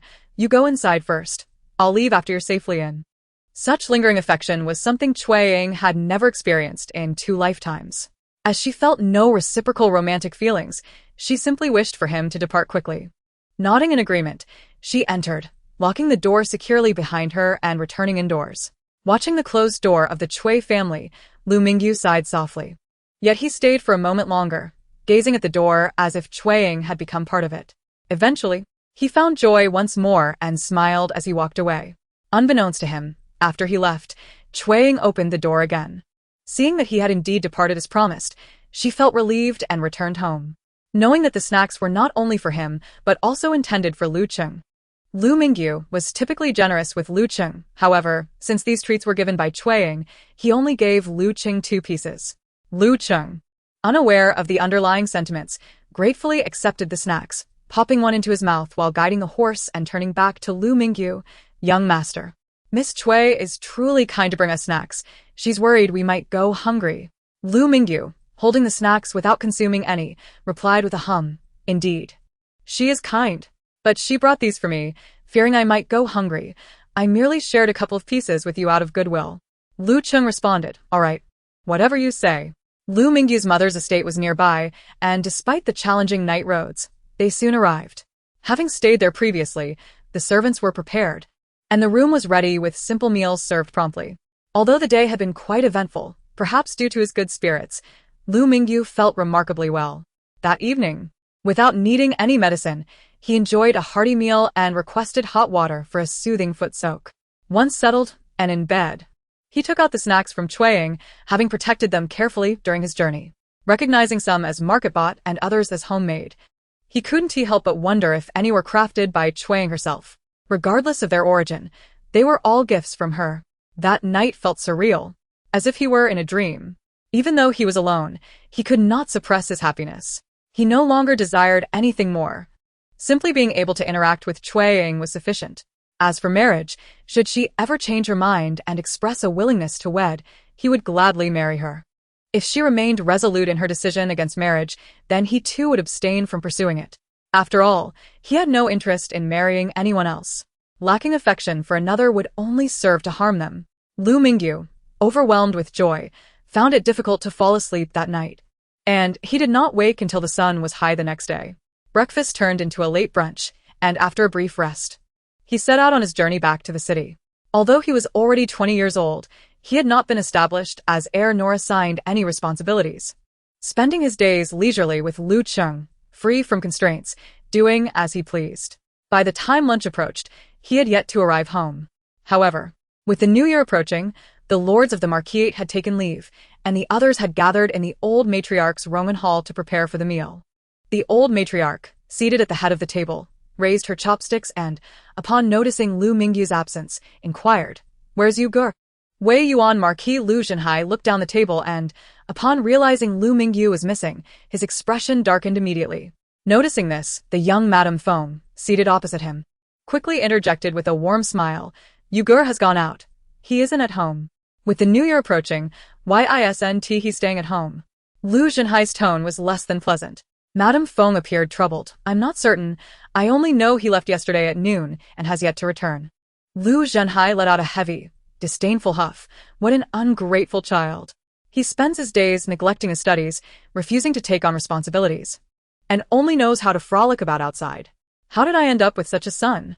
Seeing Lu Zhenhai's anger, the others fell silent, not daring to breathe. However, Madame Feng remained undaunted, gently saying, "My lord, please don't be angry. Uyghur likely has pressing matters to attend to and will return once he is finished." Lu Zhenhai scoffed, taunting, what pressing matters could he possibly have? He has either lost money gambling or has been involved in a fight. Before Madame Feng could respond further, the old matriarch interjected, "Enough. With the new year approaching, let us save the lessons for another time." Madame Feng fell silent, pursing her lips. Lu Zhenhai felt a tinge of displeasure, yet he could not afford to express it openly, for the venerable matriarch of the Lu family was his biological mother, and the family had yet to divide its estate. Apart from himself, the second son of the family, there were two illegitimate brothers lurking with envy, and he dared not tarnish his reputation by being disrespectful to his mother. Thus, he reluctantly acquiesced. What mother says is true. However, moments later, he could not restrain himself any longer and instructed his servants in front of the matriarch, "Have the doorman keep watch. If the eldest son returns, summon him to me immediately." Ultimately, the Weiyuan Marquate belonged to Lu Zhenhai, and the servant glanced at the matriarch before complying swiftly. The matriarch's expression shifted slightly, but she chose to remain silent. Chapter 56. Partiality. In the afternoon, Lu Mingyu finally returned to the Marquate. As he disembarked from the carriage, he carefully cradled the delicacies given to him by Xue Ying. Lu Cheng approached with a smile. "Young master, do you not fancy these treats? If so, may I have them? I enjoyed a piece of osmanthus cake yesterday. It was quite delightful, and I would love to have more." He certainly did not realize that Lu Mingyu did not dislike the treats but rather could not bear to consume them, preferring instead to share than let them go to waste. Lu Mingyu shot him a glare. Who told you I do not like them? Lu Cheng was taken aback. You do like them? Then why didn't you eat last night? They are not a rare delicacy. If you liked them, why leave them until now? Not rare? These were given to me by Xue Ying. Perhaps they were even made by her own hands. Fearing ridicule from Lu Cheng, Lu Mingyu refrained from voicing these thoughts. Instead, he feigned annoyance, delivering a playful kick towards Lu Cheng while saying, "Is it not acceptable to savor them slowly, because they are too delectable? Of course it is acceptable. You are the master. If you say it's fine, then it is." Lu Cheng sidestepped, abandoning his desire for the treats, and hurried to knock on the door. The doorman opened it and, upon seeing him, immediately welcomed Lu Mingyu. "Eldest son, you have returned. The Marquis wants to see you as soon as you arrive." Lu Mingyu frowned, his good mood evaporating in an instant. Lu Cheng, however, turned pale, recalling that his master had not done anything inappropriate lately, which eased his worry somewhat. He whispered, "Young master, it could merely be that the Marquis is concerned about your recent absence with the new year approaching." Concerned? His father only had eyes for his second brother, Lu Mingxiao. When had he ever shown concern for him? Lu Mingyu curled his lips into a cold smile. Presenting the delicacies to Lu Cheng, "Take these back to the room, and do not dare to sneak a bite." Lu Cheng lamented inwardly. "How can I think of eating at a time like this?" Upon reaching the clear and tranquil hall where Lu Jinhai and Madame Feng resided, Lu Mingyu heard his father's hearty laughter from the entrance, accompanied by enthusiastic shouts of praise. It was likely meant for either Lu Mingxiao or Lu Mingyue, he thought absently, as he was led into the courtyard. Lu Jinhai was indeed extolling the virtues of his second son, Lu Mingxiao, an 18-year-old displaying formidable prowess with a red tassel spear. As a martial general, Lu Jinhai believed that Lu Mingxiao had inherited his true legacy, and thus, father and son were indeed of the same metal. In his pride, Lu Jinhai's gaze swept across the courtyard and fell upon the emaciated Lu Mingyu, who approached with a feeble demeanor. His expression soured immediately. "You still know to come back," he barked suddenly. At 20 years of age, Lu Mingyu had long grown accustomed to his father's preferential treatment towards his siblings. He approached nonchalantly, performing a perfunctory bow, and spoke in a detached tone, "Father." Lu Jinhai felt a sense of impotence, as if he were striking cotton, which only fueled his displeasure. He withdrew another red tassel spear from his side, and hurled it directly at Lu Mingyu. "Go. Spar with your second brother." Lu Mingyu's heart grew cold. After being ill for so long, he had lost considerable weight, yet his father remained indifferent, as if he were invisible. He sidestepped the spear, allowing it to clatter to the ground. "Father, I am still unwell," he stated. "Still unwell?" Lu Jinhai finally noticed the pallor on Lu Mingyu's face, resembling that of a lingering illness.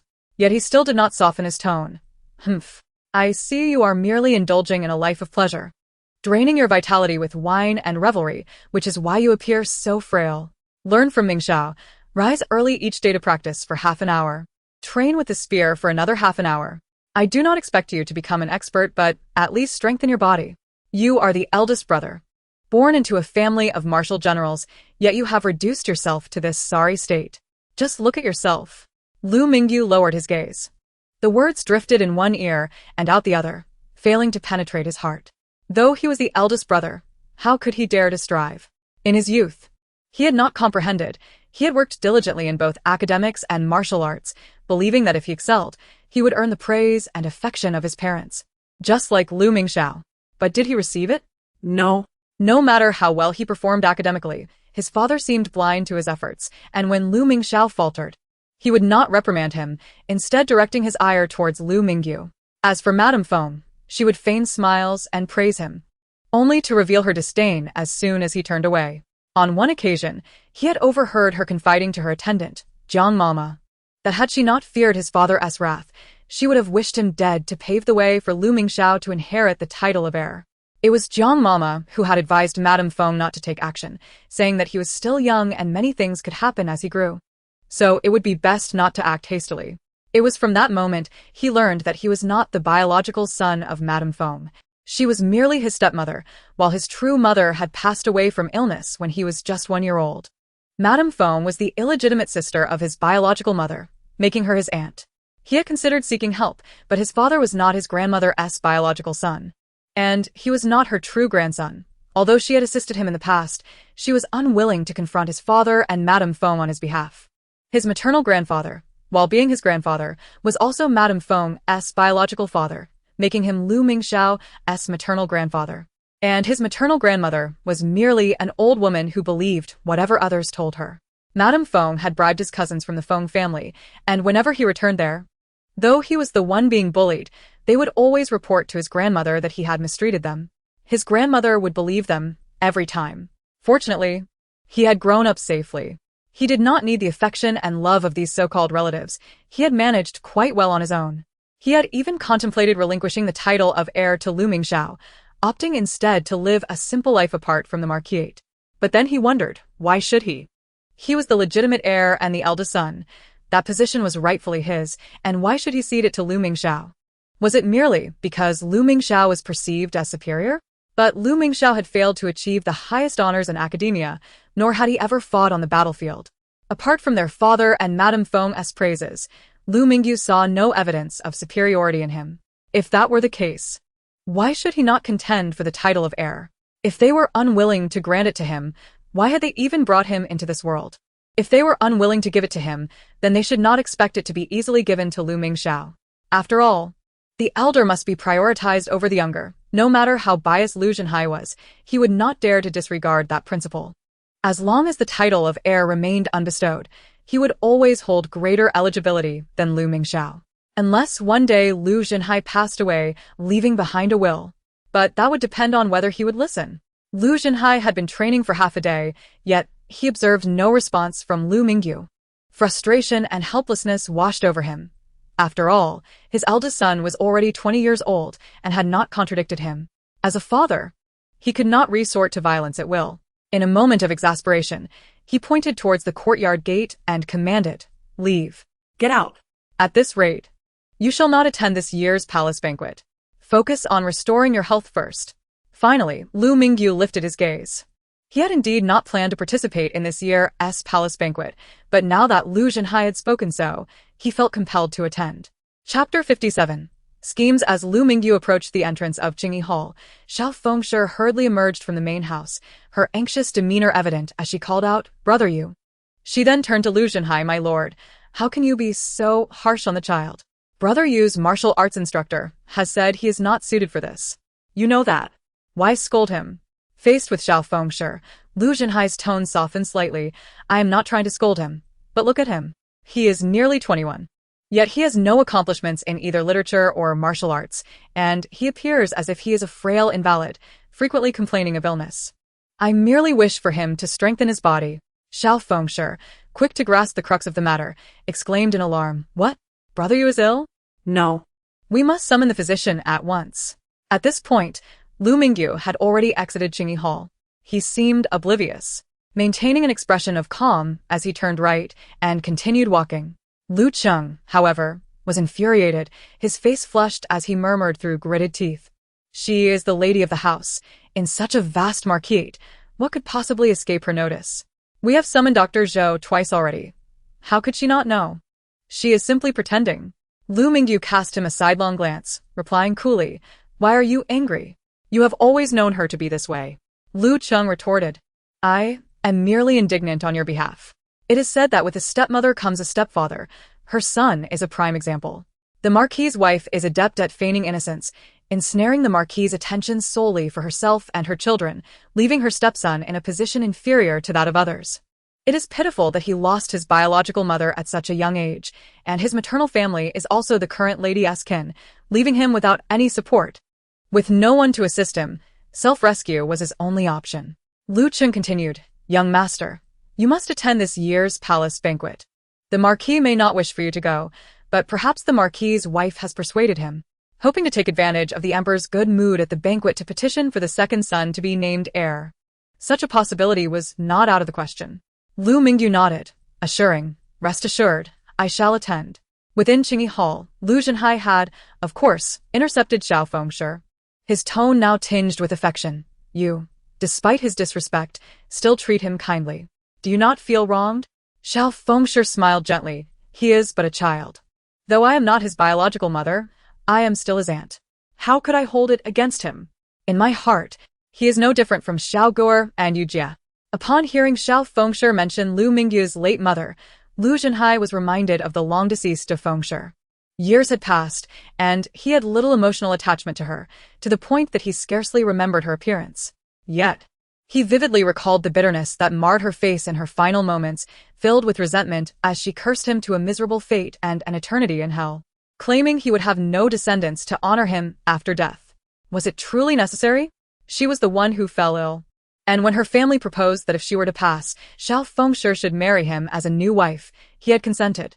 Yet, should her ire not be directed at him alone? Why did she not blame her own family? He had thought of Lu Mingyu's well-being, believing that marrying Xiao Fengshe would at least ensure a kind aunt for him. Yet she harbored such hatred, casting curses upon him. Were it not for the knowledge of her having never been with another man, he might have questioned whether Lu Mingyu was truly his son. A wave of disgust surged within Lu Zhenhai, directed not only at Fengshe, but also at Lu Mingyu. He suppressed these emotions and addressed Xiao Fengshe.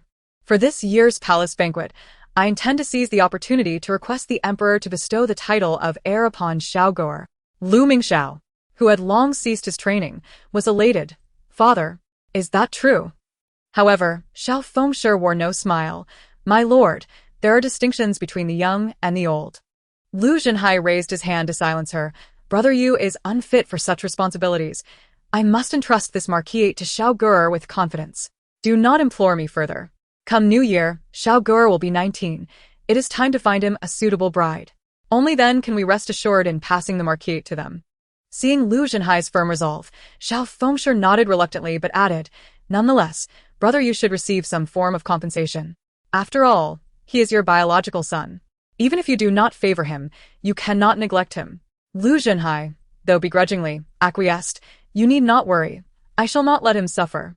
Xiao Fengshe smiled in agreement, yet her lowered gaze flickered. As the eve of the new year arrived, the Cui family came together in harmony. The evening culminating in a lavish reunion dinner, with Lin Shi having prepared an array of fried dishes over the past few days, and with pig trotters simmered since early morning, alongside fish and freshly killed chicken, the table was laden with delights. Xue Wan took to the kitchen, gathering winter grains from the garden to create a nourishing soup with meatballs made by Cui Shu. Meanwhile, Cui Ying prepared a dessert of sweet osmanthus glutinous rice cake. Cui Hao, though lacking culinary skills, contributed by collecting greens and helping with the fire alongside Cui Shu, thus playing his part in the preparations. As the new year approached, despite Cui Ying soon turning 18 and engagement with the Xue family having been called off, the family was in high spirits, relieved from the worry of why the Xue family had delayed discussions regarding the marriage date. In the world, there are losses and gains. Losing this marriage proposal does not preclude new hopes. Cui Ying, at 18, beautiful and of amiable character, had suitors from both the heir of the Marquate and young Master Chao. Who could say she would not find a suitable match? She simply preferred to wait for the right moment. When she was ready, it was certain she could find a family that matched her own.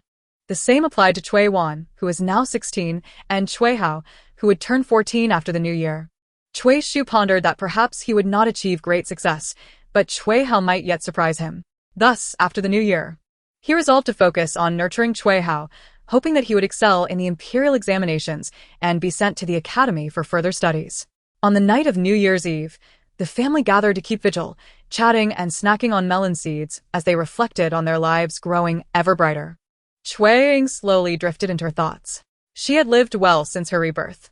What of Lu Mingyu? Was he happy today? Did he have company, or was he alone? Surely, he did not have family to keep vigil with him. With such relatives, he could hardly find joy. In truth, Cui Ying had misjudged the situation. Lu Mingyu was quite content that day, for Lu Zhenhai was not. The palace banquet commenced at the hour of the dog, prompting Lu Mingyu to set out promptly at 1/4 the hour of the rooster. By the time Lu Zhenhai and Xiao Fengshe arrived with Lu Mingxiao and Lu Mingyue, he had already mingled with peers from familiar households. As the legitimate eldest son of the Marquate, he was naturally entitled to attend the palace banquet. Lu Zhenhai and Xiao Fengshe were too concerned about their reputation to send him back home in front of others. Even in their displeasure, they could only grit their teeth and endure, watching him join the ranks and enter the palace. Chapter 58. Competition. The New Year's Eve palace banquet was organized by the Ministry of Rites. The banquet for the female guests was held in the inner palace. After the noble women and young ladies from various families entered the palace in an orderly manner, they were escorted by palace maids and eunuchs to the inner chambers. Meanwhile, the officials and young lords from outside gathered in another palace for their own banquet. The emperor would first entertain the ministers here before proceeding to the inner palace to celebrate the New Year's Eve festival with the concubines. However, the officials and young lords were not seated together. Those like the Marquess of Weiyuan, who held both titles and positions, were given seats close to the emperor, while his two sons, Lu Mingyu and Lu Mingxiao, lacking both rank and position, were relegated to the side halls, dining with other young lords invited from ministerial families. As they were about to part, Lu Zhenhai cast a disdainful glance at Lu Mingyu and whispered, "Behave yourself today and drink less. If you dare to cause any trouble at this banquet, I shall not spare you." Lu Mingyu disregarded him entirely, letting the words go in one ear and out the other. Lu Zhenhai, displeased, huffed before turning to Lu Mingxiao, saying, "Keep an eye on your elder brother. Don't let him stir up trouble." Lu Mingxiao, more obedient, immediately replied, "Father need not worry. It is the palace today. Eldest brother will not act recklessly." With another cold huff and a glare at Lu Mingyu, Lu Zhenhai departed. Once he left, Lu Mingxiao's compliance dissipated as he turned to Lu Mingyu with a triumphant glance before heading to the side hall. Lu Mingxiao was not one to hide his emotions. His smugness was evident to Lu Mingyu, who surmised that Lu Zhenhai must be planning to propose a title for his eldest son today. It seemed he was willing to risk embarrassment. Well, this matter should be brought to light. Regardless of Lu Zhenhai's biases and shamelessness, he might not get his way. Lu Mingyu stepped into the side hall and found a vacant table to sit down. Coincidentally, at the same moment, someone sat across from him. As they settled, they both looked up to meet each other's gaze. More fortuitously, it was a familiar face, the haggard and noticeably thinner Xue Cheng'an, the former fiancé of Cui Ying. The breakup between Cui Ying and Xue Cheng'an had become common knowledge in the capital thanks to the vigorous promotion by Cao Ko and the two Madame Lius, leading to Xue Cheng'an's recent loss of face. How could this once prominent figure endure such humiliation? Lu Mingyu, who had never been fond of Xue Cheng'an due to his connection with Cui Ying, now felt a sense of delight at Xue's disheveled appearance. He raised his cup and drank heartily in celebration. Conversely, Xue Cheng'an harbored disdain for Lu Mingyu, also stemming from Cui Ying. He was uncertain of his own feelings for Cui Ying, having always regarded women as unimportant, yet since the breakup, he had been haunted by dreams of her, both in sleep and waking life, making it impossible for him to forget her. The sight of Lu Mingyu, who seemed to have an opportunity with Cui Ying, only increased his resentment. Regardless of his feelings, he could not pursue her. Neither his family's objections nor Cui Ying's own refusal would permit it. With a cold smile, he lifted his own cup and downed its contents. As he set the cup down, he mocked, "What has happened to you, brother Lu? You seem to have withered away in just a few days. I haven't heard of any calamity befalling your household. Could it be that you were rejected by Cui Ying?" The thought crossed Xue Cheng'an's mind, and while he could not deny his mood had improved considerably, his expression remained sardonic. Lu Mingyu replied with a smile, "Perhaps you should take a look in the mirror?" "Xue Cheng'an, what do you mean?" Lu Mingyu was already rising from his seat, unwilling to share a meal with someone who brought him such ill fortune. He had no desire to suffer from indigestion. Being a young master of a noble house, despite his family's circumstances, he was still regarded with respect in public. Soon, acquaintances, or those hoping to curry favor, began to join him at his new table. However, most were of the same ilk as him, unremarkable in both knowledge and skill. The only exception was his cousin, Feng Zheng, who was 2 years younger. As the youngest son of Lu Mingyu's maternal uncle, Feng Zheng was industrious and principled, having passed the provincial examination at just 15. While he may not have topped the list, his scholarly accomplishments likely surpassed those of Xue Cheng'an, who had only recently achieved the rank of Jiren at 19. Feng Zheng had chosen to wait 3 years before attempting the palace examination, preferring to mature his knowledge first. Unlike his other cousins who sought to befriend Lu Mingxiao and Lu Mingyue, Feng Zheng gravitated towards Lu Mingyu. From a young age, he had followed Lu Mingyu, expressing his desire to study literature and martial arts. As he matured, he often found Lu Mingyu in leisure pursuits, reminding him incessantly to study, which exasperated Lu Mingyu to the point where he felt obliged to agree to meet him regularly under the pretense of play. Even in the palace, Feng Zheng approached, surrounded by a circle of people, and asked, "Cousin, what have you been busy with lately? It has been a long time since we played together." Lu Mingyu's agreement to meet regularly came with the condition that they would refer to it as playing. Fengzheng, with his upright character, would not break this promise. In truth, Lu Mingyu held a fondness for Fengzheng, as he was the only one genuinely concerned for him within the Lu and Feng families. However, Fengzheng's loquacity sometimes grated on Lu Mingyu's nerves, and seeing the expression on his cousin's face, one that suggested he was shirking his studies, he replied with annoyance, pointing at his own face, "Can't you see I have lost weight? I am unwell." Fengzheng, oblivious, exclaimed, "You're sick? When did this happen? What is the matter? Are you recovering?" Lu Mingyu sighed. "Of course I am recovering." Fengzheng replied, "Yes, you must be recovering, or you wouldn't be attending the palace banquet. Cousin, now that you're better, don't forget to come find me to play. You missed one visit, so next time you must come 2 days in a row." Lu Mingyu thought, does Fengzheng truly regard him as a cousin? He feared that when Fengzheng married and had a son, he might impose similar expectations on his child's studies. Fortunately, the palace servants soon began serving hot dishes, and the banquet officially commenced, finally silencing Fengzheng. As the banquet neared its midpoint, someone familiar approached Lu Mingyu, urging him to look at Lu Mingxiao.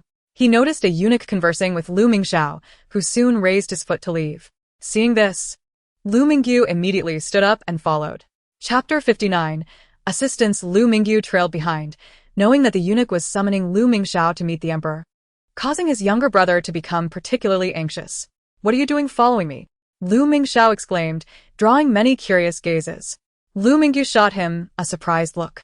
Realizing his outburst, Lu Mingxiao quickly lowered his voice. "Lu Mingyu, why are you following? Father instructed you to behave and not cause trouble. You should return to your seat." Ignoring him, Lu Mingyu turned his attention to the young eunuch who had called for Lu Mingxiao, smiling politely as he asked, "Excuse me, esteemed eunuch. Is His Majesty requesting the presence of a young lord from the Weiyuan Marquate?" In the palace, the young eunuch found himself lacking in favor.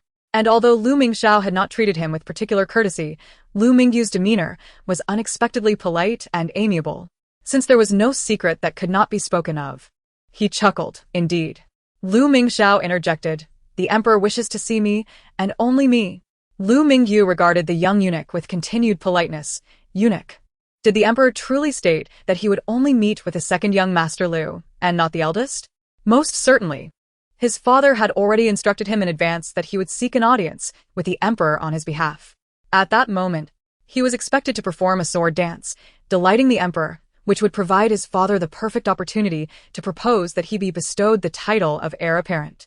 Assuming that Lu Zhenhai had arranged everything meticulously, Lu Mingxiao looked at the young eunuch with anticipation.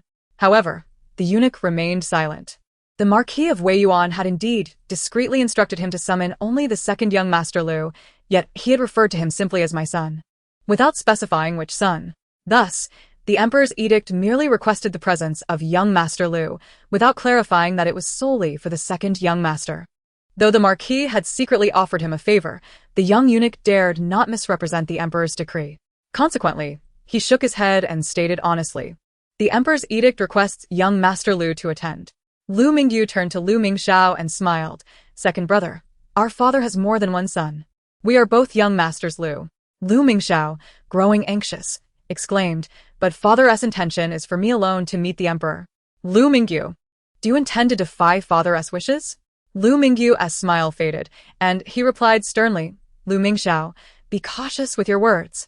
The emperor wishes to see young master Lu. Since we are both present, we should both attend. Surely, father cannot be more formidable than the emperor and dictate his will?" Though Lu Mingyu spoke softly, Lu Mingxiao was struck with a chill, and the young eunuch turned pale, thinking that the eldest young master Lu was being rather audacious.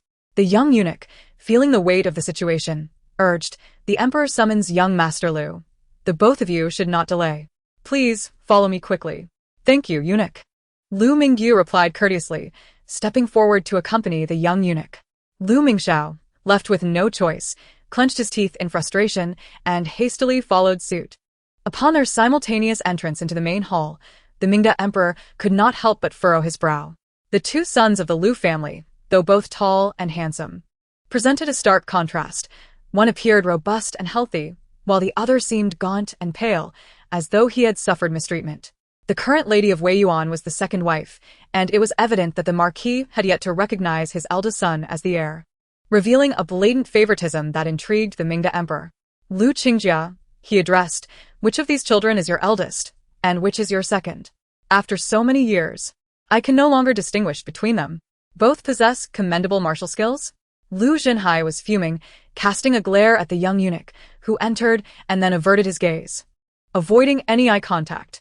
He then turned his ire towards Lu Mingyu, who similarly refused to meet his gaze.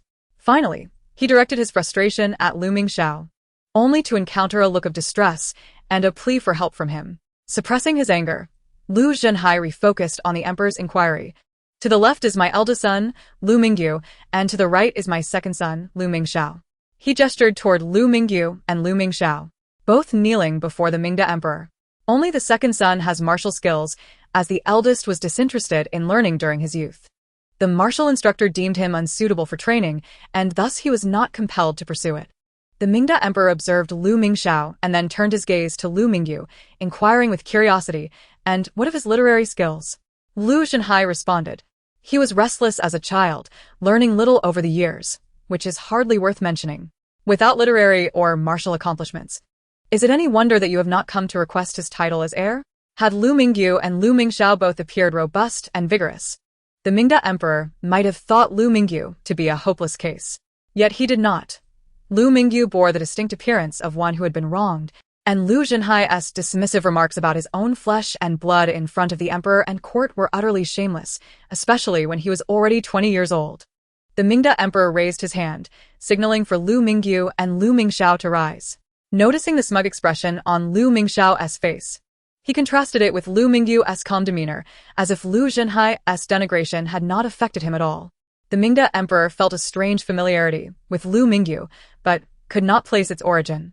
The Mingda emperor, not born of the primary consort, shared a commonality with Lu Mingyu. Both had been deemed undesirable by their fathers, resulting in early exile to the southern frontier. Had it not been for the deaths and injuries among the royal princes vying for the throne, he might not have ascended at all. At that moment, Lu Mingyu bore a striking resemblance to the Mingda emperor of his youth. The reasons for the emperor's unpopularity were not complex. His mother hailed from humble beginnings, and although favored by the emperor, he could not reconcile himself with her lineage, thus extending the same disdain to their progeny. What could be the reason for Lu Mingyu's unpopularity? His mother was the legitimate daughter of the Feng family, while the Mingda emperor had never met her. Lu Mingyu certainly did not resemble the Marquess of Weiyuan. His mother was undoubtedly not unattractive. Was it that Lu Zhenhai had forgotten his first wife upon marrying anew, favoring the offspring of his new spouse? Whatever the reason, his bias was unmistakably evident. The Mingda emperor resolved to support Lu Mingyu.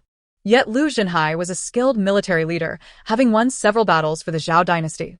It was only after injuring his right arm that he stepped down from active service, assuming a position within the Ministry of War. The Mingda emperor admired and sympathized with such a decorated veteran, and thus, despite his disapproval of Zhenhai's actions, he had no desire to publicly humiliate him. Chuckling, he remarked, "It is natural for children to be restless in their youth. As they mature, it is time to seek a tutor to guide them. Do not squander a good seedling. It is not too late.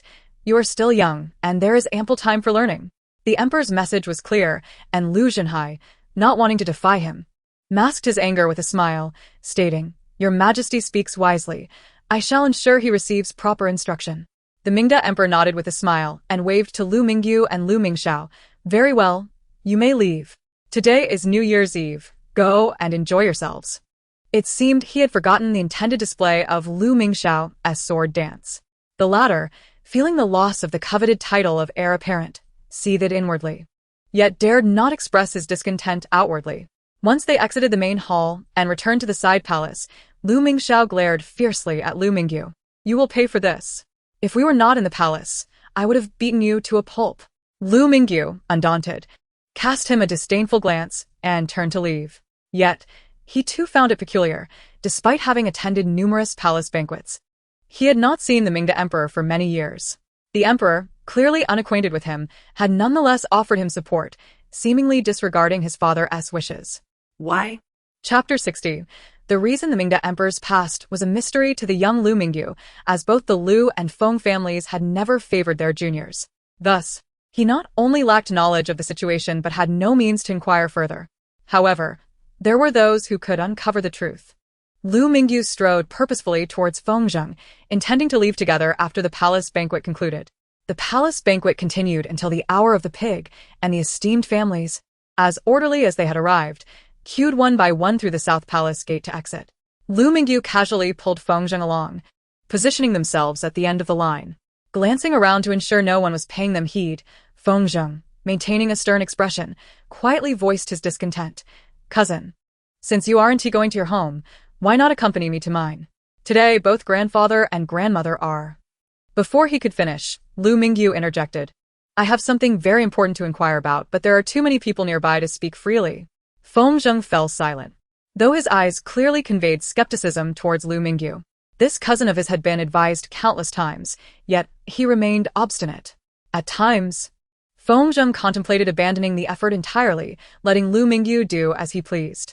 However, the memory of his late aunt who passed away too young stayed his hand. His mother often spoke of her as a wonderful person, gentle, kind, and exceptionally clever.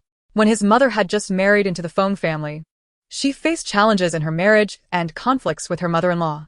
It was the aunt, still a maiden at the time, who navigated these troubles, aiding his mother and winning the family's affection. Thus, among many aunts, his mother cherished her late sister the most. The loss was profound, leaving behind a son and a stepmother, truly pitiful. As a child, Fengzheng often heard his mother and the maids weeping for her. Over time, he too grew to feel sympathy for the aunt, and her son, Lu Mingyu, seemed even more deserving of compassion. Fengzheng always desired to assist Lu Mingyu. In his youth, his siblings would mock him for this, but after he passed the imperial examination at the age of 15, they ceased their jests in his presence.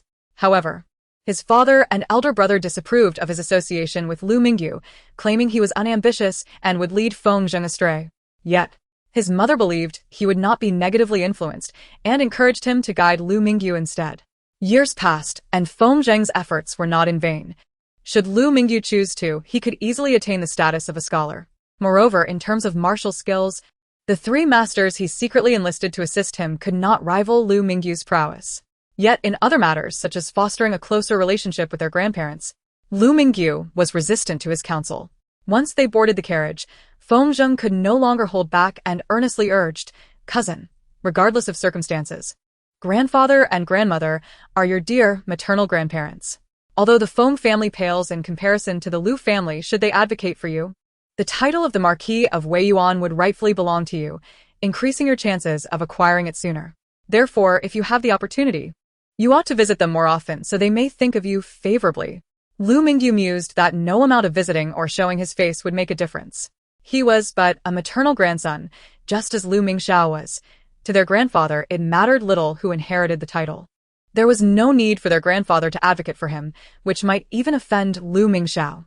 Furthermore, if their grandfather was unwilling to support him, any goodwill from their grandmother would be futile, especially since she might not even possess such inclinations. Moreover, as Fengzheng pointed out, the Feng family was vastly inferior to the Lu family. Though both held hereditary titles, their grandfather, Feng Duankong, had no real power, and their uncle, Feng Xiao, held a low official position, leaving them with little influence within the Lu family, particularly concerning such significant matters as succession. Nevertheless, Fengzheng's intentions were sincere. Lu Mingyu, responding nonchalantly, replied, "All right, I'll keep that in mind and visit them more often." His overly agreeable response was clearly a mere formality. Fengzheng sighed deeply. Lu Mingyu then began recounting the events that transpired in the main hall that evening. He understood well that Lu Zhenhai was biased and was certain that Lu Zhenhai intended to invite the crown prince. What puzzled him was why Emperor Mingda would so overtly favor him. It shouldn't he have been for the sake of the Feng family. Yet he contradicted his father so blatantly. Was it merely because he could not tolerate his father's favoritism? Lu Mingyu speculated that the reason behind Emperor Mingda's favoritism might be significant.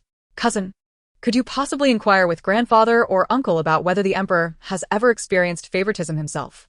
As the only current scholar of the third generation of the Feng family, Fengzheng, without needing to be told, lifted the carriage curtain to look outside. Seeing the road empty, except for their carriage, he felt reassured.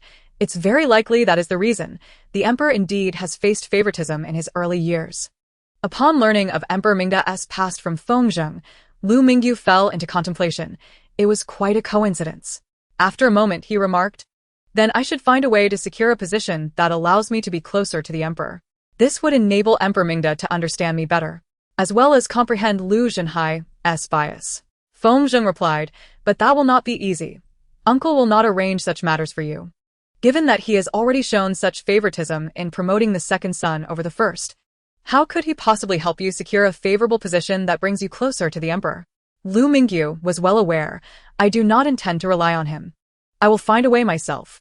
Feng Zheng, feeling pity for his cousin, exclaimed in frustration, Uncle has gone too far. How can he overlook you to promote cousin Li Xiao? As the legitimate firstborn, you are both the legitimate and the eldest son. You have committed no error. How can he act thus? He then expressed relief. Fortunately, the emperor is wise and did not grant him the opportunity to speak. Lu Mingyu remained calm. For anyone who had been subjected to such favoritism for 20 years would likely have grown indifferent. He lifted the carriage curtain to glance out, noticing they were nearing his private residence, and said, I am almost there. I shall have Lu Qing escort you back. Feng Zheng nodded, but then expressed surprise. Aren't you returning to the estate? Today is New Year's Eve. Lu Mingyu smiled. I won't be returning. I disrupted that family's plans at the palace. If I go back, while others may not dare to lay a hand on me, my father could easily punish me under the guise of filial piety. On such a festive occasion, I wish to avoid a beating. If I were beaten, how would I see Xue Cheng'an on the second day of the new year? I am no longer the defenseless youth I once was. If I must endure a beating, it must be worth it. Otherwise, Lu Zhenhai will never lay a finger on me. Feng Zheng felt a pang of sorrow, thinking that if his late aunt were aware, she would surely be infuriated. He said, then come with me back to the Feng family. My mother was just speaking of you yesterday. As the carriage came to a slow stop, Lu Mingyu declined. Lifting the curtain and alighting from the carriage, he instructed Lu Cheng, see the fourth young master back to the Feng residence. Lu Cheng, upon receiving the order, raised his whip, and before Feng Zheng could utter another word, the carriage sped away, leaving Lu Mingyu slowly merging with the night. At the Marquess of Weiyuan's residence, Lu Zhenhai, Xiao Feng, and Lu Mingxiao and Lu Mingyue were all awake, waiting for Lu Mingyu's return. Each of their faces displayed a similar look of anger. Before entering the palace, they had anticipated the joy of inviting the crown prince. Now, their anger was palpable. And as time passed with no sign of Lu Mingyu's return, their discontent grew to a peak. Lu Zhenhai kicked over a nearby chair in a fit of rage, shouting, this ungrateful wretch. If he dares not return for a lifetime, I shall break his legs when he does. Lu Mingxiao gritted his teeth, his face shadowed with fury. I must give him a thorough beating. Otherwise, I cannot quell the rage within me. Lu Mingyue's face turned crimson with anger as she scolded. Eldest brother is truly too excessive.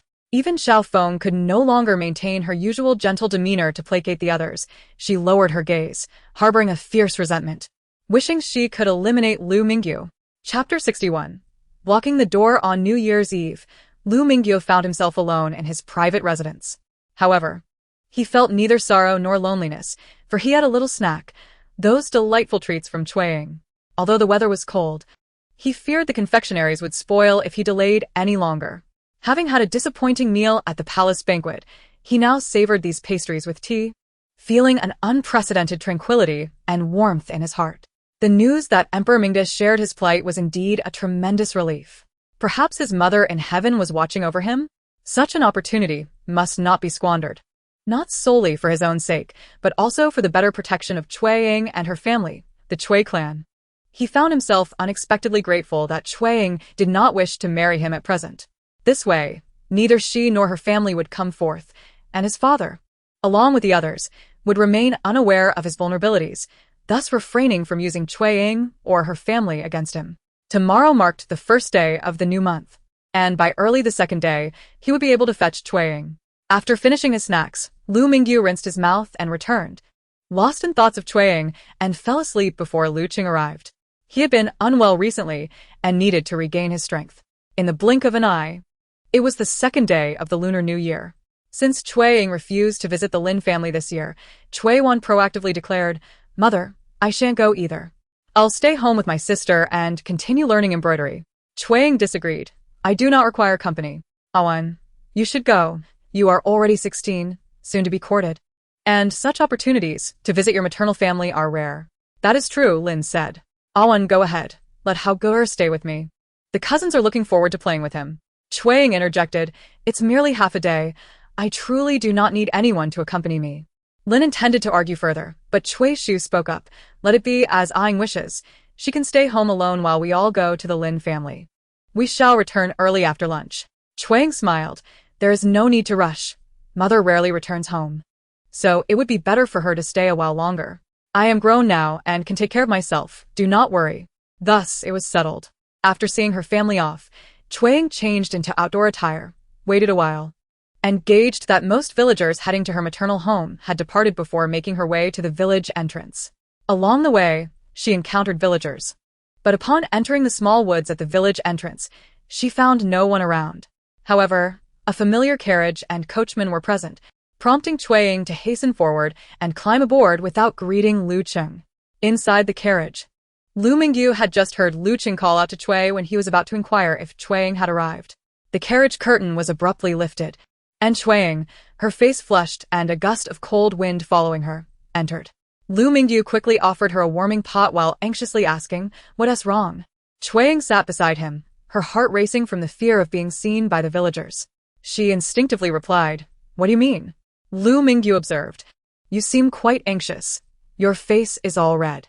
Xue Ying touched her face, feeling somewhat guilty, and said, "It's nothing, just cold." She then quietly called out to Lu Cheng outside, "Let us hurry." Understanding how much Lu Mingyu cared for Xue Ying, Lu Cheng did not hesitate to whip the horses into action. As the carriage began to move, Lu Mingyu, curious, cautiously lifted the curtain to look outside. Finding the area eerily devoid of people, he realized that Xue Ying's nervousness stemmed from a fear of being discovered. This encounter between unmarried individuals felt almost like a secret affair. At this thought, Lu Mingyu's face flushed crimson. Yet, Xue Ying had regained her composure. Despite the impropriety of their meeting, if no acquaintances were present, it was inconsequential. Now calm, she felt compelled to inquire how Lu Mingyu had spent the new year. Turning to him, she noticed he seemed to have regained some weight, looking less gaunt than before. But why was his face so red? Had it not been like that when she boarded the carriage? Xue Ying, not a naive girl, quickly deduced the cause. She inwardly scolded him, realizing that he must have been thinking of something inappropriate. Having come to this conclusion, she decided not to mention her suspicions and asked casually, "So, you came to see me today. Isn't it too much to skip visiting your maternal family?" Lu Mingyu, pulled from his reverie, simply replied, "It's fine." Xue Ying continued, "How was your new year?" In her presence, Lu Mingyu felt inexplicably at ease. Thus he refrained from sharing the troubles of his family that could dampen the mood, simply stating, "I had a wonderful time." Indeed, it was quite pleasant. He had successfully thwarted his father's plans to crown Lu Mingxiao as the heir. Although he spent New Year's Eve and the first day alone at home, the thought of Xue Ying's treats and the anticipation of seeing her on the second day made it quite bearable. Though Lu Mingyu revealed nothing of his true feelings, Xue Ying sensed he was not being entirely honest. With a family like his, how could he truly be well? Was he trying to shield her from worry? Since he chose not to share, she would refrain from pressing the matter. Seizing the rare opportunity to be together, she nodded, feigning belief in his words, and smiled. "It's been a few days since we last met. You have certainly regained some weight and no longer appear so thin. Are you not less unattractive now?" Lu Mingyu felt too shy to respond. Although they shared a deep bond, they were not intimately acquainted, and after a few exchanged words, silence enveloped them. The only sounds were the rhythmic clatter of the horses' hooves and the creaking of the carriage wheels, accompanied by Lu Cheng's occasional commands. Amidst the cacophony, Xue Ying cast her gaze downward at the opposite bench, while Lu Mingyu's eyes remained fixed on her. Though they had only been apart for 3 or 4 days, he felt she appeared even more beautiful, and despite her refusal to marry him, she indeed had feelings for him. After all, she had not hesitated to hold his hand last time. With such thoughts, Lu Mingyu shifted closer to Xue Ying, his hand gently rising and falling on his knee. It wasn't until Lu Cheng's voice broke the silence, announcing their arrival in the city, that he quietly asked, "Miss Xue, may I hold your hand?" He hesitated to address her by name directly, his voice trembling with nervousness and his face flushed. Xue Ying, her heart steady and demeanor calm, simply smiled and replied, "Of course." She placed the warming pot in her left hand and extended her right into Lu Mingyu's warm grasp. For this young man, who was just beginning to understand the taste of affection. Holding her hand felt like a perfect fulfillment. He enveloped her hand gently, treating it as if it were a rare treasure, his lips curling into a radiant smile. The carriage continued its journey, and upon entering the city, they soon arrived at their destination. However, before the carriage stopped, Lu Cheng's alarmed voice reached them. "Young master, the second young master is blocking the entrance." "The second young master?" Lu Mingyu of the Weiyuan Marquate? Xue Cheng'an promptly straightened her posture. Lu Mingyu's expression shifted as well. He tightened his grip on Xue Ying's hand and whispered, "Stay quiet in the carriage. I will go and check." Xue Ying nodded, softly cautioning him, "Be careful." Although Lu Mingyu did not have a notorious reputation with such parents, he likely was not a good person. Lu Mingyu felt a warmth in his heart and smiled at Xue Ying. "It's all right. Don't worry." Chapter 62. Overcome, Lu Mingyu stood at the entrance of his private residence. Although he still felt the urge to strike him, the peak of his anger had passed, preventing him from rushing forward immediately. Instead, he spoke sarcastically, "So you decided to come back?"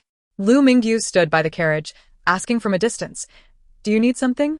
After committing such an audacious act, he had not returned home, and now he dared to act as if nothing had happened. Lu Mingyu's fury was easily provoked, and he shouted, "Lu Mingyu, you've got some nerve. Not even returning home for the new year. Do you still care about your parents?" Not returning home for the new year? Where had he spent it? Inside the carriage, Xue Ying heard Lu Mingyu's words and instinctively clasped her hands together in worry. Lu Mingyu did not wish to argue with Lu Mingyu as it would waste precious time. He had to meet Xue Ying. Therefore, he remained silent and simply stated, "If you have something to say, say it." Lu Mingyu was nearly unable to contain himself. Lu Mingyu was utterly arrogant. But recalling Xiao Feng's words, he gritted his teeth, suppressing the urge to strike, and declared, "Today is the second day of the new year. Mother wants to take us back to the Feng family. You will come with me." He had never specifically invited him in previous years. Was this an attempt to ally with the Feng family against him? Regardless, Lu Mingyu had no intention of going today, so he decisively replied with 2 words, "Not going." Lu Mingyu could no longer hold back and strode over. "You must go." He had never regarded Lu Mingyu highly, so he approached and grabbed his arm, intending to drag him away. Lu Mingyu had not planned to reveal himself so early, but he cherished the limited time he had with Xue Ying. Furthermore, he wanted to spare her from worry or contempt. Thus, he deftly twisted his wrist, swiftly turning the tide, and soon had Lu Mingyu's arm in a firm grip. Before Lu Mingyu could react, he was kicked hard in the rear, stumbling forward and landing flat on the ground. Xue Ying, alarmed, lifted a corner of the carriage curtain and witnessed the entire scene. Her heart, which had been suspended in anxiety, fell back into her chest, and she immediately lowered the curtain. As Lu Mingyu lay on the ground, he turned his head in disbelief, staring at Lu Mingyu. "You dared to strike me?" What he truly meant was, "You actually have the ability to fight back." Lu Mingyu's face displayed disdain. "I said, I'm not going to the Feng family. Leave." Naturally, Lu Mingyu would not obediently retreat. His anger surged, more intense than it had been on New Year's Eve. How audacious of Lu Mingyu to fight him. He must have caught him off guard, allowing Lu Mingyu to gain the upper hand.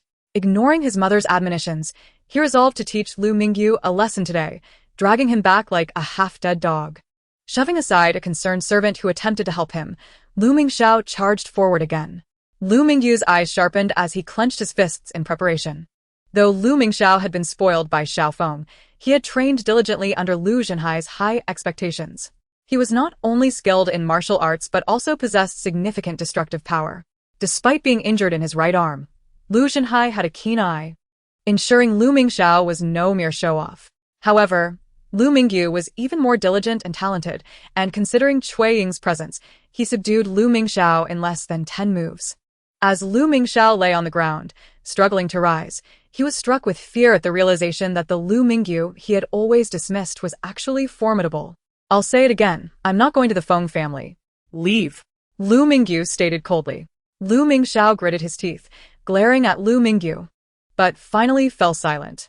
Understanding that it was no longer appropriate to bring Xue Ying into the private residence, Lu Mingyu released Lu Mingyu and turned to re-enter the carriage, instructing the stunned Lu Cheng, "Let us go."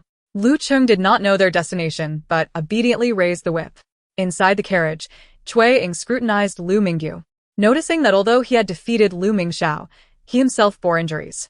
Both his hands resting on his knees showed abrasions, and his face was swollen from a punch Lu Mingyu had landed. She realized he had been suffering more than she had anticipated. A wave of sorrow surged within her.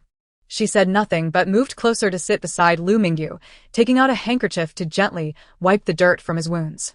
Such minor injuries meant little to Lu Mingyu, but Cui Ying's concern and tender care made him feel cherished for the first time in his life. Since childhood, the matriarch of the Fofu had been Xiaofeng, even when he was too young to comprehend that she was not his biological mother. Her concern had never reached the depths of her heart. Thus, having grown up without a mother or the affection of elder women, this was the first time he had experienced such kindness and gentleness in tending to his wounds. His heart softened profoundly as he gazed at Cui Ying's serene profile and long eyelashes, his voice equally tender. "I'm fine. It doesn't hurt at all." How could it not hurt? Perhaps he was numb from the pain. Cui Ying opened her mouth to speak, but suddenly felt a sting in her nose. Taking a breath to steady herself, she feigned calmness and asked, "Did you not return home for the new year? Where did you spend it and with whom?" If he had previously thought Cui Ying's feelings for him were merely his imagination, at this moment, Lu Mingyu felt her genuine concern and even sympathy for him. A woman who felt compassion for a man could not possibly be indifferent. She must have feelings for him. Lu Mingyu's heart bubbled with sweetness, and his tone became light-hearted. "That day, I attended a banquet in the palace, enjoyed a splendid feast, and watched performances of song and dance and fireworks. When I left the palace, I was with my closest cousin." Cui Ying could detect the cheerfulness in his tone, yet her heart ached for him. She continued to inquire, "Why didn't you want to go to the Feng family today? That is your maternal family. Is there something amiss?" Having witnessed the earlier altercation with Lu Mingyu, Cui Ying was worried for him. If he did not clarify, she would only fret further. Lu Mingyu briefly explained his current situation to Cui Ying, who was left speechless. How could such a father exist? She knew that stepmothers like Lin Shi were rare, so she was not surprised that Xiaofeng, despite being Lu Mingyu's aunt, did not treat him well. But Lu Zhenhai, wasn't he Lu Mingyu's biological father? For his own son, a child who lost his mother at a young age, instead of nurturing him, he would rob him of his belongings to give to another son? Cui Ying felt helpless regarding Lu Zhenhai's and the Feng family's bias.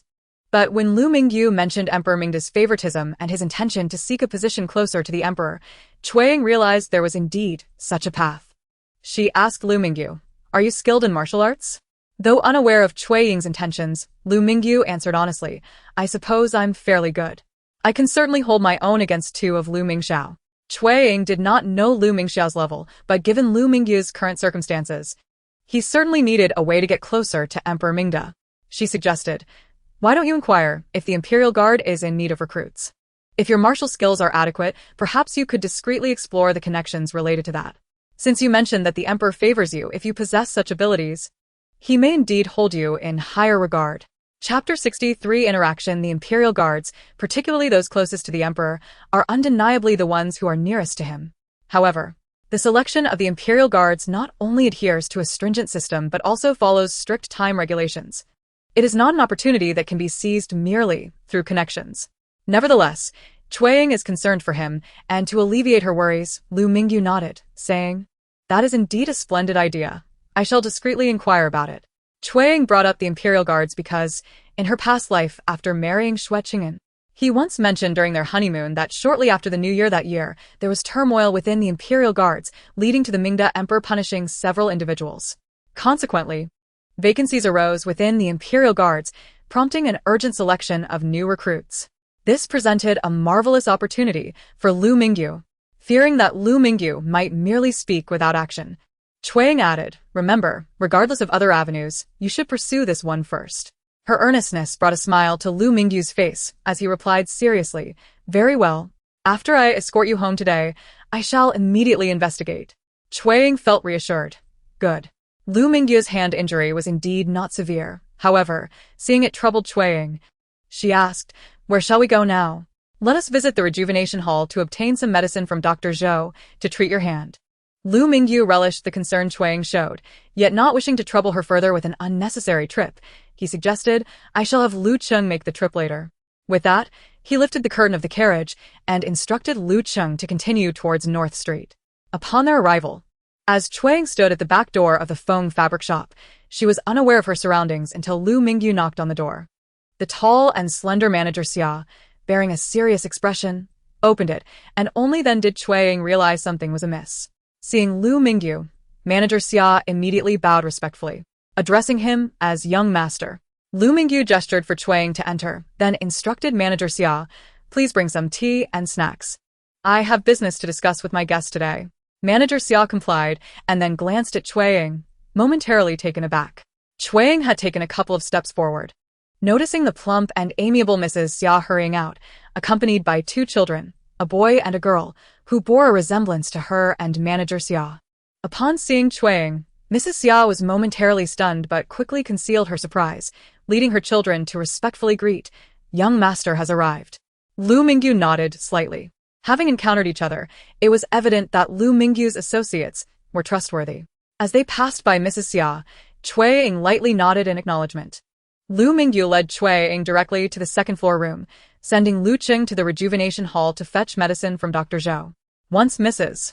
Xia brought the tea and snacks and closed the door, only Xue Cheng'an and Lu Mingyu remained in the room. They had been in each other's company for quite some time, and Lu Mingyu had shared all his affairs with Xue Cheng'an, dispelling any sense of awkwardness. He poured her a cup of tea and, with a hint of regret, remarked, "Because Lu Mingxiao has been to my private residence. I fear my family is already aware of its location, so today I can only trouble you to meet here." In comparison to the exquisite furnishings and fine charcoal of Lu Mingyu's residence, the foam fabric shop on North Street was indeed quite modest. However, Xue Cheng'an did not mind and simply inquired, "In the future, will it be inconvenient for us to meet at your private residence?" Was she looking forward to future meetings with him? Lu Mingyu smiled. "Rest assured, I shall acquire a new residence. And this time, I will be more cautious to prevent my family from discovering it." What reason did she have to be concerned? Xue Cheng'an, slowly grasping the implication of Lu Mingyu's words, couldn't he help but chuckle helplessly. It was Lu Mingyu who wished to see her, not the other way around. Nevertheless, if this brought him joy, she would acquiesce to the notion that she too desired to see him. Xue Cheng'an offered a soft smile without further elaboration. This foam fabric shop had, in her previous life, given her the courage to stand up for herself and the confidence to divorce Xue Cheng'an. Little did she expect that in this life, it would become the venue for their clandestine meetings.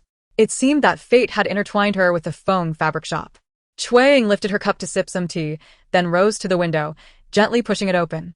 A cold breeze rushed in, and the long North Street below was nearly devoid of people. It was winter, and during the New Year festivities, the common folk refrained from strolling about, and the shops remained closed. Xue Cheng'an shut the window and returned to sit beside Lu Mingyu. Observing that Lu Mingyu's intention was simply to meet her without much conversation, Xue Cheng'an disregarded him and spoke freely about her thoughts.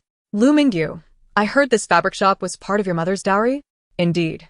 Lu Mingyu appeared somewhat surprised. "How did you know?" Without answering, Xue Cheng'an continued to inquire, "Is the profit here substantial?" "The profits on North Street are average," Lu Mingyu replied. "Then, do you have sufficient funds on hand?"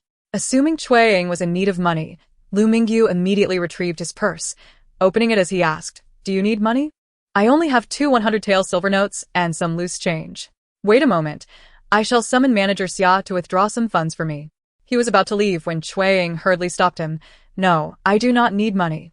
I was merely concerned if you require funds for your connections." So, she was worried about him. Lu Mingyu resumed his seat, chuckling. "I have enough. Although I do not possess private property.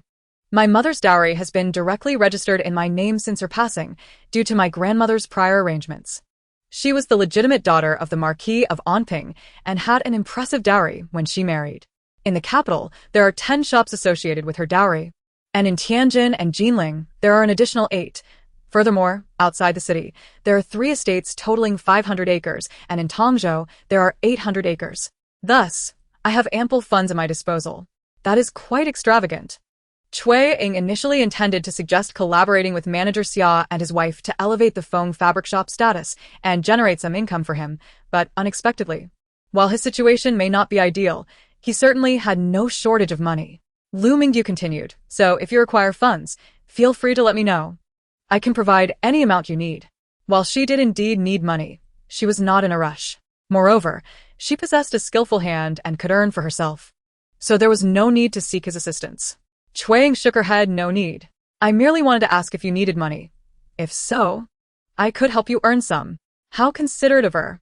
Although Lu Mingyu did not lack funds, he couldn't help but ask, you help me earn? Xue Ying replied, it's not solely for your benefit, it's a win-win situation. If it weren't for you, I would have sought collaboration with a major silk shop on South Street with the superior embroidery I've created. You asked how I knew this was your mother's dowry shop. It's because I previously sold embroidery here. And the win-win I mentioned relies on my embroidery and your shop. However, I wonder if an excessively prosperous fabric shop might adversely affect you? Chapter 64 nicknamed Xue Ying not only excelled in embroidery, but was also a reborn individual. Aware of the fabrics and patterns that would become fashionable in the capital over the next 7 years. Thus, she held great confidence in improving the business of the Feng fabric shop. Yet, if such words were to reach Xue Cheng'an, even during their most harmonious newlywed phase, he would likely respond with a smile, asking, are you so certain that you possess the capability to elevate the fabric shop's business? He is a man of exceptional talent, often preferring to observe others from a position of superiority, including his wife, who must articulate a rationale that gains his approval before he concedes. Thus, when their conversation began, Xue Ying was prepared to enumerate her points for Lu Mingyu. However, Lu Mingyu countered, asking how prosperous business could possibly have a negative impact on him. He was not oblivious to the deeper implications of Xue Ying's words, so he continued, asserting that he was, after all, a scion of the Marquis family, with a lineage that was undeniably prestigious.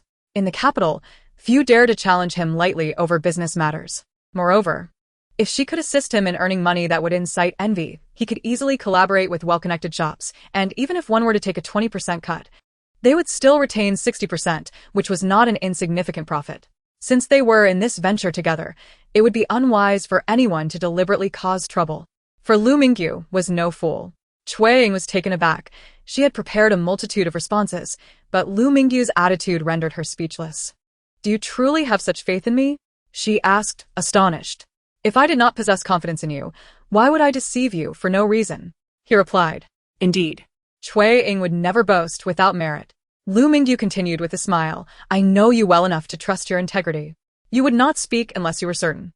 Even if things do not pan out as planned, it would surely be due to circumstances beyond your control, not from a desire to deceive me from the outset. This matter, when articulated by Lu Mingyu, seemed to transform into a straightforward issue. Xue Ying couldn't help but smile. It was delightful to engage with Lu Mingyu in such a manner. He truly was an agreeable person. Thus, she refrained from detailing her points, recognizing that Lu Mingyu had other significant concerns. The business of the fabric shop was under the oversight of Mr. Xia and his wife, as long as Lu Mingyu consented. She could later discuss matters with them in detail. Consequently, she remarked, I never expected you to have such acumen in business. Not only did he understand, but he was also perceptive enough to grasp her meaning immediately and devise solutions, qualities not possessed by the ignorant. His reputation as a spendthrift must have been a fabrication by his father and stepmother.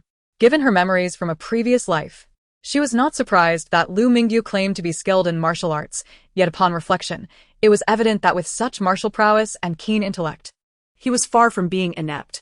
Xue Ying's gaze towards Lu Mingyu was imbued with admiration, coupled with a sense of indignation on his behalf. The actions of the Marquess of Weiyuan and the young Miss Feng were decidedly contemptible.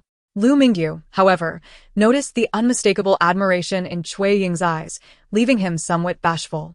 Instinctively, he straightened his posture, for throughout his life, whether among elders or peers, even Feng Zheng had never regarded him in such a light. When he excelled, his father and Miss Feng showed no pleasure. When he faltered, they looked upon him as if he were worthless. Even Feng Zheng, who meant well, had a tendency to be critical, often urging him to strive harder. Only Xue Ying genuinely appreciated his abilities. Lu Mingyu felt a peculiar sensation, as if he were indeed remarkable. Who does not relish praise, particularly one who has never received it? This feeling was exhilarating, stirring deep emotions within him. And he could not help but grasp Xue Ying's hand. Xue, Miss Xue. Xue Ying, puzzled by his reaction, felt no offense at his uninvited touch. Her heart brimming with understanding, she simply smiled, saying, why not call me Xue Ying instead of Miss Xue? It feels rather distant. Although Lu Mingyu was exhilarated, he held her hand gently and hesitated before asking, what do your family members call you? Xue Ying's lips curved softly. My younger brother and sister call me sister. Sister? Lu Mingyu was taken aback, his eyes widening in surprise. Xue Ying's smile widened further. My parents call me Ying. Although she had lived to an age older than Lu Mingyu in her previous life, she was presently 3 years younger than him. And it was clear he would not call her sister. Regaining his composure, Lu Mingyu opted not to affectionately address her as Ying but instead inquired, Is that your childhood name? Xue Ying replied, No. Lu Mingyu persisted, Then what is your childhood name? Not only was his hand clasping hers, but he also leaned in closer. Despite the biting cold of winter, the warmth radiating from him was palpable, perhaps due to the lack of ventilation or the roaring fire that filled the room. Xue Ying felt a sudden discomfort. Lu Mingyu interrupted. Do you not have a childhood name? She did have one, but even her father seldom used it. The thought of revealing it to Lu Mingyu filled her with embarrassment. Instead, she countered, What about you? Do you have a childhood name? Lu Mingyu did possess a childhood name, but his expression darkened slightly as he replied, Yes. My childhood name is Abeo, given by my mother, but she passed away too soon for me to have heard her call me by that name. Xue Ying's heart ached at his words, and she instinctively tightened her grip on his hand. Tuan Tuan. My childhood name is Tuan Tuan, also given by my mother. I was told it was because I was chubby and fair when I was born. Your mother named you Abeo because you were her most treasured gem, Xue Ying said gently. Lu Mingyu too believed that his mother must have held affection for him. It was unlikely that both his father and mother would harbor disdain for him.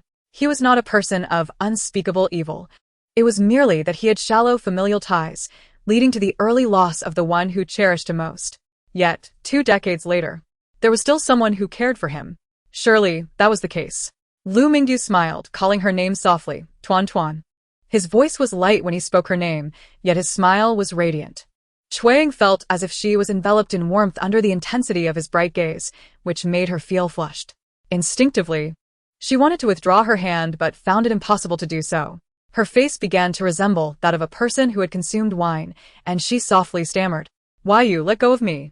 In Lu Mingyu's eyes, a new emotion flickered, an unrecognized yearning, born from his affection for her. He did not understand it. He merely knew he was reluctant to release her hand. He instinctively leaned closer, his throat tightening with an insatiable desire, yet he remained transfixed by her rose-like lips. Chapter 65. Reluctance. Lu Mingyu was oblivious, but Xue Ying understood.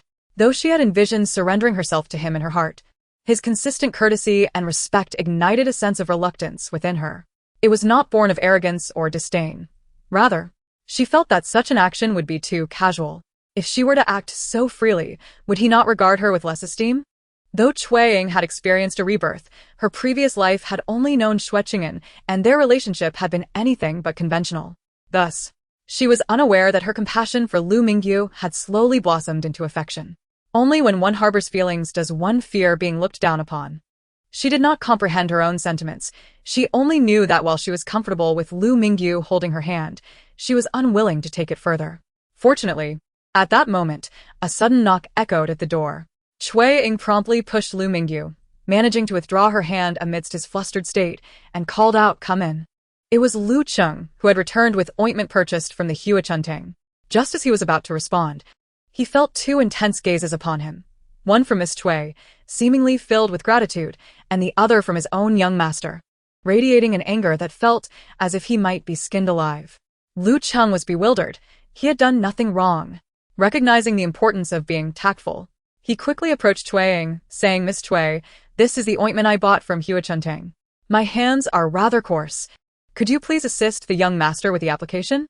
Very well, Xue Ying replied, accepting the ointment. Lu Cheng seized the opportunity to make a hasty exit. As the door to the inner chamber closed once more, Xue Ying lifted her gaze to Lu Mingyu, noticing that the yearning in his eyes had faded, returning to his usual innocent demeanor. With a sigh of relief, she acted as if she were oblivious to his earlier change, and in a normal tone said, Extend your hand, I shall apply the ointment for you. Having already washed her hands upon entering, the abrasions were clean and ready for treatment. To avoid any further complications, she gently applied the ointment while discussing business. Since you claim that the flourishing trade will not affect you, I shall negotiate with the couple, the Xia family, and proceed with the plans. Lu Mingyu, having regained his composure, replied in an ordinary tone, You may proceed as you wish. I will ensure everything is taken care of. However, since this venture is your undertaking, you may keep all the profits. You are aware that I have my mother's dowry and am not in need of money. Xue Ying had no intention of accepting that. She said, I will only take what I am entitled to.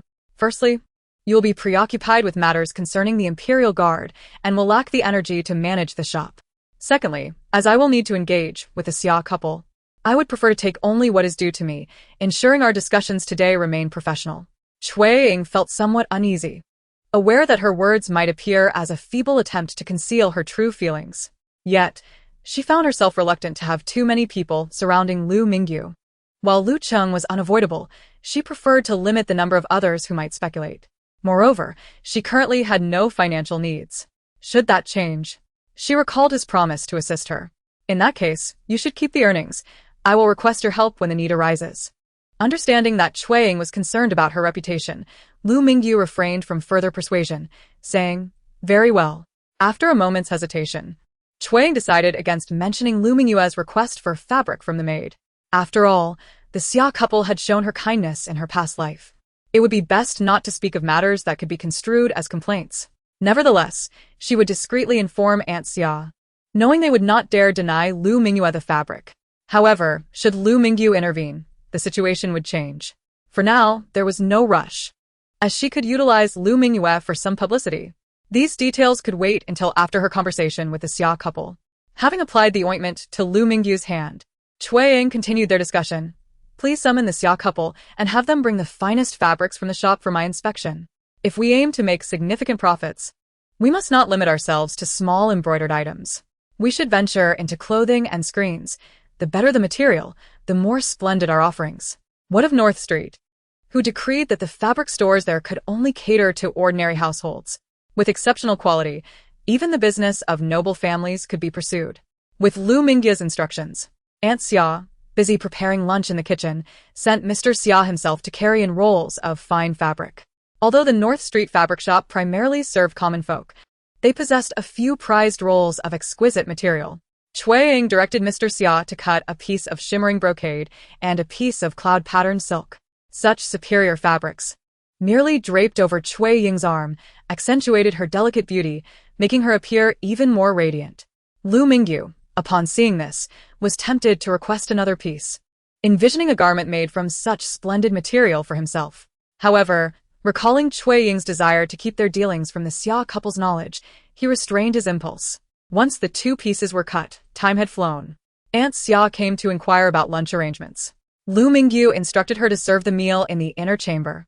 Aunt Xia, accompanied by her 13-year-old daughter, hurried upstairs to prepare the meal. Though curiosity bubbled within her, she dared not glance at Lu Mingyu or steal a look at Xue Ying. She simply set the dishes down and departed swiftly with her daughter.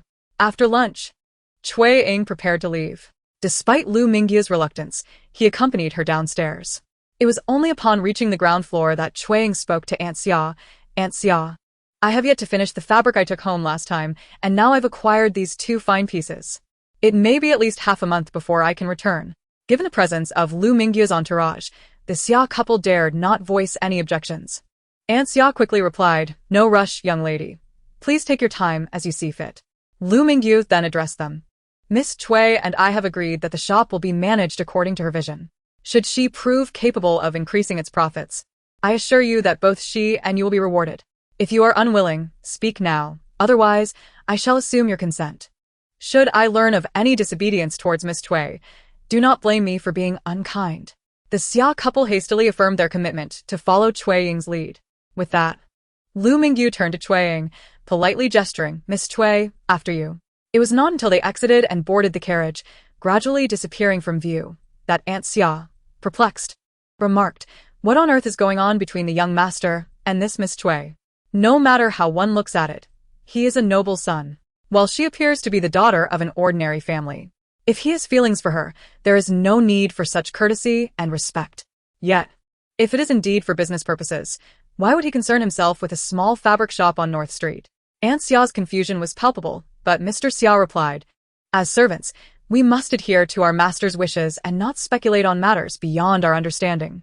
Aunt Xia responded, I simply do not know how to treat Miss Xue moving forward. Mr. Xia stated, given the young master's directive to follow her lead. We shall treat her as we would the young master himself. Aunt Xia thought to herself that this was the only course of action left to them. Chapter 66.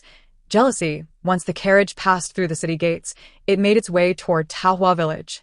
Inside, Lu Mingyu held Xue Ying's hand and spoke after a long silence. Once we part this time, I do not know when we shall meet again. Xue Ying looked at him and replied, Take care of your health. Once you finish your affairs, come to find me in the evening. I am free then. However, it is quite cold in winter, and I fear you might suffer from the chill if you stay outside for too long. Moreover, considering you are sneaking away, you must evade the villagers and worry about being discovered by your family. Each time we meet, it will likely be only for a brief moment. Lu Mingyu could not help but think how wonderful it would be if Xue Ying could marry him. Yet, he dared not voice such sentiments any longer. I will come find you when I can, he said. I will also hasten to acquire a new house in the city. When you bring embroidery to the fabric shop, I will be waiting there ahead of time to guide you to the entrance. Xue Ying hesitated. My family may not allow me to enter the city alone. Implicit in her words was the notion that her family would accompany her, thus making it inconvenient for her to see him. Lu Mingyu fell silent. Their opportunities for private encounters were far too limited. Noticing his sad and aggrieved expression, Xue Ying reassured him, however, my mother mentioned that after the new year, we will hire a young servant. When that time comes, I might be able to bring him along, making things easier. Lu Mingyu fell silent for a moment before suggesting, why not purchase a maid? A skilled one who can attend to you and also protect you would be far more useful than a young servant. However, the young servant is intended for your father and for Hao Ge. Yet, Xue Ying tugged at Lu Mingyu's hand and, when he looked up, she smiled and asked, Are you feeling jealous? Jealous of a mere servant? Lu Mingyu quickly lowered his gaze, the denial on his lips left unspoken. Indeed, he was envious. It was so difficult for him to see her, yet the young servant could be with her constantly. Seeing his silence, Xue Ying felt a mixture of exasperation and amusement. She had to admit, this feeling was not entirely unpleasant. So, she decided to buy a maid. After all, there was only old Wu in the household, and their mother often worked too hard. Furthermore, she needed to focus on her embroidery and teach Awan, leaving them both unable to manage the household chores. With the prospect of earning money soon, she could certainly afford it, even if she never encountered the dangers of her past life. Having skilled maids like Shu or Hua could have spared them some injuries. Motivated by Lu Mingyu's jealousy, Xue Ying promptly devised a multitude of reasons to justify hiring a maid and smiled. All right, I shall purchase a maid, one with skills. Before she could ponder further, Lu Mingyu beamed. Leave this to me. I shall find the right person, and we can arrange everything later. Xue Ying replied, That sounds good, but there is no rush. Let's discuss it when I go to deliver goods in half a month. Lu Mingyu agreed. No matter how long the journey, it must eventually come to an end. And Taohua village was not far. Even though Lu Cheng deliberately slowed their pace, the carriage still halted at the entrance of Taohua village. Young master, Miss Xue, we have arrived at Taohua village, he announced softly from outside. Xue Ying prepared to disembark. I shall take my leave now. Lu Mingyu held her hand for a moment before releasing it, saying, All right. Having reached the entrance, he could not accompany her off the carriage for fear of being seen. He simply handed her 2 pieces of fabric, cautioning, Be careful getting down. Xue Ying accepted the fabric, smiling and nodding at him, casting a lingering glance before she jumped down from the carriage. She did not linger, immediately setting off. Lu Mingyu lifted the curtain slightly, watching her retreating figure, when a new thought struck him. Xue family did not own a carriage. Once Xue Ying procured a maid, he could hide within the carriage and have Lu Cheng come to fetch her as a coachman. It would appear as though Xue Ying had earned money, thus hiring a carriage from the city. As long as he remained inconspicuous, everything should be fine. With this thought, Lu Mingyu's earlier melancholy lifted, and he instructed Lu Cheng. Return to the city. We shall pay a visit to Master Tao San. He resolved to heed Xue Ying's advice and inquire about the Imperial Guard. While it might prove futile, he had nothing pressing to attend to anyway. When Xue Ying returned home clutching the 2 pieces of fabric, her family had already arrived. Puzzled by her absence, Xue Wan and Xue Hao were about to head out to search for her. Spotting her return, they hurried towards her. Sister, where have you been? Xue Wan asked. Yes. We were quite startled when you weren't here. Xue Hao added. Xue Ying waved the fabric in her hands. I went to the city and bought 2 fine materials, planning to make 2 dresses to sell. Although Xue Wan and Xue Hao had never seen the shimmering brocade and cloud silk, the fabric in Xue Ying's hands gleamed brilliantly in the afternoon sun, radiating beauty. They recognized at once that it was exquisite material. Xue Wan exclaimed, "How beautiful!" Xue Hao, ever the pragmatist, remarked, "Elder sister, such fine fabric must be expensive. Do you have the money to buy it?" Xue Wan, regaining her composure, curiously asked, "It's only the second day of the month. Do the silk shops open this early?" With two astute younger siblings, Xue Ying felt fortunate to have returned with the fabric. "I had the day free and thought that making small embroidered items wasn't very profitable. I was eager to create larger pieces. I couldn't help myself and went to the city. The shops on South Street were closed, but I bought these at Feng's on North Street. And Aunt Xia didn't charge me, saying I could settle up when the work is done." The previous pricing by Feng's cloth shop had impressed Xue Wan and Xue Hao, so they had no doubt and praised the couple, recognizing them as truly honest and generous people. Xue Ying said no more, carrying the fabric upstairs. Cui Shu and Lin Shi heard the commotion and emerged from the upper room, both wearing expressions of disapproval. Cui Shu said, eyeing, "Why did you go to the city alone?" Lin Shi added, "Indeed. As a young lady, it's quite dangerous to venture out alone, especially at times when the roads are less populated." If she had truly gone out alone, there would be some risk. However, Xue Ying was no longer a naive girl, and she did not argue with her parents. Instead, she smiled. "I thought so too. Therefore, mother, once I sell the dresses made from these two pieces, let's hire a young servant to accompany me when I go out." A child who acknowledges her parents' words without rebuttal could hardly provoke their anger. Lin Shi had already intended to hire a young servant, so she had no objections. Cui Shu considered the expense but ultimately agreed, recognizing it was better than allowing his daughter to face danger alone. "No need for you to pay. Just ask your mother for the silver," he remarked. Lin Shi nodded. "Yes, we shall go together and cover the cost." Xue Ying remained silent, her thoughts racing. Soon, she would surpass her family's financial standing. When that time came, if her parents insisted she should not spend money, she would have a retort ready. Why should being a daughter prevent her from earning money to improve their lives? If she never married, she would be living at home, and enhancing their living conditions through her earnings would be entirely justified. Chapter 67. Deception according to tradition. Women are not permitted to handle needlework before the 5th of the month. Thus, upon bringing the fabric home, Xue Ying did not rush to begin her work. She recalled the various fashionable styles from her previous life over the next 7 years and sketched the ones she remembered. Then, she contemplated how to execute them. Although she knew how to make clothing, she had rarely done so in her past life, particularly with regard to the popular styles of the time. Most of her earlier creations were small items like handkerchiefs, fan covers, and pouches, with larger items limited to embroidered screens. Therefore, she needed to plan thoroughly before starting. Not only did she sketch the trending dress styles, but she also illustrated the floral patterns favored by young girls. She recalled the Li siblings from her past life, who were murdered for possessing the technique to weave a new fabric. However, it was still the 18th year of the Pingning era, and spring had not yet arrived. There were about 3 months until the Li siblings developed their new fabric, and if her memory served her correctly, 6 months until their tragic demise. The culprits were not untouchable figures, but rather their cousin from their uncle's side, driven by jealousy over their talent and the fortune they were about to amass, leading to their demise and the theft of their craft. In this life, Lu Mingyu would undoubtedly need financial resources to stand against his family. Although he had his mother's dowry, most of it consisted of land and property, not liquid assets. Since he possessed both capability and intellect, it would be wise to seek out the Li siblings in advance. This way, not only could he acquire their weaving techniques for the new fabric, ensuring he had enough funds to last him, but he could also save their lives. There was no rush. Time was on their side. Xue Ying devoted 3 days to her thoughts, and as soon as the 6th day arrived, she immediately set to work cutting fabric to prepare for making dresses. The exquisite brocade and cloud silk intrigued both Xue Wan and Lin Shi, who curiously gathered around to watch. Although they dared not hope to wear garments made from such fine materials, they found great satisfaction in merely observing and touching them. While Xue Ying busied herself with her task, Lin Shi and Xue Wan refrained from offering assistance. They feared that an accidental mishap with such precious fabric would leave them utterly despondent. As they watched, Xue Wan, filled with envy and determination, confided in Lin Shi, "Mother, I must learn from my sister." Lin Shi encouraged, "Learning is essential. Mastering this skill will only benefit you."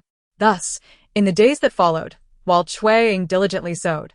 Xue Wan attentively observed and practiced the small embroidery projects her sister had previously taught her. Her sister had advised patience, emphasizing the importance of building a strong foundation first. Xue Wan possessed a natural talent. If she applied herself diligently, in time, she would surely create exquisite embroidery worthy of high prices at the fabric shop. Just like her sister. With old Wu yet to arrive for work, Lin Shi had to manage the daily meals for their family of 5 and oversee the household chores, leaving her little time to learn. Nevertheless, she took every opportunity to observe her daughters as they pursued their craft. Their earnestness filled her with joy. She did not expect them to earn a fortune from their skills, but she took comfort in knowing that possessing such talents would ensure they could navigate any circumstance in life without fear of destitution. The Lin family was of a much lower status than the Xue family, and Lin Shi often felt fortunate to have married into the Xue household, where help was hired for domestic tasks. She had initially believed her daughters would fare even better in marriage, but Xue Ying's broken engagement had dealt her a significant blow. Consequently, she resolved that regardless of whether her daughters married well, they must possess their own abilities. This way, if they married well, they would not be beholden to anyone. And if they married poorly, their husbands would still rely on them.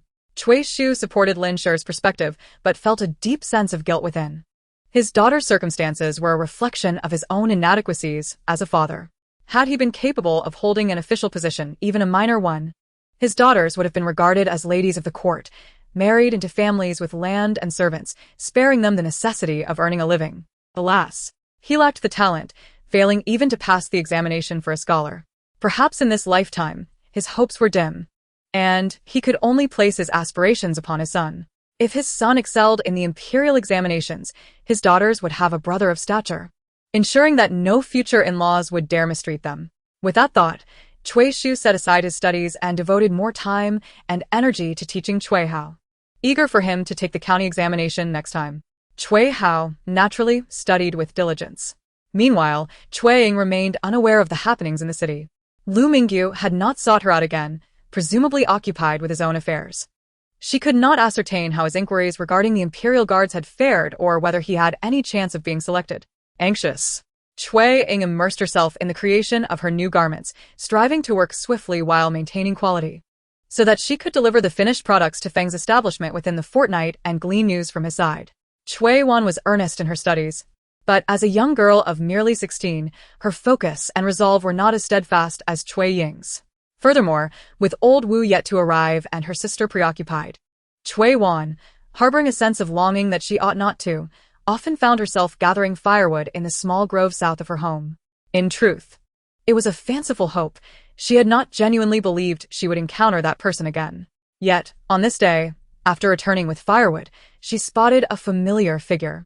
This time, she refrained from expressing her displeasure and instead greeted him with uncontainable surprise. You have come again. Xue Cheng'an turned, meeting the astonished gaze of Xue Wan, whose eyes sparkled with delight. Such a coincidence, to meet the young lady once more. What brings you out to gather firewood on such a cold day? He inquired, noting the dirted firewood she carried. Xue Wan's cheeks, already reddened from the chill, flushed deeper as she replied, the servant responsible for household chores is still on leave. And with my sister busy sewing, my mother occupied, and my father attending to my brother's studies, I find myself with the most free time, so I ventured out. Embarrassed? She spoke with nervous haste. Xue Cheng'an, however, focused solely on what he wished to hear. His inquiry into why Xue Ying was so engrossed in her sewing. Was she perhaps engaged to be married? Xue Cheng'an appeared even thinner than when Xue Wan had last seen him, his complexion still pallid and unwell.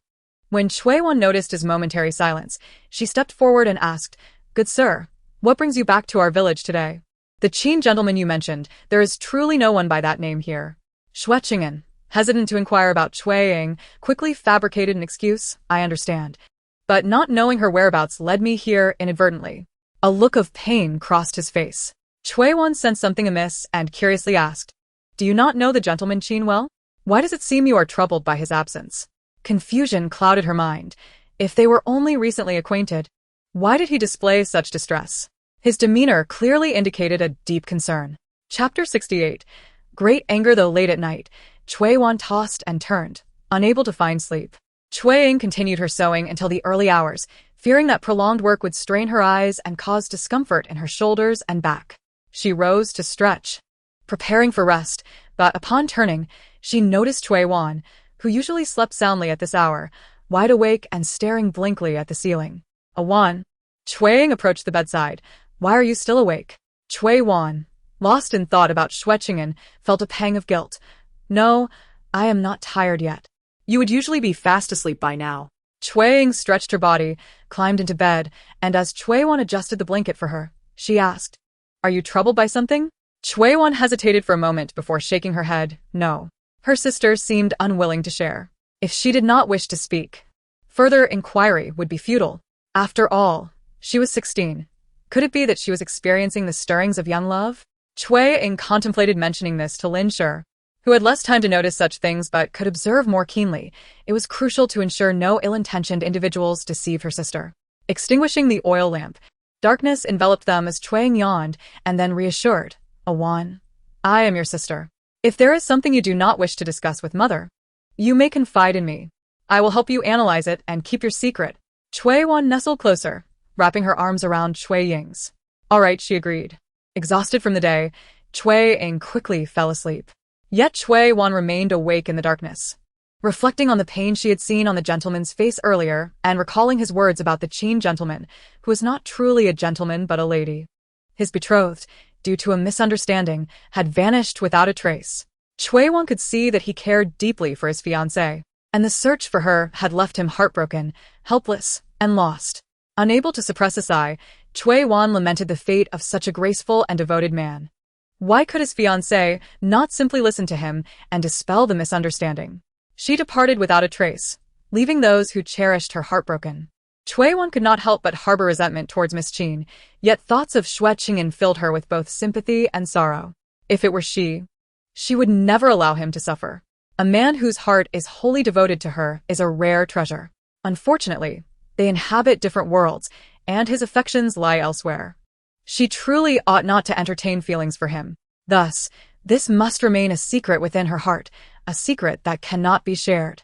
In the capital, at the Xue residence, the night had deepened, yet Xue Cheng'an remained under the lamp, engrossed in a book. However, the pages lay untouched for a considerable time, and although his gaze was fixed upon the text, his thoughts had long since wandered elsewhere. It had been a while since he last dreamt of Xue Ying. Since the new year, she had not graced his dreams.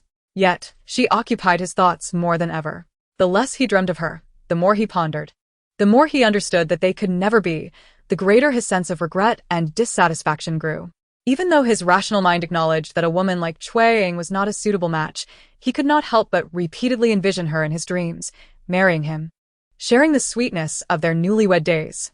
Thus, this afternoon, he found himself once again in Taohua village, unexpectedly encountering Xue Wan. To his astonishment, he learned from her that Xue Ying was preoccupied with needlework. Such activities often suggest preparations for marriage, crafting a wedding gown, and making gifts for her future in-laws. Was Xue Ying already engaged again, perhaps soon to marry? To whom? He had already sent Jiang to inquire about the Lu and Chao families, to see if either was planning a wedding soon. And if they were, what could he do? Even if he were unafraid of offending the Lu and Chao families, even if he dared to reclaim what was rightfully his, would Xue Ying consent? Surely she would not. Lost in thought, Xue Cheng'an's grip on the book tightened, the pages nearly crumpling under his grasp. My lord, Shi Qin, who had deliberately returned to her quarters to reapply her makeup, approached him. Her delicate fingers lightly rested on his arm, her voice a soft, affected whisper. It is late. Should you not rest? It is not urgent. I shall read a while longer, he replied, finally regaining his focus as he glanced at the hourglass. Shi Qin gently tugged at his sleeve. My lord, you are the top scholar of the autumn examination. With your intellect, there is no need for such exertion. You will surely excel in the upcoming spring examination. Your health is of paramount importance. Please rest. At last, he lifted his gaze to her. Shi Qin had made a concerted effort to present herself attractively, her willow-like brows arching gracefully, her lips a vivid red. As he looked her way, she shyly yet boldly stepped closer, her body nearly brushing against his shoulder. Though he was 20, Xue Cheng'an had only ever approached Xue Ying in dreams. In reality, he devoted himself to his studies, hardly mingling even with the serving maids. It was only after Cui Ying's broken engagement that he had dreamt of her a few times. However, this did not imply ignorance. He clearly recognized Xue Cheng'an's blatant advances, which ignited a surge of anger within him. Holding the book, he raised it and struck her hand, forcefully pushing her away. Xue Cheng'an fell heavily to the ground. Xue Cheng'an stood, book in hand, pointing at her as he struggled to articulate his fury. Hearing the commotion, Xue rushed in, only to be taken aback by the scene before her. Upon seeing Xue Cheng'an recalled countless visions of Xue Cheng'an attending to Cui Ying in his dreams, and thus regained his voice. Go tell mother to send someone to sell this wretched maid. Sell her? Xue was not the only one alarmed. Xue Cheng'an, disregarding her pain, crawled towards him. My lord, I know I was wrong. I beg you to spare me this once. Xue Cheng'an, his expression dark, ignored her pleas. She crawled to his feet, embracing his legs. My lord, I acted on the orders of my lady. It was she who instructed me. His mother had commanded this? Why would she? Xue Cheng'an suddenly recalled the events following Cui Ying's miscarriage. She needed to recuperate and could not serve him. His mother had instructed Xue Cheng'an to attend to him and even arranged for 2 more beautiful maids. In his dreams, he had not taken advantage of anyone, merely feeling a sense of annoyance. Yet, at this moment, reflecting on the fact that he had not even married Cui Ying, yet his mother had still given such orders, he could no longer contain his overwhelming rage. Did his mother wish to ruin him? Hadn't he suffered enough? Fixing his gaze on Xue, he commanded, No need to tell mother to send someone. You will simply retrieve this maid's contract. Then, raising his voice, he called for Jiang. Jiang was waiting in the courtyard and immediately entered upon hearing his name. Xue Cheng'an kicked Xue Cheng'an aside and coldly ordered, Take her away. Once mother gives the contract, sell her at once. Xue Cheng'an continued to plead, but Jiang quickly covered her mouth and dragged her out. Once they were outside, Jiang whispered, My lord is furious. Your pleas are futile. Rest assured, I will do my best to find you a suitable new home. But no matter how suitable, it could never compare to remaining in the Xue residence, where she served the master. Xue Cheng'an wept bitterly, her heart filled with hatred for Madame Xue. Had it not been for Madame Xue's orders, she would never have dared to act so brazenly. Chapter 69. Disgrace. Madame Xue learned of the events in her son's chamber, but dared not intervene. Her son was furious. So much so that he had disregarded her as his mother. Since the broken engagement with the Cui family, she had already had several unpleasant encounters with him. And now that he was this enraged, any attempt at conversation might only worsen their discord. Being the sole child, Madame Xue felt both love and trepidation for him. Thus, even though Xue Cheng'an had acted on her orders, she still instructed Mama Li to retrieve Xue Cheng'an's contract and hand it over to Xue. As she departed, she discreetly gave Mama Li 10 taels of silver, instructing her to speak to Jiang. Make sure Xue Cheng'an is not sold to a brothel. Instead, have Jiang find her a suitable family. Xue accepted the money and contract, pale-faced, and nodded in agreement. Life as a maid in the Xue household had been relatively good, especially serving the master, who was kind, with minimal chores. The head maid earned a monthly salary of 1 tael, a sum envied by the other servants. However, once sold, what kind of family would she end up with? Especially one like Xue Cheng'an, who was being sold due to a mistake. Even with Madame Xue's intervention, her best outcome would likely be as a concubine in some household. It was inconceivable she could return to a prominent family as a maid, let alone serve as a chief maid beside any young master or a lady. Fortunately, she had not followed Madame Xue's instructions to seduce the master. The maid presented both the silver and the deed of service to Jiang Lai, then returned to her room. Upon entering, she saw the master seated again, engrossed in his book, and softly replied at the doorway, Master, the maid has acquired the deed for playing the zither and has handed it over to Jiang Lai. Xue Cheng'an shifted his gaze from the book, regarded her for a moment, and then set the book aside, saying, Come here and assist me with my change of attire. The maid suppressed her underlying fear and replied, Yes. Cui Ying worked diligently, day and night, and by the night of the 20th day of the first lunar month, she had finally completed a splendid new dress made of shimmering silk. After carefully folding it, she set it aside, preparing to deliver it to the city the following day. Cui Yuan, still awake, after admiring the newly crafted garment, eagerly reminded Cui Ying, Sister, when you go to the city tomorrow, do not forget to take my embroidery along to sell. My stitching is average, so just let the shopkeeper and their spouse set the price. As long as they wish to buy it, I will sell at any price. Xue Ying had already arranged for Cui Shu to accompany her to the city to sell the embroidery. As for Cui Wan and Cui Hao, one was admonished to refrain from wandering about, while the other was urged to focus on their studies. Neither was permitted to accompany them. Xue Ying smiled and reassured. Do not worry, I will remember to take it. She added, your embroidery. Perhaps it may not fetch a high price before the new year, but I believe the recent pieces, especially, show considerable improvement and will surely sell well. Yes. Xue Wan felt elated, believing her sister's words meant she would indeed succeed.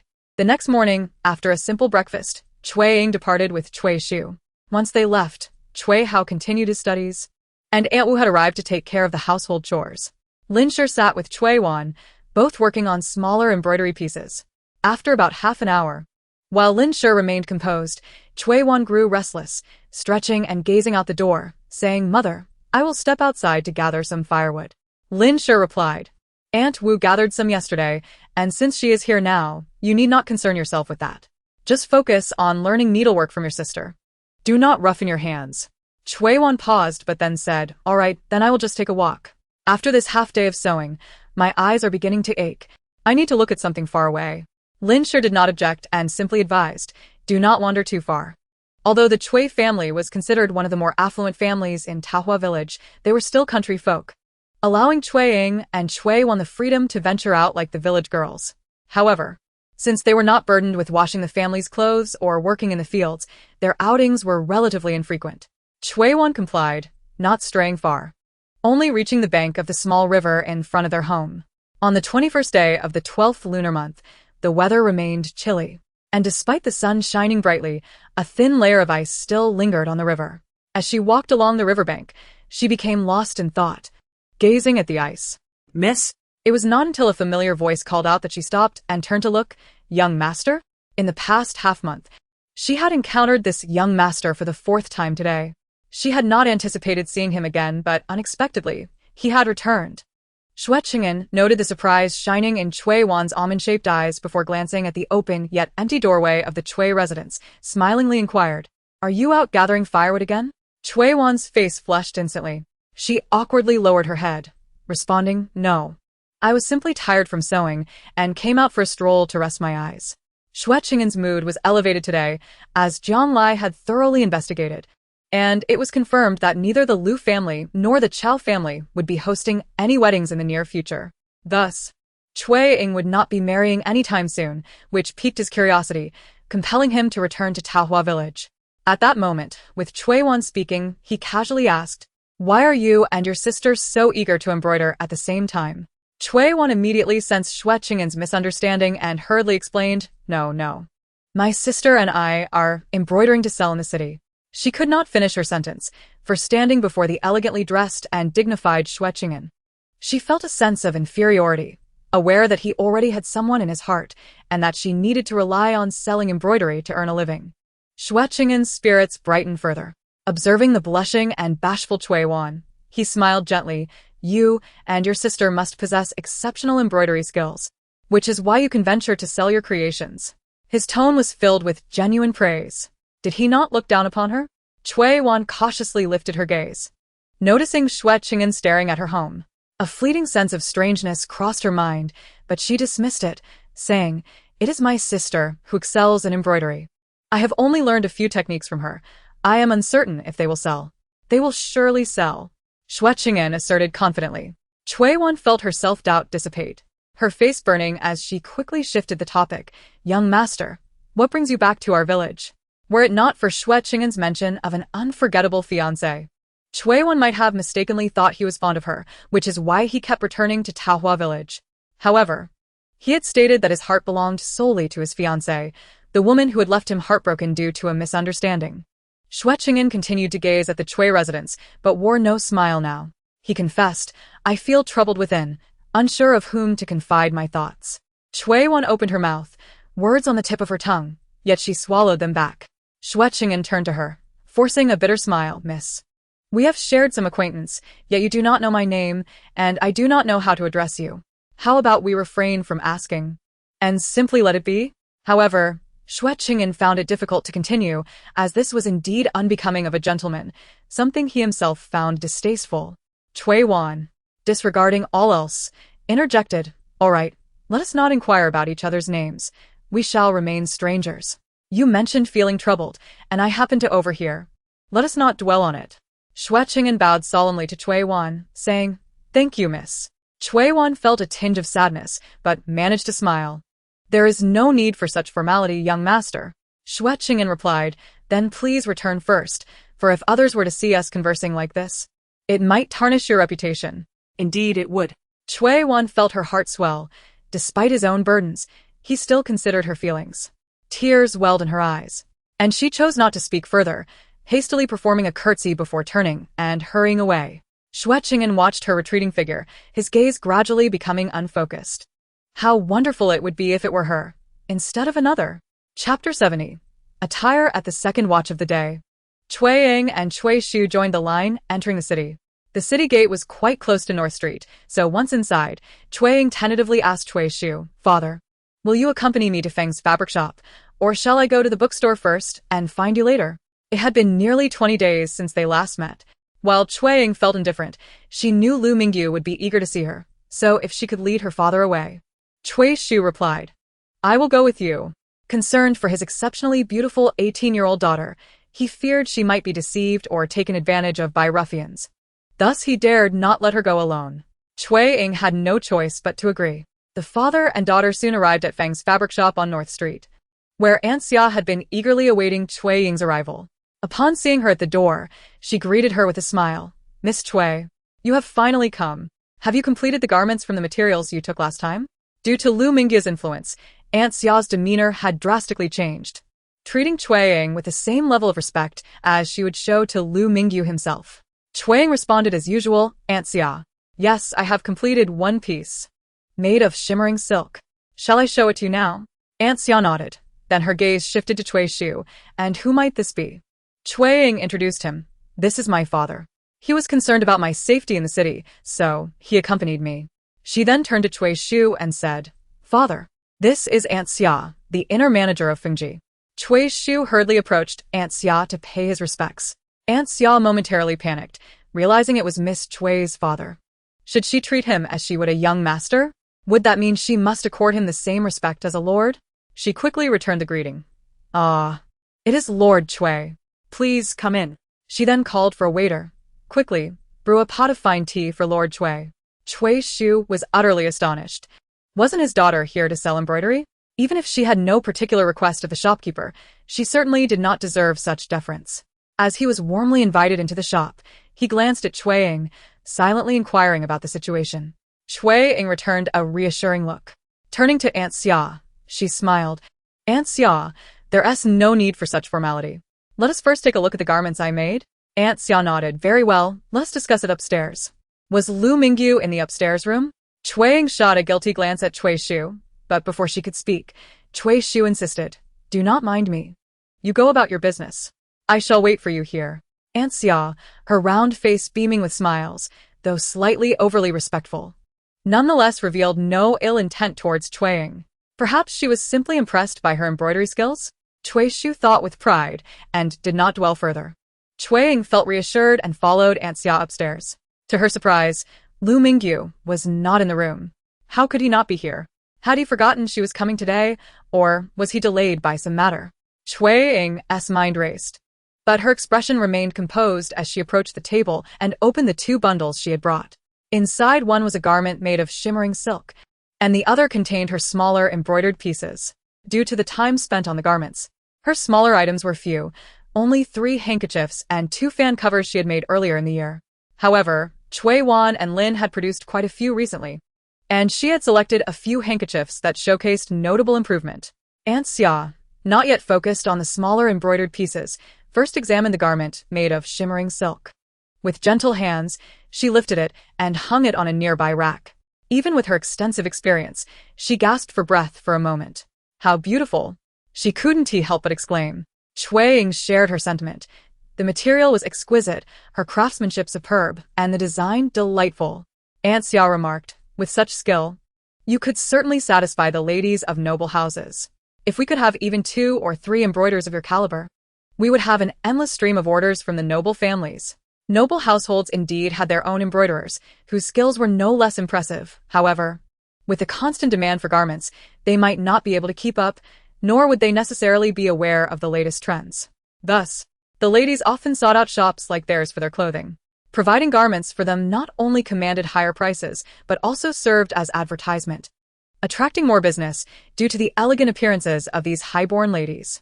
Aunt Xia had never dared to entertain such thoughts before, but now she found them difficult to resist. Xue Ying originally aimed to earn a modest income, enough to support her family with a couple of shops, save for Xue Wan's dowry, Xue Hao's education, and even her own retirement.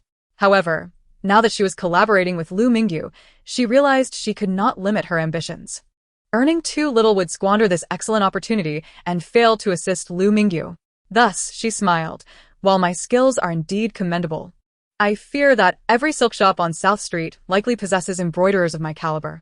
Hence, relying solely on my skills, I alone cannot meet the profit expectations set by Master Lu.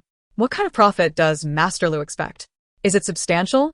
Aunt Xia pondered, struggling to conceive how a small fabric shop on North Street could achieve such lofty profits. Xue Ying replied, skill is certainly vital, but the design of the garments, along with the unique and affordable materials, is even more crucial. It was then that Aunt Xia noticed the garment made of shimmering silk bore a design unlike any she had previously encountered. Carefully, she pulled at the sleeve to examine it further. Miss Xue, this garment. Xue Ying nodded with a smile. Indeed, I made modifications to the sleeves and collar. With the use of such fine material, when a woman wears it, she moves with an enchanting grace, without appearing overly ostentatious, yet accentuating her delicate form. Even women of a slightly fuller figure would look splendid in it. This design would become fashionable 3 or 4 years later, having originated from Jiangnan. At that time, not only young ladies would adore it, but even Madame Xue had commissioned 2 pieces for herself to wear. Upon hearing Xue Ying's words, Aunt Xia immediately thought of Lu Mingyu. The current lady of the Marquis had a daughter, Miss Lu, who was quite ample in figure. Thus, many garments appeared rather robust on her. She would undoubtedly look lovely in this attire. Yet this garment was crafted by Miss Xue, who was engaged by Master Lu. If he intended to profit from the shop, it would not do to overlook the matter of Miss Lu and her mother taking too much. Moreover, she did not wish for them to take advantage. Regardless of the quality, all the items in the shop were part of the late Marquis's dowry, and now they rightfully belonged to Master Lu. She would need to hide this garment well. If it were to be seen by Lu Yi, it would surely be lost. Xue Ying had been observing Aunt Xia closely and thus noticed her change in expression. Confirming her allegiance to Lu Mingyu, she asked, Aunt Xia, does Master Lu know that the servants around Miss Lu come to the shop to collect materials? Aunt Xia's expression changed instantly, her face paling with worry. No. Miss Xue, it's not like that, it's just that the current lady, and Miss Lu. Xue Ying raised her hand to silence her, continuing, I ask this not to report you, or Manager Xia. I inquire because this garment I made was intended for Miss Lu to wear. Chapter 71. The plan. Aunt Xia stared in shock for a moment before asking, this garment made of shimmering silk is meant for Miss Lu? It's free of charge? Xue Ying recalled the attitude of Lu Mingyu's maid, Lu Yi, when she had seen her at Fingji, and retorted, Aunt, do you believe Miss Lu would be willing to pay? Aunt Xia stammered, I fear she would not be inclined to pay. Cui Ying smiled. Well aware that Lu Mingyu would not pay, as evidenced by Lu Yi's demeanor during their last encounter. It seemed Lu Mingyu and her mother had already taken Fingji for their own. Although Xue Ying felt a sense of injustice on behalf of Lu Mingyu, this matter was beyond her control. Her only recourse was to urge Aunt Xia and Manager Xia to inform Lu Mingyu, cautioning him against keeping such matters from him simply because they seemed trivial. Thus, she declared, if she is unwilling to pay, then let us gift it to her. Such a fine garment, once she receives it, she will surely be compelled to wear it. And when she does, she will discover how much more graceful she appears. And she will not be able to resist showcasing it. As the sole daughter of the Weiyuan Marquis, with her father being the Marquis and her brother likely to become the next, along with her maternal grandfather being the Anping Marquis, she, a young lady of such noble birth, would garner compliments even if her attire were less than splendid, how much more so in beautiful garments. Thus, this can be regarded as a promotion for our Feng family. Those who have either a cordial or antagonistic relationship with her will surely come to investigate upon seeing her adorned in our splendid garments. At that moment, You shall merely assert that this exquisite piece was crafted by an esteemed embroiderer from afar, and it is a singular creation. If they wish to acquire one for themselves, they must leave a deposit and provide their measurements, and they will have to wait patiently. Let them wait a while longer, and only accept the first 3 orders that come. Should anyone, relying on their lineage, refuse to wait, they may consult young Master Lu. The merchandise is indeed unique, and Aunt Xia certainly understands this principle. Her face broke into a smile. Miss Cui, I comprehend now. I shall think of a way to present this attire to Miss Lu. Xue Cheng'an shook her head and replied, please convey the information I shared today to young Master Lu and let him decide how to arrange the garments. Furthermore, Aunt Xia, I will not report to young Master Lu, but the servants surrounding Miss Lu have been demanding items at the door, and this matter must be communicated to young Master Lu personally. Although you and Manager Xia are also bound by circumstances, as the owner of this establishment, young Master Lu has the right to be informed. Once he is aware, he can support you and guide you on how to proceed in the future. Aunt Xia's expression shifted repeatedly, but she ultimately nodded. Very well, Miss Cui, you can rest assured that I will inform the young master. It was indeed inappropriate to allow the current Lady Ho and Miss Lu to take items freely. If the young master intends to profit from Feng's establishment, they must not be permitted to take anything, lest the young master hold them accountable, a responsibility neither she nor her husband can bear. Cui Ying nodded, Pointed to the garments, and then extracted several small embroidered items from another cloth bundle. Aunt Xia, please calculate the total for these. Young Master Lu has likely discussed with you and Manager Xia that for each item I create, you shall pay me the same amount. And once Feng's profits reach the sum I agreed upon with young Master Lu, I shall receive a share. Although this had not been explicitly stated, Aunt Xia understood it to be the case given Miss Cui's assertion. She nodded and approached to inspect the embroidered items brought by Xue Ying. There were 3 handkerchiefs, 2 fan surfaces, and 5 handkerchiefs that were noticeably inferior in quality, evidently crafted by other hands. At this moment, Xue Ying's status had shifted significantly compared to before, leading Aunt Xia to hesitate in determining the pricing. Noticing her prolonged silence, Xue Ying inquired, what troubles you, Aunt? Aunt Xia replied, I was considering what price to offer you, but the selling price is not fixed. If a customer appears moderately affluent, we might charge less. Yet if they seem quite wealthy, we could demand a higher price, and it also depends on whether the customer is inclined to haggle. Ah. So this was the source of her dilemma. Xue Ying smiled. There is no need for such concern. Simply pay me according to the price we previously agreed upon. As for how you price it later, that is your business, and does not concern me. Aunt Xia hesitated. That simply will not do. If we adhere to the previously discussed price, these handkerchiefs would only be worth 40 to 50 won each. But I could easily sell them for at least 300 won. If I encounter a customer who is both wealthy and enamored, it is not impossible to sell for 1 or 2 taels. The disparity is too great. Xue Ying was also somewhat astonished. Indeed, the difference was considerable. However, starting a business requires profit. If this were a rented shop, one would need to pay rent and salaries for the manager and attendants each month. How could one afford such expenses without earning more? Nevertheless, let us settle on a middle ground between 50 won and 300 won.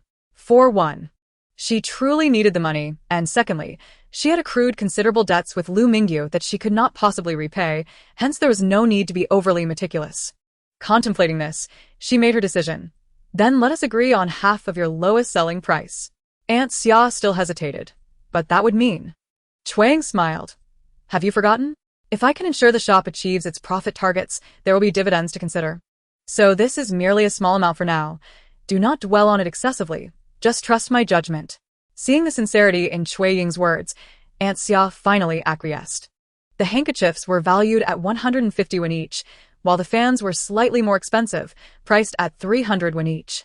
Additionally, for the 5 handkerchiefs made by Cui Wan and Lin Shi, Aunt Xia offered a sincere price of 15 won each.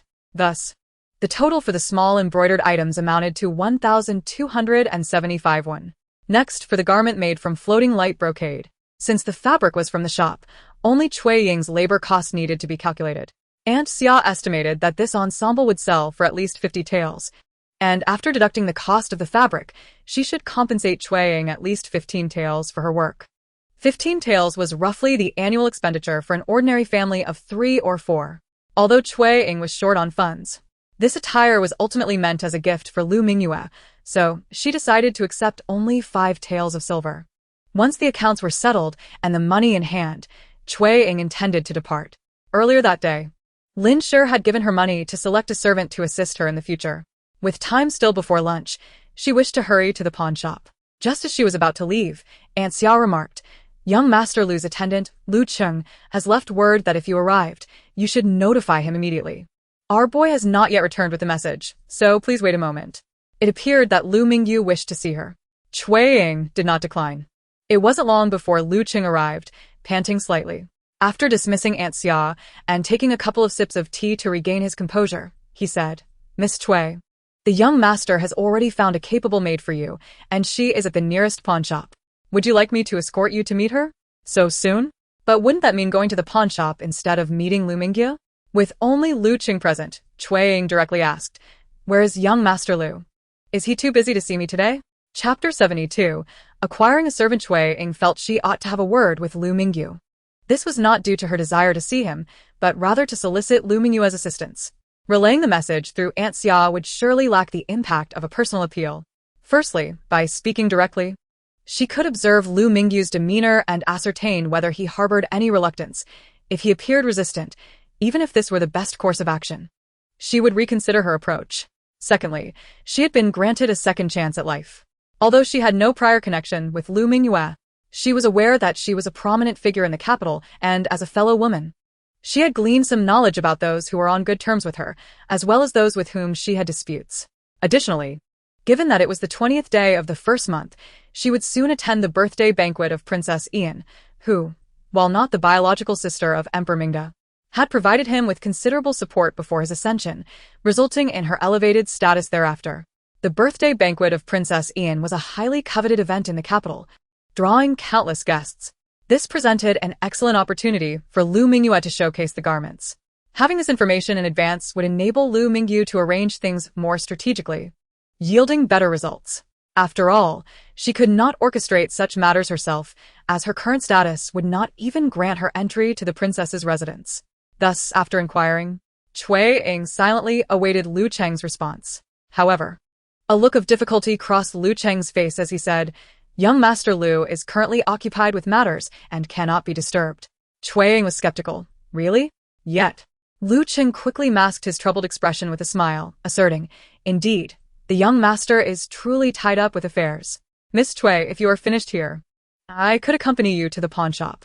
Xue Ying sensed that Lu Cheng was withholding something regarding Lu Mingyu. However, it was evident that a few simple words would not coax him into revealing the truth. Therefore, she refrained from further questioning and simply stated, "My father is accompanying me today. When we arrive at the pawn shop, please ensure that you do not let anything slip." Lu Cheng entered through the back door, unaware that Cui Ying had also arrived. However, he had already received instructions that there might be more than just Miss Xue present, and thus he had made prior arrangements with the tea house. He assured, "Rest assured, everything has been arranged at the tea house. The young master personally selected a maid for you, named Mai Dong, who is 14 this year. Though she appears smaller than the average maid, her skills are quite formidable. Typically, 2 to 3 ordinary adult men would struggle against her. However, she does have a slight speech impediment, which is why the tea house is only asking for 5 taels of silver, and you might even negotiate further. The truth is, with her exceptional skills, one would be hard-pressed to secure a maid of her caliber for even 50 taels. This is yet another favor owed to Lu Mingyu." Xue Ying shook her head internally, dismissing such thoughts. She agreed with Lu Cheng and added, "Not just a maid. I also plan to purchase a young servant today. We can discuss this further when we arrive at the tea house." Naturally, acquiring a common servant would not pose much difficulty, and Lu Cheng readily agreed. With matters settled, Lu Cheng, having just entered through the back door, exited again and circled to the front entrance.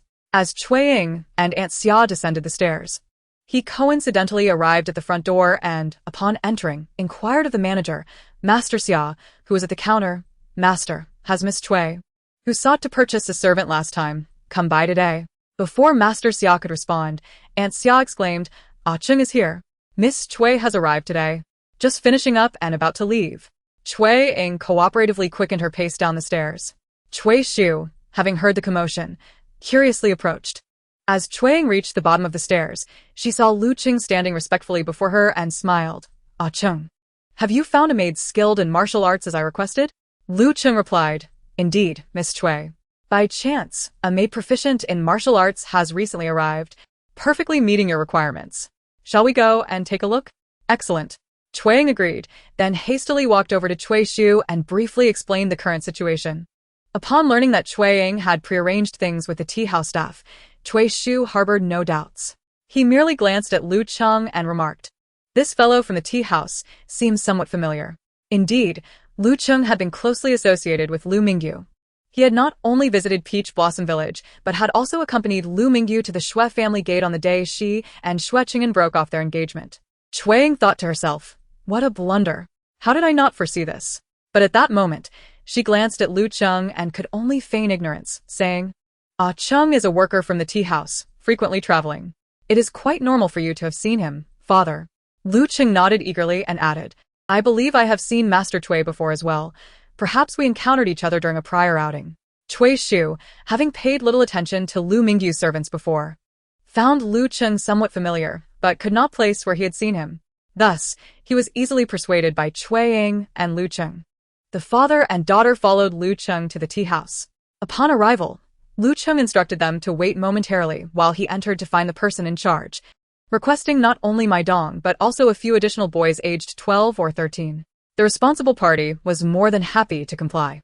Originally, he would have earned 2 taels of silver for merely facilitating the process, but with the addition of selling a young servant, he could easily make an additional 4 or 5 taels. Before long, he returned with Lu Qing, bringing my dong and 5 boys aged approximately 11 to 13. Miss Cui, Master Cui. Lu Qing approached with feigned confidence.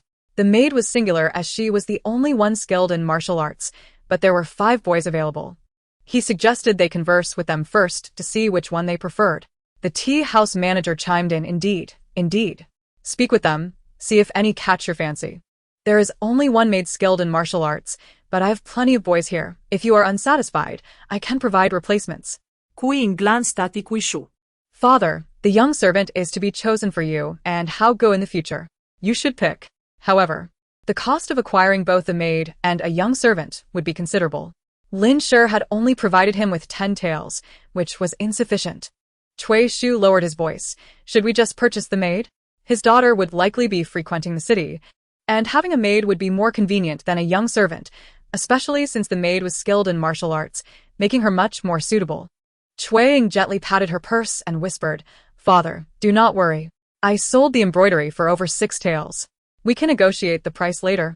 And with the money from Mother, it will be enough." This maid would accompany her, but the family had always been in need of a young servant for errands. And if Hao Ge attended the academy, he would also require a scholar's assistant. Thus, it would be best to purchase both today. Cui Ying was taken aback, his eyes widening. "How much did you sell for?" 6 taels. While he had never been curious about his daughter's earnings, hearing that a few pieces of fabric could fetch 6 taels left him utterly astonished. Xue Cheng'an smiled. "Over 6 taels. So, we can afford it." 16 taels would indeed be sufficient. If his son were to attend the academy, a scholar's assistant would certainly be necessary. After a moment of contemplation, he resolved to heed his daughter's advice and purchase both. After all, it would only be a single expenditure. Upon returning home, they would merely need an extra set of chopsticks and bowls, which was not too great a burden. "Very well, let us purchase both," he declared, approaching the 5 boys, standing side by side. However, Xue Cheng'an did not rush to examine my dong. Instead, she took 2 steps back to stand beside Lu Qing and, catching him off guard, suddenly asked, "Has something happened to your young master?" Lu Qing instinctively replied, "No, he was just beaten." Realizing he had spoken too freely, he quickly turned to glare at Xue Cheng'an. She, too, stared back at him incredulously. "Beaten? Your young master was beaten? Why?" Lu Cheng's face fell. His master had repeatedly instructed him not to share such information with Miss Xue. Yet here he was having let it slip. No. "You must have misunderstood, Miss Xue." Lu Qing denied, signaling her to lower her voice as he glanced at Cui Ying. "Miss Xue, Master Xue is coming over. Speak quietly, so as not to reveal anything."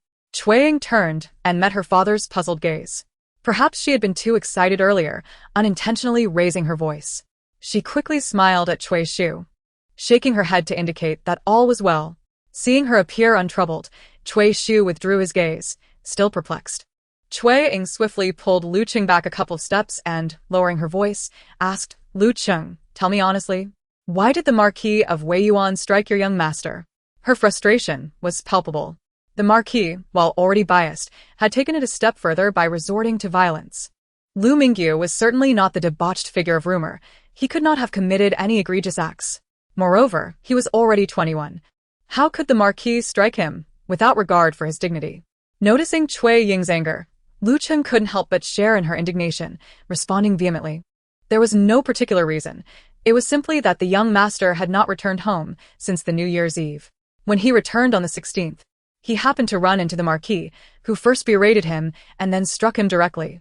He accused the young master of being unfilial and disrespectful, claiming that he did not know to return home during such an important time, spouting a slew of grandiose principles.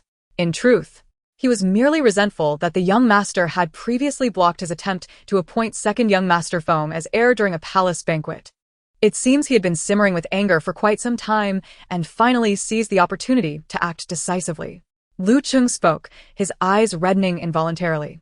That day at the Marquis' banquet, before outsiders, our young master could not act against his superior and had to endure a beating. Xue Ying's voice trembled. Is he seriously injured? Lu Cheng wiped the corner of his eye and managed a smile. He is much better now. It's still about the incident on the 16th. In a few days, he should be able to get out of bed. The young master said he didn't want to delay the selection of the Imperial Guards. Is the Imperial Guard really going to make exceptions for the selection? Hearing this news, Xue Ying should have been delighted, but knowing that Lu Mingyu had been beaten, she could not bring herself to feel joy, even if it was advantageous for him. Lu Cheng's smile was sincere. Yes. The reason the young master returned that day was because he received news that the Imperial Guard would indeed break the rules this year. However, all his money was left at the residence, so he intended to go back to retrieve some to offer as gifts. Who would have thought he would run into the Marquis and suffer such a brutal beating? Xue Ying desperately wanted to see Lu Mingyu to check on his injuries, to comfort him and hope he wouldn't be too disheartened. But today was not feasible. Perhaps tomorrow. Xue Ying turned to Lu Cheng. Lu Cheng, please run another errand to Feng's shop later and have Anxia come to my house tomorrow. Just tell her that a noble has sent clothes for mending, but only I possess the skill to repair them properly, so she should ask for my assistance. Lu Cheng immediately understood Xue Ying's intention. Miss Xue, you mean? Xue Ying? Yes, I wish to see your young master. Where is he now? Will it be convenient for me to meet him tomorrow? He is at the Marquis' residence. It's not very convenient, but after pondering, Lu Cheng said, would you be able to disguise yourself as a man? Without a moment's hesitation, Xue Ying nodded, yes. Lu Cheng couldn't help but think that his young master's heartfelt devotion was not in vain. Although Miss Xue was reluctant to marry him, she likely feared the deep waters of the Marquis' household, realizing that her status would make life difficult if she married into it. Yet, she must truly care for his young master. Otherwise, a young lady would not go to such lengths. Lu Cheng felt a deeper respect for Xue Ying. All right, I will make arrangements. Tomorrow, you will definitely meet the young master. With matters settled, Xue Ying suppressed the swirling anger within her due to Lu Mingyu's plight and approached Mai Dong, who stood quietly waiting. Mai Dong was someone Lu Mingyu had personally selected, and she had already received instructions. Her character was impeccable, and after a few exchanges with Xue Ying, she was thoroughly satisfied with the chosen young servant, Chai Shu. However, Mai Dong appeared to be a somewhat short and slender girl, and Chai Shu was skeptical about her martial skills. Thus, he asked the head of the pawnshop, can this girl show us a few moves? With the money almost in hand, the pawnshop owner readily agreed, calling forth 5 young boys, including the one chosen by Chai Shu, to simultaneously attack Mai Dong, while reminding her, just demonstrate, don't hurt them. If they get injured, I want to be able to sell them later. Due to her stutter, Mai Dong succinctly replied, understood.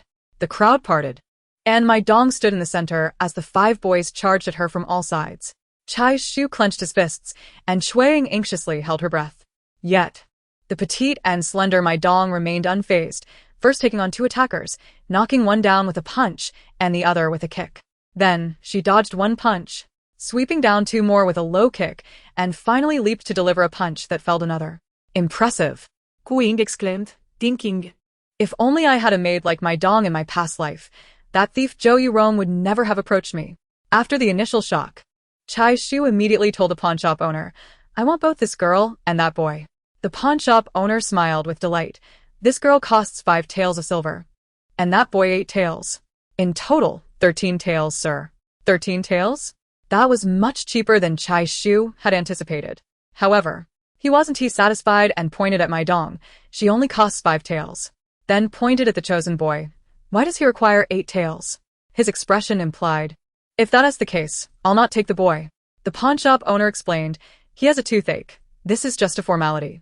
If I only make 2 taels, how can I afford to let the boy's value drop?" He desperately wanted to finalize the deal, so he reluctantly stated, "Originally it was 13 taels. But since you are purchasing both, I can offer you a discount. 12 taels will suffice." Even with a reduction of 1 tael, that boy was still not worth 7 taels. Chai Shu was reluctant to spend that much, believing it excessive. Lu Qing realized this and quickly approached the pawnshop owner. "You've got the prices mixed up. It's the other way around. The girl costs 8 taels, and the boy only 5. As long as the deal is profitable." The pawnshop owner didn't mind the correction and immediately complied. Right. I can't believe I mixed that up. "Sir, I misspoke. The girl is 8 taels, and the boy only needs 5. Xue Ying then quietly urged, "Father, it's already quite reasonable. Please finalize it.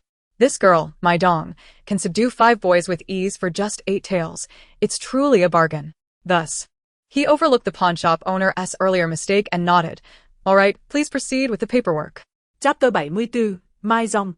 Chai Shu accompanied the pawnshop owner to complete the paperwork, acquiring the contracts for Jiang Maidong and Chen Xiaoshan before heading to the market to purchase 2 pounds of meat. The group then left the city for Taohua village. Upon arriving home, 2 individuals left while 4 returned. Lin Shi looked at Maidong and then at Xiaoshan, her first reaction being concern. "Why did you purchase 2 people? How much did it cost?" Cui Wan and Cui Hao, however, were less concerned. They knew the family intended to buy a servant today and curiously gathered around.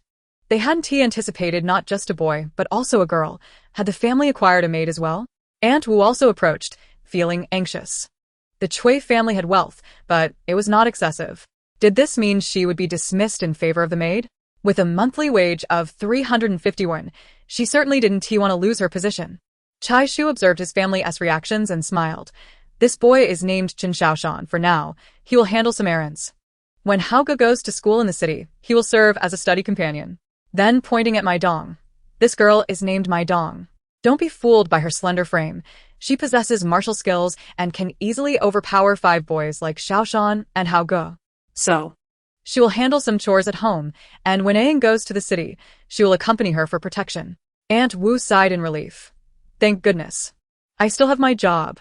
Although Lin Shi was still concerned about the money, she understood from Chai Shu's explanation that both individuals had their reasons for being purchased, fulfilling the family's needs. However, Cui Hao was unconvinced. He looked at Xiaoshan and then at Mai Dong, incredulously saying, "She can take down 5 of us?" Mai Dong. Indeed, defied appearances. Xue Ying laughed. "You don't believe it?" Cui Hao candidly replied, "I don't." Chai Shu chuckled, wanting to teach Cui Hao a lesson about appearances being deceiving, and called to Mai Dong. "Mai Dong, show him what you can do." Mai Dong glanced at Xue Ying and stammered, He is the young master," implying that it wasn't appropriate for a servant to spar with her master. Chai Shu encouraged, "Don't mind him. Just go ahead." The Cui family, being of modest means, had to buy help, but they didn't adhere to the same strict protocols as the wealthy, or he wouldn't have kept the original names of Mai Dong and Xiaoshan. Xue Ying also nodded encouragingly at Mai Dong. Only then did Mai Dong feel emboldened to comply. Cui Hao was still contemplating the girl, Mai Dong, and whether it would be too intrusive to take action. However, before he could decide, Mai Dong approached him with lightning speed, grasping his shoulders and effortlessly lifting him off the ground, spinning him around before gently placing him back down. Cui Hao exclaimed, "What just happened? I wasn't prepared for that." Lin Shi and Cui Wan stared in disbelief, utterly astonished. How could someone so petite like Mai Dong possess such strength? Yet, Mai Dong had already stepped back obediently. Cui Hao stammered, "But she..." To which Cui Shu interjected, "Are you still unconvinced?" Cui Hao's face clearly displayed his lingering disbelief. Cui Shu then directed Mai Dong, "Go and take him down." Having already engaged once, the second attempt would be far easier. Mai Dong approached Cui Hao once more. This time, he was ready, thinking to himself that he wouldn't be taken down so easily. However, before he could finish his thoughts, Mai Dong had seized one of his arms and swept his feet out from under him, causing him to lose balance and nearly fall. Fortunately, she caught him just in time. At this point, Cui Hao had no choice but to concede. Cui Yuan's eyes sparkled as she clutched Lin Shi's arm, exclaiming, "Mother, Mai Dong is amazing. She is truly remarkable. If I could be that formidable, then when I marry, if any man dares to bully me, I could easily take him down and give him a good beating behind closed doors. I would love to see whether he would dare to bully me again." Cui Shu chuckled. All right, Mai Dong and Xiao Shan have just arrived. Let them get acquainted first. Wu Posey, please take them downstairs to settle in. Wu Posey complied, leading Mai Dong and Xiao Shan away. Cui Shu then returned with his family to the main room. Once they were alone, Lin Shi intended to inquire about money matters. However, Xue Ying preempted her question, saying, "Mother, this is the money you and Awan earned from selling handkerchiefs today. Each handkerchief sold for 15 won, totaling 75 won." Lin Shi was immediately diverted, exclaiming, "Ah, so much." Xue Wan was equally astonished. "Sister, the last time you sold your embroidered handkerchiefs, they only fetched 15 won. Ours are far inferior to yours. How could we possibly earn this much?" Xue Ying smiled. "Last time, it was our first venture into selling embroidery, and they needed to make a profit, so they offered us a low price. This time, I have established a partnership with them, so they're willing to offer a fair price. The handkerchiefs I made this time sold for 160 won each, and the fans were 300 won apiece. As for the garments made from shimmering silk, I received 5 taels for labor. Today's purchase of Mai Dong was funded with this money. 5 taels." Lin Shi and Xue Wan stared wide-eyed, speechless for quite some time. Eventually, Lin Shi regained her composure. "I see, it was all thanks to your connections. Otherwise, if we had gone to sell these handkerchiefs, we might not have even received 5 won each." Xue Wan quickly added, "Sister, I promise to study hard and improve my embroidery skills to meet the shopkeeper's expectations and uphold your reputation." Xue Ying nodded with a smile. "Good. Focus on your studies. Acquiring a good skill will always be beneficial." After conversing with her family for a while, Xue Ying excused herself to ponder what kind of garments to make with the shimmering silk. However, she merely returned to her room to retrieve the silk. Lost in thought about Lu Cheng's words earlier that day, Lu Mingyu had been beaten severely, and she worried about the extent of his injuries.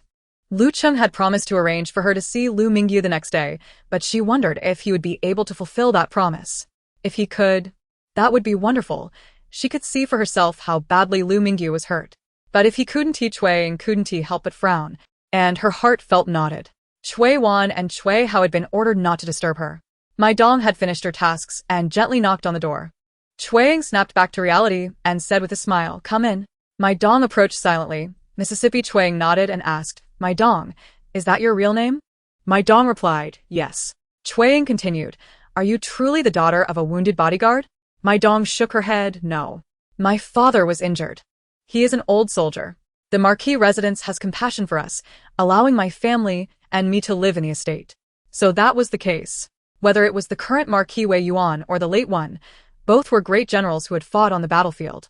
It was only natural for them to take in injured veterans who could no longer serve. Xue Ying then asked, "You only obey young Master Lu?" Mai Dong initially nodded but quickly shook her head. "No, I only obey you." Mississippi Lu Mingyu didn't seem like someone who could be easily deceived.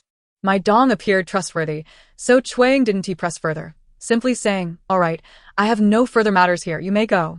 From now on, you will assist Wu Posey with some chores and accompany me when I go out. After all, you are a maid bought into the household. And since I hold your contract, you must be given tasks to fulfill." Mai Dong had no objections, agreeing and exiting the room. Chapter 75. It's me. Xue Ying had a restless night. Fortunately, the next morning, Aunt Xia arrived in haste. The family had just finished breakfast, and Mai Dong was busily helping Wu Posey tidy up when Aunt Xia and her son called at the door. Xue Ying rushed to greet them. "Aunt Xia?" Before she could say much, Aunt Xia grasped her hand tightly. Just then, Cui Shu and Lin Shi emerged, and Aunt Xia addressed them. "Master Cui, Madam Cui, here is the situation. A noble lady brought a garment to the shop for mending last night, but I don't have an embroideress as skilled as Miss Cui. I cannot afford to offend a noble, so I had to come early to seek Miss Cui's help." It turned out that Aunt Xia was the manager of Feng's fabric shop, where Cui Ying sold her embroidery. Now that she was in a predicament, it was only right for Cui Ying to assist her. Lin Shi was about to agree, but Cui Shu, thinking more deeply, interjected, "Which noble lady? What garment? Is it easy to mend? I wonder if my daughter can handle it." Understanding that Cui Shu was concerned about placing responsibility on Cui Ying, Aunt Xia quickly replied, "It's a young lady from a Marquis' household. The garment is easy to mend, but it must be done so that no flaws can be seen. Only Miss Cui has that capability. Rest assured, Master Cui, regardless of whether Miss Cui can mend it to the noble lady's satisfaction. This task is ours at Feng's fabric shop, and we will bear all responsibility if she is dissatisfied." With Aunt Xia's assurance, Cui Shu felt at ease. Though they had not interacted much, he could tell Aunt Xia was an honest person, and if she said she would uphold her word, she would. Cui Ying then changed her clothes, took my dong with her, and promptly boarded Aunt Xia's carriage. As they approached the entrance of Taohua village, Aunt Xia assumed Cui Ying was unaware, explaining, "It's not just any noble lady's garment. Lu Qing asked me to come find you early this morning, saying that the young master wants to see you." Cui Ying did not elaborate, simply responding, "I see." Aunt Xia fell silent for a moment, but could not help but speak again. "Miss Cui, I haven't had the chance to meet the young master. So I haven't mentioned that the current Marquis' wife and young Lady Lu came to the shop to collect materials. Since you are about to meet the young master, could you kindly mention it to him? The young master values your abilities. And you are aware that both I and my partner are somewhat constrained in our actions. Could you perhaps lend your assistance by speaking kindly on our behalf and conveying our difficulties to the young master?" Cui Ying understood that Aunt Xia was concerned about Lu Mingyu's potential anger and the repercussions it might have on her and Manager Xia. Although she felt that such worries were unwarranted, given that Aunt Xia had come to her for help, she felt compelled to assist, both out of gratitude for their past kindness and the bond forged through their current collaboration. After pondering for a moment, Cui Ying inquired, "Do you have the account books? Is there a record of how much the current Madame Ho and Miss Lu have taken from the fabric store over the years?" Aunt Xia replied, "Yes, I have documented every transaction meticulously. After all, they are not my possessions, and while I lack the courage to refuse them, I have noted each detail afterward." Cui Ying responded, "Then please bring them to me. It will be beneficial when I speak with young Master Lu." Aunt Xia agreed, "Of course. I will retrieve them from the shop shortly. Miss Cui, thank you. I shall never forget your immense kindness." Cui Ying couldn't help but defend Lu Mingyu, saying, "Even if you were to speak for yourself, young Master Lu would likely not penalize you." Aunt Xia chuckled nervously. "Indeed, the young master is not only magnanimous, but also generally unconcerned with trifles. Yet I still harbor a small fear." "There is no need for such fears," Cui Ying asserted with unprecedented conviction, believing firmly that Lu Mingyu was not the type to act out of anger, without discerning right from wrong. Nor would he hold grudges over minor matters or punish others for the faults of a few. Therefore, the unfavorable rumors that had circulated about him in past lives were either unfounded or misplaced. This was certain. Cui Ying refrained from further conversation with Aunt Xia, maintaining silence as they entered the city and arrived at Feng's fabric store. Lu Cheng was already waiting and had prepared for her a new outfit, tailored specifically to fit her. After changing into the attire of a young male attendant, Cui Ying appeared as a strikingly handsome young man. Leaving my dong at Feng's fabric store, Cui Ying climbed into the carriage. Lu Cheng stated, "Miss Cui, we shall first go to Huichun Hall to collect Dr. Zhou, and shortly, you will assume the role of his attendant." Though her heart raced with anticipation, Cui Ying replied with unwavering composure, "All right." Dr. Zhou had already received news from Lu Cheng, so upon seeing Cui Ying, he was not surprised and merely smiled kindly, saying, "Once we enter the Ho residence, I shall call you Xiao Cui. Remember that." This time, it was she who had taken the initiative to meet Lu Mingyu, despite her intentions being pure. Under Dr. Zhou's warm gaze, she felt her cheeks flush. This was Cui Ying's first time entering the Weiyuan Ho residence in both this life and the previous one. Fortunately, as Lu Mingyu had yet to marry, he resided in the outer courtyard, Jingyuan. Lu Cheng guided her and Dr. Zhou through a side gate, and after walking a short distance, they reached the entrance of Jingyuan without encountering anyone. Upon entering Jingyuan, Lu Cheng dismissed the attendants in the courtyard and led the two directly to the main room. Lu Mingyu, having endured lashes that injured his back and waist, was still unable to move comfortably and lay on his stomach. Lu Cheng and Dr. Zhou paused in the main room, directing Cui Ying before allowing her to enter alone. At this moment, Cui Ying set aside her shyness. Lu Mingyu was so near, and her concern for his well-being prompted her to stride into the inner chamber without hesitation. Lu Mingyu was engrossed in reading military texts, preferring them to literary works, which he found less appealing. Despite being pressured by Fengzheng for years to study literature to attain scholarly status, his true passion lay in military strategy. He believed that his family's inclination towards conflict was innate, as he had shown martial talent from a young age. His current goal was to plan for a position within the Imperial Guard, knowing that knowledge of military texts would be invaluable for ensuring the safety of the emperor and the palace. Focused on his reading, he did not notice the approaching footsteps and assumed it was Lu Cheng returning with Dr. Zhou, casually requesting, "Please bring me a cup of water." Cui Ying did not respond verbally, but instead walked to the table, poured some water, and brought it to the bedside. Lu Mingyu, still absorbed in his book, reached out for the cup without shifting his gaze. However, upon catching a glimpse of Cui Ying's delicate, fair fingers, he suddenly realized something was amiss and turned his head to look at her. Cui Ying was in the process of taking the cup from him, her head bowed, eyes downcast. "See Cui, miss," he stammered, nearly dropping the cup.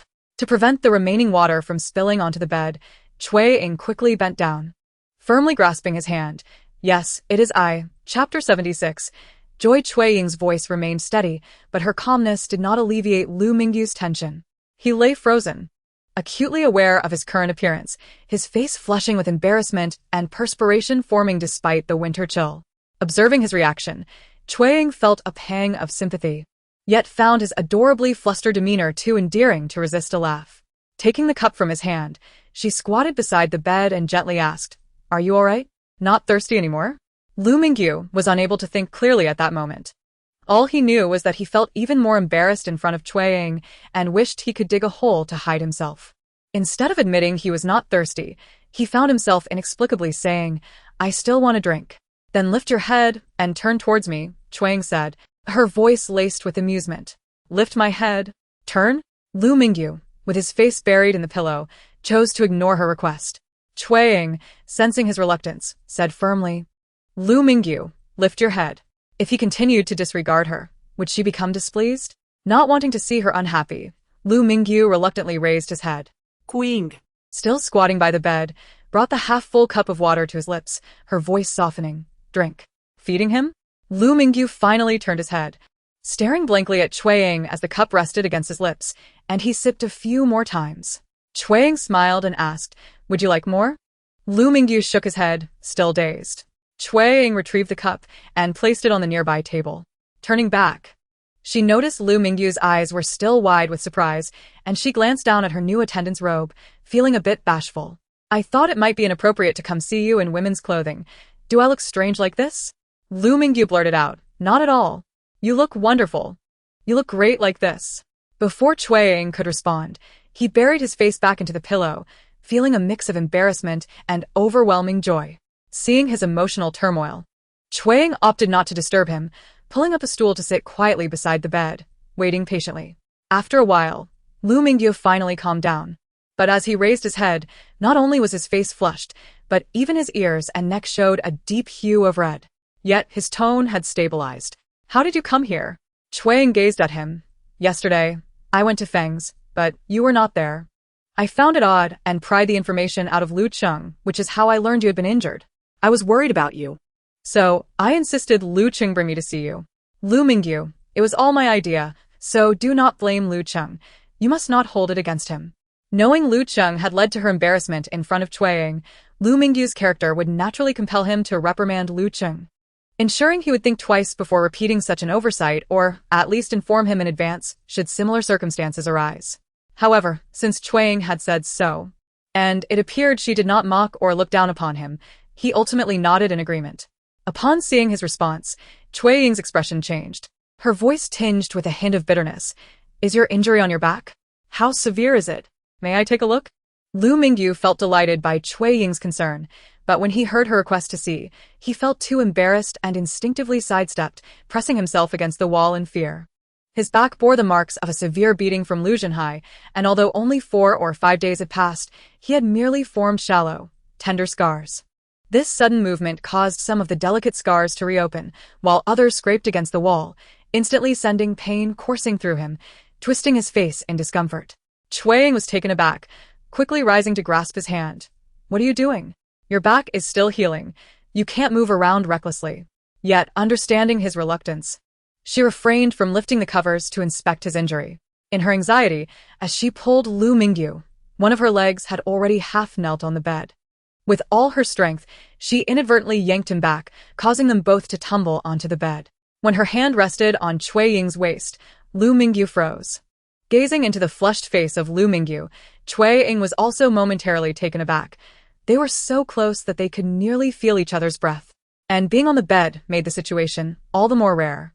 Xue Ying's face flushed crimson before she hurriedly attempted to retreat.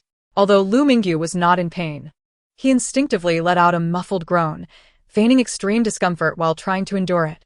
Hearing this sound, Xue Ying froze, momentarily forgetting everything else. Her voice trembling.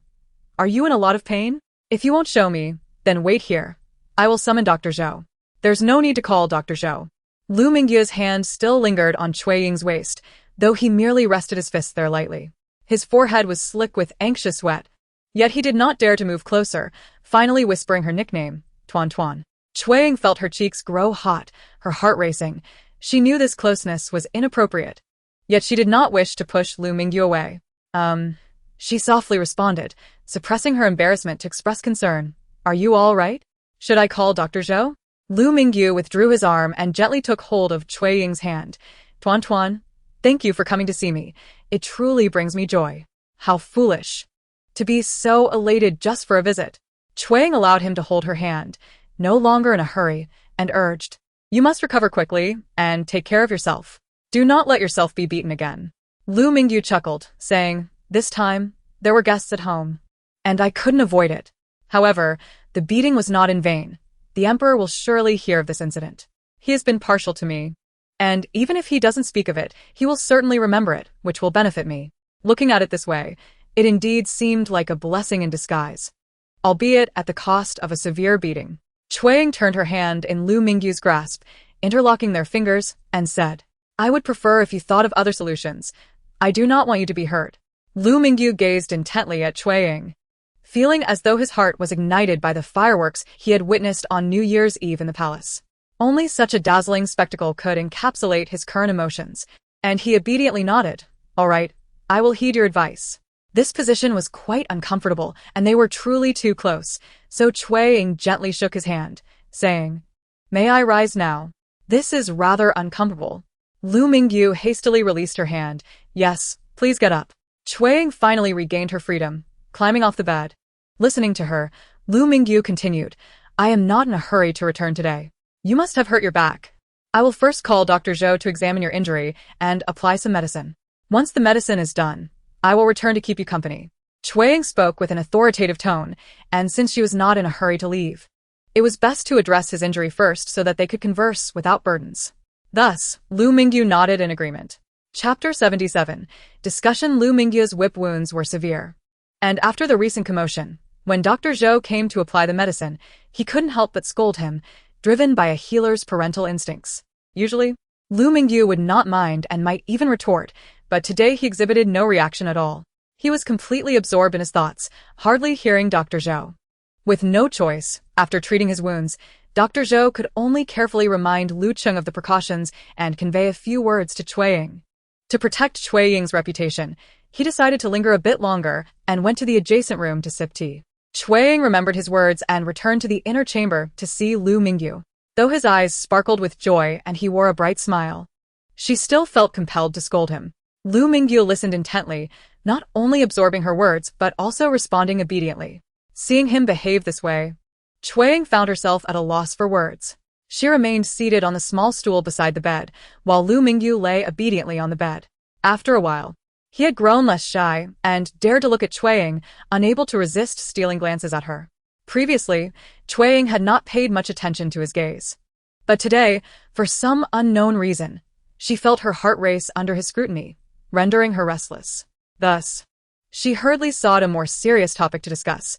I heard from Lu Cheng that you inquired about the Imperial Guard's exceptional recruitment. Is that true? Given your injury, have you managed to send gifts for recommendations? Also, when does the selection begin? With your injury, can you still participate? Lu Mingyu relished conversing with Xue Ying, enjoying every word exchanged. In response to her concern, he shared everything. Yes. I learned from Captain Lu of the Imperial Guard that some individuals were dismissed after the new year, so this year they will make exceptions to recruit new members. I have already sent a gift. Lu Cheng delivered it on the 17th. The selection is set for February. My minor injury will heal in a few days. And I will not only be able to participate, but will surely be selected. Lu Mingyu was confident in his abilities. Xue Ying believed in him as well, affirming, yes, you will definitely succeed. Regardless of how he had managed things in the past, the fact that he could grasp the Weiyuan Marquate firmly in his hands was ample proof of his capability. However, Lu Mingyu felt both disbelief and immense joy. You believe in me so much?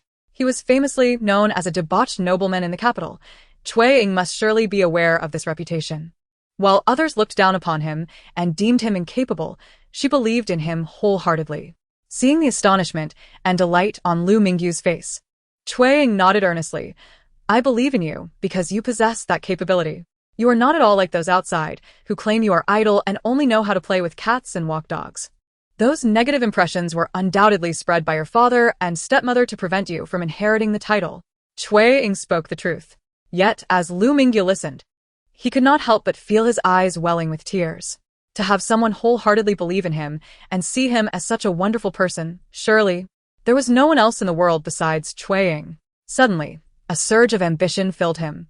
Just for Xue Ying's unwavering belief in him, he must truly strive to accomplish something, so as not to betray her trust. He even felt an impulse to ask Xue Ying if she would marry him. If she agreed, he would work tirelessly to provide for her. Not daring to claim he could elevate her to the position of the most esteemed woman in the capital outside of royalty, but he would do everything in his power to ensure she surpassed the daughters of the Xue family. Marrying him is undoubtedly 1,000 times better than marrying Xue Cheng'an. However, recalling what Xue Ying had said last time about preferring to be a corpse rather than marrying, he quickly amended his statement. Yes, I am absolutely capable. The joy in his heart mingled with a tinge of bitterness. Lu Mingyu, unwilling to dwell in negativity when avoiding Xue Ying, proactively inquired. I heard from Lu Qing that you delivered the finished garments to Fengji yesterday. What are your plans next? Is there any way I can assist? Xue Ying detected a fleeting moment of gloom in Lu Mingyu's demeanor, but was unaware of its origin. She speculated it might stem from the favoritism of the Weiyuan Marquis. For a child, acknowledging that one's father, to the extent of the Weiyuan Marquis, is indifferent and devoid of love is a challenging truth to confront. Feeling a surge of compassion, Xue Ying shifted the topic. Actually, there is something I need your help with. She elaborated on the need for Lu Mingyu to wear a garment made of flickering light brocade for the purpose of promoting Fengji. Though made from flickering light brocade, Lu Mingyu was indifferent to the garment itself. Very well, I shall take care of it, he replied. However, while it would not be difficult for her to wear it, ensuring numerous people would see it might have to wait until the upcoming birthday banquet of Princess Ian next month. Assuming Xue Ying was unaware, he explained, Princess Ian is the elder sister of the current emperor and holds a favored position. Her birthday banquet is always attended by a multitude of guests. If Lu Mingyu appears splendidly dressed at such an event, she will undoubtedly attract many eyes. Xue Ying was in agreement. Today is already the 21st of the first month, so it won't be long. I can take this opportunity to make a couple of new garments as well, so we will have something to present to our guests. Agreed. Then it's settled, Lu Mingyu affirmed. Xue Ying produced the account book given by Aunt Xia but did not hasten to show it to Lu Mingyu. Lu Mingyu, along with her mother, will send someone to Fengji to request fabric. Are you aware of this? Lu Mingyu shook his head. Is it a large quantity they require? He was uncertain but could make an educated guess. Xiao Feng and his mother, both daughters of the Feng family, had married into the Lu family. Although his mother's dowry had long been recorded in his name, he was too young at the time to manage it himself. The stewards who managed the dowry, once loyal to his mother, had to answer to Xiao Feng when it came to him, and since she was also a daughter of the Feng family, it was not unusual for her to take some fabric. It was only as he matured and gained the ability that he gradually reclaimed the profitable shops and fertile lands. As for Fengji, it was merely a modest shop with average profits, and he knew enough about manager Xia and his wife to trust they would not act without informing him. Thus, he had not bothered to inquire. In Xue Ying's perspective, Xiao Feng and Lu Mingyu were indeed taking more than they should. However, this was due to her family status, Were they in the circles of nobility? What they received would hardly be considered excessive, as they themselves looked down upon Feng Ji's ordinary fabrics, which were merely given to the servants for free. Xue Cheng'an remained silent and handed the account book to Lu Mingyu. Aunt Xia intended to speak with you personally, but seeing as you have been busy, she entrusted me to convey her message. I have witnessed the servants from the Marquis' household demanding fabric from the shop once. They were so brazen that Aunt Xia felt compelled to comply, as both she and Manager Xia have their own difficulties. Hearing Xue Cheng'an advocate for Manager Xia and his wife, Lu Mingyu chuckled. All right, since they face challenges, I shall not hold their actions against them. However, since we intend to manage Feng Ji properly from now on, such occurrences must not happen again. Otherwise, I shall not be lenient. Tuan, could you relay this to them? Since Aunt Xia had requested Cui Ying's assistance, Lu Mingyu wished to ensure they remembered this favor. As he intended to entrust the management of Feng Ji entirely to Xue Cheng'an, he affectionately referred to her as Tuan. Xue Cheng'an cast a reproachful glance at Lu Mingyu and softly replied. Chapter 78. Bright moon time flies when one is in the company of someone they cherish. The morning swiftly passed, and as lunchtime approached, Dr. Zhou had to take his leave. Naturally, Xue Cheng'an accompanied him. Although Lu Mingyu was reluctant to part ways, he did not keep them. Despite his newfound boldness, he felt somewhat awkward in his current position, lying flat, which was neither graceful nor convenient. He could not persist in conversing with Xue Cheng'an in such a manner. As Xue Cheng'an prepared to depart, he suddenly remembered Mai Dong and hurriedly asked, "How is Mai Dong treating you? Are you comfortable?" She had a slight stutter, but her skills were exemplary. Use her for now, and if it doesn't suit you, I can help you find a replacement. Xue Cheng'an replied, "Mai Dong is quite good. You needn't worry." Lu Mingyu nodded. Oh, good. Xue Cheng'an had already risen, and with Dr. Zhou waiting outside, she said, "I shall take my leave now. If Feng Ji has no matters that require my attention, I should return to the city in about half a month." In half a month, with some effort, Yun Lingjin would have the new garments completed. By then, if Lu Mingyu was available, they could meet again. Lu Mingyu responded, "All right, once I recover and the weather warms, may I come to find you if I miss you?" In contrast to Lu Mingyu's bashfulness, Xue Cheng'an was poised and assured, of course. Lu Mingyu could not help but smile. "Very well. Take good care of your injury and look after yourself." After expressing his concern, Xue Cheng'an did not look back and swiftly exited the inner chamber. Dr. Zhou and Lu Cheng awaited in the outer room, and the three departed together. Lu Mingyu lay on the bed, his gaze fixed on the door of the inner chamber.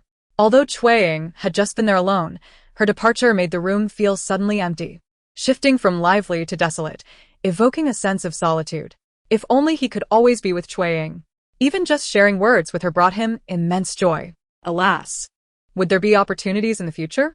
Xue Cheng'an clearly harbored feelings for him, with more time spent together and his kindness towards her. Perhaps she would soften her heart over time.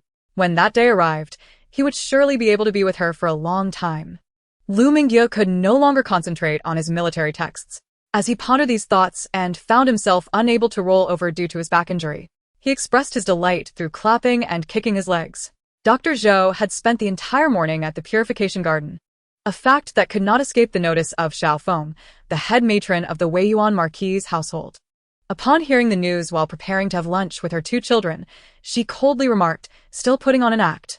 Lu Mingxiao, sitting beside her, interjected, "He might not be acting this time. Father has indeed been harsh, and he is genuinely injured." Xiao Feng retorted, "No matter how severe the injury, there is no need for the doctor to linger for an entire morning. It's not as if he is dying from an infected wound." With Lu Zhenhai absent, Xiao Feng felt no need to conceal her disdain for Lu Mingyu, making her feelings abundantly clear. Lu Mingxiao did not feign either, merely chuckling, "Perhaps it is true? He has taken the position of the legitimate eldest son and impeded father from conferring upon him the title of heir. It would be better if Lu Mingyu were to die." Xiao Feng was momentarily taken aback, then sneered, "If he were truly dead, it would be even better." Afraid that Lu Zhenhai would be unable to bear it, I do not dare to act personally. If Lu Mingyu could understand and take his own life, that would be simply perfect. The mother and son shared the same sentiments, exchanging cold smiles. Lu Mingyue, sitting nearby with her bowl, despite her own dislike for Lu Mingyu and her belief that he obstructed her elder brother's path to becoming heir, thought that wishing for his death was perhaps excessive. After all, he was still her half-brother. Moreover, the circumstances of his birth were beyond his control. Nevertheless, his interference during their father's attempt to secure the title of heir in the palace was undeniably detestable. Lu Mingyu poked the grains of rice in her bowl with her chopsticks, her mind in disarray. After lunch, upon leaving Qingyi Hall, she found herself wandering aimlessly, not returning to her own courtyard, but instead arriving at Jingyuan. The maid, Lvy, glanced at the plaque of Jingyuan and then turned cautiously to Lu Mingyu, asking Miss, "Are you going to see the eldest son?" To see Lu Mingyu? Lu Mingyu immediately shook her head, but then slowed down, hesitating before saying, "Well, I'm going to see my brother." She entered Jingyuan with Lvy. Before she even arrived, the servants had already reported her presence to Lu Mingyu.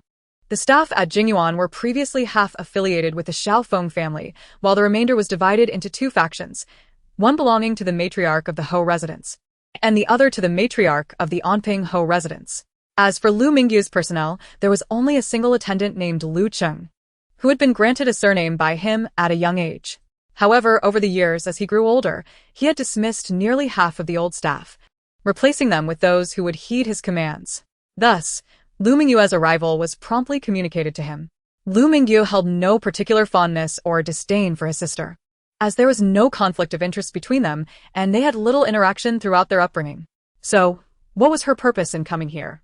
Recalling what Xue Cheng'an had mentioned about the splendid garments made from the shimmering silk, Lu Mingyu decided to spare some time to meet Lu Mingyu. As Lu Mingyu was guided into the main hall of Jingyuan, she, knowing that Lu Mingyu had mobility issues, did not take excessive precautions and led Lvy into the inner chamber. Lu Mingyu was lying on the bed, eating. Upon seeing him in this state, Lu Mingyu, although she had not witnessed the incident that caused his injuries, could tell from his appearance that he had been severely beaten. She felt a twinge of pity. Despite her thoughts, her tone was less than gentle when she asked, "How are you? Are you feeling better?" Lu Mingyu, initially focused on his meal, turned his head at the rare hint of concern in her voice. Standing at the doorway of the inner chamber, Lu Mingyu's expression conveyed both disdain and indifference, with only a trace of concern visible upon closer inspection. "You won't die," Lu Mingyu retorted, equally brusque. "What? Are you actually concerned about me? Do your mother and brother know? You truly fail to appreciate a good person's intentions." Her genuine attempt to check on him met with such a response left Lu Mingyu, raised as a pampered young lady, unable to tolerate his tone. She pouted and huffed, "Who cares about you? Do as you please. Lvy, let us go." Yet, Lu Mingyu suddenly called out, "Stop." Lu Mingyu halted, turning back in confusion. Lu Mingyu asked bluntly, "Lu Mingyu, I heard you've been sending people to my shop on North Street for fabric? That was my mother's dowry, it's my shop, did you not know? Or, does your mother lack a dowry? Even if you don't have a fabric shop, surely there are other shops for different goods? Do you not have the means to buy? You're a proper young lady of the Ho residence. I don't wish to make this ugly, so refrain from sending anyone there again. If you truly wish to go, then take money to buy it, otherwise, don't blame me for embarrassing you as your brother." Lu Mingyu's face flushed with anger. She wanted to argue, but she knew that the shop belonged to Lu Mingyu and that when her mother needed to reward someone, she would indeed send servants to that shop for fabric. These were irrefutable facts. Ultimately, she could only stomp her foot in frustration and turn to leave, vowing never to show kindness again. Chapter 79. The new garment on Cui Ying's side, since she was not in a hurry to return home. She first accompanied Lu Cheng to see Dr. Zhou before heading back to Fengji Fabric Store. Aunt Xia and Manager Xia were waiting for her, and upon her return, the couple immediately approached her, their faces anxious.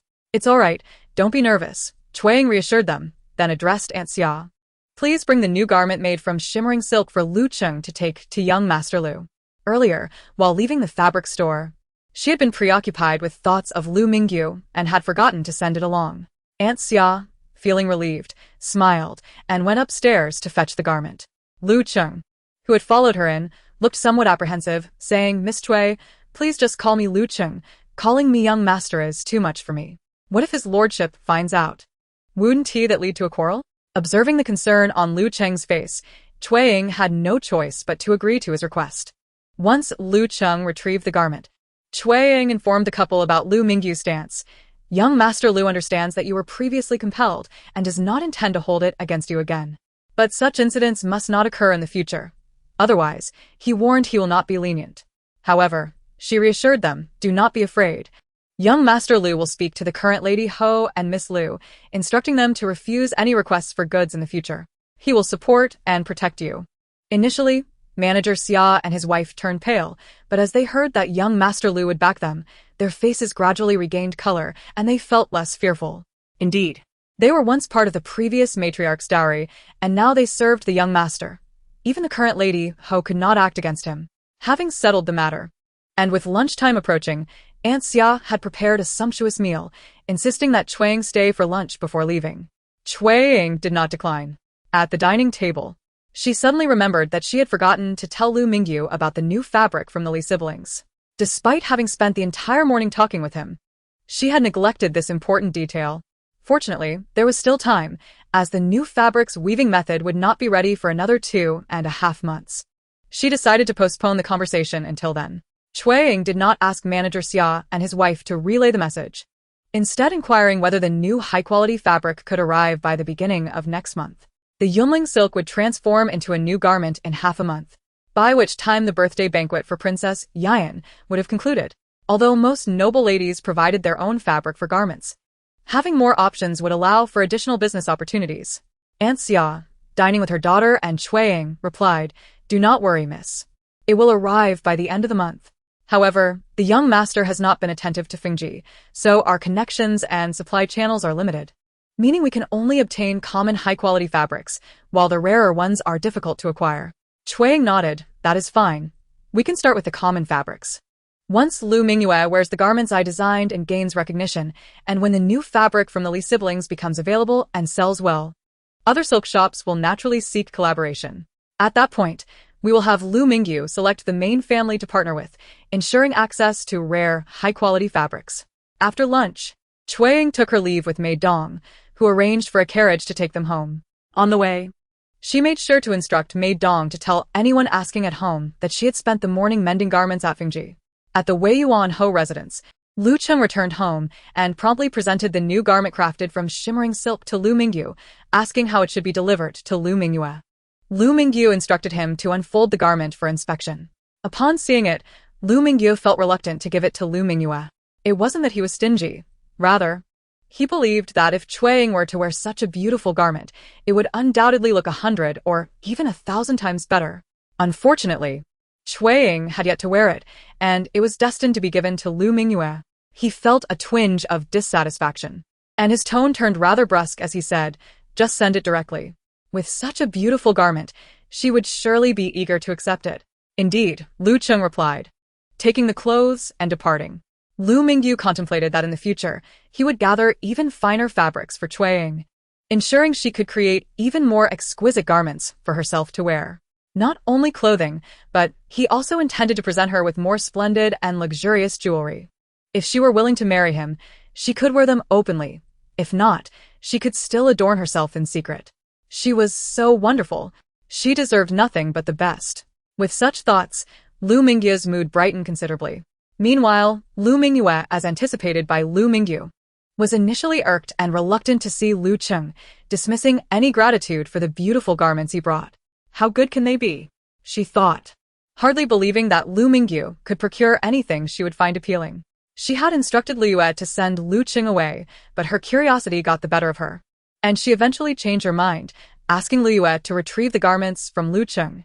Upon seeing the clothes unfurled by Lu Yue, Lu Mingyu curled her lip, thinking it was merely a garment made of brocade, nothing extraordinary. While the fabric was indeed fine, as the esteemed daughter of the Weiyuan Marquis, she had access to even better materials. This hardly counted for anything. However, she mused that it would be a pity for such exquisite fabric to be given to a servant, and she did not particularly desire it herself. Perhaps it would be better to gift it to someone? Yet if she were to give it away, the size would likely need to be altered. As she pondered, her curiosity was piqued, and she instructed Lu Yue to assist her in trying on the new clothes. Once donned, she gazed at her reflection in the mirror, nearly unable to recognize herself. Lu Yue, having adjusted the hem of the skirt, stepped back to admire her, momentarily taken aback. "Miss," she exclaimed. "Ah?" Lu Mingyu replied, somewhat dazed. "You look stunning. Miss, you are simply radiant." Lu Mingyu herself felt quite enchanting, having struggled with her weight throughout her life.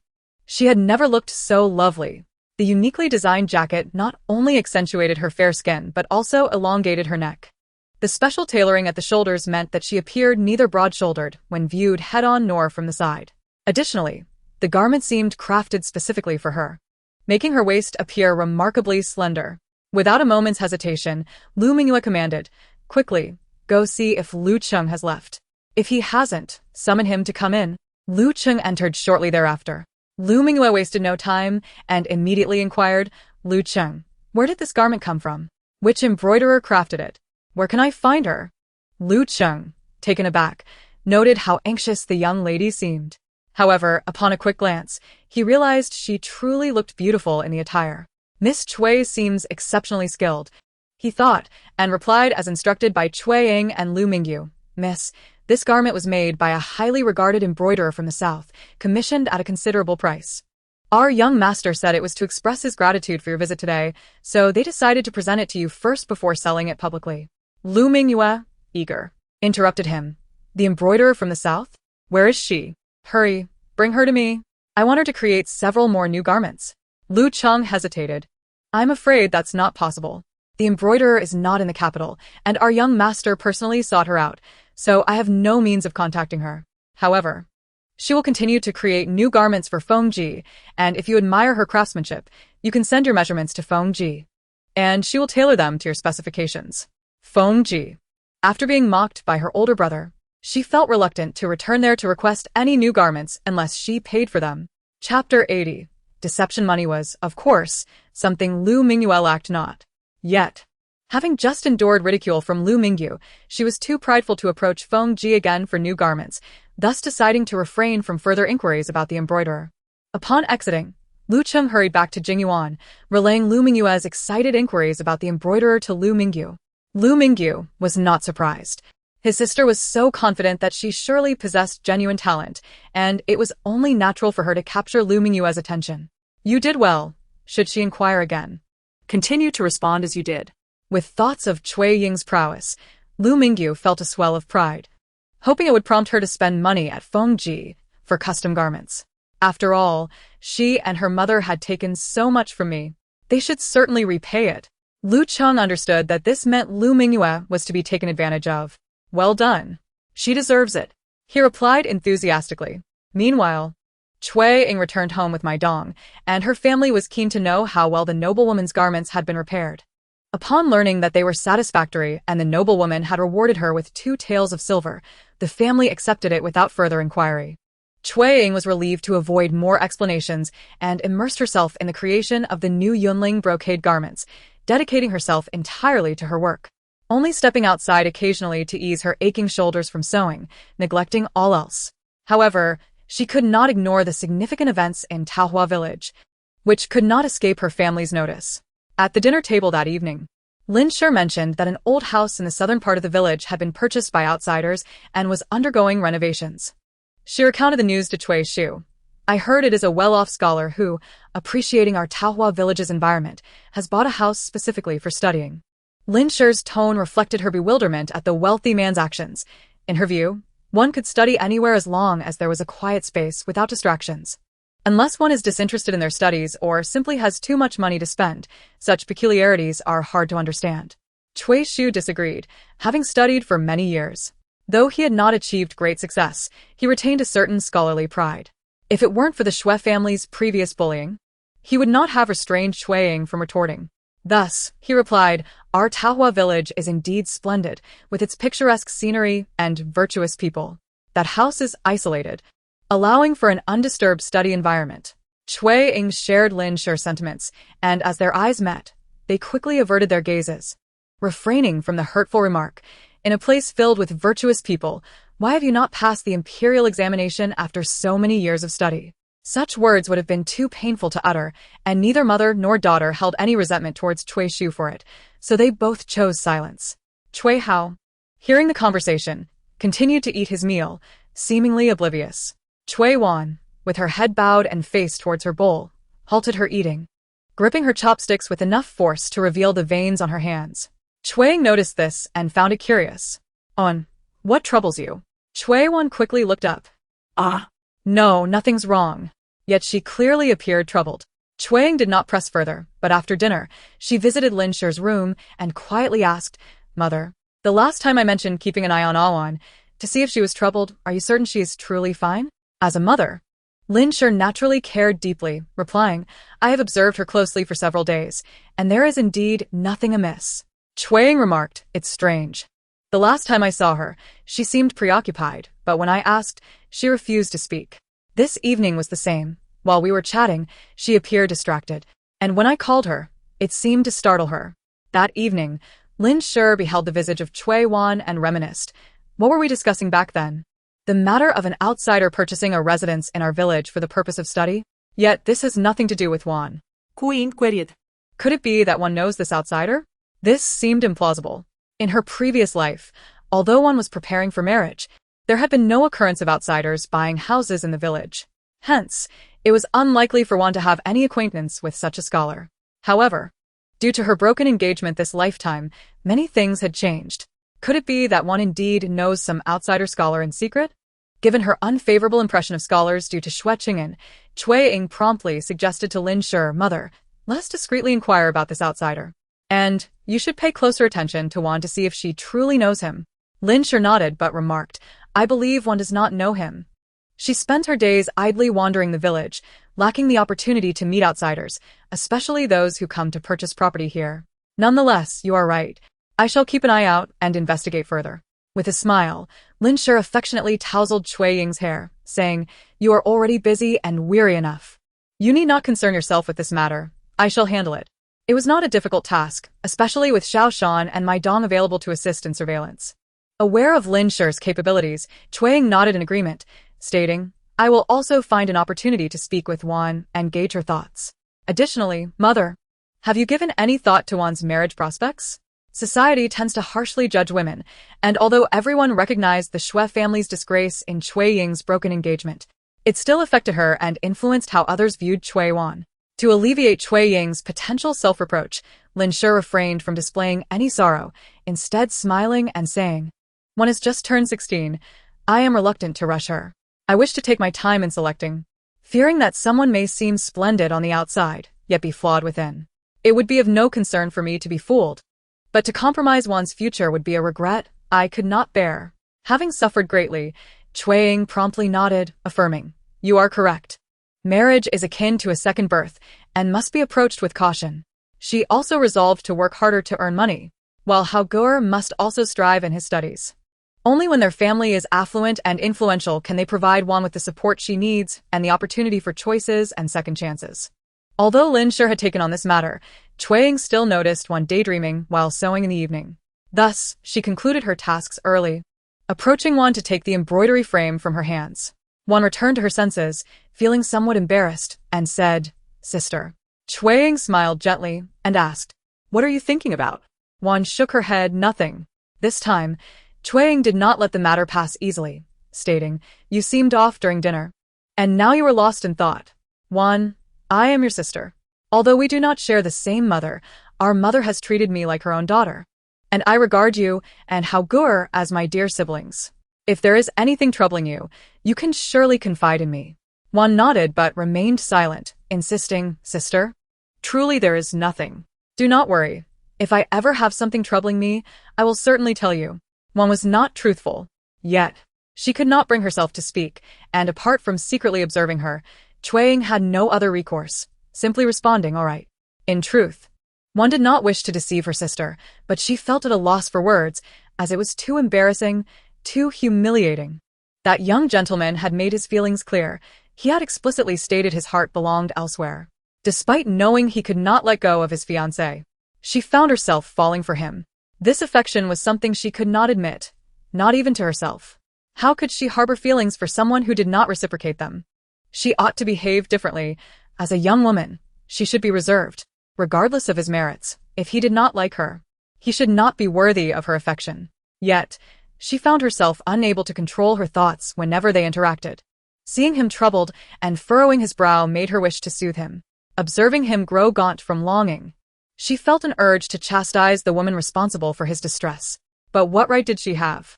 He had clearly expressed his admiration for the beauty of Taohua village, deeming it suitable for study.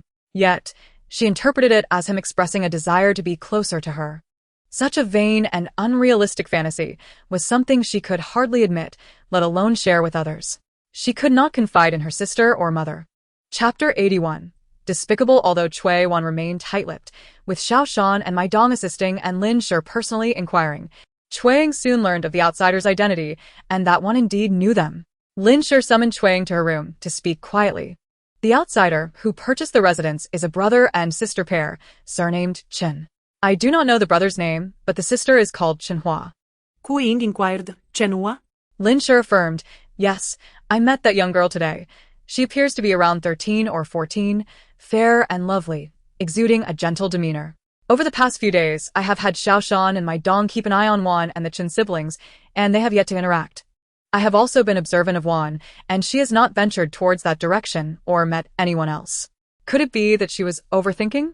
A 13 or 14-year-old girl with a scholarly brother seemed quite ordinary. Xue Ying felt somewhat relieved, yet Lin Shi harbored thoughts about the Qin gentleman, who had yet to be formally introduced and whose true name was unknown. Being an outsider, it was likely he was unaware of Xue Ying's broken engagement. Reportedly, they were left to fend for themselves, relying solely on each other, yet the ability to purchase and renovate a property, along with having an old servant, indicated a certain level of means. Moreover, the brother was already a jiren at just 20 years of age, waiting for the spring examination results. Wasn't he a fitting match for Xue Ying? Regardless, Xue Ying had done nothing wrong in her dealings with the Xue family. After all, among women, Xue Ying was indeed striking. Additionally, her embroidery skills were remarkable, earning her a considerable income. Lin Shi believed she was not one to blindly praise her own child. Xue Ying was genuinely exceptional. If the Qin gentleman was unaware of Xue Ying's broken engagement, he would surely be drawn to her. The Qin family possessed modest wealth, and the sister seemed amiable, while the brother held a jiren title. Although his circumstances were inferior to Xue Cheng'an's, they were not drastically different. So, it would not be a disgrace for Xue Ying. Lin Shi felt immensely pleased, thinking that for her daughter, she could act a little underhandedly, concealing the truth from the Qin siblings and arranging for Xue Ying and the Qin gentleman to wed. By the time the Qin siblings learned the truth, the deed would be done. What could they, as outsiders, do? The more she contemplated, the more her heart raced with excitement. Knowing Xue Ying was resolute, she dared not keep this from her, exclaiming, that girl, Chenhua, appears educated and sensible, quite easy to get along with. And the Qin gentleman, at only 20, already holds a jiren title, awaiting the results of the spring examination. Xue Ying, how about I find an opportunity for you to meet him? She would meet the Qin gentleman? How did the matter circle back to her? Xue Ying felt a mix of amusement and exasperation, yet upon seeing Lin Shi's honest expression, she was deeply touched. Though she had declared her intention not to marry, her parents still believed that ultimately a woman ought to marry, and had not forgotten to seek a suitable husband for her. In the mind of Xue Ying, the cheerful visage of Lu Mingyu appeared uncontrollably, his shy smile rendering her face a bright crimson, yet filled with an exuberance that made her want to dance. Should she ever contemplate marriage in her lifetime, Lu Mingyu would be an impeccable choice. Why bother meeting the likes of young Master Chen? Xue Ying couldn't help but smile. Yet she resolutely shook her head at her mother, Lin Shi, asserting with unwavering determination, "Mother, I have no such intention. I have declared my decision not to marry, and I refuse to meet any young Master Chen or Wang. You should focus your efforts on Awan. As for me, I am committed to earning money and will not entertain the thought of marriage for at least 5 years. 5 years? By then, you will be 23. Lin Shi exclaimed in astonishment. At 23, one is practically an old maid. If you cannot marry, then it's better not to marry at all.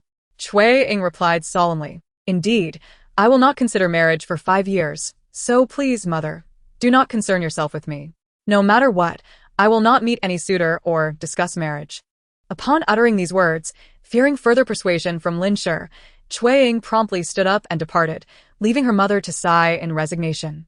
Her daughter was far too resolute for her own good, and as a mother, she felt powerless. Regarding Awan, young Master Chen was indeed a fine candidate. Yet Awan's plain looks and lack of any remarkable talents made one wonder if he would even take notice of her.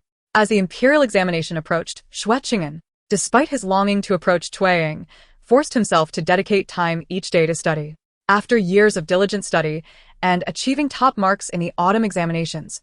He was determined to secure a commendable position in the upcoming spring exams. Though women stirred his heart and distracted him, his future remained paramount. And he always weighed his priorities. Thus, after 8 days of relentless study, Xue Cheng'an finally emerged from the depths of his books, instructing Jiang to prepare a carriage for him to leave the estate. Naturally, Madame Xue was the first to learn of her son's departure.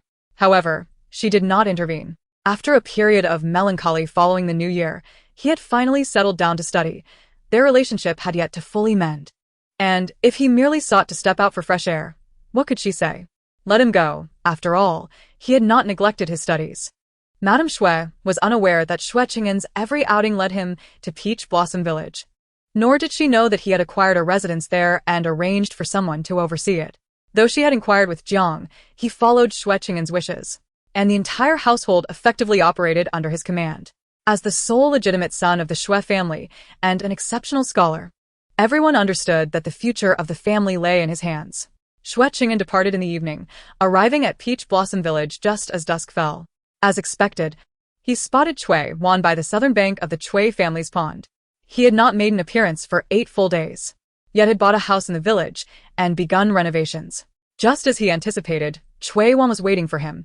The late winter evening was still chilly, and as the twilight breeze tousled Cui Ying's long hair, her cheeks appeared flushed from the cold. With her head bowed, her lovely almond-shaped eyes were hidden from view. Xue Cheng'an approached her with an unperturbed demeanor, asking, "What are you doing here? Aren't you cold?" However, his voice remained gentle as always. The familiar soft tone startled Cui Ying, causing her heart to skip a beat as she spun around in surprise, exclaiming, "Young master." Xue Cheng'an stood tall, smiling and nodding. "It has been a while since I last appeared," he remarked. "Yes, you have been gone for quite some time," Cui Ying replied. "With the spring examinations approaching, I have been diligently studying with my classmates," he added. Cui Ying nodded, momentarily at a loss for words. As darkness deepened, Xue Cheng'an suggested, "It has been a long time. If you do not mind the cold, why not come to my humble abode for a while?" Now that he owned a house in Peach Blossom Village, he could invite Cui Ying over without fear of scandal or being seen by the villagers. The more time they spent together, the deeper Cui Ying's feelings would grow, allowing her to perceive how much he cherished Cui Ying. Is it love? Perhaps it is.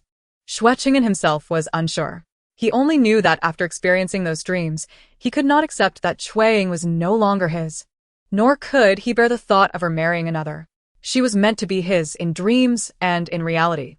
Thus, in a moment when he should have remained focused, he found himself distracted, venturing to Peach Blossom Village to engage with Cui Ying, hoping to use her to draw closer to Cui Ying.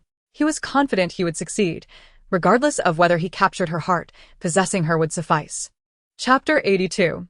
Disappointment. Xue Cheng'an was determined to win Cui Ying, and he felt entirely capable of controlling Cui Ying as well. He gazed at her with a smile, awaiting her eager and bashful acceptance.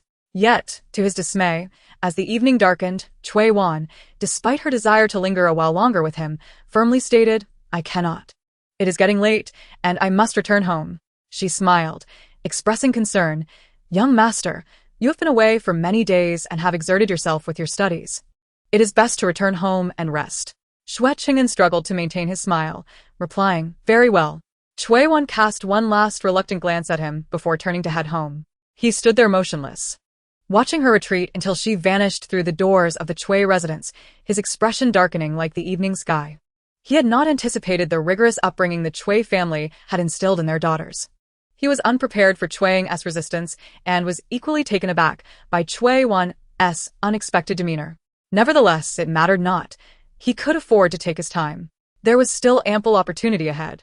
Xue Cheng'an, having ventured to Peach Blossom Village, planned to stay the night. Jiang had already driven the carriage ahead. So when Xue Cheng'an arrived, not only was the door ajar, but Xue stood gracefully at the entrance, awaiting his return. "Young master." Upon seeing him, Xue immediately greeted him with a smile.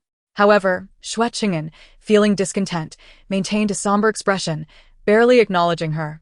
The smile on Xue's face faltered, and she stepped aside, watching as he strode into the courtyard. Yet soon, her expression returned to normal as she went inside to attend to him. Though somewhat naive and harboring unrealistic hopes, she was not foolish. Her appearance was unremarkable, and having previously been a mere servant in the outer courtyard, she understood that the reason the young master had secured her contract and placed her in this residence was not out of affection. He simply needed a sister. Yes. She must play her role well as a sister, ensuring she did not disrupt the young master's plans. Perhaps one day, he would notice her.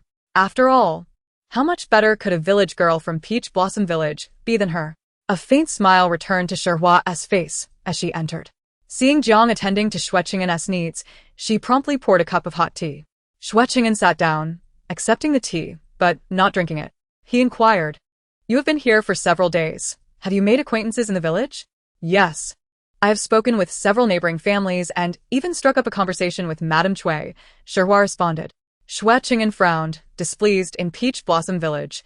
"Do not refer to yourself as a servant, nor call me young master." Sherhua quickly corrected herself. "Yes, brother." Xue Cheng'an pressed, "You have spoken with Madame Cui?" "Indeed. It was Madame Cui who approached me.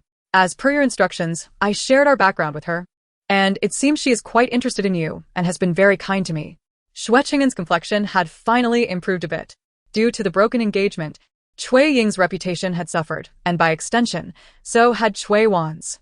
However, he was aware that Mrs. Cui Neilin was a kind-hearted woman who treated Cui Ying as her own daughter. Thus, when suitable suitors appeared, she would undoubtedly think of Cui Ying first. He still had one path left to consider, finding someone to impersonate young Master Chen and marrying Cui Ying. Yet, knowing Cui Ying's temperament, she would eventually expose the ruse, making it wiser to use Cui Wan as leverage against her. Alternatively, if all else failed, he could resort to threatening the Cui family. As he contemplated this, he cautioned Sherhua, "Do not reveal my true identity, or I shall not hesitate to be unkind." Sherhua, frightened, turned pale and responded, "Yes, I shall remember." Xue Cheng'an waved her away.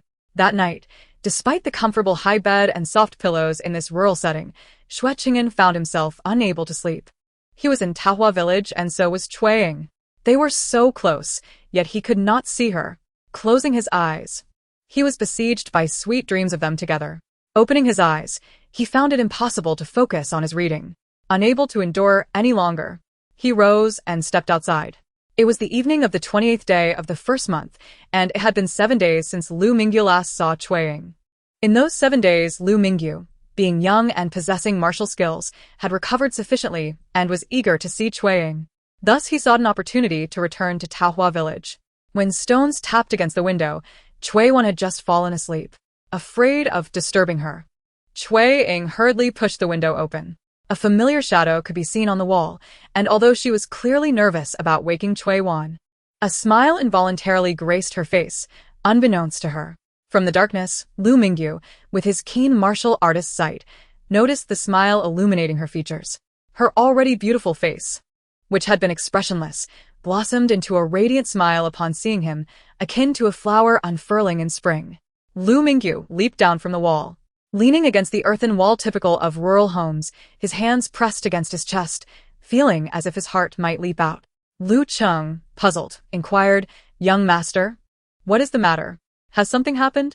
Lu Mingyu shook his head, took a couple of deep breaths, and strode towards the gate of the Cui residence. Lu Cheng scratched his head, still confused, and followed closely behind. When Lu Mingyu arrived at the Cui family's gate, Cui Ying was just opening the door. The two were met face to face, and under the beautiful moonlight, they could see the joy on each other's faces. Lu Mingyu's expression was one of elation and excitement, a smile that hinted at his racing heart, eager to embrace the one he cherished. Cui Ying's face radiated happiness, a welcoming smile, and delight at seeing Lu Mingyu. Neither crossed the line. Beneath the night sky, Cui Ying gently asked, "What brings you here? Are your injuries healed?" "Of course. Such minor wounds have long since mended," Lu Mingyu replied, standing tall and adopting a carefree demeanor. Indeed, at that moment, he appeared in good spirits, and Cui Ying nodded, her eyes crescent-shaped with joy. The weather was still chilly for the end of the lunar month, and Lu Mingyu asked for her opinion. "Shall we go to the carriage to talk?" "Of course." Cui Ying readily agreed, turning to close the door. Suddenly, a face peeked out from inside. It was Mai Dong. "Miss," she whispered. Cui Ying, startled, Placed a hand on her chest and asked, "Did I wake you?" Mai Dong, with a silly grin, replied that she had heard the tapping at the window. being a martial artist with keen senses. However, she was unaware that a young master had come and had quietly followed to discover the truth. She did not answer the question but simply stated, "I shall guard the door." Xue Ying left the unlocked door for her as she walked quietly alongside Lu Mingyu towards the village entrance. Lu Mingyu's carriage was still parked in the woods, and Lu Cheng rushed ahead to fetch an oil lamp to light the way. Xue Ying had grown accustomed to spending time alone with Lu Mingyu. As they entered the carriage, he stepped in first and then turned to extend his hand to her. She naturally placed her hand in his, using his support to ascend into the carriage. Once the curtain was drawn, Lu Mingyu held Xue Ying's hand without releasing it, using his other hand to give her a warm water bottle to hold before finally letting go. Hugging the warm water bottle, Xue Ying leaned against the side of the carriage, looking at Lu Mingyu. "Have your injuries truly improved?" Sensing her concern, Lu Mingyu smiled. "Yes, they are much better." Xue Ying then inquired, "When did you arrive?" "I left the city before the curfew, had dinner at the manor, rested for a while, and only came here just before the hour of the pig," he said, his tone seeking praise. Xue Ying nodded, smiling as she complimented him. "Very good. Unlike last time, when you foolishly waited at the entrance of Taohua village for 5 hours, hungry."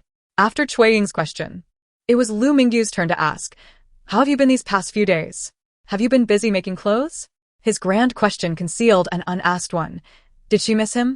He longed for her, but felt such inquiries too frivolous, especially since their relationship remained undefined.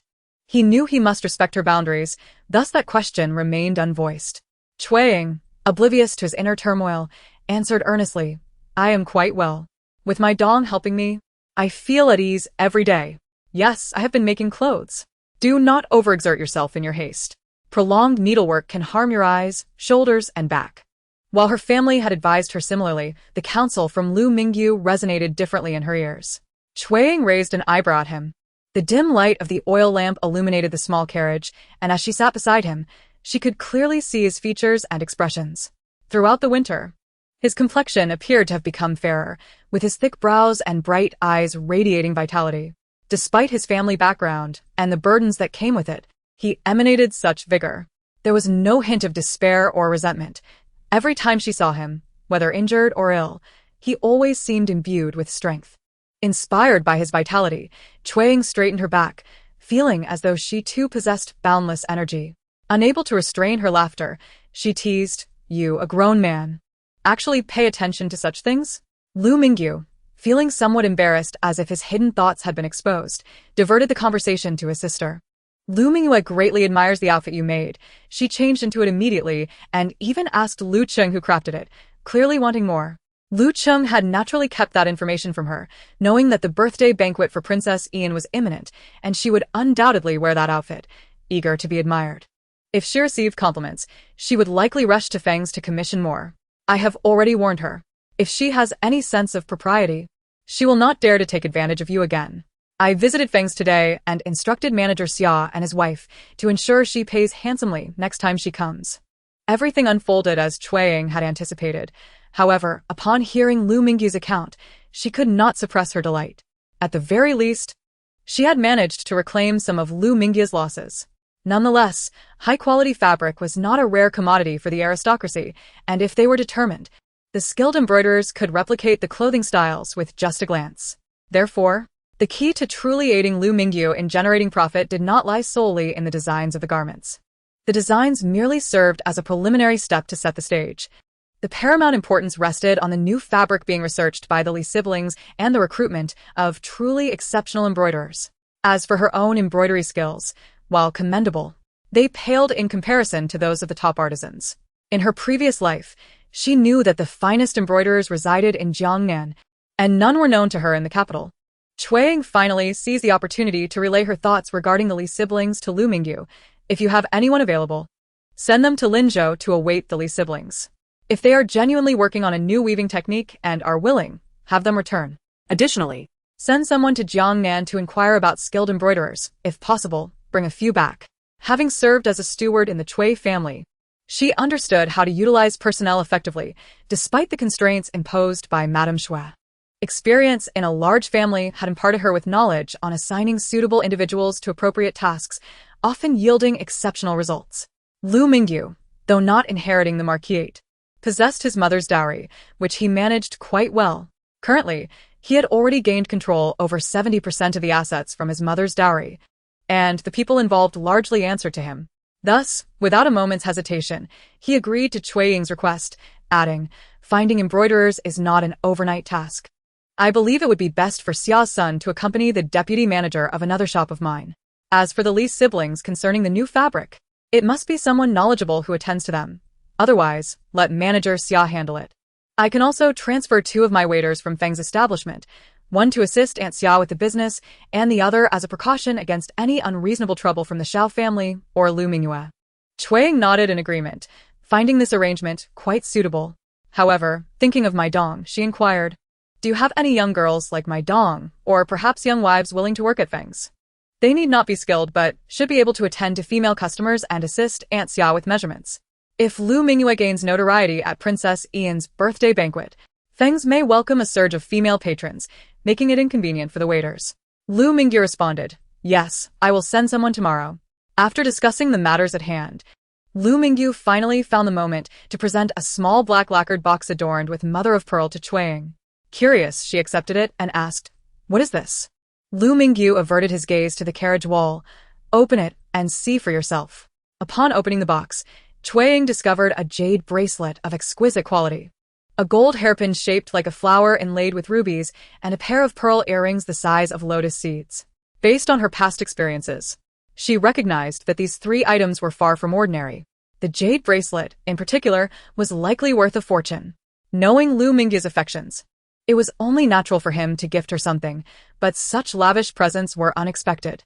Observing her stunned reaction, Lu Mingyu assumed she disliked the gift and quickly explained, "I wasn't sure about your preferences, so I imagined how lovely you would look wearing them and chose 2 pieces. If you like them, wear them. If not, Feel free to pass them on. next time, I will take you to the jewelry store so you can choose for yourself. However, this jade bracelet was left by my mother. Please keep it." Xue Ying genuinely appreciated all 3 items, not for their value, but for their beauty. Clearly chosen with care by Lu Mingyu. Yet, she pondered that the bracelet, being a family heirloom, should rightfully be passed on to his future wife. With Lu Mingyu's earnestness, she found it difficult to refuse. After a moment's hesitation, she smiled, "Who said I don't like them? I adore all 3. However, could you please hold on to them for now? You know that my sister and I share a small room, and I have no space to hide such fine jewelry. I cannot explain their origin, so it would be best if my family didn't discover them. Instead, let us keep them with you, and I will wear them when I see you next." Xue Ying initially intended to coax Lu Mingyu into taking the jewelry back, but as the words left her mouth, she felt her face flush, realizing how it could be interpreted as flirtatious.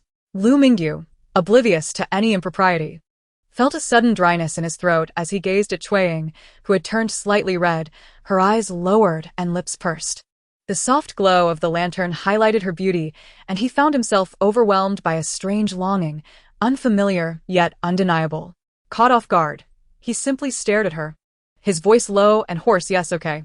Xue Ying bit her lip, feeling a rush of mischief. Having been reborn, she found herself wanting to lean in and kiss him. Chapter 84. Embrace with formidable self-restraint. Xue Ying suppressed her impulse.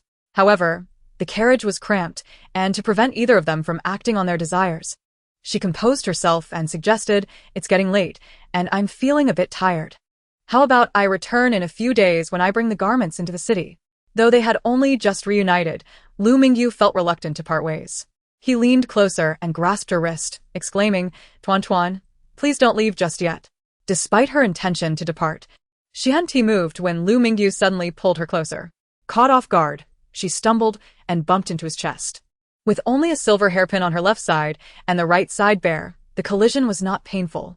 After a moment of surprise, she steadied herself, glancing up to see Lu Mingyu frozen in place, his body stiff, as if this unexpected embrace had taken him by surprise.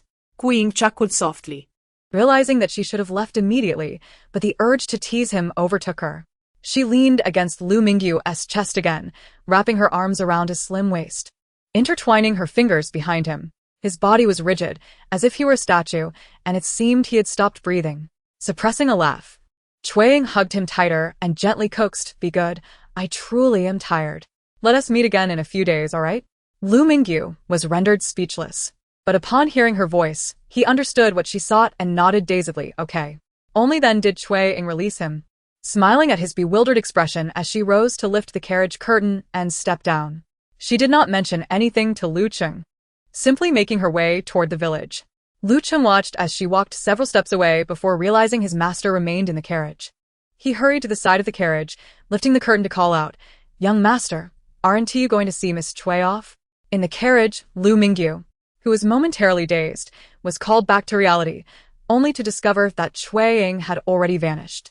He hurriedly extricated himself from the shock and overwhelming joy of her earlier leap into his arms, leaping down from the carriage to chase after her.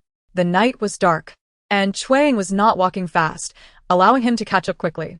However, she walked in silence, leaving him uncertain of what to say.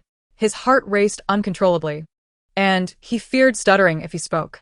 As they approached the gate of the Xue residence, where further progress would lead Xue Cheng'an home, he finally stammered, Xue. Xue Cheng'an halted, turning back to face him, yet she felt too bashful to meet his gaze. Earlier, her playful teasing had made him appear foolish, but now, with her composure regained, she felt her cheeks burning, realizing how audacious her actions had been. How could a girl dare to embrace a man? Yet he was so endearing. Across lifetimes, she had cherished him so deeply. Had she begun to harbor feelings for him as well? Xue Cheng'an could not help but ponder this, for she sensed a shift in her feelings towards Lu Mingyu. Initially, her sentiments were solely rooted in gratitude, but gradually, they evolved into tenderness, shyness, and now, an undeniable impulse. In 2 lifetimes, it was her first time feeling such a stir towards a man. She feared she might genuinely be falling for him. But was that truly a bad thing? He was deserving of her affection. Should she marry him? Marrying him would pose challenges due to their disparate backgrounds. And given his family's circumstances, it would be difficult for the current Lady Ho to trouble Lu Mingyu, yet much easier to burden her. Thus, she decided against it. She no longer wished to endure hardship. For now, she resolved to set aside future considerations, agreeing to everything except marriage.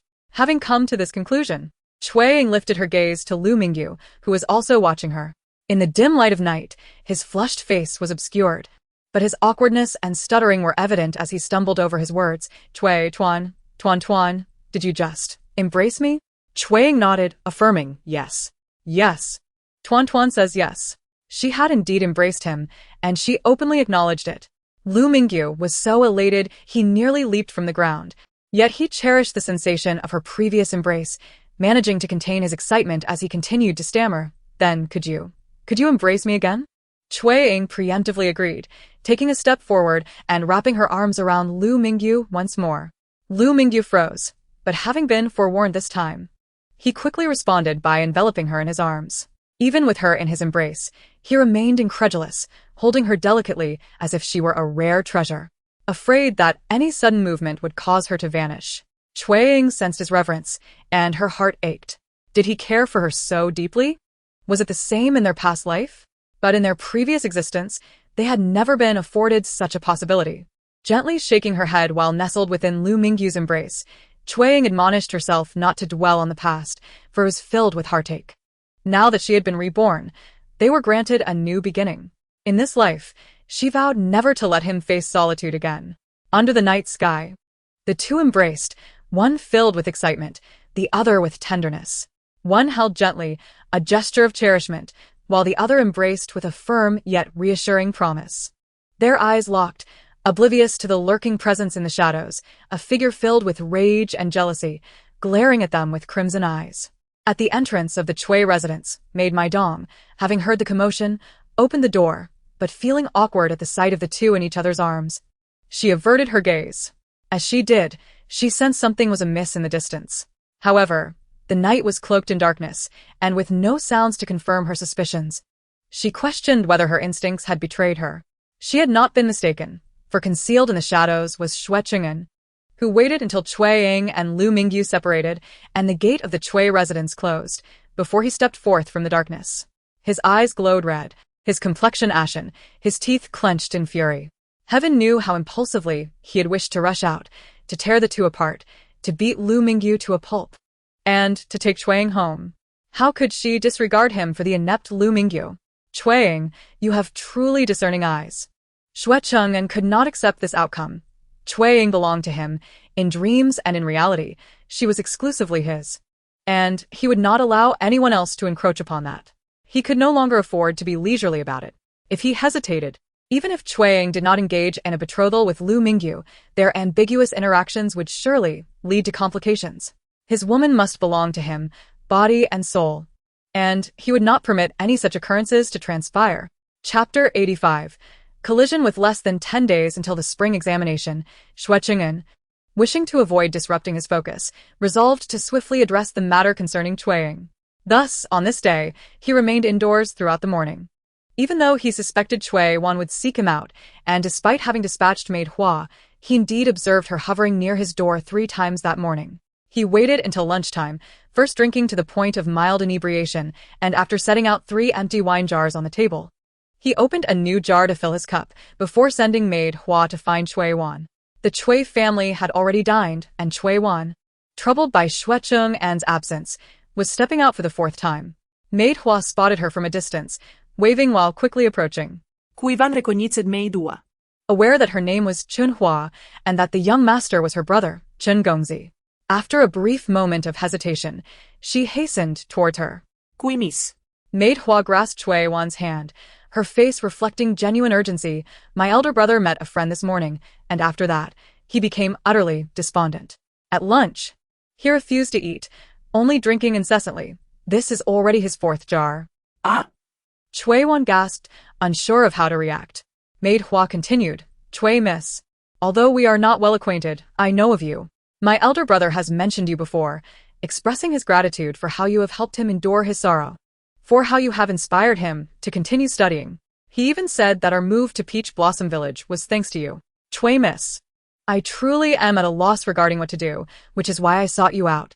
The spring examination is imminent. Yet my elder brother is drowning himself in drink. This cannot continue. He has worked tirelessly for years, and if this persists, he will ruin himself. Indeed, this was unacceptable. He could not allow himself to self-destruct. Xue Cheng'an felt tears welling up, and without waiting for maid Hua to say more, she urged, Stop talking. Stop talking. Is he at home? Let us hurry. We must persuade him. Yes, let us go quickly. Maid Hua pulled Xue Cheng'an along as they dashed away. Xue Cheng'an had been distracted throughout the morning, and although Cui Ying was diligently sewing, she noticed her sister's agitation. Thus, upon seeing Xue Cheng'an rush out once more, she hastened to finish her meal and followed after her.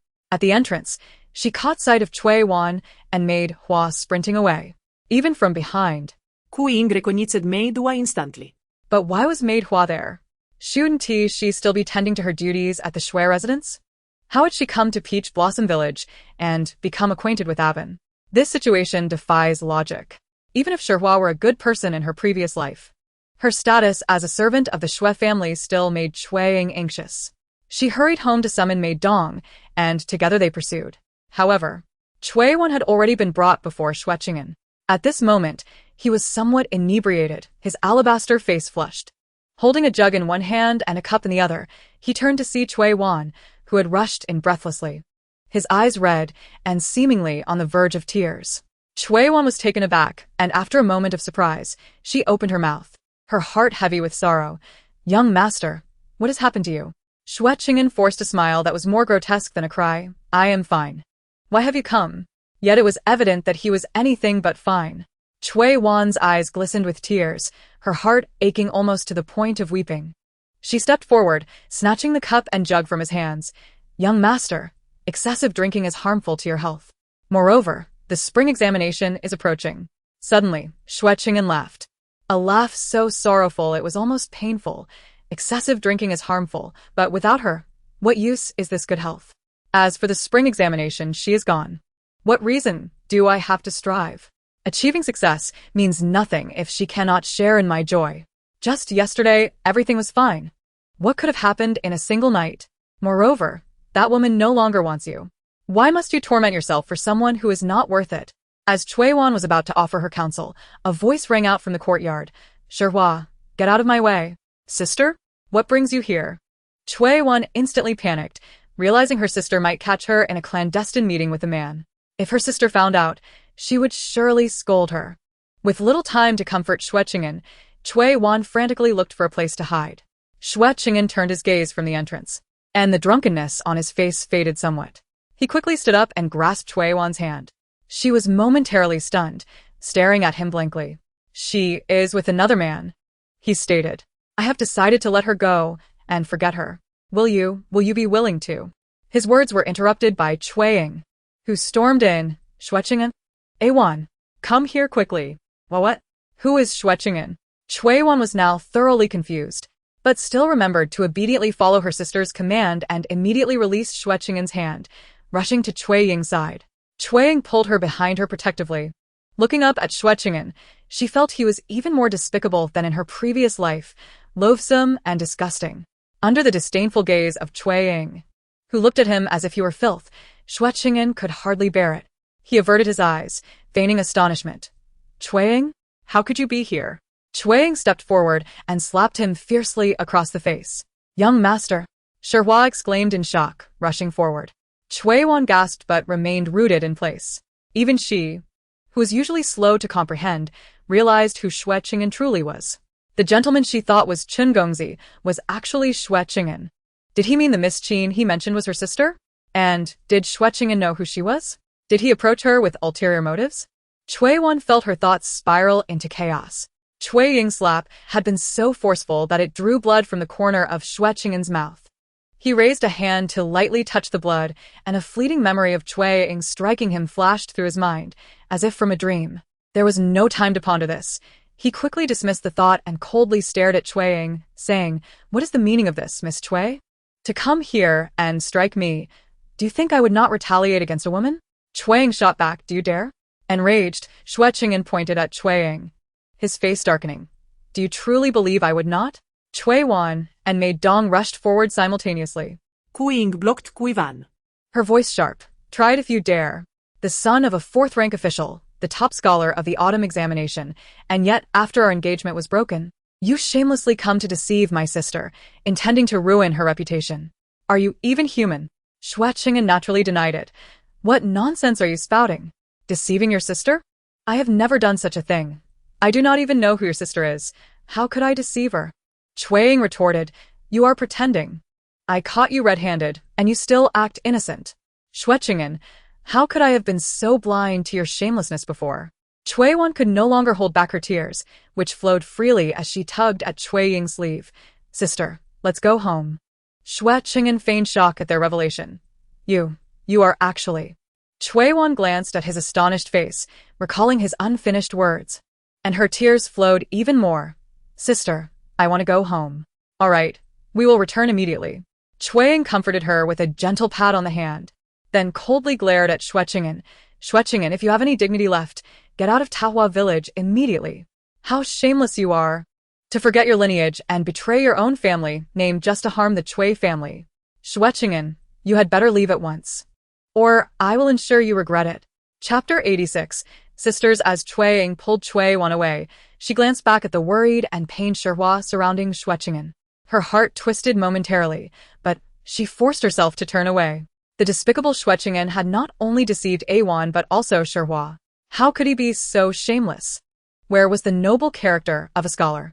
Where was his integrity? Had he always been this kind of person in both lives? Only now revealing his true nature because their engagement had been broken and his reputation tarnished?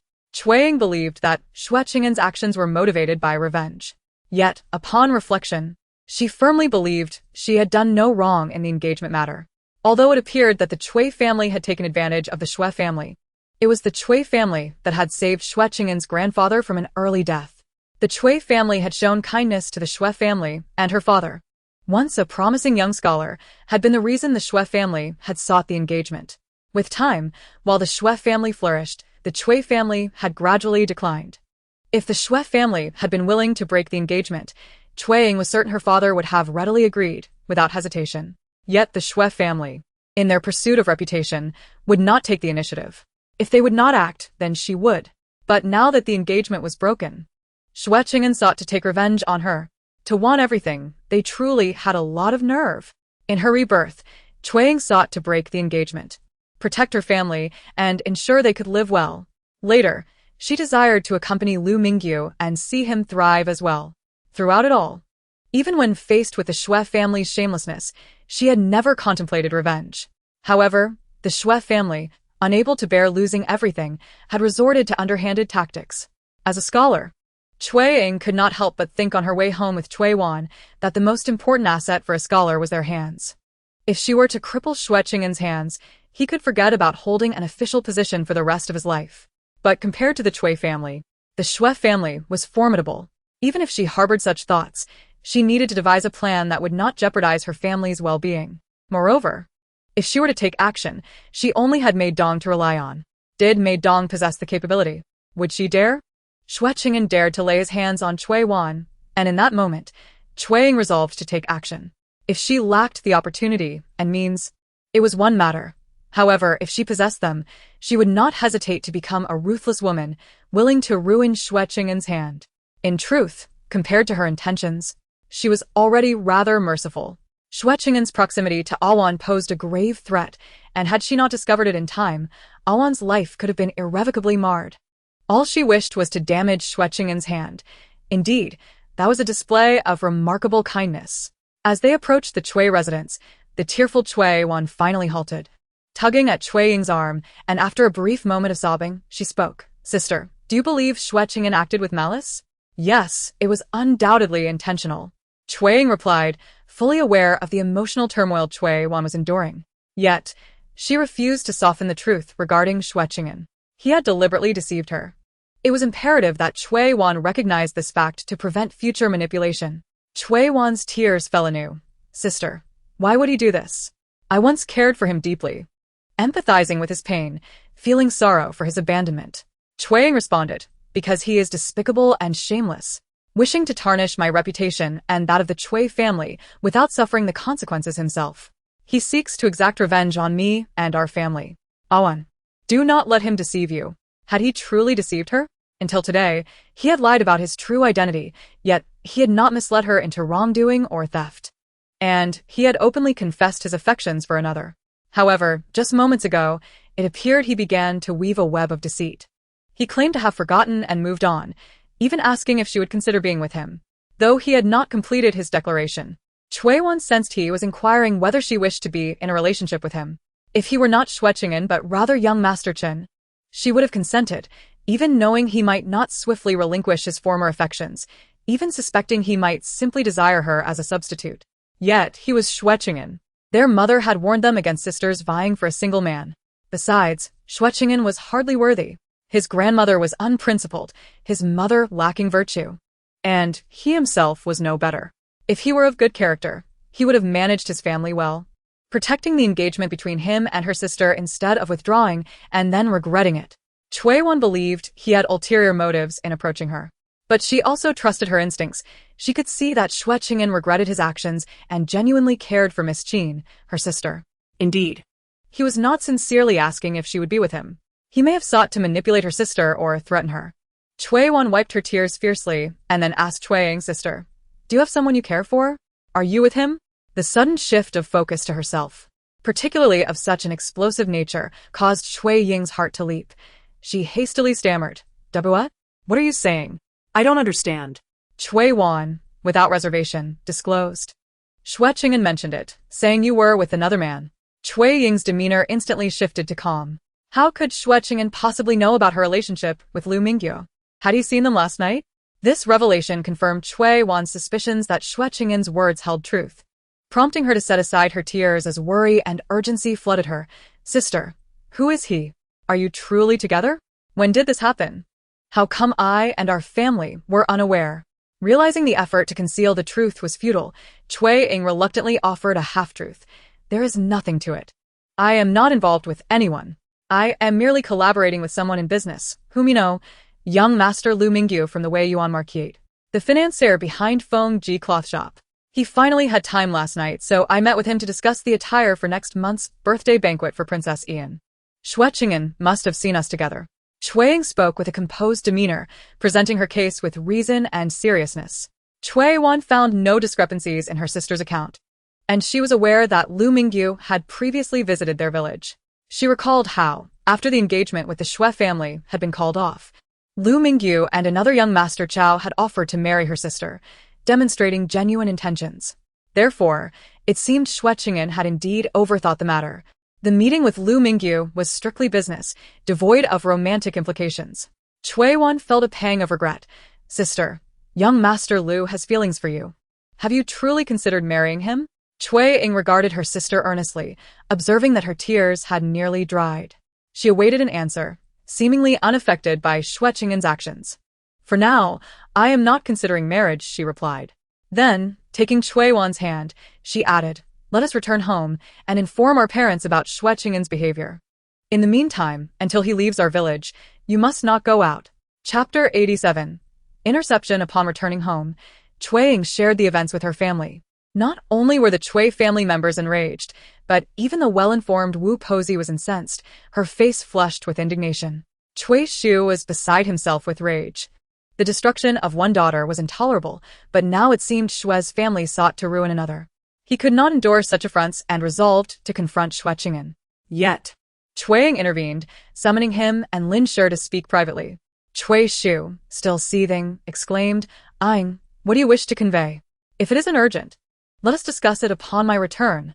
Lin Shi nodded in agreement. Yes, Ying, allow your father to confront Xue Cheng'an. This matter requires the intervention of elders. My dong stood guard at the door, assuring that no one within would betray their trust.